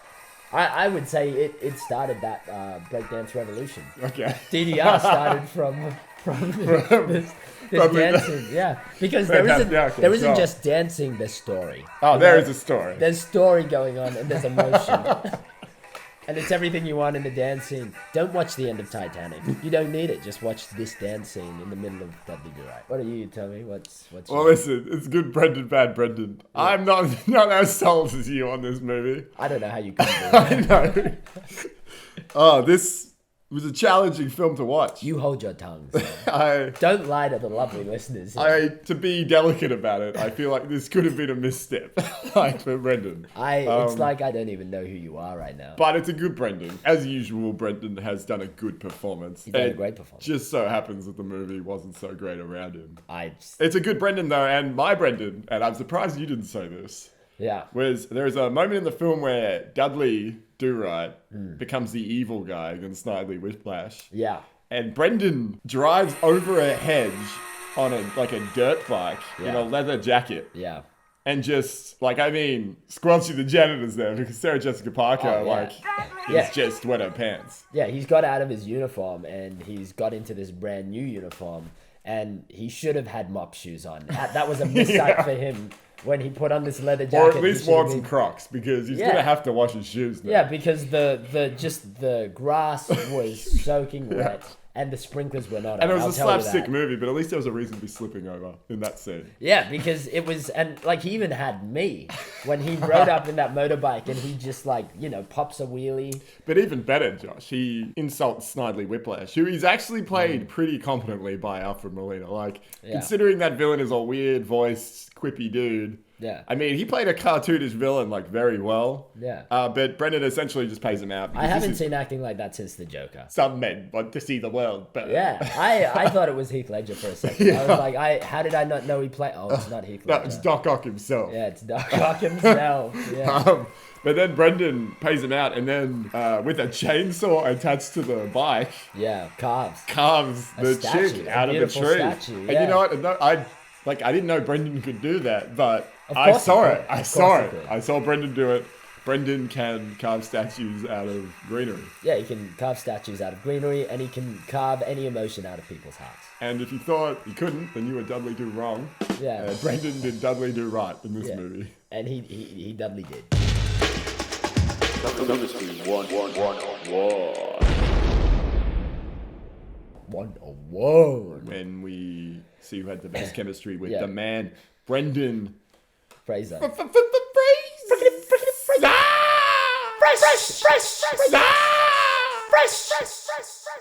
All right. This one is tough. It's hard with Chemistry 101, I think, this week, because he did such an amazing job. And this was such a great film that you could literally give it to anyone in the film.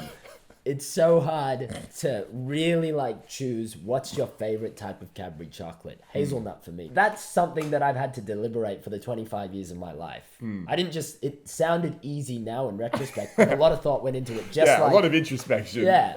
Just like my answer now. So it's going to come out easily, but just know, people, that, it was up against a myriad of different options. Sure. Such as the motorbike. Jeez, Dudley Do Right was a clumsy man to begin with, but as soon as he turns bad, as soon as he gets on that motorbike, he's the most competent man in the world. He rode that motorbike like a seasoned professional. Yeah, the chemistry between him and that motorbike is profound, and I so want to give him the chemistry, but there were others. Yeah, Josh, don't tickle my pickle. Tell me what. It's him and the horse, right? Oh, dude, that horse was an arrogant. I know, but an arrogant horse. Only Dudley could rein that horse in. You're true. He would only listen to Dudley, and I haven't seen chemistry like that between an actor and an animal since Old Yeller. Since Marley and Me. Owen Wilson and a Labrador. Yeah. I mean, it was great, connection between that. Since, something tickled my pickle. Something reminded me of that earlier, and it was Brendan Fraser and Shep, the CGI elephant. Yes. They had a similar thing going on, but this was a real animal with real emotions. Oh, yeah. And it was noticeable. So I could go the horse, but I'm not going to go the horse. No. Why would you? Yeah. So what I'm going to land on, and I know it's cliche, but him and Nell had something special. Oh, yeah. From the get-go, you could tell they were going to be together forever. Even when she left him for the majority of the movie for antagonist, you could tell that's not what she really wanted. No, she still wanted Brendan. Yeah, she was just confused at the heart of the head. She still wanted Brendan, and the chemistry led them back together again. And all was right with the world. And it was good to see. It was great to see, and they had an amazing dance scene Yeah. in the dance-off in the war. Well, I mean, yeah, Nell had some great chemistry with Dudley Do Right, Brendan Fraser himself. Yeah. And I mean, you're right. Brendan has electric chemistry with anything around him, usually. Yeah. I disagree with you, and I think that the acting was quite wooden. But as I just said, Brendan is electric, so even wood is sparking up around Brendan. Well, how do you think the first men started fires? Well, exactly. Well, They it was needed Brendan. wood. They needed wood. Brendan is Prometheus. Yeah. But I mean, this one's a bit tricky, but I actually think Brendan had the best chemistry. Oh. Okay, I'll go on. Yeah. At the start of the movie, we see a young actor, once again, foolishly trying to play Brendan Fraser in the past. Oh, yeah. I mean, they're set up and he's like, I want to be a weakest part of the film. Because we don't want to see that. You could have had Brendan Brendan Fraser could have played the kid. the younger Brendan Fraser as a kid. So that's a misstep out of the gate. Directing choice, I'll never understand. But but there's a point in the movie where Brendan's house has been blown up with no explanation off screen, and he's just there. That's right. Yeah. And he gets kicked off the Mountie Force. Yeah, that was hard. And there's a scene of him in this. What is it called? Those pajamas that go.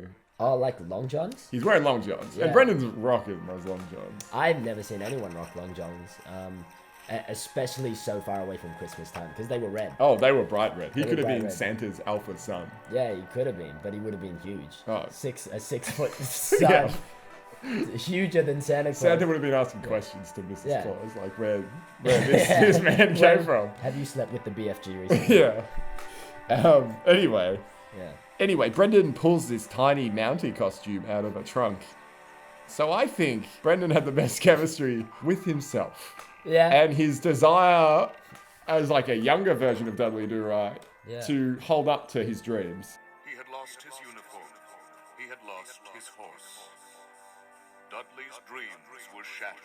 Yeah. And that's because nothing else in this movie was good except for Brendan and props. What about his master?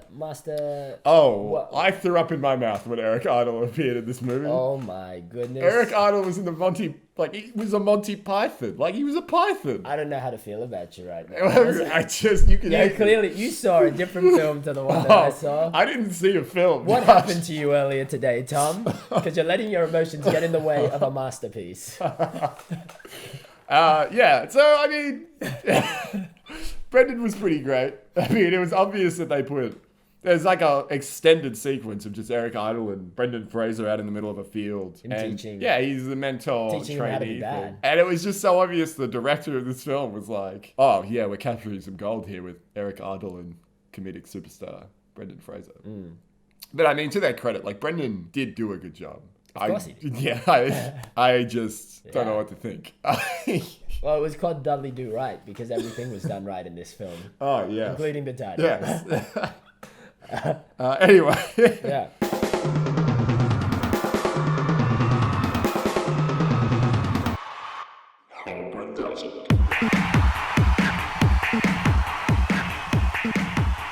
Yeah, so it's the big one. This is the how Brendazzled we were with the film out of 10 dazzled points.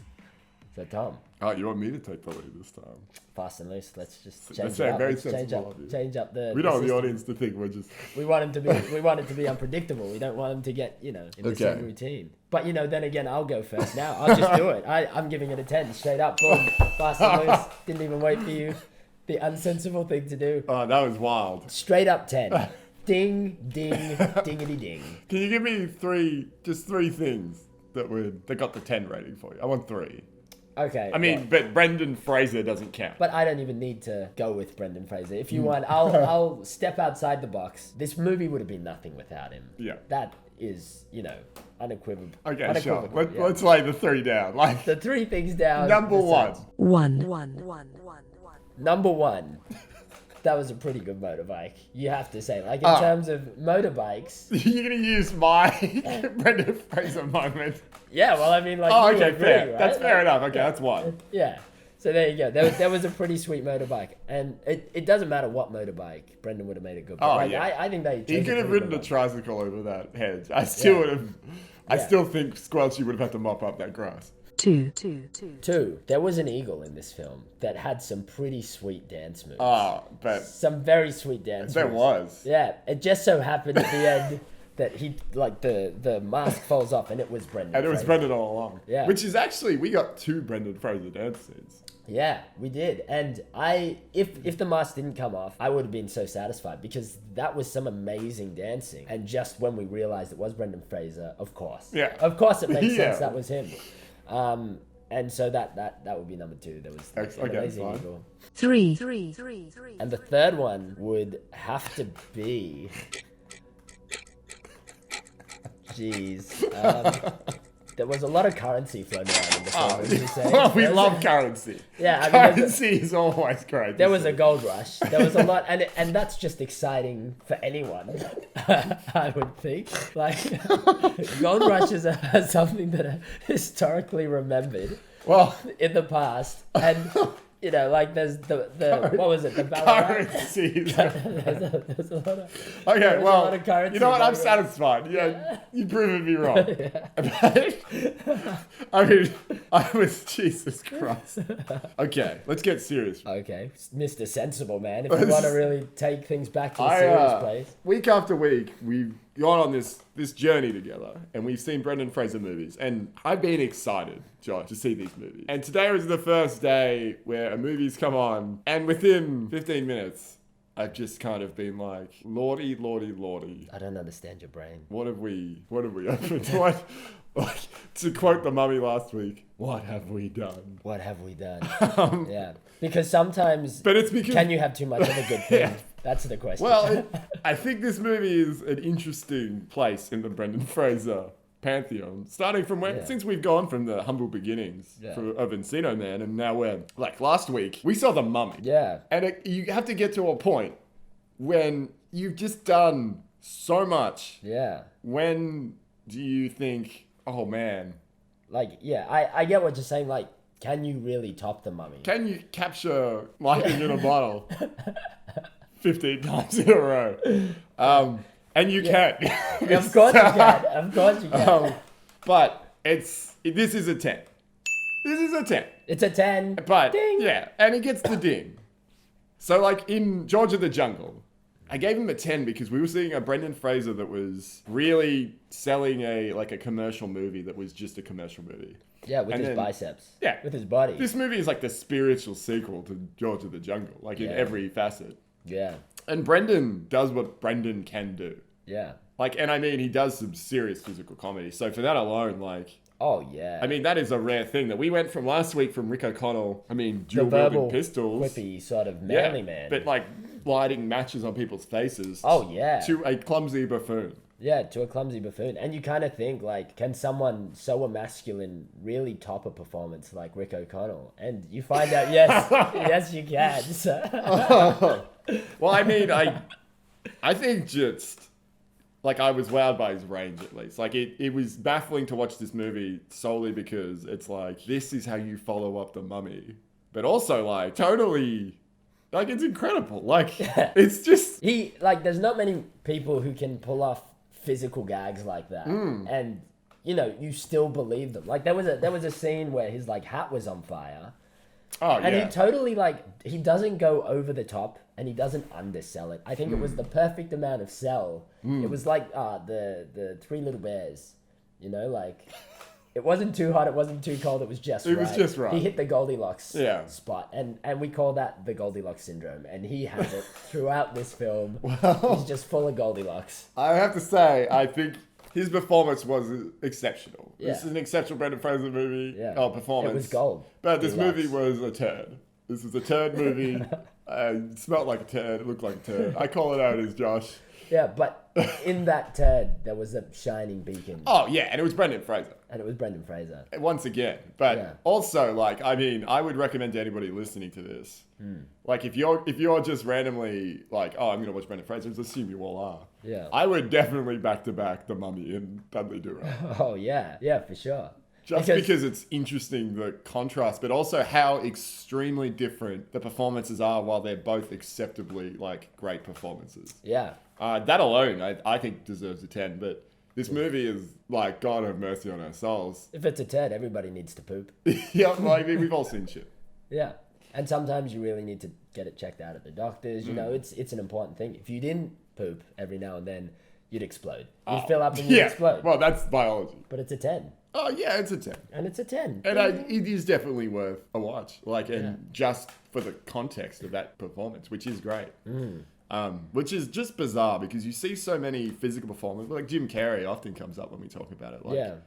And it's over the top. You never truly believe he's physical. Like, he's a great physical performer. Oh, yeah. And the comedy always comes in the overacting, like in how far he's willing to go. Whereas, you know, Brendan Fraser, he goes just right. Oh, yeah, he's Just Goldilocks. right. He's Goldilocks. Yeah. Currency. A lot of gold. Oh, yeah, cool. Well, I mean, that's it. We did it. Yeah, except this week, we have to continue a game. Oh, okay. Jesus. We have to continue a game that we must strive to finish. We need to send Brendan awareness out to the world because, you know, someone needs to watch a Brendan Fraser film. Someone out there, everyone wants to, but some people need a little bit of a nudge. I don't feel like we've truly gotten there yet. Tom had an abysmal first attempt. I had a very commendable second attempt. And I think the person did go to watch the film the second time. Probably a little bit inconclusive. We're not going to stop until we get at least one person watching. I still maintain that I think she was watching it after. I think she went to her husband and was like, look, I'm scared. Like, I think you scared an old lady. Well, scared her and into I think I woke a lady up. Okay, so they didn't go exactly as planned. So it's back to Tom's turn, and hopefully you've learned your lesson. And, you know, maybe Brendan's there, but we'll find out. Okay. This is my favorite game. This is my least favorite game. This is everyone else's favorite game.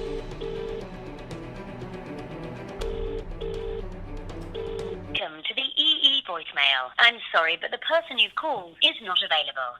Please leave your message after the tone. After you've finished your message, just hang up. Or to hear more options, please press 1. Hey there, my name's Guy Ritchie. Oh, bye.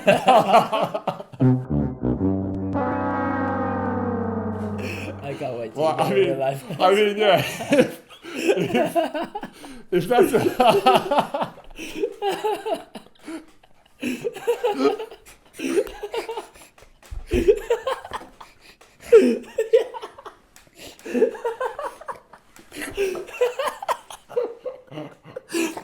Oh boy, that's a good look at where we're going.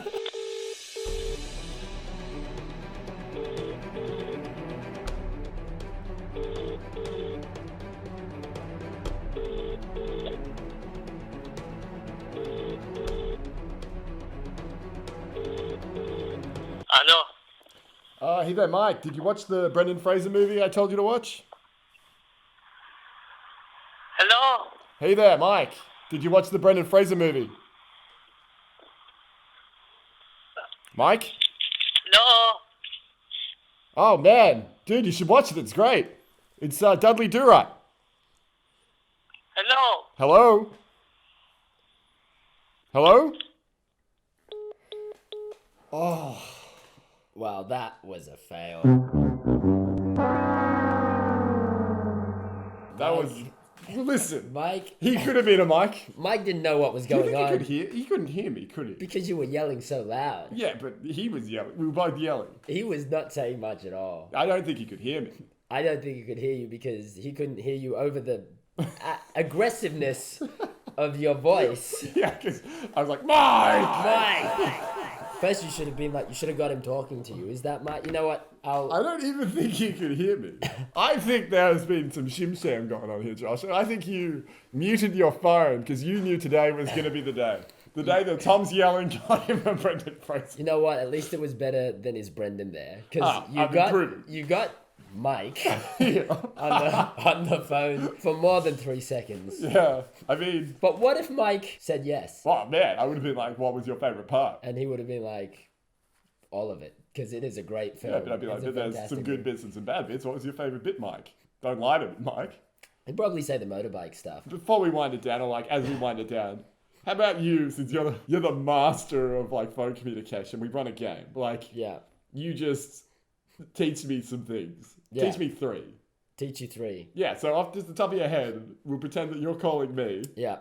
And then we'll see, you can show me how it's done. Okay, yeah. In the realm of theory. In this realm. Mr. Sensei. Well, I don't want to give you too many of my tactics because I'm going next week. Okay, yeah, sure. Okay, how many more old women can you scare, Josh? I'll give you some pointers because you clearly need them. Okay, okay.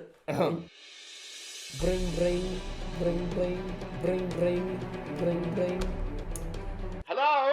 Oh, hi. What's is something wrong? No, sorry. You seem very abrupt. Oh, I'm good. Dude, you failed.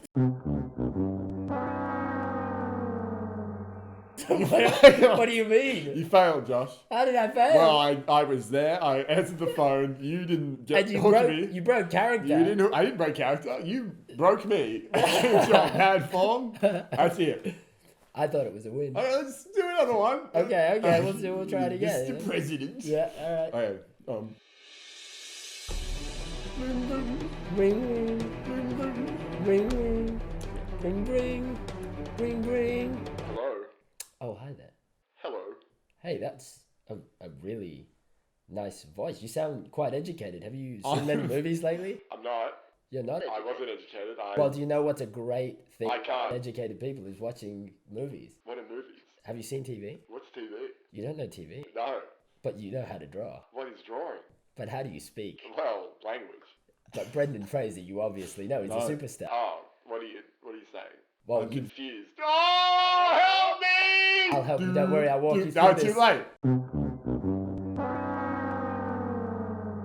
He had a breakdown because you didn't assist him with his needs. Yeah.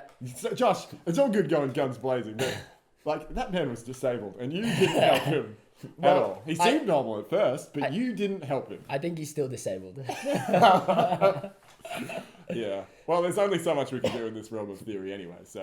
Okay. I mean, maybe we should just wind it Well, down. I'll show you how it really goes next week. Do you want me to do one? Well, you can do one more, yeah. Okay. Well, do you want me to reverse? Okay, we can reverse it. I'm going to flinch into this because I know you're going to give it to me. Yeah, okay. All right, let's try it. I'll give you the practice. From all I've taught you. Yeah. Let's culminate it all into me right Give me now. a practice round. All right. Okay. Ding, ding, ding, ding, ding, ding, ding, ding. Yeah, what do you want? Hey, Mike. Hey, Mike. Have you seen that Brendan Fraser movie? Mate, too aggressive. Brendan who? Fraser, mate. Mike. Mate. Brendan Fraser movie. Is that Jerry? Oh, no. Jerry! No. How have you been, Jerry? Mike! Jerry! What are you doing, Mike? Oh, it's been too long. Yeah, it's been too long. Have you been able to get off the couch lately? You've been watching a lot of Game of Thrones, I hear, mate. Oh, okay. Point taken.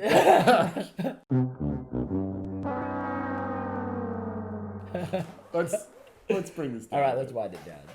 I mean, this was I went straight into it from 10 to 1 just then. Yeah, okay. Into chill mode. Well, we have to. Let's let the music kick in. All right. There we go. Oh, yeah. Yeah, that's what we're talking about. That is some sweet wind-down music. So, I mean, here we are. We're back in the swing of things. Yeah, we're back in the swing.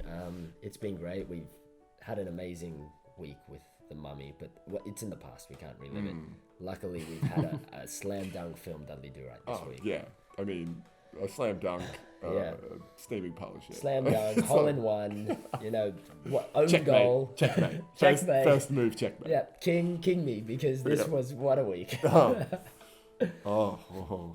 So, I mean, there are lots of things to consider. You know, when you think of the pantheon of Brendan Fraser movies, the thought of Brendan Fraser can do a lot of good in your life. You know, some people are religious and because they believe in Jesus Christ.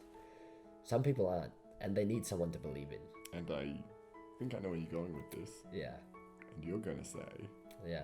I'm going to say Marvin the Martian. He doesn't get a lot of play. I was going to say Matthew McConaughey for some reason. Oh, really? Well, we both had M's are on it. It's just I was yelling Mike so much. Yeah. And then it's Brendan Fraser. Well, yeah, once you study like Marvin and Matthew, you realise that they study a higher god, which is Brendan Fraser. It's Brendan Fraser. And well, do you have anything you want to say to the people? The people today? Yeah, I just want to say, you keep being beautiful, because I see you out there in the crowd, and I see the acknowledgement. Like we hardly ever talk to each other, but I can see it in the way that sometimes you might avoid my gaze or avoid my hugs, that you really dig what's going on. He's just coming straight at them. Yeah, and normally you're running away, and I know why you're running away. It's because you want to get home and you want to review the podcast and you want to rate it, and you want to say, of course, how great it is, and you want to share it with other people, because ultimately you want Brendan Fraser to come back in full glory like he did in Dudley Do Right. And don't we all want that? That's a great thing to say. It's a great analogy. I only have one thing, and you have many things, but what's the thing on your mind? There's a lot of things going on. Yeah. In this swirling vortex of the brain. I mean, the emotions must be running high. The conversation between you and Mike was dramatic. You're probably still reeling. I made a new friend today. Yeah, you did. He was such a good friend that he hung up on you. I made him up. Yeah. You didn't even take the time to find out that man's name. You were too busy projecting your own imaginary mic onto it. That was a dark look into high phone calls with anybody. I call my mum, Mike. This is why I only text you. Yeah. This explains why everybody only texts me. Yeah. This has been a strange day. Well, do you know what the next week's movie is? I do, yeah. We're watching Sinbad. Oh. Yeah, so Brendan's animated, first right? animated movie. Is it going to be our first animated? Yeah, Brendan movie. It's first animated Brendan movie, but not only that, it was the first animated movie done in motion capture. Really? So I'm sure we're in for... It's going to look amazing. Visual extravaganza. Anyway, guys, from us to you, have a great week. Yeah. If you're lying in bed right now, think of waves. It works for me. Yeah, think of waves. Maybe waves of fame. From Brendan. For Brendan. For you, maybe. Just, and I mean, whatever. Just, as always, reminds your friends and co-workers that Brendan exists and he's waiting. He is real. He's like Santa Claus. Yeah. And he gives us the gift of his acting. Yeah. Anyway. And laughs. We'll see you next week. Yeah. Adios, peeps. Bye-bye, bye-bye. Adios. Mike?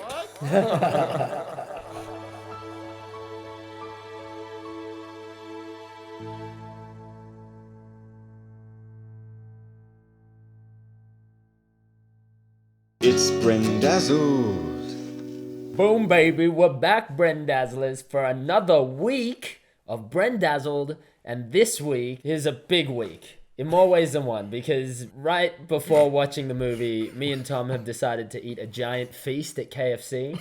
The dirty bed is already dirty enough. Yeah. 2 men tackling, how many pieces of chicken? 15. 15 pieces of chicken, 3 Packed large ribs chips. I mean, we're still eating chicken now, so if you hear us eating, it's not the sound of Tom making sweet love to his inner thigh. It's just us lapping just dry chicken. It's the dry mastication of dirty bird. Of dirty bird. Just so you know, we're not crazy. We had a large discussion today about what we're going to have for dinner. We went to KFC. We saw that they offered something called a giant feast. And you can't go past the giant feast. How giant is this feast? We got the giant feast. We realised that it's quite giant. The only people eating the giant feast was going to be me and Josh. Yeah. I mean, you are almost giant size. So I thought... Well, I'm not giant feast size, Josh. I realise that now. You have the stomach of a mouse. Oh, Jesus Christ. I mean, we have committed chicken genocide. Oh. And now the chicken's coming back to get us. But you know what? It's all right, because to get us through this giant feast, we watched probably one of the worst movies I think I've ever seen. And now for our feature presentation.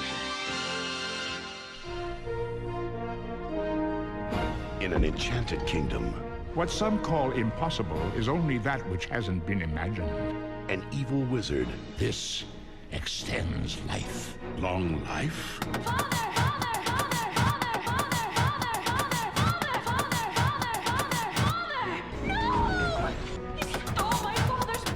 A princess will become a warrior. Father! And a sailor. I can pay. How much? Will become a hero. Amazing. Brendan Fraser. Wow. Leonard Nimoy. Leonard Fraser. Brendan Fraser. Sinbad. Beyond the Veil of Mists. This couldn't get any weirder. Okay, it could. I'll tell you one thing. This is a movie unlike any you've ever seen. In fact, I think everyone should at least see this movie once. It doesn't even look like a movie. No, this was an adventure in sound and image that I never thought we would go on. It was an MS-DOS game, is what it should have been. It's what it looked like. Because it was a 3D animated film made in 2000 and motion captured. Motion captured CGI. And motion capture just shouldn't have existed back then. It was at a time when motion capture was not designed for before this movie, it fully didn't. CG movies. Before this movie, it didn't. So it was created for the movie. I'm glad that this movie set a benchmark. I'm glad that Brendan was there. I'm glad Brendan was there. Well, of course he would be. Well, I mean, I'm glad he was there in that time in history. I'm also glad that Brendan was in this movie. Yeah. Because otherwise, I would rather rip my own eyeballs out than even think about this movie. I think you'll find there's a lot of historical events Brendan Fraser wasn't there for. Like, there isn't many that he wasn't there for. Okay. So, well, but I mean, I can't fact check you now. I have to just assume you're right. And I love that we have a no fact checking policy on this show. So, we'll give you the summary. Because this film really goes from 0 to 10, like instantly. Well, 0 to 1,000. It goes from like 0 and it has like a slow crawl for like 15 minutes. Oh, yeah. And then after 15 minutes, it's kind of like, oh, you guys are ready? And then it just goes from 1,000 to Insanityville, like... Yeah, it's crazy. Well, because like first of all, we don't see Brendan, for 15 minutes. Yeah, for 15 minutes. And then you get him, and then you see sort of the stereotypical thing that you would see. Film is essentially, there's Princess Selena, or Serena. Yeah. She's busy being a princess. She's like, oh, I'm the princess. I think it literally opens on Like, oh, I'm a princess. She's a princess. Yeah. And then she's kind of does princessy stuff. And then like an obviously evil guy washes up on his shop. Immediately. I mean, this guy can only be evil, or like a junkie addict. Oh, An addict dude, in a time where he's there are no He's either drugs. evil or he's destined for prison. But he washes up on the beach, and the princess just trusts him immediately and brings him in. Are you always so kind to strangers? Father always says that suspicion might save you one gold coin. Trust will earn you two. The guy switches bodies with the king. The evil guy. So he like changes bodies. He's obviously like a sorceress. Let's not forget that he's voiced by Leonard Nimoy. He's voiced by Leonard Nimoy. Also, Mark Hamill is the narrator in this film as well. There is a lot of big name actors. Yeah. Jonathan Rhys-Davies. Really? Yeah, he was the king. Oh, well, yeah, there you go. There's a lot of big names. But the only one you need to worry about is It's Brendan Fraser, yeah. But anyway, so it's he switches bodies with the king. The princess needs to find an antidote. She gets Sinbad and his crew to help her find the antidote. To go beyond. They go beyond like the edges of the earth, beyond the mists. Beyond the Valley of the Mists. The Valley of the Mists. And then they kind of enter a weird like alien realm. They go underneath the sea. The crew disappear for some reason. They like jump on jellyfish, meet aliens, and they come back and save the day. So that's the film. So let's just jump right into it right now. Good Brendan. Bad Brendan.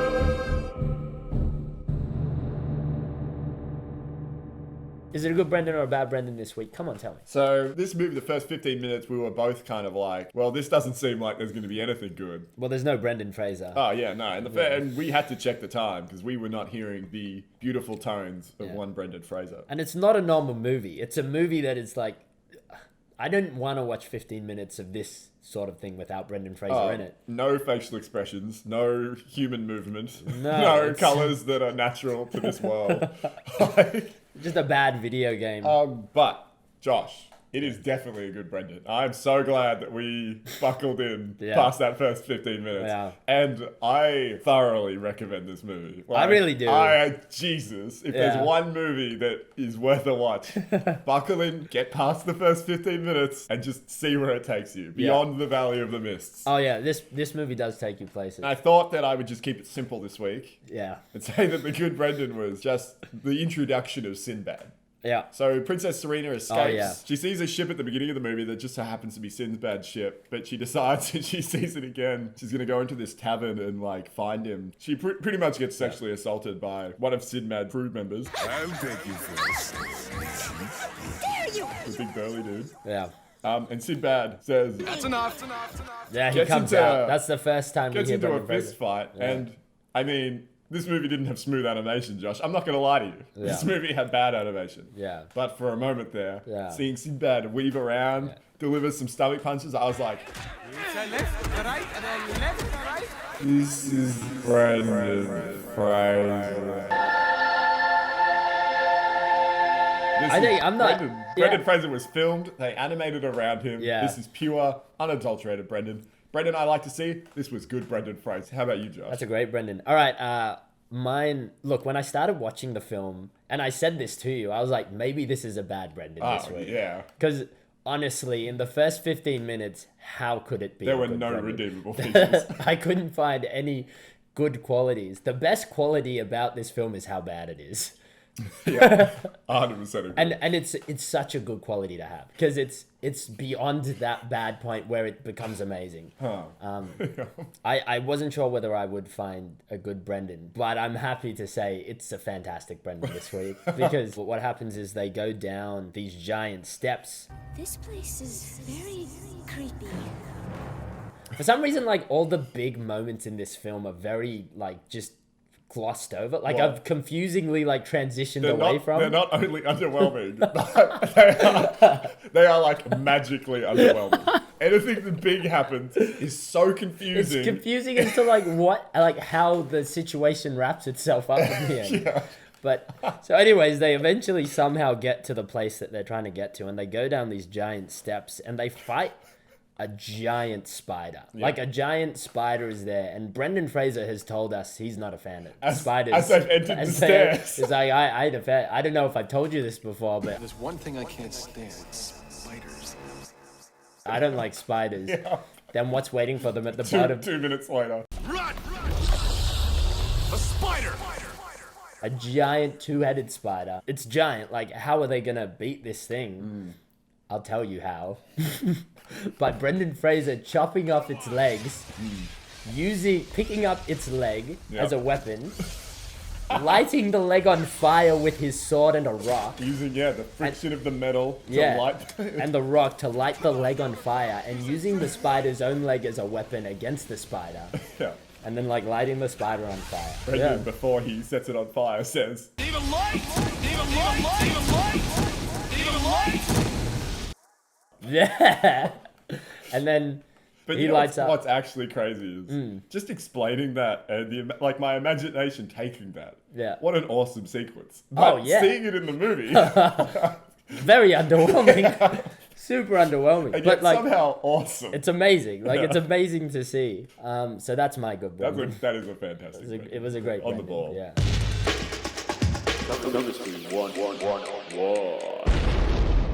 Cool. Chemistry 101 Oh boy. this week. Now, there isn't a lot of chemistry between many people. And normally Brendan is... There isn't anything about science in this movie. There isn't. No, not at all. And Brendan is normally like all about chemistry with his like leading actors and stuff. In this, it's very tough because we don't see Brendan, we hear him. And we don't see any expression. We don't see any expression. Or like physical language of any kind. No, that they're is like human. faces don't move besides the lips. But like, their eyes move. Their eyes eerily. move way too much. Yeah, we have a contested chemistry because... Well, you can start. What's your chemistry 101? See, but I say this with poison because he bags. He's already shotgunned this as the chemistry, and it's clearly the best chemistry. Oh, But and go I ahead. want to talk about this forever. Like, this is the best bit of the film. I'm just gonna say this is probably the best character I've seen in a movie. Oh, yeah. ever. Yeah. So what will we call him? Like hurt guy, pain man. Yeah, miserable fish person. Yeah. Like number one. All right, So, explain him away. Brendan and Serena fight the spider. They fall through. They get eaten by the manta ray. The manta ray takes them to this underwater fish kingdom. That's not the sky. That's the bottom of the ocean. And they find this sort of wizened fish creature that speaks English, but he speaks in the tone of somebody that only feels pain. Why have you come? Oh, you speak our language. I speak many languages. There is so much pain behind this voice. Why are you here? Like, I can't even do it because I don't have enough pain to pull it off. No, you haven't been hurt enough. I haven't been hurt enough. But this guy, he delivers so many moments with Brendan Yeah. that are so perfect. Yeah. But number one, he's explained that the bad guy that's taking the king's body and stuff, like Serena's dad, the evil guy, Leonard Nimoy. Do you know this man? Baraka. He is not a man like you. He is... He's one of you, isn't he? My brother. He's actually this fish person's brother who has appeared in the kingdom because he wanted to rule things. He wasn't okay with living down in the fish kingdom. He dreamed of domination. Anyway. Fish Kingdom looks boring. They only really have like halberds. I mean, Brendan, Sinbad, he's taken in by this kingdom. He's looking around, but he wants to know more about their culture. He asks, You don't have music? what do you guys do for music? To which the fish person responds, Only the music of the sea. we only have the music of the sea. To which Brendan, of course, just of course, says so matter of factly. Yeah, but it's just the way he said, of course, with no sarcasm in Oh, his no. voice. It can't even be. believed Only it. Brendan Fraser could pull off that. Of course, No doubt. Of course. And he believed it. Of course. Yeah, just so solemnly. Of course. Of course. Of course, you listen to the music under the sea. Only the music of the sea. Of course, that makes sense. It'd be so much better than actual music. Oh man, we were kind of confused why they left the fish person. We thought that he had turned on them or something. Yeah, well, like I said, all big moments are confusingly transitioned out of. But he That creature, now that I've witnessed it, has a soft spot in my heart. I'm thinking of printing him out and framing it and putting it in the house. He's one of the best characters I've ever seen in a film, for sure. Man. And he's not even in the film for that long, but he really Anthony Hopkins it out. I am sorry, especially for what my brother has done. Of course. You know, he steals the show. I mean, he was probably played by Anthony Hopkins. Cool. So that was So anyways, my that's a chemistry. good chemistry. What's your chemistry? My one is between Brendan and witty one-liners. Because he's quipping all through this film. Brendan Fraser is equipped. I really do need your help. You just got my help. My father's in jail. Get yourself a lawyer. He's been condemned to death. Get a good lawyer. There are so many witty little digs here and there. Oh, man, yeah. I think his chemistry is with the written word. I think his digs were like the, kind of like what stitched this ragtag movie together. Coward! I've been called worse by better. I think they were his only dialogue. It was like the spine of the book. Yeah. They're just little, like, sarcastic, just little punchlines. Pithy remarks. Yeah, about, like, what's going on, which is funny because when he says, of course, to the paying guy, there's no sarcasm in his voice whatsoever. That's why it was so baffling.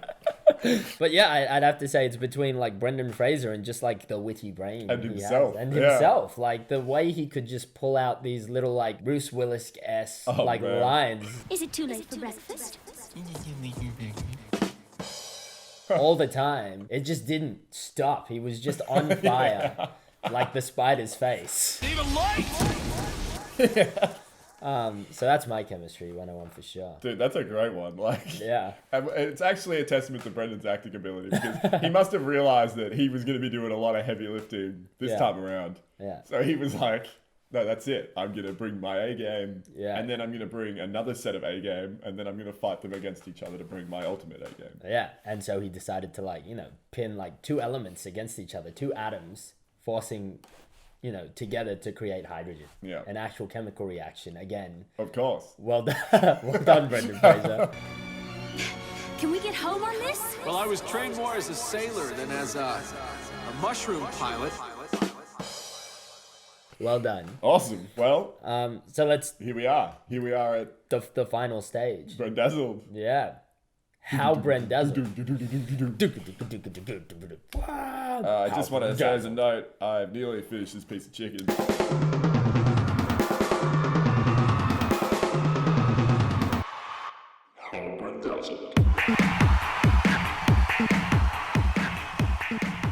I'm not even like halfway through this piece of chicken.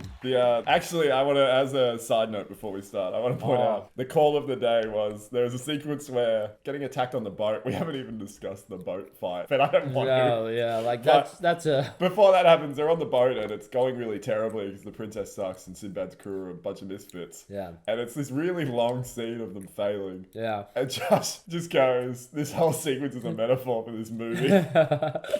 and this chicken is a metaphor for this movie. Oh yeah. Well, no, the metaphor for the movie was not when they were being attacked. It was when No, they it's when they were just failing. Yeah, they were just failing doing at the boat. sailing. Yeah. They were doing too much. Yeah. But also they do fight a lot of creatures in this film too. They because fight a demon and a kraken at the same time. And it was underwhelming.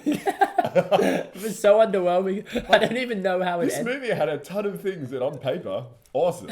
a demon that he ties to the kraken to electrocute it because he gets hit by lightning. and gets them both at the same time, essentially. Awesome. Like how can you mess that up? He giants a giant spider with its own leg. Awesome. They On ride fire. in a giant manta ray. Awesome. Yeah. They go to an underwater kingdom with sea creatures and the most awesome sea creature of them all. And they fly a jellyfish back. Like they fly a jellyfish out of there and all the way back home. And somehow none of that is overwhelming at all. It's so underwhelming. Somehow none of that feels good. And yet it feels magic. It feels great. It feels great. Yeah. It doesn't feel good. It just feels like I'm glad they went there because if they didn't take it to those extreme lengths, this film would have nothing. So I'm going to give it a 10. So yeah, it's a 10. Like I think just for all of those reasons, all those things we were just discussing, like I think that Like, I am glad it is a 10 that we watched this movie. Oh, Like, and I 100% agree. I think everyone should watch this. Yeah. film. This is a film everyone needs to watch. and I know we say those words a lot, like because we do. We want you guys to watch these movies, but this movie is. You have to see this. This is a unique movie, You and definitely, and it's on YouTube, so just yeah. go have a crack. Well, I might just link it on Facebook and stuff. Yeah, okay. I mean, if people, I mean, if they like want to listen to the admin behind the scenes, the crazy rock star Yeah. world of what goes on, But even more, like, it's great if you have a giant bucket of chicken. Yeah. Oh, God. What are we doing with our lives? I'm glad you gave it a 10. Someone had to. Yeah, what? Because, now this one was tough because Brendan Fraser wasn't legitimately in the film. Like, he was the voice of Sinbad, but Sinbad didn't really move like a human. No. And nothing about Sinbad was human besides Brendan Fraser's voice. And what's crazy is there's nobody that's more human than Brendan Fraser. So that's a momentous effort. This film is held together by the glue that is Brendan Fraser. Without Brendan Fraser, this film would have nothing but Pain Guy. And Pain Guy would be nothing without Brendan Fraser. Definitely. Without Brendan, this is the ramblings of an insane person. Yeah, that aside, in far of like how good a Brendan Fraser movie is this? It's a 10 because this is a Brendan Fraser movie. Yeah. There's nothing else going on but Brendan Fraser. Oh, I agree. So ding, that's a 10. Woo! Yes! Yeah, Sinbad! All right. Well, this week after your awareness again. Yeah, awareness. You know, we're doing that again because after your horrendous failure again. I don't think it was that bad. It was bad. Oh, okay. Well, it wasn't great. Guy Ritchie? Yeah. Well, no one heard me. Yeah. Well, someone heard you eventually. Yeah. And they were like, "What was that?" They'll probably be like, "Guy Ritchie called me." Oh, geez. What did he want? So, anyways, I'll show you how it's done this week. I think I have a tactic. I'll give it a crack. Go on then. All right. I'll show you how it's done, buddy.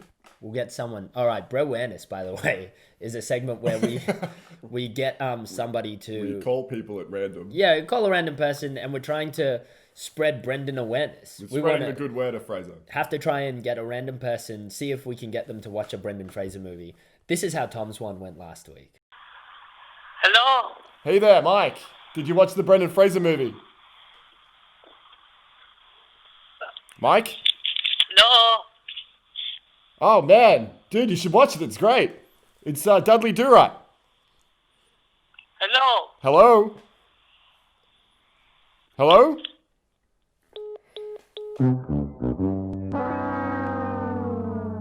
It was great. It was great. I did a great job. Yeah, it was better than your first one. Yeah, it was definitely better than the first one. But still, I don't think anyone's really watching a Brendan Fraser movie after that. So anyways, here's my crack. Hopefully we can get this done. I'm sure I can because I'm charismatic as everything.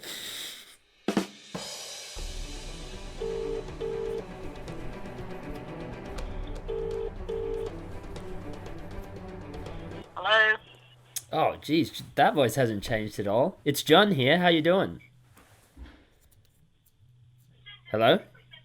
Hello? Hi, it's John Peterson, remember? No? Oh, this might jog your memory. Oh, it would have been, geez, a good, what is it? Maybe 20 years back. It was a good 20 years back. We used to watch, remember that Brendan Fraser film, Blast from the Past? Who you're after, actually? Stacy? No, you've got the wrong number. Oh, sorry. I thought I was I must have got the wrong number. Anyways, right. I was going to tell her Blast from the Past is a good movie, so you should check it out anyways. Alright, thanks. Okay. All right, no worries. Go check it out. See ya. Okay. That was I'll admit, that was pretty good. But glaring factual error that any Brendan Fraser fan would realise. Blast from the Past came out in like 1997. So it's only 19 years old, Josh.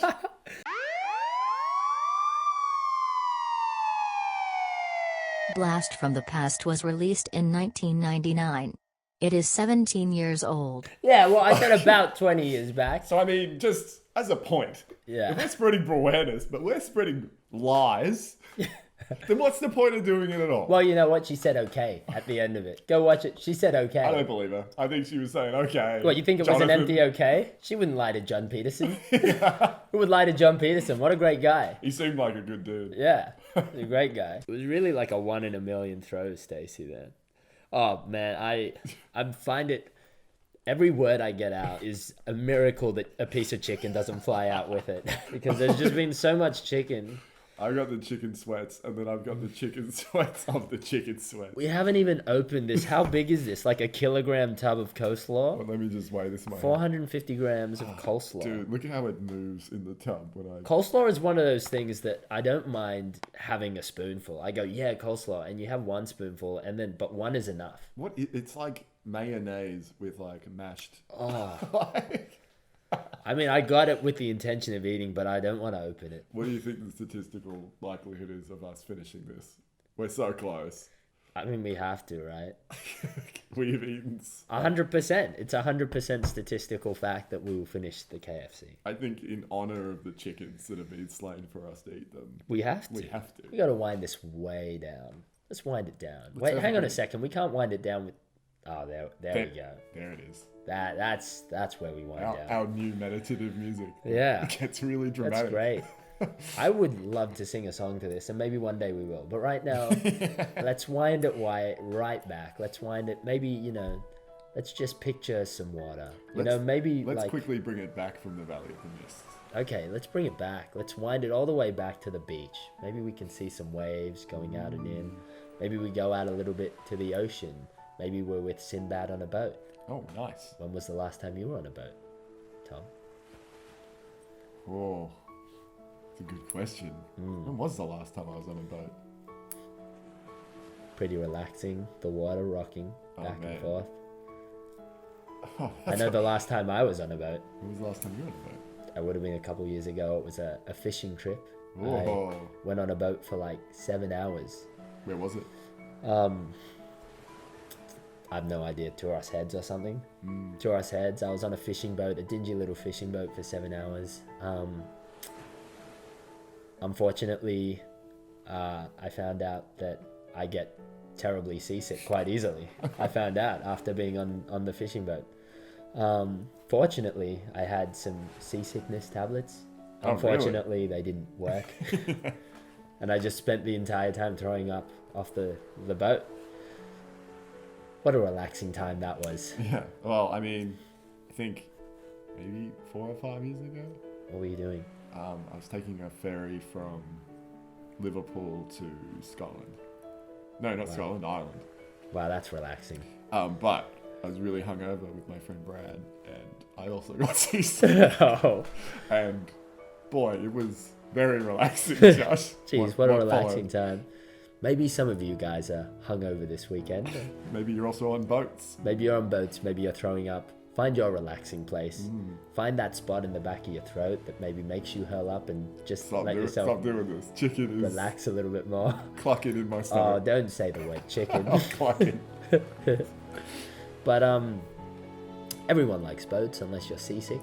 But like me. We don't want to scare you off having an adventure because, I mean, if Sinbad didn't go beyond the Valley of the Mists, we wouldn't have met all sorts of zany characters. Yeah. Or like Paint Guy or seen them fly on a giant jellyfish. Or chop the spider's leg off and kill it with its own leg. Yeah. So, And isn't that what we want, really, Yeah. out of life? To chop a spider's leg off and kill it with its own leg? Well, I mean... Fly away in a jellyfish? If there's one thing I've learned this week with this KFC food challenge, but also Sinbad's adventures, is...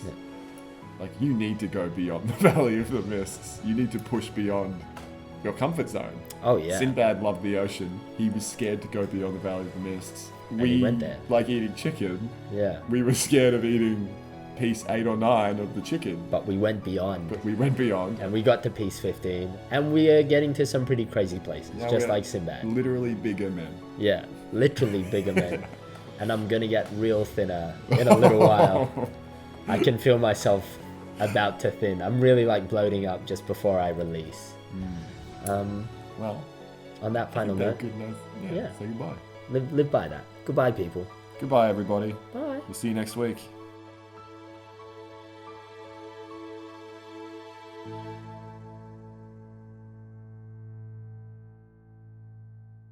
Brendazzled. Well, hello there. Welcome back to Brendazzled. This is Tom, and this over here is my main man, Josh Jessup Smith. Yes, that's me. Emphasis on main man. How are you doing today, Josh? I'm doing really good. I'm doing very main, and I'm a man. That's excellent. Yeah, I mean, you have boyish qualities. Yeah, like someone else we know, isn't it? Like a little Brendan Fraser. Like He's a little like bit Brendan boyish. Fraser. So today we watched probably the most Brendan Fraser movie of them all. This was a great film. I'd never seen it before. And it's the namesake of the podcast, so this is a big milestone one. episode. Yeah. We, of course, watched Bedazzled. Bedazzled, not Brendazzled. Not to be confused with the popular podcast. Highly of the same popular name. podcast. The most popular podcast. Brendazzled. So No, the movie we saw was Bedazzled. Bedazzled. Bedazzled. So that's the first point. And bedazzled by this trailer. And now for our feature presentation. Elliot Richards needs a life. You're the man, Elliot. It's all about first impression. Go over there, say hello. He wants Allison. Wants Allison. Wants Allison.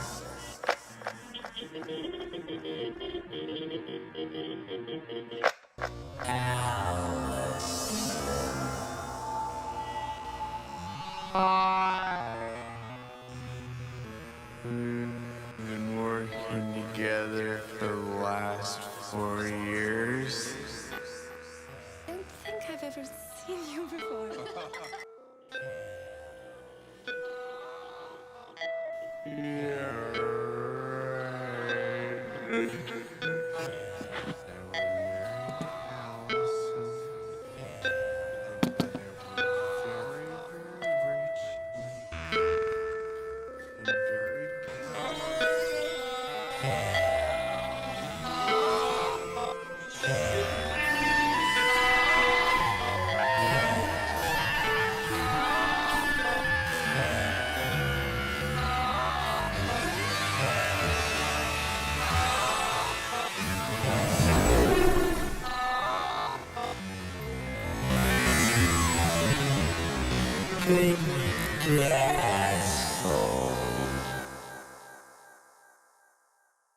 Holy cow.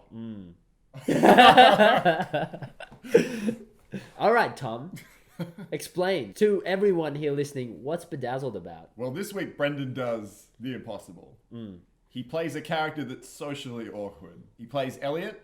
Yeah. Elliot is a bit unlikable at the start of the movie. He's a bit unaware of general social etiquette. I like to point out, this is Brendan straight out the gates, isn't it? Oh, as it well? is. It's not even Brendan straight out the gate. It is like a cannon of Brendan. Oh, yeah, he gets shot straight into our faces. I thought he was going to fly through the television to deliver a 30-minute stand-up set and then just walk out of the house. And I'd be happy. And we know, going by experience, a Brendan Fraser straight out the gates is a great time. Oh, it has never let us down. Oh, yeah. If he comes barging, cannonballing out of those gates, said gates, we're going to have a good movie on our hands. And we did have a good movie. Yeah, this doesn't disappoint. Anyway, Brendan plays Elliot. He's a bit awkward. He's in love with a lady he works with. She doesn't know he exists, Allison. And so the devil herself, played by the beautiful Elizabeth Hurley. Yeah, she's no Brendan Fraser, but she's all right. Yeah, she's beautiful, but I mean, it's kind of like putting a small star next to the sun. Yeah. And it's a great complimentary star. Yeah, let's not take anything away from the star. But it's not the sun. It's not the sun. That's science. Yeah. that's some astronomy for everybody. Yeah, that's science right there. Anyway, the devil offers to give Elliot 7 wishes for 1 soul. He signs the deal, and what we get is a rip-roaring ride. Yeah. Through just Comedy Town. Yeah, and just bureaucracy help, because he really should have read the contract. He should have read the contract. He didn't read it at all, and that comes back to bite him in the tush. Go check it out. Definitely check this one out. This is probably... I would highly recommend this This one. is probably one of the finest examples of Brendan Fraser doing what Brendan Fraser only can do. Yeah, and I know we say this every week, that this is a Brendan Fraser we've never seen before. But Right. this is like 5 Brendan Frasers we've never seen before. This is a cocktail. Yeah. The best thing to describe in this film as well, this is an ensemble cast movie with all the characters Brendan Fraser, really. Because he goes through. It's almost like one of those films where they like time travel to different time periods, and it's all the same actor playing different things. But it was Brendan Fraser. There's no time travel in this movie. But just as an addendum moment, like that would be an amazing Brendan Fraser movie. I think he could make a really good film, and that could be his comeback film. Yeah, really. Oh, that would be insane. Because we already know he nails it in this. So let's not pull any punches. Let's get straight into it. Let's dive into this pool. Good Brendan, bad Brendan.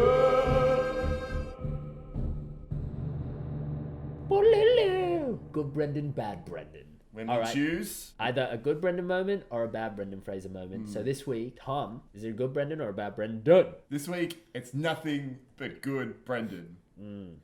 You can have a good Brendan. You can have a good Brendan. You can have a good Brendan. There's good Brendan everywhere, Josh. You can have a whale. Just kidding. It's You've Brendan. got a good Brendan. No, open the whale up. Yeah. Just here's a big knife. Cut your way through it. Brendan's inside. He's right there, next to Pinocchio. What's that under your chair, Josh? Have a look quickly. Oh, wait. Let me just check. Oh, what is this? Some kind of ticket? It's Brendan Fraser! Oh!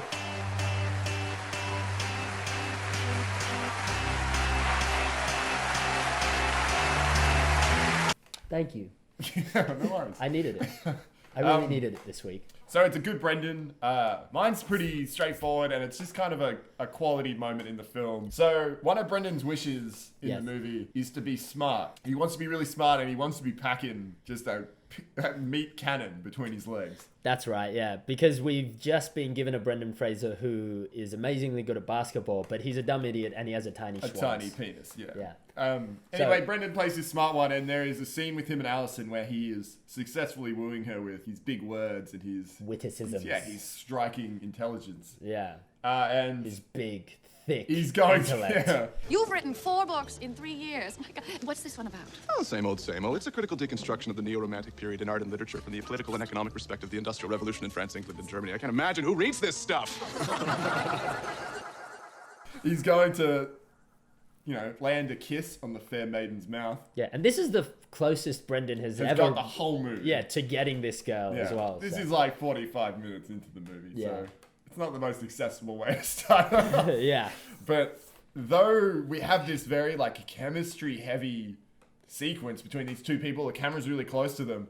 Brendan just can't help but describe in great detail the physical sensory like of fingertips. Yeah, of it's like the fingertips running through your metatarsals, your lips, and yeah. He's just vomiting words. Yeah, and it's getting in the way of them making out, and he just does it so flawlessly. Oh yeah, it's such a simple joke. Yeah, and yet he does it so well, yeah. Coming off his louder, more abrasive performance as the basketballer. It's an elegant joke. I love to see it. Good, Brendan. The physiology of touch. Just below your epidermis, concentrated in your fingertips, palms of your hands, soles of your feet, clitoris, nipples, penis, lips, tongue. Thousands and thousands of tiny little Meissner's corpuscles, all deliciously sensitive to even the slightest caress, sending all those tiny little endorphin-producing pleasure messages to the hypothalamus, the primitive brain. I'm tingling all over. Do you know the largest organ in the human body? I can guess. You'd be wrong. It's your integumentary system. Your creamy, soft, and completely desirable skin.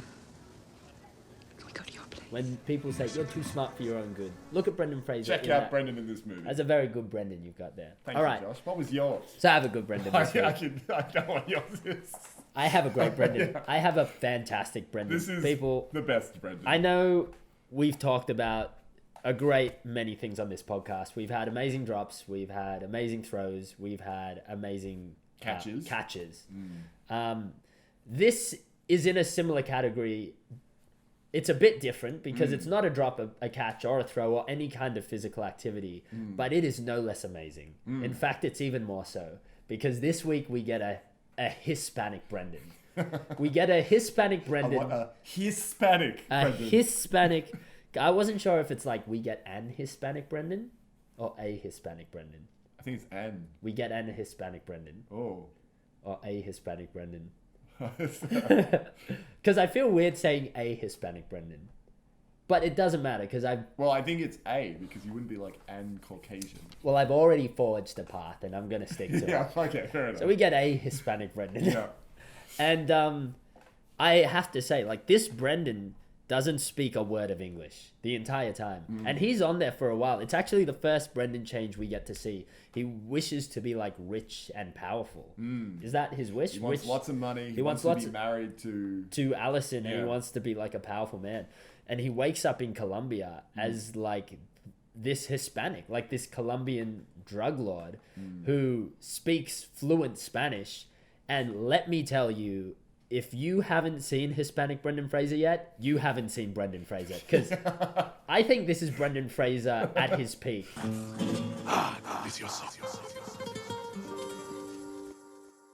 I never knew I wanted a Hispanic Brendan Fraser, but now that I've got it, I can't believe I lived 25 years of my life without Hispanic Brendan Fraser.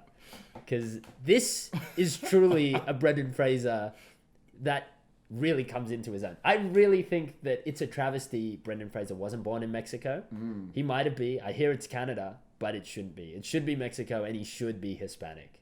Because he does it so flawlessly. Hispanic Brendan is the answer to a question you didn't even know you had. I didn't know I had, and I'm glad I now have that answer, and now I'll be questioning it to the ages. Where is Hispanic Brendan? I want more of it. I want 3 whole movies centered around Hispanic Brendan Fraser. He really does deserve his own like series of films where Brendan Fraser portrays Hispanic Brendan Fraser, but like he's still credited as Hispanic Brendan Fraser. Yeah. So it could be like the Mummy 4, like the Mummy hits Mexico. Yeah. Brendan Fraser's on the cover as Hispanic Brendan Fraser. Oh, yeah. And the name at the top of the DVD is Hispanic Brendan Fraser. Hispanic Brendan Fraser. That needs to be it. But it's great. Like the way he delivers him finding out he's Hispanic. But then, like, he was also so comfortable with it. When he finds it out and he realizes he can speak Spanish and he starts spouting nonsense, like, is this how you say shellfish? And I can speak Spanish. And where is Javier? Things like that. He immediately just loves it. Hola, mucho gusto. Me llamo Elio. Hola Juan. Hola Esteban. ¿Dónde está esta biblioteca? Esta es la casa de mi tía. No, gracias. Soy alérgico a los crustáceos. He finds out he has stables, and he goes to the stables, and he's full on dressed in like stable attire. He looks so good. The nose suited him perfectly. The wig suited him perfectly. Brendan Fraser needs to be Hispanic. This was a great Brendan Fraser. It actually makes me sad that most of my Brendan Fraser viewing isn't with him Hispanic, but that's how good it was. We can pray that he comes up again as Hispanic Brendan. Yeah. So it's an amazing Brendan. That is an amazing Brendan, Josh. Yeah.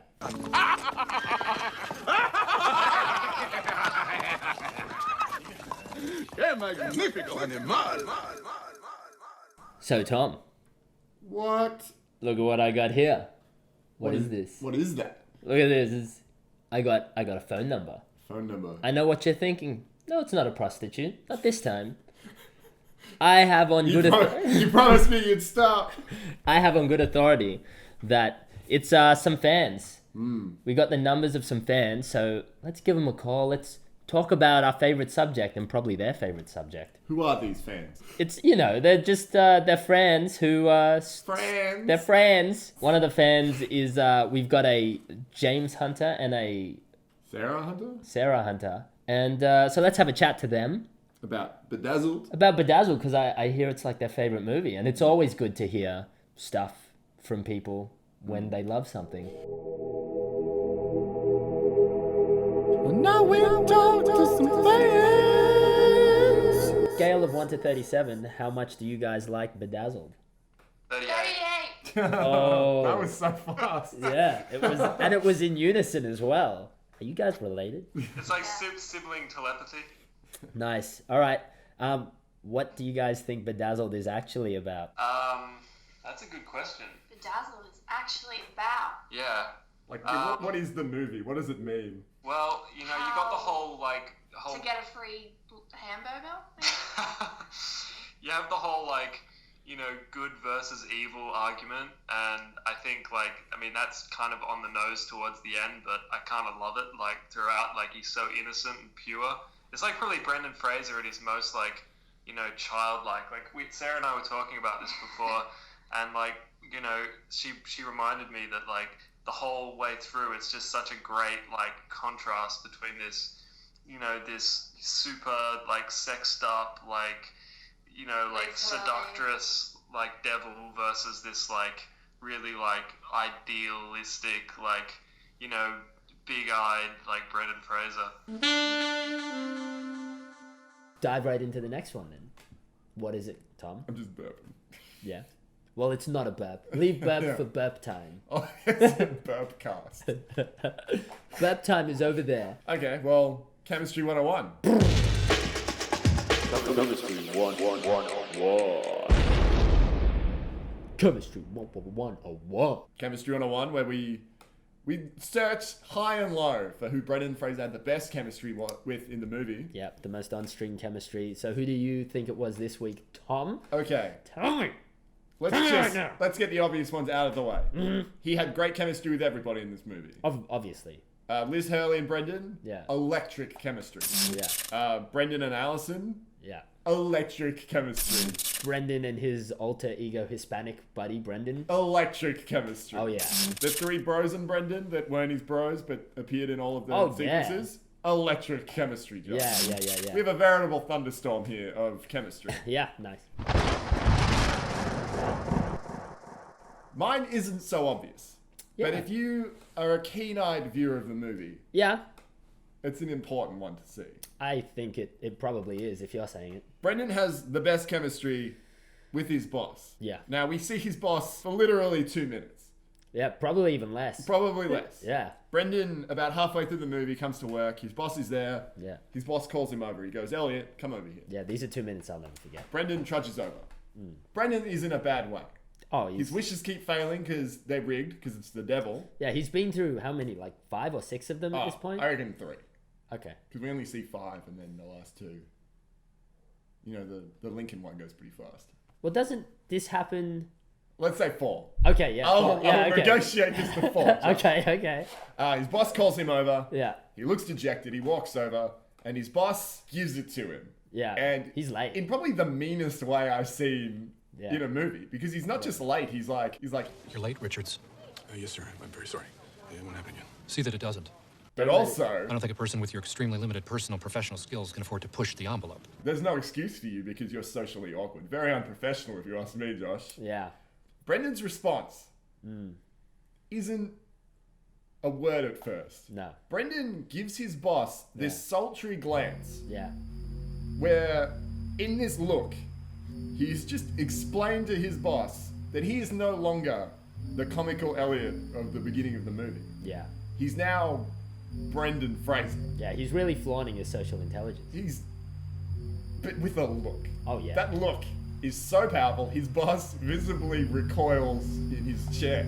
Yeah. And then Brendan thanks his boss. Thank you, sir. Thank you, sir. Yeah. It's a real underdog story, all encapsulated in this 2 minutes. And I the think whole movie could have been about that. About this 2 minute segment. I'm glad you picked it, because I think they actually base Cinderella's story off this. Story. This 2 minutes. The underdog achieving what no one thought he could achieve, which is the social intelligence to shut his boss down. Oh, with a look. With a look.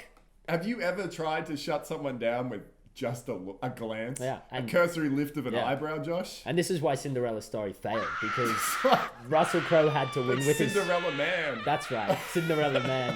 Because he had to win with his fists. He couldn't do it with a look like He couldn't Brendan do it with a Fraser. look. And that's the tragedy of just human existence is if only we could all express ourselves so powerfully like With Brendan just a Fraser simple can. look. Yeah. With a look. Yeah. Instead of like our fists, like Russell Crowe did in Yeah. Cinderella Man. Or Cinderella Story. Or Cinderella Story. I don't know where you saw it. Moral of the story is don't watch Cinderella Man. Yeah, don't watch Cinderella Man. Just watch the Brendazzled. 2 minutes in Bedazzled of his interaction with the boss, because that's all you need to see. That's a great chemistry 101. And it really is 101 for Cinderella story, for Cinderella Man, for screenwriting in general. Because we really get a 101 situation on some chemistry there. My one, it's funny that you brought up the sun and the stars and all this like astronomy-esque type things. Because there's a point in the movie where Brendan Fraser becomes a very sensitive guy. He becomes a sensitive soul, an artist. He wishes... Because he peeks into he peeks into Alison's diary, and he finds out that she loves sensitive guys. So he wishes to be the most sensitive guy in the world. I don't know who he is or where I'll find him. I only know that he is a sensitive man. Chump wish, in my opinion. Like there are better things. That one was an immediate mistake. He could have seen that one coming a mile away, and he does, true to her word. Liz Hurley's. She makes him the most sensitive guy in the world.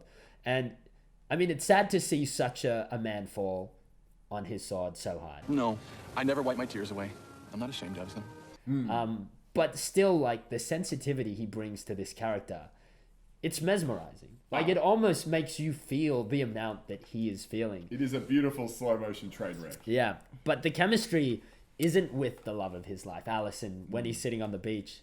I think the chemistry really goes between him and the setting sun. Because the way that he interacts with this sun is just so pure. It's joy. I don't doubt that Brendan Fraser actually feels this way about the sun every morning. The way that he feels. The way he's such a great actor. See, I think he does, but I don't think he weeps. Oh, I don't think he weeps. I think he looks at it and the sunset like sets faster. Yeah, I think he has never shed like an actual tear besides acting. I think the only tears he's ever shed are acting related. Like outside of acting, he's never shed a tear. He's never cried. So that's why this chemistry is all the more pure and beautiful. Yeah. Because he weeps for seeing the sun. I don't know. Something stirred inside me and I had to stop and weep. It's beautiful. It is. Here I go again. And he's mid-conversation with his girl again, and he looks back at the sun, and he starts crying again because that goddamn sunset really gets him. What is it? I said sunset again. And I worry about the dolphins. The chemistry between him and this burning cosmos of gas up in the air, millions of light years away. Man, you are struggling with the astronomy talk. Yeah, no, I'm not good. This is why you stick to the astronomy, and I just stick to the chemical reactions going on. The chemistry. And you found one. Yeah, I really did. Yeah. Chemistry 101, him and the sun. Allison! Wait! Allison! I'll get in your pants!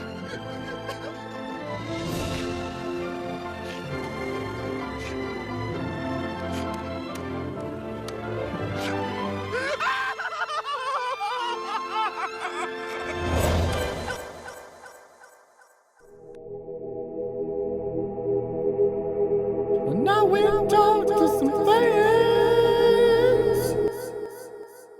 Brendan has he kind of goes very hard very early in the movie. Oh yeah, quirky Brendan straight out of the gates, up very front. quirky. Yeah. But then Liz Hurley is so hot, and then oh my god, halfway through the movie, they actually have really great back and forth. It seems very natural compared to what you would think.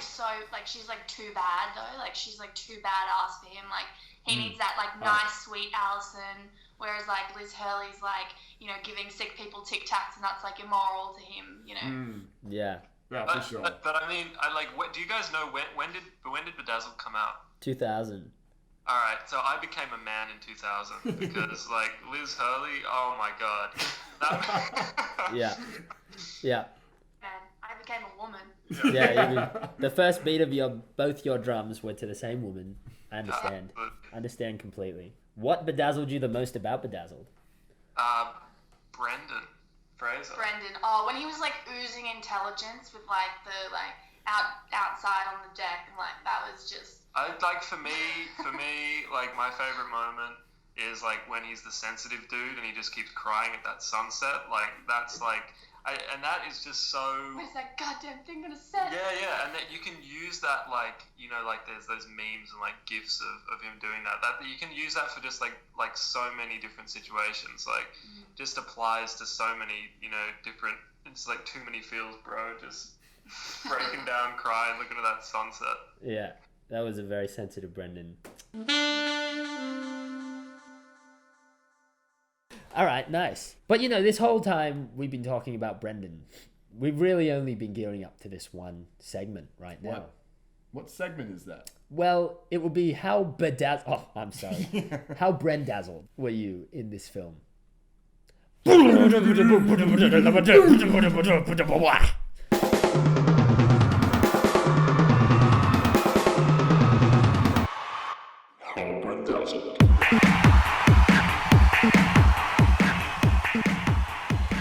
Well, I was the most Brendazzled I have been the whole time we've done Brendazzled. Were you the most Brendazzled? I was Brendazzled when we watched The Mummy. Yeah. I was very Brendazzled when we watched School Ties. School Ties, that's a long way back. Yeah, it was That's weeks and weeks ago. It is quite some time. But this was the most Brendazzled I've been. Yeah. For the simple reason that Brendan just... at one point, I just wondered, why is any other actor in this movie when Brendan is proving in this movie that he could play every other character? Yeah. Yeah. Why? Like, I mean, Elizabeth Hurley, she's beautiful, she's smoking hot in this movie. Yeah. Some would argue she's very important to the movie and the structure. To the plot, yeah. To which I would say, Brendan probably could have played the devil, the sexy devil, and I probably still would have enjoyed the movie. Yeah. If you've ever seen Norbit, I thought, like, movies... movies like Norbit, where, like, Eddie Murphy plays the same character, like every single character in the film. I've always thought they were a terrible idea. Yeah. Not this time. But you know what? Like, this made me believe. People like Eddie Murphy. And Eddie Murphy probably thinks... Do you mean black people? Oh, no. People of all ethnicities. Okay, because it seemed like you were getting... I was getting racial, yeah. Dude, I haven't had enough to drink. Okay, before I talk about those problems. Nice. But Eddie Murphy probably believes that he's a Brendan Fraser level actor. Oh, but there's no doubt. Eddie Murphy is not a Brendan Fraser actor. No, very few actors are. Brendan Fraser is a Brendan Fraser level actor. Yeah. Only Brendan Fraser could pull off what this movie was. And good golly. Yeah. I was Brendazzled. Put a 1 and a 0 on the board. Oh my god. It's a 10. It's a 10. Wow. Wow. Wow. Wow. See, wow. The reason why I'm so astounded by that is because in this movie, we did see a lot of Brendan Frasers. And sure, a lot of them were pretty good. But, I mean, these were Brendans I have not seen before, and I wasn't used to. There was sensitive Brendan. That lost points. Because even though he played a great sensitive character, I didn't like to see Brendan Fraser cry that much. No. I didn't like to see him weak, and he was a weak man. He got sand kicked in his face. Yeah. He ate a sandwich of sand. He had a mouth full of sand, and knowing Brendan Fraser, that would have been sad. He went the whole way. He suffered for his art. Yeah, they would have said, we've got some very sand-like chocolate for you. And he went, no, take it back, put it in the sand, and then shove it in the bin. And then he pointed at the actor and was like, kick this sand into my mouth. Kick it right, this real sand into my mouth, and watch me chew. I am Brendan Fraser. Yeah. Kick it into my mouth. Yeah, but that kind of balls I don't like. No. I don't, so that doesn't win me any points either. Even though, goddamn, do I respect that chat about it, but that doesn't win me any points either. So there were all these Brendans that we saw, and it was great to see so many different Brendans, but I wasn't really like feeling it. So I don't know if I could give it the same sort of 1-0. You're a difficult man. You're a difficult man to please. But then, I saw Hispanic Brendan. I saw a Brendan of a different ethnicity that I think the real ethnicity of Brendan Fraser should be. Hispanic Brendan he should go down in the ages of just like a cinematic... Why have I not even heard about Hispanic Brendan until this moment? Like, I'd never heard of it. When most people talk about great performances, they might say, oh, Sean Penn, he won an Oscar in Mystic River. They might say, oh, that guy from 12 Years a Slave. Tom Hanks, Philadelphia. Yeah, Tom Hanks. I'm going to help you out. Yeah, okay, you can help me out with the awards and the names of astronomy. But where has Hispanic Brendan gone? Because he really was a different person. Oh, he was snubbed by the Oscars. Yeah, and not just a different person, a whole different race. Yeah, there was no doubt in my mind, like, he was not an actor in that scene. Like, he was... No. At some points, I was like, is this Brendan Fraser? Have they got someone else in? Because he truly, like, really did a great job of being Hispanic. and being a Colombian drug lord. I remember when I was living in a mansion all those years ago with my like millions and piles of This of is sounding cocaine. like a lie. It's sounding like a lie, Josh. Are you I know lying? it sounds like a lie, but Sometimes it's the just, truth is stranger than fiction. Yeah, it's just reliving my past. But I remember, I don't think, you know, it really brought back memories, but I don't think I pulled it off as well as Brendan Fraser did in this film. Yeah. So I got to say, like, just Hispanic Brendan Fraser alone, give me a 1. Okay. Give me a 0. What? Oh. Yeah. Wait a minute. Yeah, give me a 1 and a 0. Well, here you go. Here's the 1 and then the nothing. Well, then give me 9 more 1s. Okay. Well, 1. Yeah. 2. That's 3. 4. Yeah. 5. Yep. 6. Well, that's good. 7. Yeah. 8. Yes. 1 second. Oh, Josh. Are we out of 1s? Oh, here it is. There's the 1. What do we have here? 10 1s. That's 10. That's 10. 1 and 0, 10.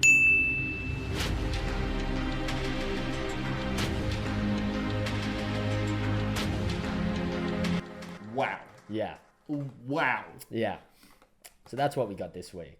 Another 2 10s. Yeah, 2 10s. 20. He gets 20 collectively. We saw a lot of Brendans, didn't we? Golly. This movie was a Brendan festival. Yeah, there were so many. And get me another ticket because I want to revisit it. And now we'll talk to some fans. So now, finally, is there just some extra things you guys want to say, like about Bedazzled, that you want known, being ardent fans of Bedazzled? Go nuts. This is your time. Wait, hang on. You guys are cutting out. You guys just cut out. I don't know if you guys can actually use that or not because like we were just like singing the theme that comes on where she's playing pool and it's like bunch bunch and then the pool ball like falls down the stairs. Yeah. That moment like we were just reminiscing on that before and that was I don't know like that's the moment that I always remember when I think of that film. It was just so cool and how many times have you guys seen this movie? Sorry? How many times do you reckon you guys have seen Bedazzled? I don't know. James is just saying he thinks I've seen it more than him, but I'm not so sure about that. God. At least, I'd say, for me, at least 10 times. Yeah, I was going to say something similar. Yeah, that's a lot of Bedazzled. That's a lot. That's very Bedazzled. I've watched it, with so many different friends. People who haven't seen the movie, you know how you, geek out, you get so excited to, see something for the first, for them to see something for the first time, so you get really excited to, to, introduce them to, Brendan Fraser at his best. Yeah, to deflower them, give them the whole Bedazzled experience. Yeah, nice. Yeah. And I agree, the first time Liz Hurley rocks up on the scene, too, because doesn't he just go away from, seeing Allison? Allison walks off, and then Liz Hurley comes, and I'm like, why do you care about Allison anymore? Exactly. Liz Hurley looks amazing, and she's all over you. That is the major flaw of the movie, is that, when you have Liz Hurley, compared to anybody else. I mean, and I don't want to diss on Frances O'Connor, because, she's a fine actress and a fine-looking lady in her own right, but, Elizabeth Hurley, I mean, we were saying, we couldn't think of another film that we've seen Elizabeth Hurley in, but, to me, that is Elizabeth Hurley to me. Bedazzled made Elizabeth Hurley's career for me. I think we see a lot of people's best performances with Brendan Fraser. He doesn't steal the limelight, he kind of shares it. That's why Crash won the Oscar. Oh, there we go. Yeah, Brendan Fraser. I agree, 100%. Well, yeah, awesome, guys. That was all my questions. All right, cool. Thanks for chatting, guys. But we definitely did see a lot of Brendan Fraser this week. Oh, yeah. It leaves me with the question, though. He really nailed so many things, being sensitive, being a basketball player, being Hispanic. What else could Brendan do? Oh, he could do so many things. Yeah, but I can't really think like this right now. I think we need something more. I think we need a cool kind of smooth backing track to really help us think of what else Brendan Fraser... There it is. That's the one. Amazing. So it's weird what how else? that just happens. Yeah, and now that the music's playing... It's coming easily. Yeah. Now that it's playing, I think, he'd make a pretty damn fine barber. Brendan Fraser. Yes. Because he's the epitome of a man. You'd walk into the barbershop and you'd just be like, give me what you've got. Everything right here, just do that. Whatever you've got going on, Yeah. I want some of Do that on my hair right now. Do that on me. Give me that. Yeah. Well, I think... What, buddy? Tell me. Brendan could Speak to definitely Joshy be an ordinary man. And now, I know what you're thinking. Brendan could never be ordinary. But I think Brendan's so extraordinary that acquaintance you see once or twice in the week when you're just walking, doing a daily commute, that could totally be Brendan Fraser, Hollywood superstar, pretending to be an ordinary man. Great. Flying under the radar. Good one. Brendan could be doing that. I like that. Yeah. He could be doing that. He'd be good at it, too. He'd be so good at it. He might be Hispanic. He's so We don't good know. that you don't know. Yeah. He could be Hispanic Brendan. He could be Hispanic. Who knows? Hey, Tom. What? You know what? What? I think he'd make a fantastic wig salesman. Oh, yes. The amount of wigs Brendan Fraser has on in this film, not only does he have a Hispanic type wig on, but he has like a bleach blonde one for his like basketball. He's got like a long one, but he rocks every single hairstyle in this film. It could have been his natural haircut every single time. I think if he was a wig salesman, like a door-to-door kind, you know, he'd knock on a door, people would open up, he'd be like, check out my wares. They go, I like this wig. That's fine. This is what it looks like on. He puts it on. Throws it on. And they're like, that's exactly. I am buying what you're selling, Josh. Exactly. Well, that's a great one. Yeah. And I mean, it's just an ingenious business model that Brendan would be modeling his own wigs. Oh, yeah. You know what I think Brendan could do? What, babe? I think Brendan could be an inner city high school janitor. I think he'd dispense wisdom to the poor black youths and teach everybody the values of hard work. Yeah. And elbow grease. Yeah. But what would Squelchy do? Squelchy the janitor. Well, I mean, Squelchy doesn't work in a high school. That's true. He just follows Brendan He literally around. just follows Brendan around. He'd be the janitor to Brendan's janitor. I mean, Squelchy has a job. Yeah. Why? Is Squelchy looking for more work? Because No, I think he's got swear enough. to God, he's pretty busy following Brendan Fraser around. Yeah, you're right. You're right. You're absolutely right. But you know what, Tommy Boy? What? I think there's one thing we can both agree on. Yeah. There's only one thing.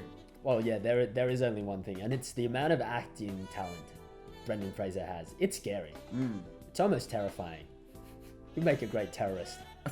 I really think he'd instill terror, like just purely based on acting talent. It'd be a peaceful kind of terror. People would be scared out of their minds. They'd be, what is this terror attack? It's Brendan Fraser. Acting. The terrorist. Yeah. Well, he wouldn't be acting as a terrorist. It's just acting talent would be so scary that it would be terror-inducing. How do you think he would do this? Achieve this goal? Just by doing what he's been doing. So you think he's a terrorist? I think he is a terrorist right now. Jesus. Yeah. Well, I mean, I kind of agree. Good Jesus. Well, I mean, are you telling me you don't think he'd make a good terrorist? Oh, well. On any level? He's a big man. He's a great actor. Yeah. I think all he would need to do is hire a blimp with like one of those big video screens, and he could just wear like a twirly moustache. Yeah. And just be monologuing demands. Yeah. And that would scare the crap out of everybody. Yeah, that's true. And he wouldn't even need to say things. He could just look. Well, like that's he what did we've in learned. The, He just raised his eyebrow. Yeah. I agree. You sold me. Yeah. You scares the shit out of me now. What I'd be else happy. you got? You've stolen my innocence. Yeah. Well, Brendan did. I think you could only do one more thing. What could he do? I think you tell me. You spill it. Spill those beans. Just drizzle them on my head. Let me guzzle. Here they come. Yeah, I'm ready. I think he'd be a great Santa Claus. And when I say he'd be a great Santa Claus, I mean that we remove Tim Allen? This idea of Santa Claus. Yeah. And instead of telling children that, Santa Claus is coming at Christmas, we tell them Brendan Fraser's coming at Christmas. Yeah. He's going to travel the whole globe, Yeah. bring you presents, Yeah. probably Brendan Fraser related. Yeah. And then he's going back to Brendan Fraser's cave. That's in true. Antarctica. He's going to come down your chimney, touch your children, and then leave. Touch your children. Touch their hearts. In their hearts. Yes. Yeah. Touch their hearts. As the only place Brendan Fraser would touch a child. I mean, he's too busy with the terrorism. Yeah, and he's too busy with all the adult, Yeah. things that he gets. He doesn't need to do that to children. He doesn't just need to needs to touch touch their emotions. Yeah, and he would as Santa Claus. Yeah. But he's no longer Santa Claus. And he'll totally play with We'll call him Fraser Claus. on an emotional level. Here comes Fraser Claus. Fraser Claus. Hey, kids. Brendan Claus. Get ready. Fraser Claus about to touch Yeah. you in the heart. Santa Fraser. Santa Fraser sounds like a country. Yeah, it could be. San Fran Santa Fraser. Cool. Well, do you have another one, Josh? I do have one. I have two more. Oh, wow. Tom. Yeah. I think there's an animal-like ferocity to Brendan Fraser. No doubt. No doubt. He'd make a great lion tamer. Oh, boy. Yeah. Fight fire with fire. There's only one thing to tame an untamed beast, and it's another untamed beast. And Brendan has that lurking deep inside of him. So I think he would make a fantastic lion tamer or panther tamer. Any type of big cat, I think he'd tame the shit out of. He'd be all over it. Yeah. Yeah. Brendan knows how to handle pussy.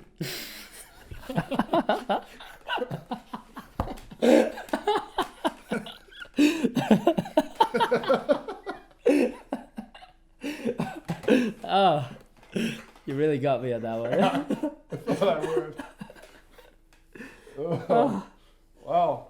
Nice. I think Yeah. Brendan. Yeah. Yeah. Nice. I agree. I think Brendan.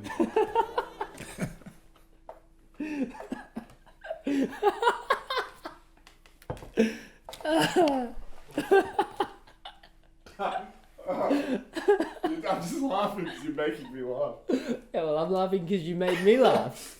No, I'm the victim here. Okay. I think Brendan would be a great mushroom. Okay. Tell me. Tell me more. I don't think I need to. I think it's pretty self-evident. You know what? I think you're right. Go through a grocery store. What's that over there? Yeah. Is this some carrots and potatoes? A shiitake mushroom? Oh no, that's Brendan Fraser hiding in the aisles. Gonna take some of that. He would. Like if Brendan Fraser was in a grocery store, he would be a hot selling ticket. Yeah. What kind of mushroom? Well, I mean, shiitake is a great mushroom. It sounds right. Yeah. It sounds ethnic, and we know he does ethnicities really well. Apparently. Yeah. So, I mean, we've seen Hispanic Brendan Fraser, but maybe we need to see a Japanese one. Yeah, we need to see shiitake mushroom. Brendan Fraser. Yep, definitely. Well, I mean, I think what I else got could he be? one more in me, Tony. Yeah? Hey, buddy. Hey, man. Lay it out there. Yeah, you know... This is a safe space. You know Hitch? Hitch, that Will Smith movie? About the guy who, about the guy who... What is he? He takes like guys and helps them teaches them how to pick up. Yeah, and like gets girls like they love and stuff. hot women interested in the guys. Yeah. Yeah, I am somewhat familiar with Hitch. Yeah, you're somewhat familiar with Hitch. I think Brendan Fraser wouldn't make a terrible Hitch. As soon as these women clock Brendan Fraser, you think they're gonna think about what Larry Emder? No, what's his name? The fat guy. Is this Hitch again? Yeah. Well, I mean, I obviously didn't know Hitch. Okay, well, like you. I mean, as soon as these girls like look at Brendan Fraser, they're not thinking about his client. There's no way they'll be ever able to like be attracted to anyone else. Oh, true. I think you make a terrible Hitch. Well, yeah, because I think you make a bad Cupid. all the girls are hitching onto him. Exactly. He could never set women up with other people. Like he's a tractor beam. Yeah. He'd just be terrible at that. Which is why he'd make a good anti-Hitch. They should make a sequel to Hitch where Will Smith has like his worst and hardest client to match up. Yeah. And Brendan Fraser is the antagonist. Yeah. Anti-Hitch. Yeah. And he just ruins it for Hitch by swooping in all these women because he hates Will Smith. Is he racist? We'll find out in the movie, Josh. I'm not writing the movie. We'll find out when we see it. No. And there's no way Will Smith is going to win at the end. No, which is why it will be a great film because the bad guy will win. It's going to defy conventions, much like Brendan Fraser's acting potential. But I think we've had a lot of talk of things that have made us laugh, things that have made you laugh. I think it's time we wound this thing right down. Yeah. Because we've wound everything up so tight. Everyone's amped. We need to wind it down. Sometimes wind it down. After some effort, you need to stretch. You need to stretch down. You need to stretch to warm up, which we don't do. We just go straight into it. I mean, I'm pretty wild. You like to stretch a little bit before the podcast. I'm a little bit sensible. It's a bit sensible. I'm a bit of a sensible guy. Sometimes I'll stretch before the podcast, but I definitely think everyone needs to stretch down. Yeah, at the end, for sure. Yeah. And this is what we're doing right now. Let's wind it down. Right now, yeah. There we go. There's that. That's that sweet, sweet wind down music. New lullaby like wind down music. The kind of music that makes me want to sing a song. But I'm not going to. Not this week. Yeah. But it'll come. I know how much you love to write lyrics like rap songs, for instance. It's true. There's no doubt you've probably got a song stashed away in your desk There's somewhere. two things I love. Yeah. Rapping and calling strangers and convincing them. Yeah. And that's okay. I know you've basically built this podcast to get your two loves out there. Yeah. Constantly. People can hear it. Yeah. Don't be selfish. So let's wind it down. Let's maybe talk about some things. There's a lot of things that we have to do. Maybe there's a lot of like winding down or up that you've done this week, Tom. What have you wound? What have I wound? Yeah, this whole week. Well, I wound a clock, Josh. Yeah? Yep. I bought a clock. Did you wind it up? Did you wind it down? Well, I wound it around, up and down and around. Nice. That's the way the clock should be wound. Just so it was on time, I guess. Oh, yeah. And so then I have That's a functional clock. Yeah. You I can't like see the clock because I hit it. No, but it keeps you on time. Yep. I like it. That's an important wind. Have you wound anything? I have wound some things. I moved house this week. There was a lot of winding cords I needed to do. And how do you wind your cord? Well, the proper way. Because there is a technique to winding cords. Yeah, like the... Well, it's not through the arm. It's a very like, if you've ever seen, I would say a cowboy, like prepare a lasso. Like he's just, yeah, it's kind of like he's just thrown his lasso, and when he's like coming back, he kind of like loops it like around. Yeah. So it's that looping action. Yeah. That's the way you like wind the cords the correct way. Yeah. And it's great. I wind all my cords like that. Cords that shouldn't be wound like that, I still wind like that because. And this is why people listen to our podcast. Yeah. They need to know. Zen in the art of winding. They need to know Brendan Fraser, like A, Brendan Fraser, B, cord winding. Cord winding, or winding in general. And stretching. Yeah, and stretching. And maybe you guys have wound something up or down this week. And it's always good to hear and clock things that you wind up and down. But on that note, I think we've sufficiently wound this thing right down. Which is another thing I've wound this week besides cords. And you.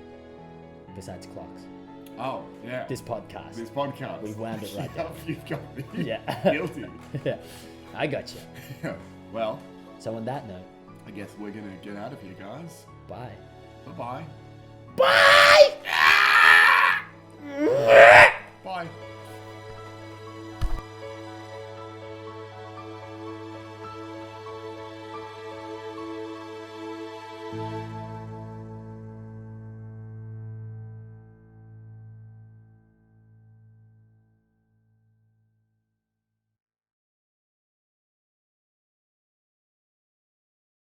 Honestly, I feel drained. I mean, so do I. I'm really like, it's just... It's kind of a movie that stole a part of ourselves. It's Brendazzled. People! It's another week of Brendazzled, and what a week this week, Tom. What a week. What? No. I haven't asked you any. I'm not time for you to talk. Too bad. No. You can't silence the stallion. I will silence the stallion every day. Get down, stallion. Oh, man. This is a good sign. Where this movie has left us mentally. The movie this week was none other than the riveting MonkeyBone. MonkeyBones? Or MonkeyBone? MonkeyBone. MonkeyBone. And boy, what a film. What a film. What a classic. So, without further ado... Just give me 2 seconds. Let me just... Load it up? Yeah. Wait, 1 second. What's this button here do? I don't know. Press that button for me, Josh. Are you sure? I'm not sure of anything. Okay, I'll press the button. Oh, Tom, pull your pants up. Oh, okay, it's the next button. Hold on. And now for our feature presentation.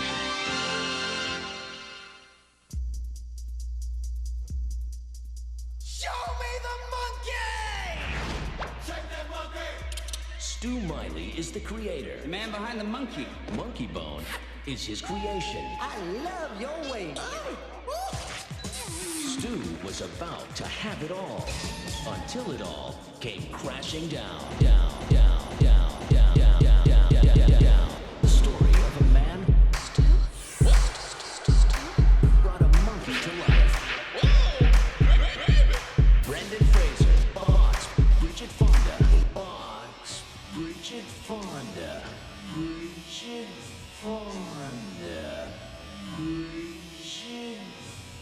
Fraser, Bridget Fraser, MonkeyBone.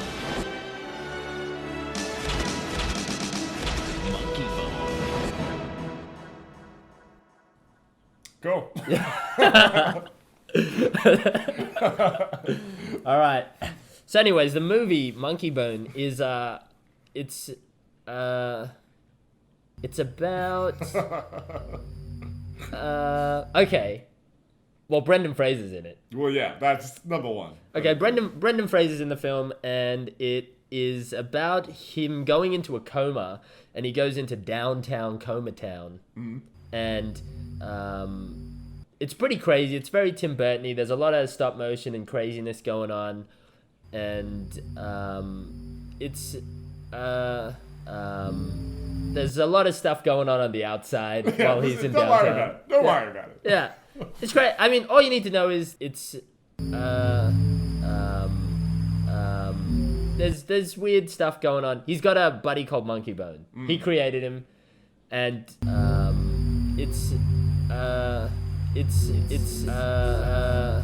and stuff happens. Oh boy. Crazy stuff happens. We've watched this movie twice, and I don't know what really goes on, but there's a lot of interesting stuff. Stuff happens. Yeah. There's colours. Good Brendan. Bad Brendan.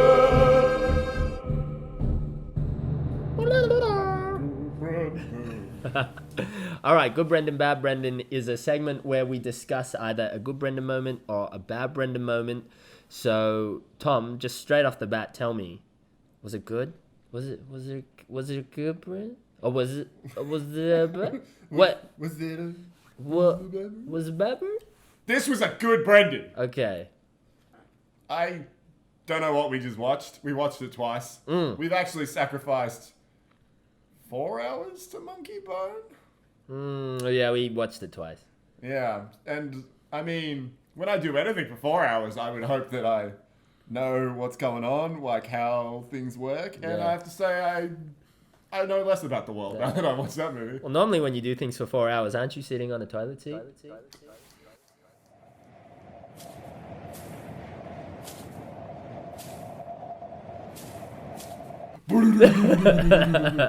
Oh, I got it. Oh, I got him good. Shots fired. But it's a good Brendan. And I was saying this when the movie ended.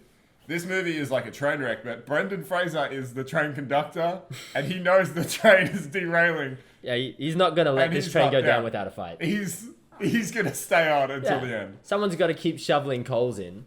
You know, you can't just all leave the train. Otherwise, the train definitely goes down. Yeah. But if Brendan departed halfway through the train journey, this movie would have been infinitely worse. Oh, yeah, for sure. And my good Brendan moment, I'm going like straight for the fireworks. I'm going straight for the ice cream before, dinner has even been served. Brendan he goes full Brendan near the end of the movie. Brendan is doing a speech as MonkeyBone. We didn't explain any of this. Yeah. The cartoon character takes over Brendan's body, so then we get to see a live action Brendan Fraser portraying a cartoon character. Yeah, I guess if we really had to really sum up the film, or like the core of the apple, it is rotten, but we can sum it up. I mean, the fact that you just are stuck on this analogy makes me think that you don't even know where this one's going.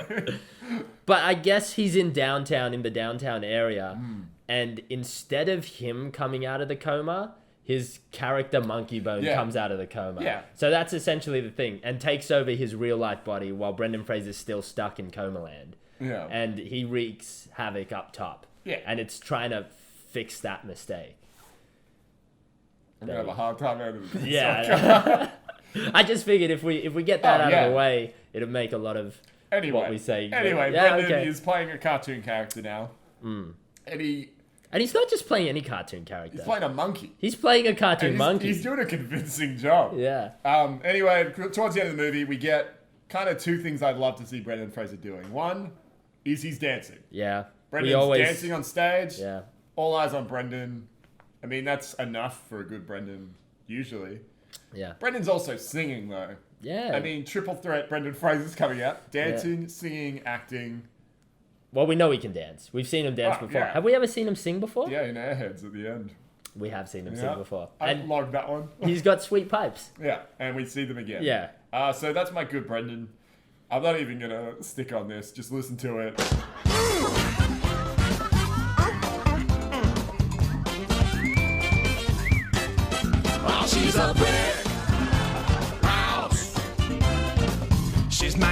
dead, just letting it all hang out. Oh, she's a brick house. Oh, that lady stacked, and that's a fact. Ain't holding nothing back. Josh, what's yours? My good Brendan, bad Brendan moment would have to be... All right, yeah. So it's Brendan Fraser. MonkeyBone is inhabiting his body. So at this point, Brendan Fraser is playing crazy. Yep. He's going crazy town. And he's in an executive meeting. Yep. He's in an executive meeting because he's just got a brand new piece of toy. He's got a brand new MonkeyBone toy coming off the shelves. It's hot off the press. The toy is got a thumb up its rectum. Yep. Up its backside hole. Right underneath its monkey bone. Like under the tailbone of the monkey bone. So it's monkey tailbone. And he's got this thumb in the hole. And as soon as you... Why are you doing it? I know they can't see it, but it's for you. I like it. This is for you. This is very unnerving. So do you see the hole that I'm making? Yeah, I can see it, yeah. Yeah, okay. Putting your thumb in there. Yeah, so... And what happens is he pulls the thumb out of the hole. Yeah. Yep. And... like fart comes out. Brendan loves this thing. This is my new favorite toy. I'm going to sleep with it every day. What I want to know is... Could you fill these babies up with a particulate solution of 1 part powdered chemical enzyme to 10 parts water? Can I put some crazy nightmare juice in it so that when people, pull their thumbs out, will it just explode and make everyone's nightmares crazy? He doesn't say this with his voices. He says it with his eyes. But he does use his voice a little bit. He does ask. But it's just the way the scene's set up. I mean, there's a lot of swelling music when the monkey thumb comes out and the fart comes out. It's like... At that point, he's like, yeah, sweet. It's a done deal. I want to do this thing. So the execs are like, let's shake hands. And he's like, no, that's not how we do it. He jumps up on the table. He bends over. He goes... Monkeyland, we rub our bottoms together. In Monkeyland, we rub bums together. And the execs kind of just look at him. And I mean, at first they're a bit perplexed. But then Brendan pulls it off so much that he's like, all right, execs, everyone on the table, let's rub our bums together. Yeah. You heard the man. Get your asses on the table. They do it. They want to rub cheeks. And it's always good to see a good bum rub. Yeah. A bum rub when concluding a deal. And I think we should do it from now on as well. Okay, Whenever then. we conclude deals, Right. we bum rub. Fair enough. Otherwise, it's not a done deal. That's how we do it in Monkeyland. Yeah. Cool. Sweet. Listen, I'm just going to push this on because I want to put MonkeyBone behind us. Okay. Chemistry 101. Chemistry 101. All right, Chemistry 101, the segment where we find who Brendan Fraser had the most on-screen chemistry with. Tom, who was it? Okay. Who do you think? A few good choices. Could be anyone. It could be anybody. And it could be anything because there's so many things in this movie, some that defy explanation or description. So yeah, I just thought I would keep it simple this week. Yeah, keep it simple, stupid. Kiss. For you. Yeah. For you. I'll keep it simple for you, Josh. Well, I don't like them big words, so dumb it down. So we get some surprise Rose McGowan in this movie. Yeah, the Charmed lady. Yep. She's in Charmed. She's looking pretty hot in this movie. When she's did like she a not? Catwoman. Yeah. She's also in that... She's not looking too good now. Is she not? Yeah, I mean, I don't feel good saying this. I still think you're probably looking good, Rose. I mean, if you listen don't to let Tom podcasts, get just you down. maybe Google Rose McGowan and, be judge her as you will. Yeah, I mean, okay. Josh is going to do it right now. Anyway, I'll keep describing mine. Anyway, she's totally in love with Brendan Fraser, as any woman cat hybrid would How do you be. spell McGowan? That doesn't matter right now. The woman they love is living with a horny little monkey that looks like me. What a lucky girl. I think it's MC... Mick. Oh, there it is. All right, Yeah. continue. Yeah. I need to write current. I'm so distracted. No, don't let me distract you. Is that really her? Yeah, man. That doesn't look like her. Yeah. I mean, she's not bad. She looks way different. That one. What, this one? Yeah. Oh, she's got a little work done. Anyway, in this movie, she is primo Rose McGowan time. And she's totally in love with Brendan. I wonder how old she is. What's McGowan age? Continue. I can't. Oh, she's 42. Come on, she's looking pretty good for 42. For 42, she's a stunner. Yeah. But she's not, age has had its time. Yeah. And so has silicon and Botox. It's true. I'm going to have to edit all of this out. It makes me seem like an evil person. Anyway, so... She's also in Planet Terror. Yeah. And she's got a machine gun lead. Yeah. That's always good to see. You know Yeah. what Planet Terror doesn't have? Fucking Brendan Fraser, Josh. It needs it. It needs it. Did need it. Yeah. That movie's pretty underrated now that I'm talking about. Well, Planet Terror is a good movie. Yeah, it's okay. Yeah, it's no MonkeyBone. I thought it was better than Death Proof. Oh, it was way better than Death Which Proof. is, I would never expect that a Robert Rodriguez movie was better. I than really Planet like Terror. Robert Rodriguez. Have you seen... I think he's a bit hit and miss. I know, like, we're going way off topic now. Have you seen, was it El Mariachi? El Mariachi, yeah. Yeah. And then Desperado, and then Once Upon a Time in Yeah, Mexico. just ignore them. Oh, yeah. Well, El Mariachi's a sweet, low-budget movie. Yeah, that was his first... I mean, what... Did you see Road Races? Road Races? Yeah. No. It was like his next movie after El Mariachi, Wow. and it was like a 2 TV movie. Oh. And it's got... who's the guy married to Courtney Cox? David Arquette? Yeah, it's got David Arquette Well, that's in it. always good. Yeah, and it's actually pretty decent. Have you seen Spy Kids? Okay, but let's go back to Brendan Fraser. No. We will not. Anyway, long story short. Yeah. Rose McGowan. She's also in Nip Tuck. Oh, she is too. She is too. And she's had a bit of Nip Tuck done. Yeah, I know. Maybe that's what started it. But I mean, she's also in let's talk Terminator about- Salvation. Let's talk about Charmed a little bit. Yeah. All right. I've closed the Is she in laptop. Terminator Salvation? Well, apparently. Yeah, I'll I open know. the laptop back up. Angie Salter. She's a voice of something. Ah, well, that's lame. Oh, it's the video game. Okay. Terminator Well, Salvation that's it. video game. Oh, that says enough, doesn't it? She's actually doing a lot of voice work. Okay, continue. But she's also... I'm going to in- close your laptop. Let's... Say the scene. Yeah. The chemistry. Okay, so Rose McGowan... She's a cat lady. Yeah, she's the cat lady. She breaks him out of prison. She's got a good set of cleavage going on. There are a lot of close-ups. MonkeyBone gets right in there. He does. He leaves his number in her underwear. Anyway... Just a side note. Oh, boy. Do you think, like, mold grows? Because, like, obviously cleavage... Mold grows in cleavage? Well, it's kind of like, you know how, like, fat people, sometimes, like, food gets stuck in their folds and it can, like, go moldy and rotten and stuff. Yeah. When you've got some big cleave, you reckon, like, underneath the boobie, or do you reckon they get enough Listen, airing let's put and this action? one out to our listeners. Yeah. Hey, do you know anything about cleavage mold? Well, yeah. Can you light us on that? Maybe you Enlight should us? let us know. It's just an interesting subject. Rose McGowan saves Brendan Fraser. That's my chemistry. Here it is. You can't do this. You're gonna get in trouble. You're the one true-hearted man I ever met. You find a way back to that girl of yours and you make her happy. Thank you. What about the card? I'll take care of that, Ren.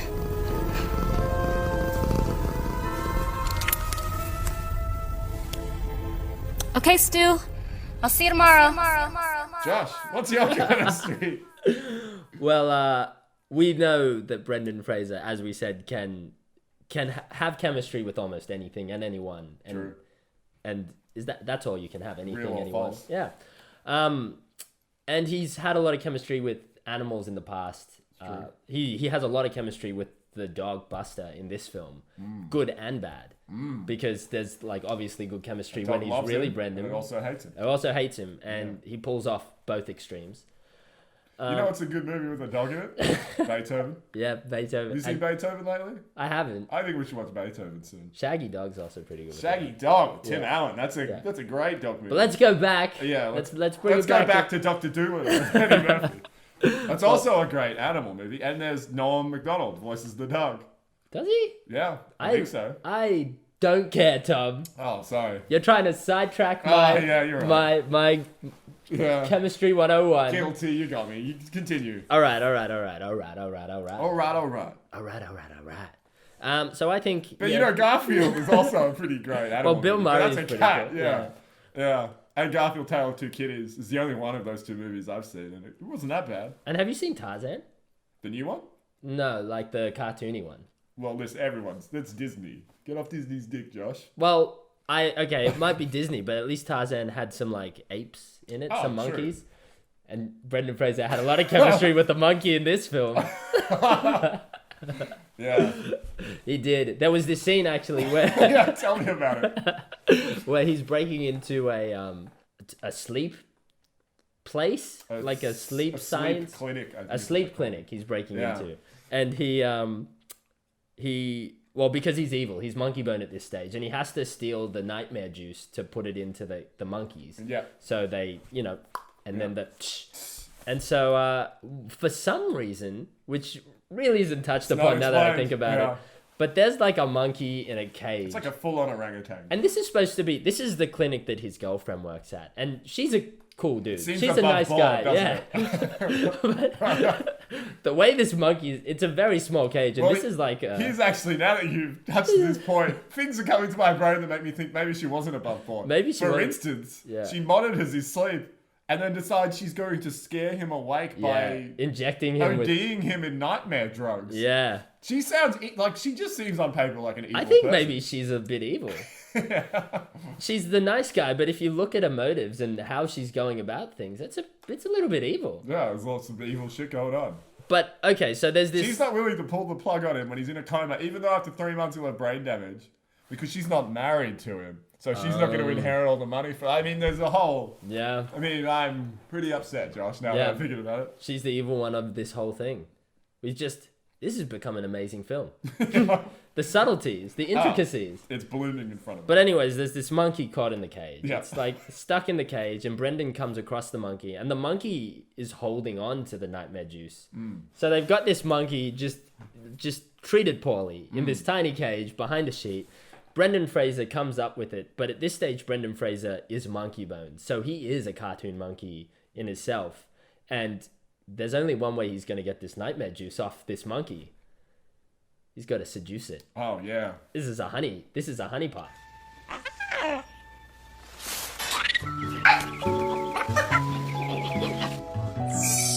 Oh, baby. I'd really like to. But it'd put me in a lot of hot water.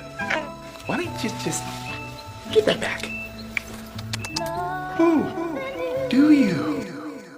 Well, I feel like it really feels like the monkey's seducing him. It's a little bit of both, because I did, like, Brendan Fraser, it's the chemistry. Anyways, he goes in and he needs to seduce the monkey to get the thing, or the monkey seducing him. Either way, he's not leaving without a kiss. He gets in close, the monkey puckers up, Brendan puckers up, they have a passionate makeout scene. He snabs the nightmare juice and he's out of there. Why don't you give me a little preview? Making love with you is all I wanna do. But even though they both separated, they're entwined at the hearts.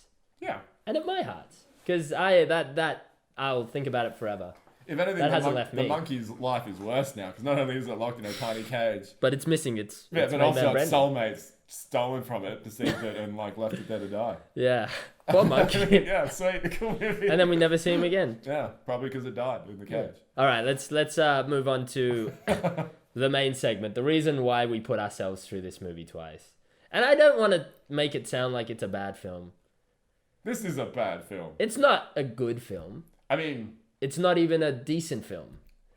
It's got some good art stuff. Oh, this is definitely a unique looking movie. And it's because the dude who made Nightmare Before Christmas, Harry Selick, there's so much potential here. Yeah, it's kind of like a Tim Burton film, but without the substance. It's like watching a Tim Burton film with a really bad story. Oh, yeah. And that's pretty much what it is, actually. That's it. That's the movie in a nutshell. But I mean, this movie definitely had potential somewhere. Like, there was a good idea here. Well, the potential was there as soon as they cast Brendan Fraser. Oh, yeah. And he was in the They film. call him Brendan the Potential Fraser. Yeah, that's his middle name. Because he's got potential, he's also potent. As that monkey in the cage found out. Yeah, because I'm sure it's pregnant now, but with no daddy. Yeah. From that one kiss. It's just going to have to birth this thing in the cage, and then it'll die, and then the little baby has to eat its corpse to survive. I mean... Yeah, well, that's the animal kingdom.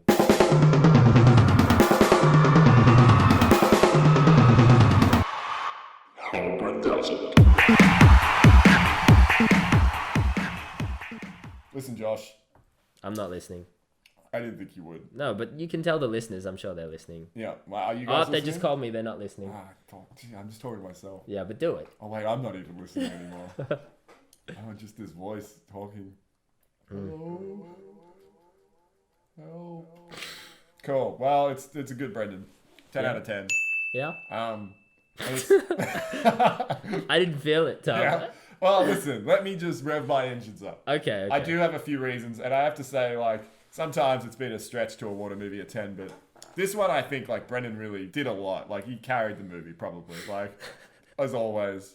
But this movie is a ramshackle disgrace of a mess, and Brendan Fraser, he does a good job. He's a grown man who plays a cartoon monkey, and not only does he sell the monkeyness, but he also has the cartoonishness, and he also has the leading man moments, like where he's a normal dude. So I don't think I've ever seen a real life human being person, a human sapien, play a cartoon as well as he played a cartoon. Oh yeah, he nailed it. And the way he reacted to things around him that weren't real, made it more believable. So. Yeah, it's true. In Downtown, it really makes you feel like he's in that space. It's when nothing a else freaking is crime that it wasn't a movie set just in downtown, because Downtown was cool. Yeah, it was a cool place, and the way Brendan was interacting with things made really it cool. work. Yeah, and the characters were really unfortunately interesting. the last Downtown. 45 minutes is set in the real world. It's really the real world that bugs this thing down. Yeah, I feel like we were hit by nightmare juice halfway through the movie. But Brendan, honestly, I think he does a good job. So it's a 10 out of 10. Okay, for me personally, oh, here we go. Well, this movie was horrendous. It really was. You only like 10 minutes ago, you were like, it wasn't that bad. I mean, let's not beat around the bush. I was trying to be nice, but the movie it's not, by no means in any way, shape or form.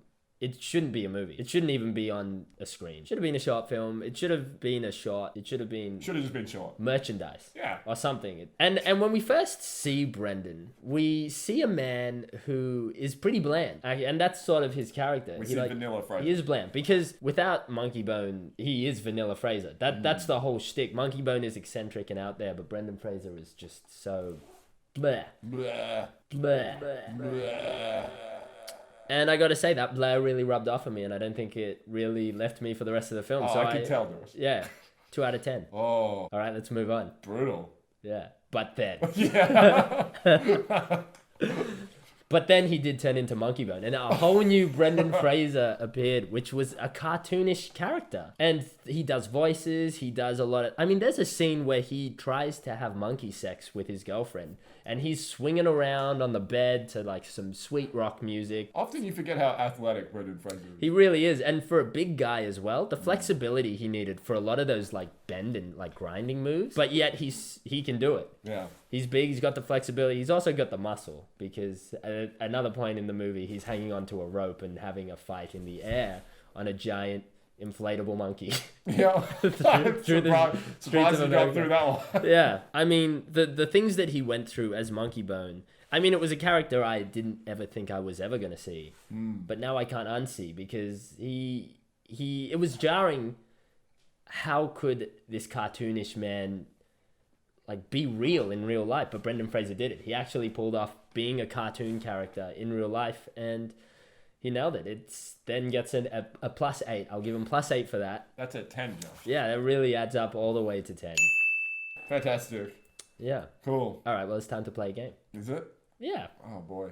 I think it is. All right. All right, let's do it. All right. So I've got a brand new game, like for us today. And it's really heavily based off Brendan Fraser. It's based off Brendan Fraser because I think we can both agree on at least one thing in this world. Brendan Fraser's a giver. He gives and gives and gives. He gives us sweet performances. He gives us laughter. He gives us tears. He gives us happiness.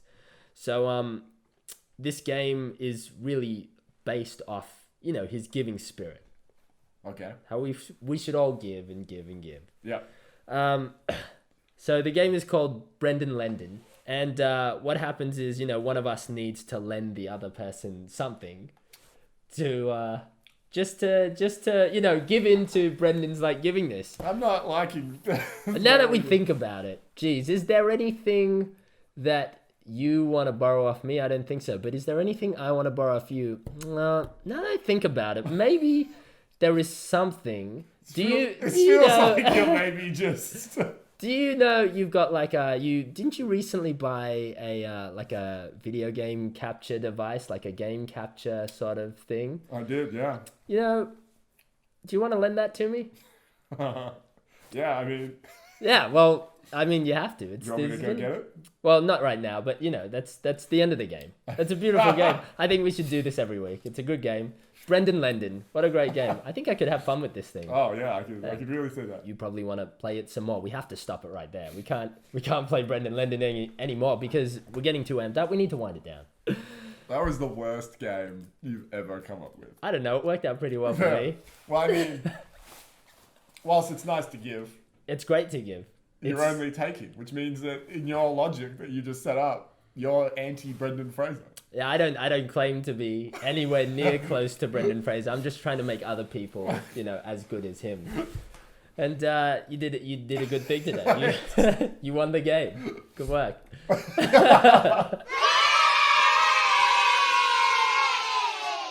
It's very rare that you win the game, but this is one of those rare times. I did it. I'll take it. You won the game. And I'll go home with the game capture card as the loser. Nice. Yeah. Nice. So let's wind it down though. We Yeah. need to, and there's the music. Yeah, here we go.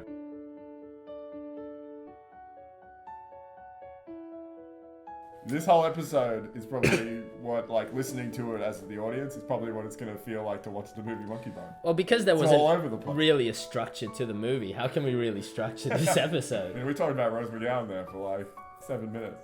Yeah, unless you cut it out, in I'm which not case... I'm not cutting it out. I hope you enjoyed it. All right, I hope so too. Maybe I'll put a warning at the start of the episode being like... There's a this lot is of Rose McGowan This talk. is your brain on MonkeyBone, and then we'll just... Yeah. Well, now, actually, you've done a great thing because we've got the listeners to feel like how it is to have MonkeyBone inside them, like Brendan Fraser felt when he acted MonkeyBone. You're welcome. Yeah, you're welcome. But, what else can we say in this wind down? I know. Let's talk about some cleaner things. Cleaner things? Yeah, cleanly things. Alright. Like we can't talk about anything too amping up. Cleaning is always a boring subject. That's true. Because no one likes to clean unless you're Monica from Friends. Yeah. And some people are like that. But generally clean stuff is boring, and so let's talk about toothbrush technique. Tom, what is yours? I like to attack front four in circle motions with my left hand. No, hang on. Let's go right to the start. Yeah, we can't start at the middle. Okay, I'm a left-handed brusher. Are you actually? No, I'm a Okay. right-handed brusher. Yeah, that makes sense. Left hand, got the toothpaste. Yep. I like to get an advertising clean toothpaste line on my brush. Speaking of advertising, what brand of toothpaste do you use? Oh man, I think it's Colgate at the moment. Oh, Colgate. Colgate. What a great brand. What a fresh brand. Maybe you want to sponsor us. Maybe not. Go Colgate. We got great teeth. Yeah, but continue. So you've got your Colgate toothpaste. So I throw that on there, put a little bit of water on the brush. Not too much, enough. Don't want the toothpaste to fall off the brush. Yeah. I want it glistening with H2O. You don't want to get too foamy in the mouth. Anyway, toothbrush up, circle motions. Yep. Then I work the top row of my teeth. Yeah. From left to right, back to front. Yeah. So you're individual. You don't go both at a time. You go like top layer, bottom layer. Yep. They're two Then separate I'll entities. Wash off my brush, toothpaste back on. Yeah. Lower half. Yeah. Bam. Wait. Wash off the brush, toothpaste back on. Yeah, so second. I go back for second. That's crazy, Tom. Yeah, That's insane. I use a lot of Colgate toothpaste. Yeah, and I think that's the recommended way to use Colgate toothpaste. Colgate toothpaste. Go back for more. Yeah, but that's crazy. You're a double paster. Doesn't stop there. Sometimes after I've done that, yeah, with the normal brush, I'll brush my gums. Oh, wait, with paste, with Colgate toothpaste done? Just with the brush, my Colgate brush. Yeah, They okay. also make brushes. Yeah, do they? And sometimes actually? I'll do my tongue as well. Yeah. I think you really skimmed over the fact that you double paste. Yeah. I mean, it's great, but why do you double paste? Because is there just not enough paste on the brush for the second row, or has the paste become dirty and you need clean stuff? I think my teeth need more Colgate action. Okay, yeah. So you got big teeth, they need a lot of Colgate. Yeah. Yeah, okay, that makes But sense. I mean, even if you have small teeth, Josh, I think you need more Colgate on them. Yeah. Well, will it surprise you to know that I also use Colgate toothpaste? That does not surprise me at all, Josh. Yeah. So my technique, I'm glad you asked. Yep. Is actually I hold the toothpaste with my left hand. Oh. Yeah. And I squeeze out with my right. Oh, but then I switch hands. Oh, well, that just seems... Well, it's unnecessary, but also because like I don't have the finesse of my left hand to get that perfect squeeze out. My left it's gimpy. It's clumpy. I mean, yeah. We haven't said it on air, but Josh has a gimpy left arm. Yeah, I have a gimpy left arm, and my finger dexterity on the left is just not as good as it should be. It's crazy that I managed to play guitar at least a little bit. Yeah. But anyways, left hand, put the toothpaste on, and then I do little circles. But I don't treat my teeth as separate entities. They're the one thing. Nice. And I have them closed, and I like circle around. Actually, no, I don't circle. I circle the front four. Front four. The big four. Yeah, the big four. Yeah. They get circles, but then immediately I go like the back to front. Is it the forward back motions? And I think I learned that, even though all dentists say circular motions, the back to front was the yeah, you brush your teeth. I was hoping we were about to sing this. But brush your teeth. Yeah. And it's a known fact that songs stick in the heads of little children and anyone better than just plain advertising. So of course I'm going to go back to front, even though I know the correct procedure is circles, circular motions. So really that song should be brush your teeth with Colgate. Well, it shouldn't be like because like it's going around. So it needs to like because that's the sound of like a circular. It's like that's the sound of the freaking devil coming out of you. That's what it should be. Nice. But that's not what I do. So I do the for the top row. But then I realize this isn't the correct method. So I clean it up with circular motions. And I'm still treating them both as double entities. And the only time I split them is to get the tops, the tippy tops, get in the molars and stuff. But like even then, Tom, I'm not a thorough brusher. Like how long do you normally spend? Man, I don't want to be at that sink for more than 5 minutes. Jeez. All right, 5 minutes. I can't be there for more than 15 seconds. Oh, boy. I'm a quick brusher. Yeah.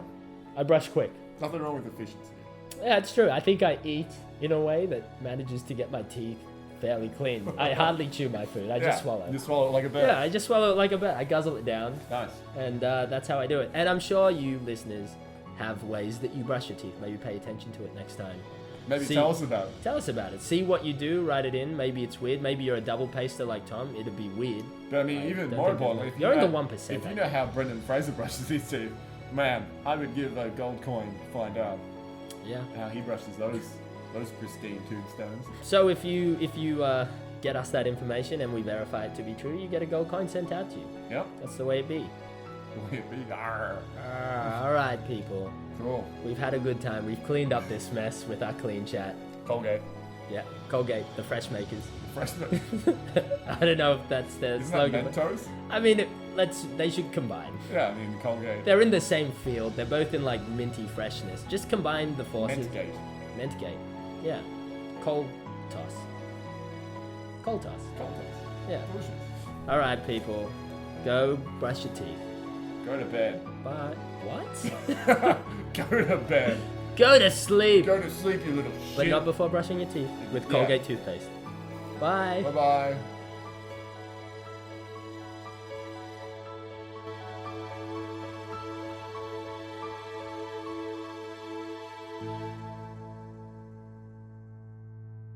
It's Brendazzled.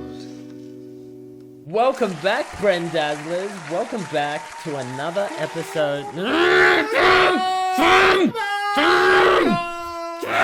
Sorry about that, guys. Tom rudely interrupted. Welcome back. Of course, here's Thomas Crosby. I'm just Jessup Smith. And welcome back to Brendazzled, the weekly podcast. The weekly podcast. Yeah, it's the podcast where we watch a Brendan Fraser movie every week. We're going through his filmography and we're going to analyze the big man because Brendan Fraser is the man and he's coming back. He's not coming back. He's back. He's already here. There's been a Brendan resurgence lately, hasn't there? Yeah, it's like he's staring intently on Brendan and then you turn around. He's right there in front of you. It's been nice. There's been like a boost. We've gotten more listeners, which is funny because we've been on a break. Yeah. We haven't been doing anything. We haven't been active at all. And people have been coming because people want their Brendan content. And we are the #1 Brendan content providers, Tom. There's bad content, there's average content, there's good content, yeah. Then there's Brendan content. Oh, I hate mummies. Yeah. People want it, Josh. They want the Fraser stuff. They want the Fraser stuff. Let's do that Fraser stuff. So, without further ado, it's a big one today. It's The Mummy Returns. And now for our feature presentation. A force more powerful than any the world has ever known is about to be unleashed.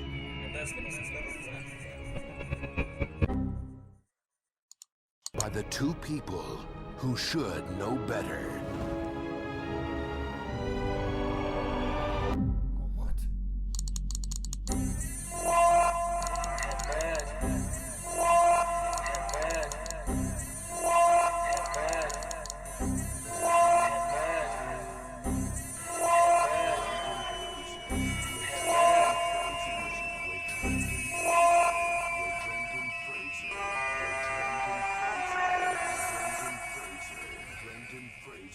The Mummy returns. He's back. He's back. He's back again. That tricky dick. The Mummy comes back, In and a big way. that's pretty much all it is. Like, Rick's just chilling, he's living his life, but oh, who's that? It's the Mummy. He's back again. And it's all about the son. There's a son, and he gets an amulet stuck on them, and they have to quickly get to the other mummy, the new mummy, the rock mummy. Scorpion Mummy. Or the son's gonna die. Well, Let's let's get into it. Get straight into it. Good Brendan, bad Brendan. Good Brendan. Bad Brendan.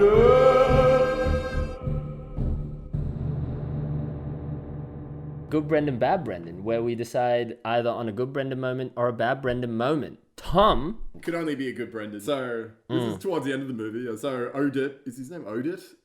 Who? Anyway, Are you talking about the Magi Man? Yeah, Magi Man. Yeah. I think that's a much better name. Yeah. Eminem. He's sending messages back to like a Magi army because Imhotep is trying to get the circlet of the Scorpion King or the wristband of the Scorpion King to this temple, and it's gonna unleash an army. Yeah. And so the Magi are like, shit, we didn't do our job very well. Once again, we're being very reactive instead of being proactive. Yep. And they're just kind of following Rick as he tries to get his son back, who has the wristband of the Scorpion King. Oh boy, we didn't explain a lot of elements of the movie. It's such a convoluted movie. There's a lot going on, and I don't think it needs to be explained. No. But I mean, the Mummy returns, and there's another mummy that comes. The Mummy definitely returns, so I think that's all there. Yeah.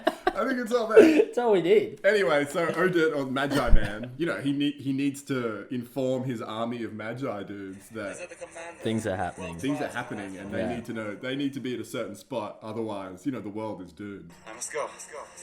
Wait, I must let the commanders know where we are. Can't go. Yeah, I mean, he needs to assemble the bros, the But Magi bros. Rick, our boy Brendan, in a moment of just pure heart, is like, hey. Yeah. Hey. And he gets it in his face and he's like, hey. And then the dude's like, well, oh my God, I'm so flustered. I need to go do... I'm thinking about a million things at once. Brendan, with his soulful eyes, it's like...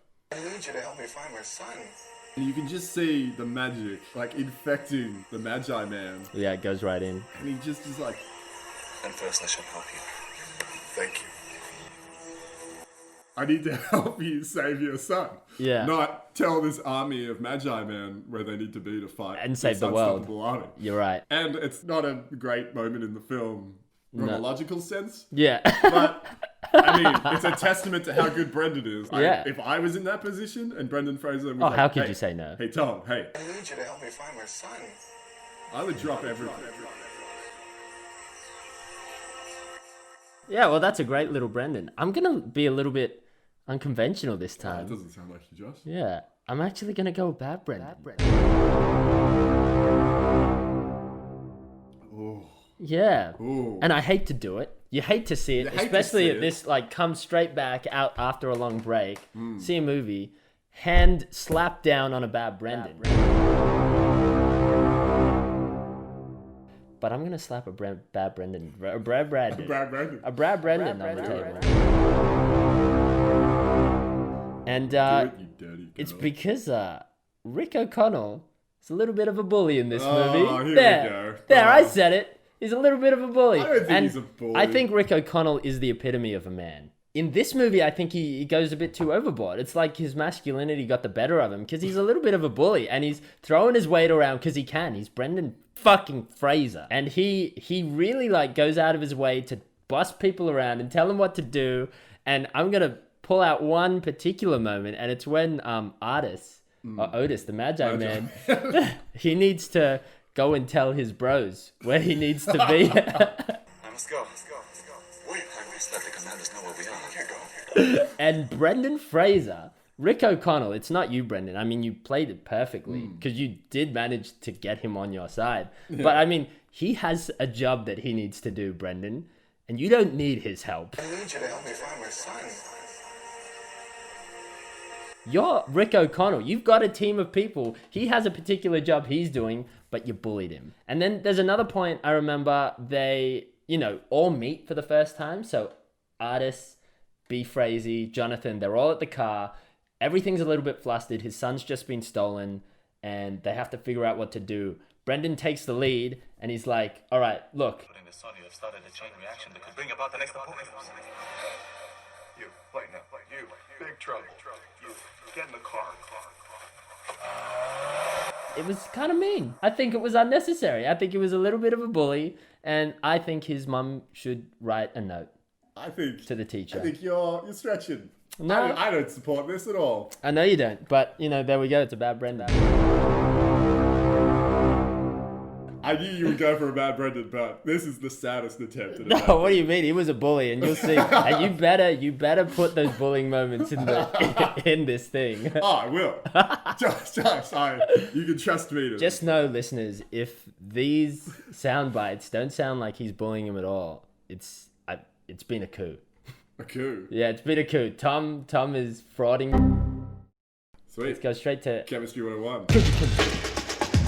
Chemistry 101.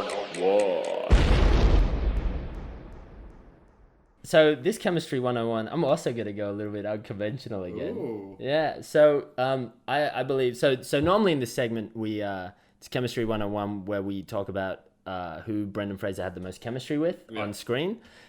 This time, and I think we all know who I'm going to pick. At least you know who I'm going to pick. I think you're 100% right. Because you were there.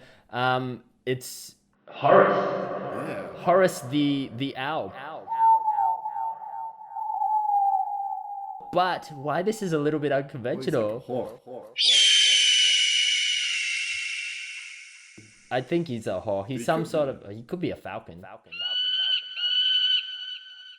Yeah. He's some sort of. He's rad. Well, he really transcends birds. Yeah, he's just like avian awesomeness.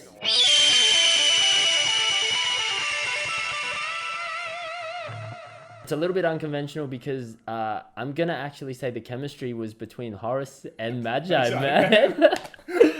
Like, I'm sorry, Brendan, you had great chemistry with so many people, but like the chemistry between these two. I haven't seen an animal and a man pop on screen ever. We saw it like a couple of times, and both times they were great. I mean, he explains it when we first see Horace. He's like, "This is Horace." My best, the most clever friend. And I 100% agree with him. Like, there was no point in the movie where at first I laughed. But then as the movie progressed, I was like, no, they are like best of friends. The big problem with Horace is like, he's such a great character that it just made me wish that like there was a Horace movie. But that's why, like, when Horace, spoiler alert, Horace dies.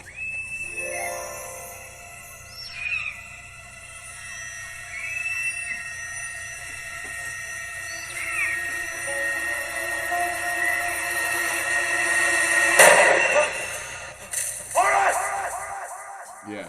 And that really cuts. That really cuts deep. And this is also why I thought Brendan was a bit of a bully. His best friend just died. and he's really help him save he's telling help him save his son. Like, think of Horace. You've been around Horace. He's a rad dude. I would invite him to every party. And we just lost a trooper. I would counter the Magi Man having just lost a symbolic son in a Horace.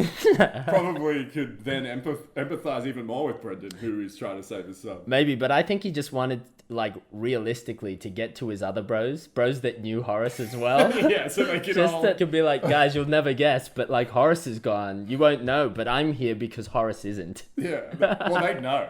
He would they'd know. He would ride up, and they'd be like, oh my god. No. Where's Horace? Do you think this means like, shut up? No. Don't say that. Where is he, Josh? Don't even think that. He rushed. Guys, you'll never guess. Oh my god. It can't be true. Horace is gone. It's Horace and Artist. Like That's a great chemistry, and you know what? Like that's unconventional, but it's 100% accurate. Yeah. The best chemistry in the movie was Artist and Horace. The Magi Man and Horace. Yeah. Which made mine kind of difficult because I really think the best chemistry was between Brendan and Jonathan. Yeah. And it's because I hate them. Yeah. So anytime Brendan pissed on his face, which was a lot. I was happy. Yeah, I enjoyed that. Okay. Well, then let's move straight on.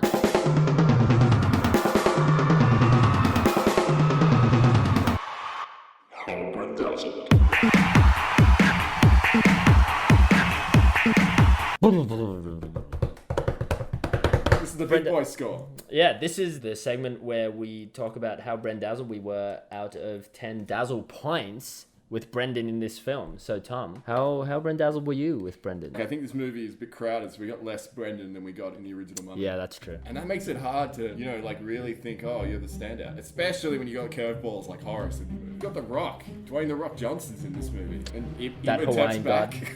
Imhotep's back. Moon's back. He's returned. Jonathan's in your face. Yeah. Little kid version of Jonathan is in your face. No, that's kid version of Brendan. Yeah, but he's not. He's not. He's Jonathan. If you take a blood test, Yeah. I mean, I think don't even want to think about that. Yeah.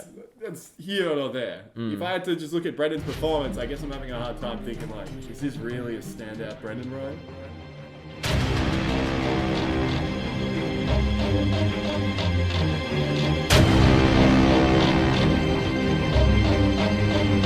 And it is. Yeah, wow. It's a 10. Oh my god, a 10. I wasn't expecting that. I really enjoyed it. Yeah. I think he played Rick really well. It's good to see Rick. It's really good to see Rick O'Connell back. Yeah. At the very least. Well, that's the awesome thing about, like, with the Mummy returning, it means Rick's gonna back return as well. Yeah. Yeah, and there'll never be a Mummy movie. But yeah, you know, a solid 10. Solid 10 out of 10. Well done again, Brendan. I'm glad you're back. Well, Tom, you know, I in my good Brendan, bad Brendan. First of all, we got a bad Brendan because I mean he was a bit of a bully. Rick O'Connell was a bit of a bully. Allegedly, he was a bully. And in Chemistry 101, I didn't even give it to Brendan in this movie. I went to Horace and Magi Man, not Horace and Brendan. I mean, I hate to say it, but like, you know, it seems like Brendan was a little bit underperforming in this film, at least from my point of view. But I'd like to clarify right now that it isn't the case at all because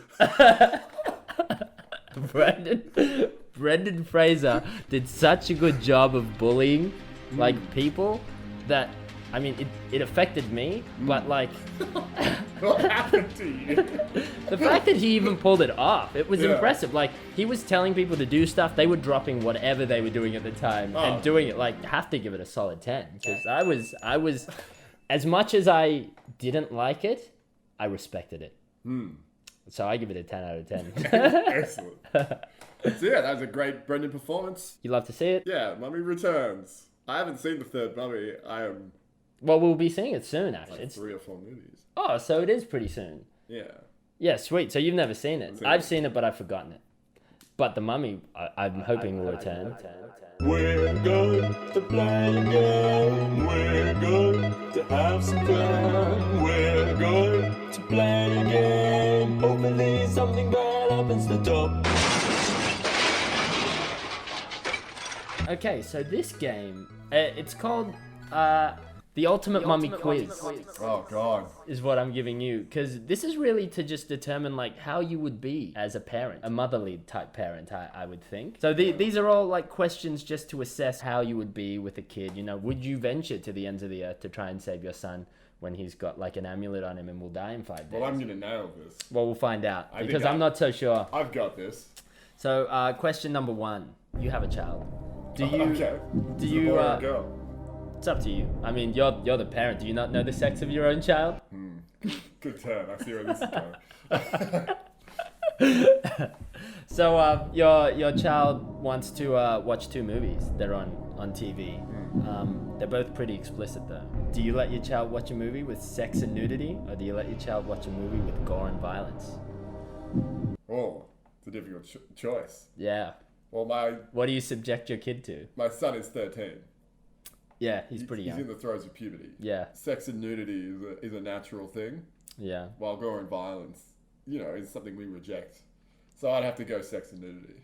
So you're gonna just ignore the fact that like there was a history of blood and torture that like human nature I'm has. going to ignore it, but if you're going to expose my 13-year-old son to one, it's one I can explain to him in relevant terms. I just think it's probably a little bit poor form that you let your 13-year-old don't son watch Don't porn. tell me how to raise my child. That's true. That's true. Question number 2: do you sleep with a step sibling or your best friend's wife? What? What has this got to do with? Answer the question. My what? My step sibling. Yeah, like a step sister. Okay. Or best friend's wife. Like which Daddy, what do you do, is Daddy? Is this like which one's worse, or like? Or what do you do? But I have to do one. Yeah, you have to do one. I'm gonna sleep with my best friend's wife. So you're gonna teach your son. You're gonna teach your son to ignore his friendships. Yeah, family only. Family only. But not too close. Okay, all right. So, do you smoke 2 packs of ciggies a week, or have your kids smoke a single cigarette a day? Well, I mean, am I at the age I'm at now? Well, yeah, you had kids pretty young. All right. I'm gonna make the kids smoke. I think that checks out. No, that's good parenting. All right, so now we've got the last one. Okay. This one's a little bit of a bigger one. You and your son are prisoners at a concentration camp. Your son tried to escape, but he's recaptured and sentenced to hang at the gallows. Oh no. To send a message to all the others who may try to escape, the guards order you to pull the chair out from under your son. If you refuse, the guard will kill your son and another innocent person in the camp. Okay. What do you do? Well, just grab the chair, I guess. You do it to your own son. Yeah. All right. Well, I think you sound like a perfect parent. Well, you passed the test. I'm as good a parent as Rick O'Connell and Evie were in Mummy Returns. Yeah, they really ignored their son. Yeah. That's it. That's We did it. it. We're done. Jesus. What's the next episode? It's The Quiet American. It's a war drama in, I think, Vietnam with Michael Caine. Legit? With Michael Caine and Brendan Fraser. I love me some Michael Caine. I failed you, Fraser. I failed you. So yeah, that's it. The Quiet American next week. Yeah. It's good to have you guys back. I've missed you. I've missed you a little bit as well. He's crossing his fingers though. Shut up. But yeah, it's good to have you back. It's good to be back. It's good to be in a more Brendan aware world, and it's gonna get even more. Yeah. There's even more awareness because this is only a small wave. Yeah. There's a tsunami coming, There's people. a tsunami coming. That's Yeah. when that tsunami comes, We're gonna be surfing that we're wave. gonna be on top of it. Yeah. Surfing Hanging right at the 10. front. Yeah. So we better get started now because I don't know how to surf for shit. Goodbye. It's Brendazzled. Welcome back! Hey!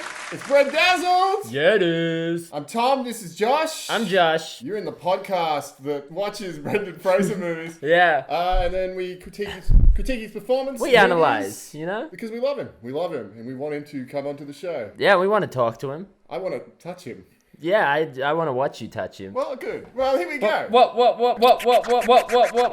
movie did we watch this week? Well, we had an interesting movie this week. It was The Quiet African, wasn't it? It was The Quiet American. Oh, okay. I see how it is. I can see how you mix those countries up. No, I can see how you just want to change everything to America. To white people, huh?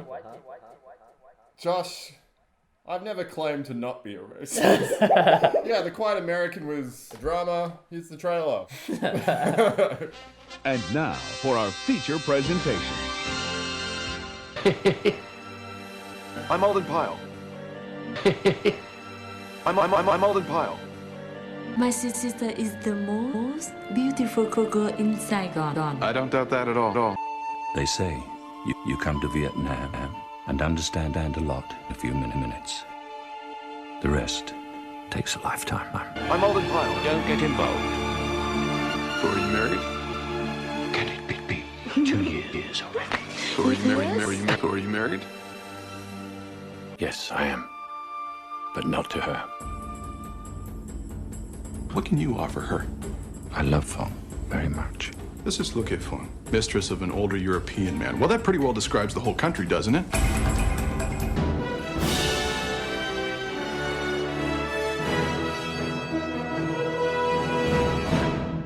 That was great. That was a pretty good trailer. Yeah, that was a good time. I'll quickly recap the movie. It was pretty convoluted, but I mean, I think I could do it. It actually goes pretty big, like in concept, for what it's trying to do when you think about movie. it. Yeah. So Michael Caine's a reporter living in Vietnam, pre-Vietnam War, and he doesn't take sides, and he's got like a young biddy, young Vietnamese biddy. Oh, yeah, he does. Biddy Kane. Yeah, Biddy Kane. And then Brendy arrives. Oh. And Brendy's like, I'm a doctor. Oh, yeah. And they become friends, but Brendan falls in love with Biddy Kane. I know. And that's a weird subplot. It is a weird but he wants to say friends with Kane. Then, things happen and find out Brendan's spoilers in the CIA, and then he dies. He dies. He dies at the beginning. Pretty tragic. Well, he's dead from the beginning. That was the good thing about this movie. Actually, that was the interesting thing about the movie was like straight out the gates, dead Brendan Fraser. You love to see it. It's so different from It was Brendan. so different, and it also made me happy because, some movies we don't get Brendan out the gates at all. Yeah. And I was like, well, dead Brendan out the gates. Well, this could be a bad sign. But really all it meant was like, oh, he's going to be really important in this movie. And he was. He was. Let's get straight into this. Good Brendan, bad Brendan. Good Brendan. Bad Brendan. So, good Brendan, bad Brendan, when we choose a good or a bad Brendan moment. Josh, how did you feel about The Quiet American? Oh, it was subtle. He and I'd like to say first of all, I didn't think The Quiet American was very quiet. No. He was pretty loud. He was pretty loud. And he made a lot of ruckus. Like, he stole Michael Caine's girl right out from under him. That's not a quiet move. Immediately. And not only that, he was very vocal while he was doing it. He was like, I'm sorry, but this is what I want to do. Can I do it? I don't care if you say no, I'm just going to do it. Her sister told me about her predicament. And what predicament is that? Well, you can't marry her, and by living with you, she can never have a proper marriage to a Vietnamese man. Yeah, I'm just going to do it. I'm Brendan Fraser. But also, Michael Caine didn't say no. Actually, it's you that Mr. Pyle has come to visit Fong. So why don't we all sit down? Unless, of course, you want me to leave. No. No. He never was like, hey, man, I'd prefer it if you didn't. Well, probably because he knew Brendan would just kill him. Well, yeah. Brendan Fraser, Michael Caine, put him in a ring. Who's going to win?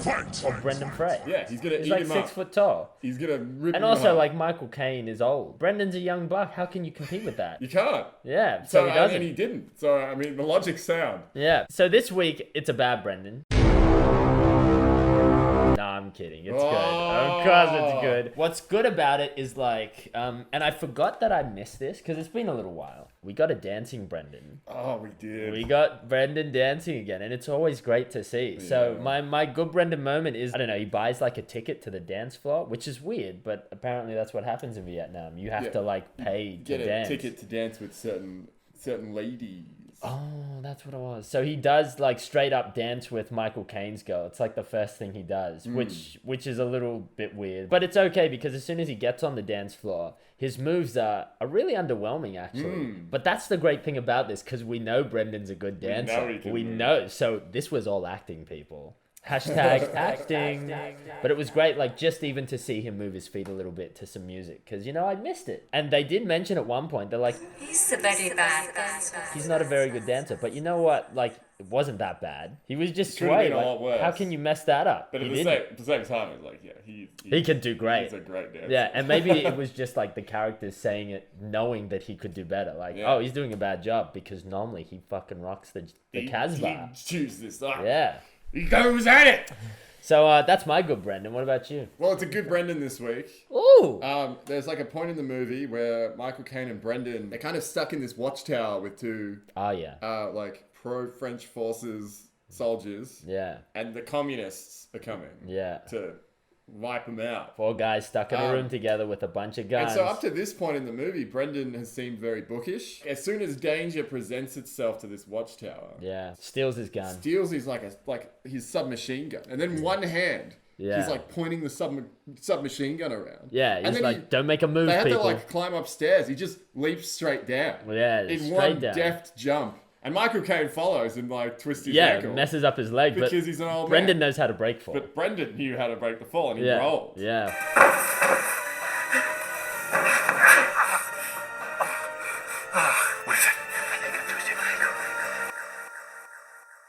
And I was immediately kind of like, I love it. I freaking love it. That was a high jump. I'm afraid of heights, and when I saw him do the leap and pull it off, I was like, "You're a better man than I." Only Brendan Fraser. Only Brendan can do it. And yeah, so Brendan Fraser saves his life, and I thought it was a good Brendan moment. I mean, it's good to see Brendan doing a bookish role, but then also in his back pocket, what's this? It's action movie Brendan Fraser. So on top of that, like on top of his acting, he's acting in his acting because he's acting bookish. Because really, he's not. It's a tiramisu of acting, Josh. Hashtag acting. It's Chemistry 101. Chemistry 101. So in this segment, we decide who Brendan Fraser we decide who Brendan Fraser had the most chemistry with on screen. So Tom, who do you think it was? It's obvious. Yeah. Brendan has a dog, Josh. He does. And we know Brendan's great with animals. Brendan's great with animals. He and has this chemistry. Dog, I mean, his chemistry must have been good because there were certain moments in the film where I just realized that Brendan could command this dog to do anything. Yeah. For instance, he takes the dog to Michael Caine's apartment for the first time. And he explains that he saved the dog. Found this guy on the street. Didn't I? Who could turn their back on a mug like that, huh?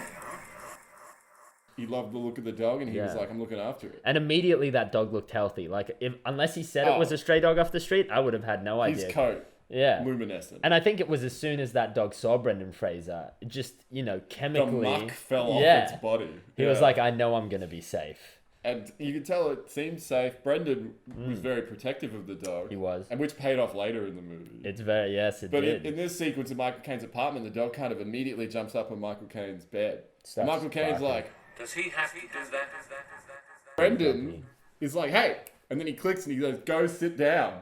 Yeah, and he sits the dog down by the door. Runs off screen and you sits never see him down. again. And it's testament to Brendan's ability to handle animals and Yeah. his chemistry with that dog that he Yeah, not great only chemistry. saved the dog, made it look like a great breed of dog, but also that it was very well trained. So that's a good chemistry. What about you, mate? My chemistry, there are lots of things that Brendan has chemistry with because we know he's great with animals. We know he's good with inanimate objects. He's normally really good with women, and I'm not taking anything away from him in this one, but I just think the chick playing Fung, she just didn't have it going down. Maybe she didn't have like a complete command of the English language. I don't know if she was really in it for the phrasing, and if she was trying to hide it, just as is her nature. So I actually think the best chemistry came between Brendan Fraser and Michael Caine. Yeah. Because, like, get this, for chemistry, not only does he steal Michael Caine's girl out from under him, he manages to maintain a best friend relationship with Michael Caine. Yeah. And that is an impressive feat. You need to have some great chemistry. I've never seen that before. Yeah, I know. So you need an amazing chemistry between the two of you to be able to pull that off. To steal a girl from underneath a man, but yet still be friends with the man. And then they go out on threesome dates all the time. Hashtag acting. It was baffling, yeah. But I mean, no, that's a great the one. chemistry, Yeah, for sure. Well...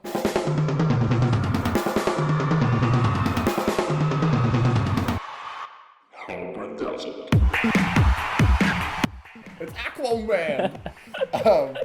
Cool. So how Brendazzled were we, Josh? How did you feel about the movie? Look, I felt... his performance in the movie. I felt pretty good. When I first saw Brendan, he was dead. Yeah.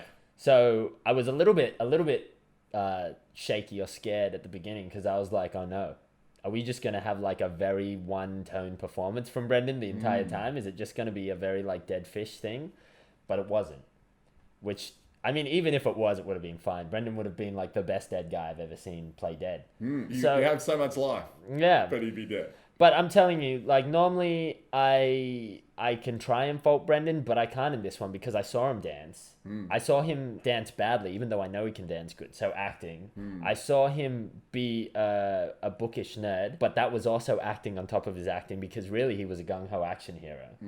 So I gotta say, of all of it, like just combined, it's a solid 7 out of 10. Yeah, that's a great score. Yeah. Wait a minute. That's not the usual score we give to a perfect performance. Yeah, I know. I think I'm missing... Oh, no, I forgot. The fact that he managed to steal Michael Caine's girlfriend out from under him and maintain a relationship, that definitely adds him 3 points. Oh, we're up to 10.5. 10... Are we up to 10.5? Maybe not. Well, it doesn't matter. I'll give him a 10.5. In fact, I'll give him an 11. Oh my god! 0.7. 11.7 out of 10. That is tremendous.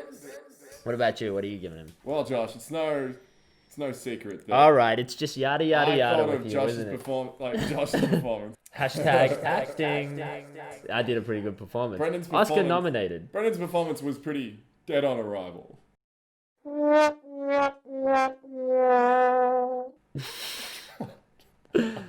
That's all I'll give it. It's a 10. I don't need to justify myself to you or the audience. Okay, well, short and sweet today. Yeah. I have a game for you. No, you don't. Yeah, I do. No, you don't. Play the music. Oh. We're going to play a game. We're going to have some fun. We're going to play a game. Hopefully something bad happens to top.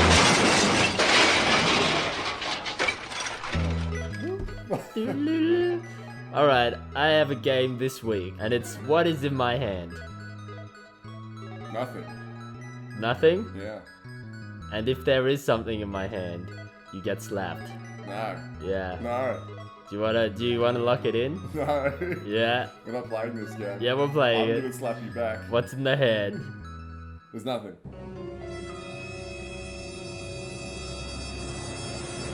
20 cents. Yep. Yeah. Great. It's a beautiful game. I had fun. Did you learn nothing from the Quiet American? I think I did. Playing underhanded games and then following up with violence would only end in ruin. I didn't learn that. Yeah. What I learned was that like it's pretty easy to steal an older guy's girlfriend. I mean, what's he gonna do? He's not really gonna fight back. What are you gonna do, old man? So I guess we just gotta walk around and find like a 60 to 70-year-old man with a young 20-something girlfriend, and just kind of be like, "Hey, I want you. Mine now." Yeah. Cool. Okay. Well, this is petering out nicely. What's the next movie? Oh, I think it's Looney Tunes back in. Oh, nice. Yeah. We get some cartoon. Brendan, oh, calm down, man. You know what I love, and what I love the most is Brendan interacting with inanimate objects and things that aren't there. Crap. He's great at it. We're gonna see really him running the gamut of acting. Yeah. He's acting at tennis balls probably. So it's something to look forward to. Yeah. Well, we'll see you all next time, people. Except for you, Bob. God, get out of here, we Bob. Don't like you Can you anymore. please stop? Just stop, Bob. You spread rumors and you think we're not going to hear about it, but then we hear about it. Bob, just get a life. God, Come on. You're a piece of shit, Bob. But like, we still on for dinner Thursday, Bob? Hey, no. We promised. No dinners with Bob anymore. But... All right, Bob. I'll see what I can swing. It's Brendazzled.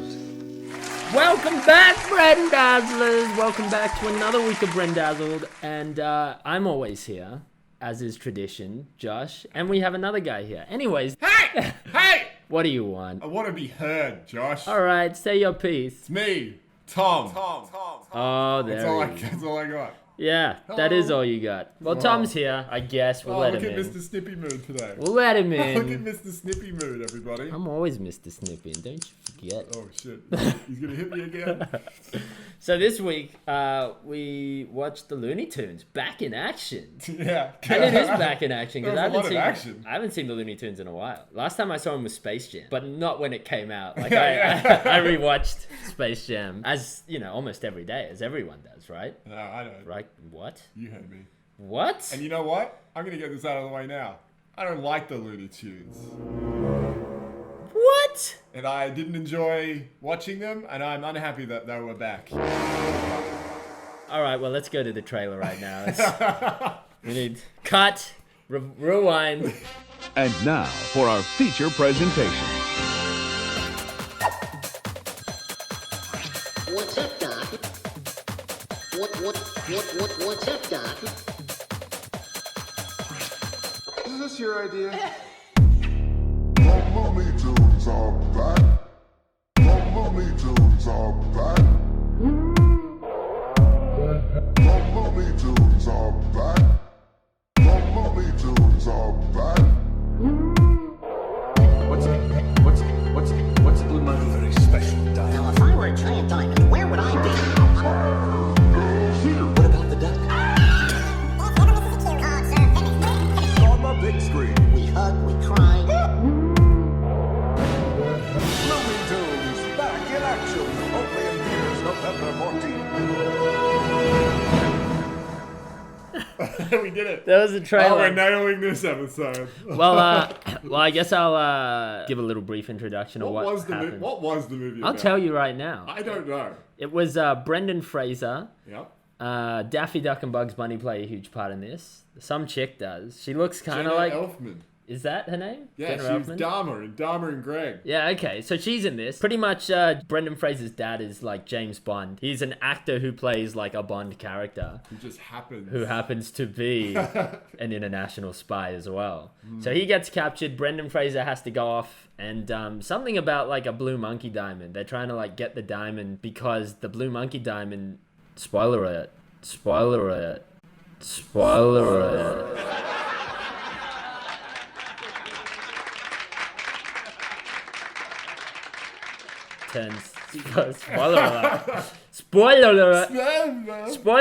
It turns people into monkeys. And it can turn them back again. Steve Martin, Steve the head Martin. of Acme, and he's... One of the three amigos himself. Yeah, and he wants to turn everyone into monkeys to make Acme products, and then he can turn them back to people and sell them. Is that? Yeah, I think was that his ploy? That was the plot, yeah. So wait, he wants to turn people into monkeys To make the shitty Acme products, and then he was going to turn them back into humans, so then they'd buy them. Why doesn't he just make it while they're humans? Josh, I didn't write Looney Tunes back in action. I wasn't there in the powerhouse executive meetings around this movie. Jesus. And I'm glad you weren't, because then we wouldn't be gifted with this gold mine of a movie. Well, let's get into this. Okay. Let's get into this. All right. Well, let's start it off. Good Brendan, bad Brendan. Good Brendan. Bad Brendan.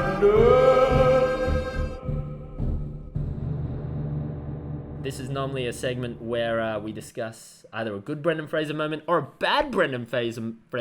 Oh my god.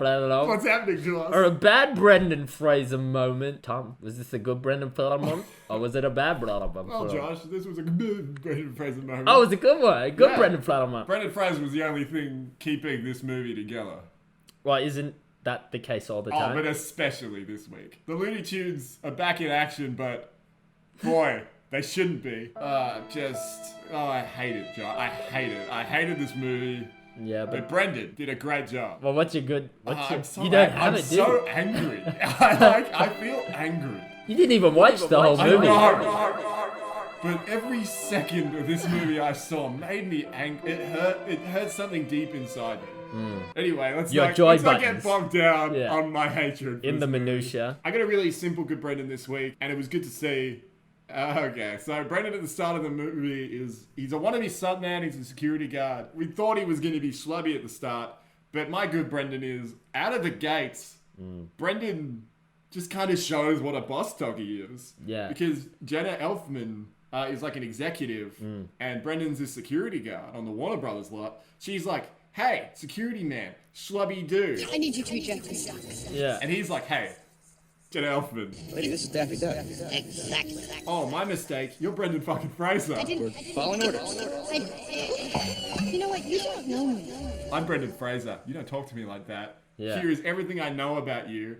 And Josh, Squelch. He pretty much is like, hey, I noticed things. I'm an able-bodied. I am Brendan Fraser. Yeah. And I know your car. Oh, and Squelch indeed. You're Kate Houghton. You're the VP of comedy. Go figure. You drive a red 1988 Alfa Romeo. Good engine, little underdriven. I know this because you nearly ran me over last week. Anyway, about that duck, do you want me to get rid of him, too? boy, the humidity rose. Oh yeah, the humidity levels through the I'm roof. surprised Daffy Duck didn't have a comical slip.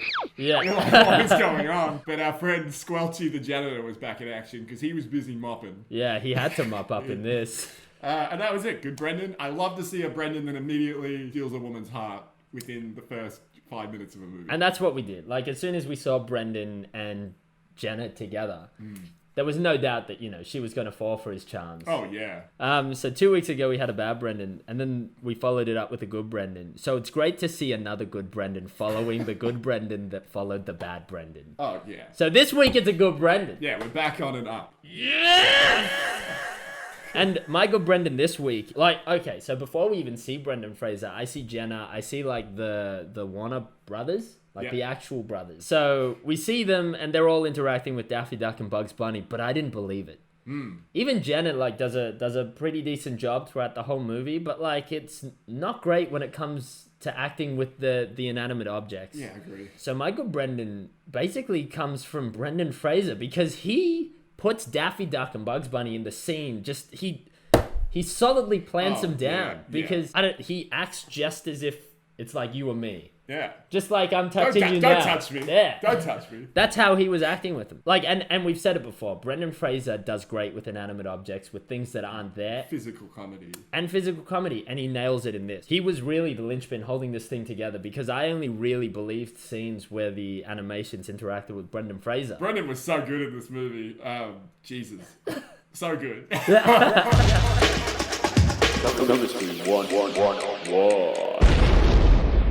So, this is Chemistry 101, the segment where we decide who Brendan Fraser had the most on-screen chemistry with. Yeah. Tom! Yeah. You tell me. And you tell the listeners. Oh, good boy. You tell them what's in your heart. Well, this is Tell them what's in your brain. Tell them what's in your loins. Sperm. Yeah, I believe that.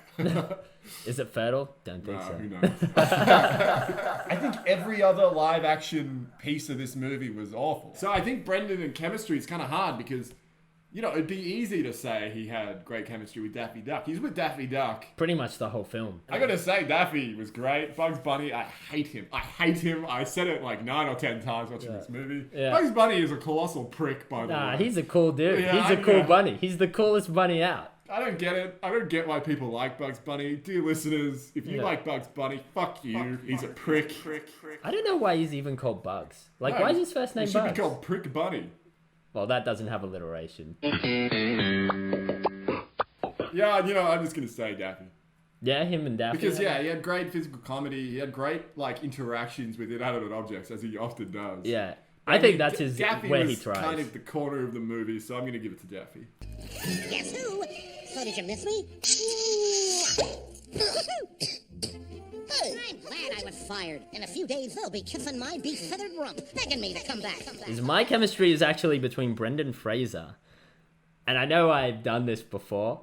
I can't remember what episode, but it's actually it's between Brendan Fraser and himself, because later on in the film, I totally forgot about that. Yeah, Brendan Fraser actually meets Brendan Fraser, because Brendan Fraser exists in this universe. Oh, yeah. Brendan Fraser just happens to not be Brendan him. Fraser, Yeah. So, anyways, later on in the film, Brendan Fraser actually meets the actor Brendan Fraser. He meets himself. Yeah. And he is Brendan Fraser's stunt double. Playing Brendan Fraser. Yeah. Later on in the film, Brendan Fraser, the actor's in it. Brendan Fraser, the character. What was his name even? You don't know, do you? No, it was. This movie was so bad. It was Tim's son, Brendan. The main guy, Brendan. I honestly don't know his name.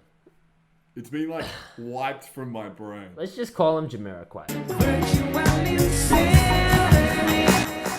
We've got Brendan Fraser, the actor, and Jamiroquai. Yeah. And I think he's his stunt double. And so they meet for the first time, and there's instant chemistry because it's, you know, he's meeting himself. But besides that, he isn't really, because he's playing both sides of the coin. But yet he pulls it off so flawlessly. It seems like they are. And he even socks him one right in the face. Right in the face. You must be someone that I got fired. See, I get a lot of people fired. Should be good now. So like I said... And it's great because the other Brendan Fraser, you know, could retaliate and punch back Jamiroquai. But he doesn't because, you know, his heart is stolen by his doppelganger. By himself. By himself. By Brendan Fraser. So I'm going to give the chemistry to each other because, To you know... Brendan Fraser. Yeah. I was kind of disappointed with the Brendan Fraser Jamiroquai. We kind of got like a sneak peek of this at the beginning of the movie, and I got excited because it was like, hey, you see the Mummy movies, like, Brendan you know, Fraser I did was- it. Brendan Fraser was in it. And then immediately it was just kind of like, oh my god. Brendan Fraser is also in this movie. Yeah. Jamiroquai. Just happens to be played by Brendan Fraser. Yeah. And so I got really excited. And then at the end of the movie, it was just kind of like... Yeah. Like a second. But at least we got it. you Yeah, know? I mean, that's it. Yeah. Don't bite the hand that feeds you. Exactly. Don't shoot a gift mouth in the horse. Gift a mouth in the horse. Don't do it. Don't shoot a gift. Don't do it. Don't shoot a gift mouth in the horse. Anyway, that's a great one. That's Yeah. definitely better than mine. Like I can't. Him and Daffy had good one, but you can't go past the Brendan- chemistry he Brendan. has innately with himself. Yeah, I would watch the hell out of a movie where Brendan is just in a room with himself. Anyway, Let's move on to the reason why we're here, which is drum roll, please. Yeah, that's a pretty bad drum roll, but it's a good trumpet.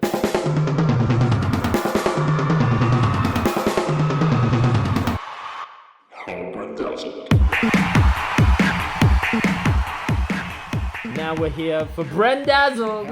How Brendazzled. So this is the segment where we decide, how Brendazzled out of 10 dazzle points were we with Brendan Fraser in this film. Tom, how Brendazzled were you?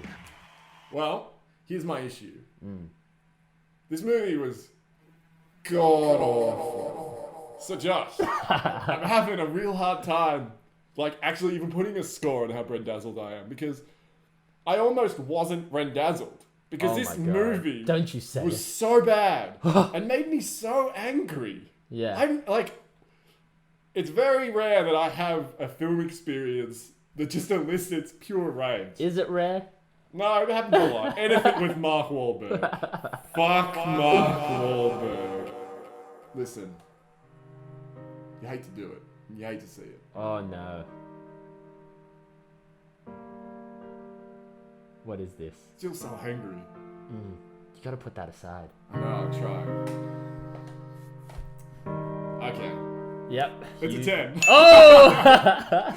Let's face it, this is the best stunt work we've seen from Brendan. He did a lot more in this movie than he did even in the Mummy. Yeah. I think he did more stunt work in this than the Mummy, for sure. Yeah, well, because he was a stuntman in this. Yeah, So, by nature, he had to show he was a stuntman by doing stunts. I think also just his acting with the cartoons. Yeah. Incredibly creative. I would say it's the best acting with cartoons I've ever seen. So really we got the best stunts. We got a man that pretty much ingratiated himself in cartoon reality. Yeah. And then we also got a Brendan that could still win a girl's heart, even though he could do that cartoonish stuff. Yeah. And I mean, it seems so obvious that it's a 10. Yeah. It's a 10. Oh, great. I'm going to cut out all that other stuff. Let's go straight to it's a 10. It's a 10. I have to say straight out the gates, this was a fantastic Brendan. This is probably the best that I've seen Brendan in a while. Yeah. And it's not that I haven't seen him good. He's always good, but he was great in this. Something else. I mean, even from fresh out the gates, we saw him fall from a balcony onto a table, stunt fall. And he did it so perfectly. It looked like it hurt. It obviously didn't because he got right up and he started doing lines and stuff. Because they just filmed him fall from onto a table. Yeah. And so he nailed it. And I cannot stress enough how good he was at acting with these cartoons. It was the best I've ever seen. It really made you think they were there. His reactions were so almost comical, almost cartoonish to play along with how cartoonish the cartoons were, but not so much that it stopped him being a real person. He was still really there. So I think this is almost the greatest I've ever seen Brendan, and I'm gonna give him an absolute 100% solid 7 out of 10. So yeah. Plus. But then. Oh! What? No! Yeah. But then. Oh! But then. Oh! He took on a mechanical dog. He did. Oh my god. And he saved his dad, Timothy Dalton, who's James Bond. He did a better job than James Bond. He saved him. Better job than James Bond. So that adds him at least 3 points. Holy crap. 10 out of 10. That's 10 out of 10. Yeah. Oh my god. I'm a little bit worked up. I'm You're very worked up. I'm red in the fat. I'm sweating. You're angry still. Oh, I'm still angry. What a great episode of Brendazzled it was this week. We nailed it. Yeah. And the movie, divine, out of this world. Oh, because they actually did go out of this world. Hell. So, what movie do you have next? Well, next week we're doing something a little bit different. Arguably one of Brendan Fraser's biggest moments. Yeah. We're watching Brendan Fraser's Scrub appearances. Oh! 3 episodes of Scrubs. You're telling me Brendan Fraser was in the hit, critically acclaimed TV show Scrubs? Josh. With Zach Braff and those other people? I don't want to punch a mouth in the gift horse. Don't do it. Don't shoot a gift mouth in the horse. Well, that's what we're going to do. All right, we're going to see him pop up in Scrubs. So we're going to do what? Is it like a mini-sode? We'll do a mini-sode. Yeah, I think we'll just do all 3 and talk about them, I guess. Yeah, okay. Sweet. We'll do things a little bit different next week. We'll see him in his... And I have imagined what he would be like in Scrubs. And in my imagining, I think he did a pretty good job. In Scrubs? Yeah. Oh, I imagine that he scrubbed up quite well.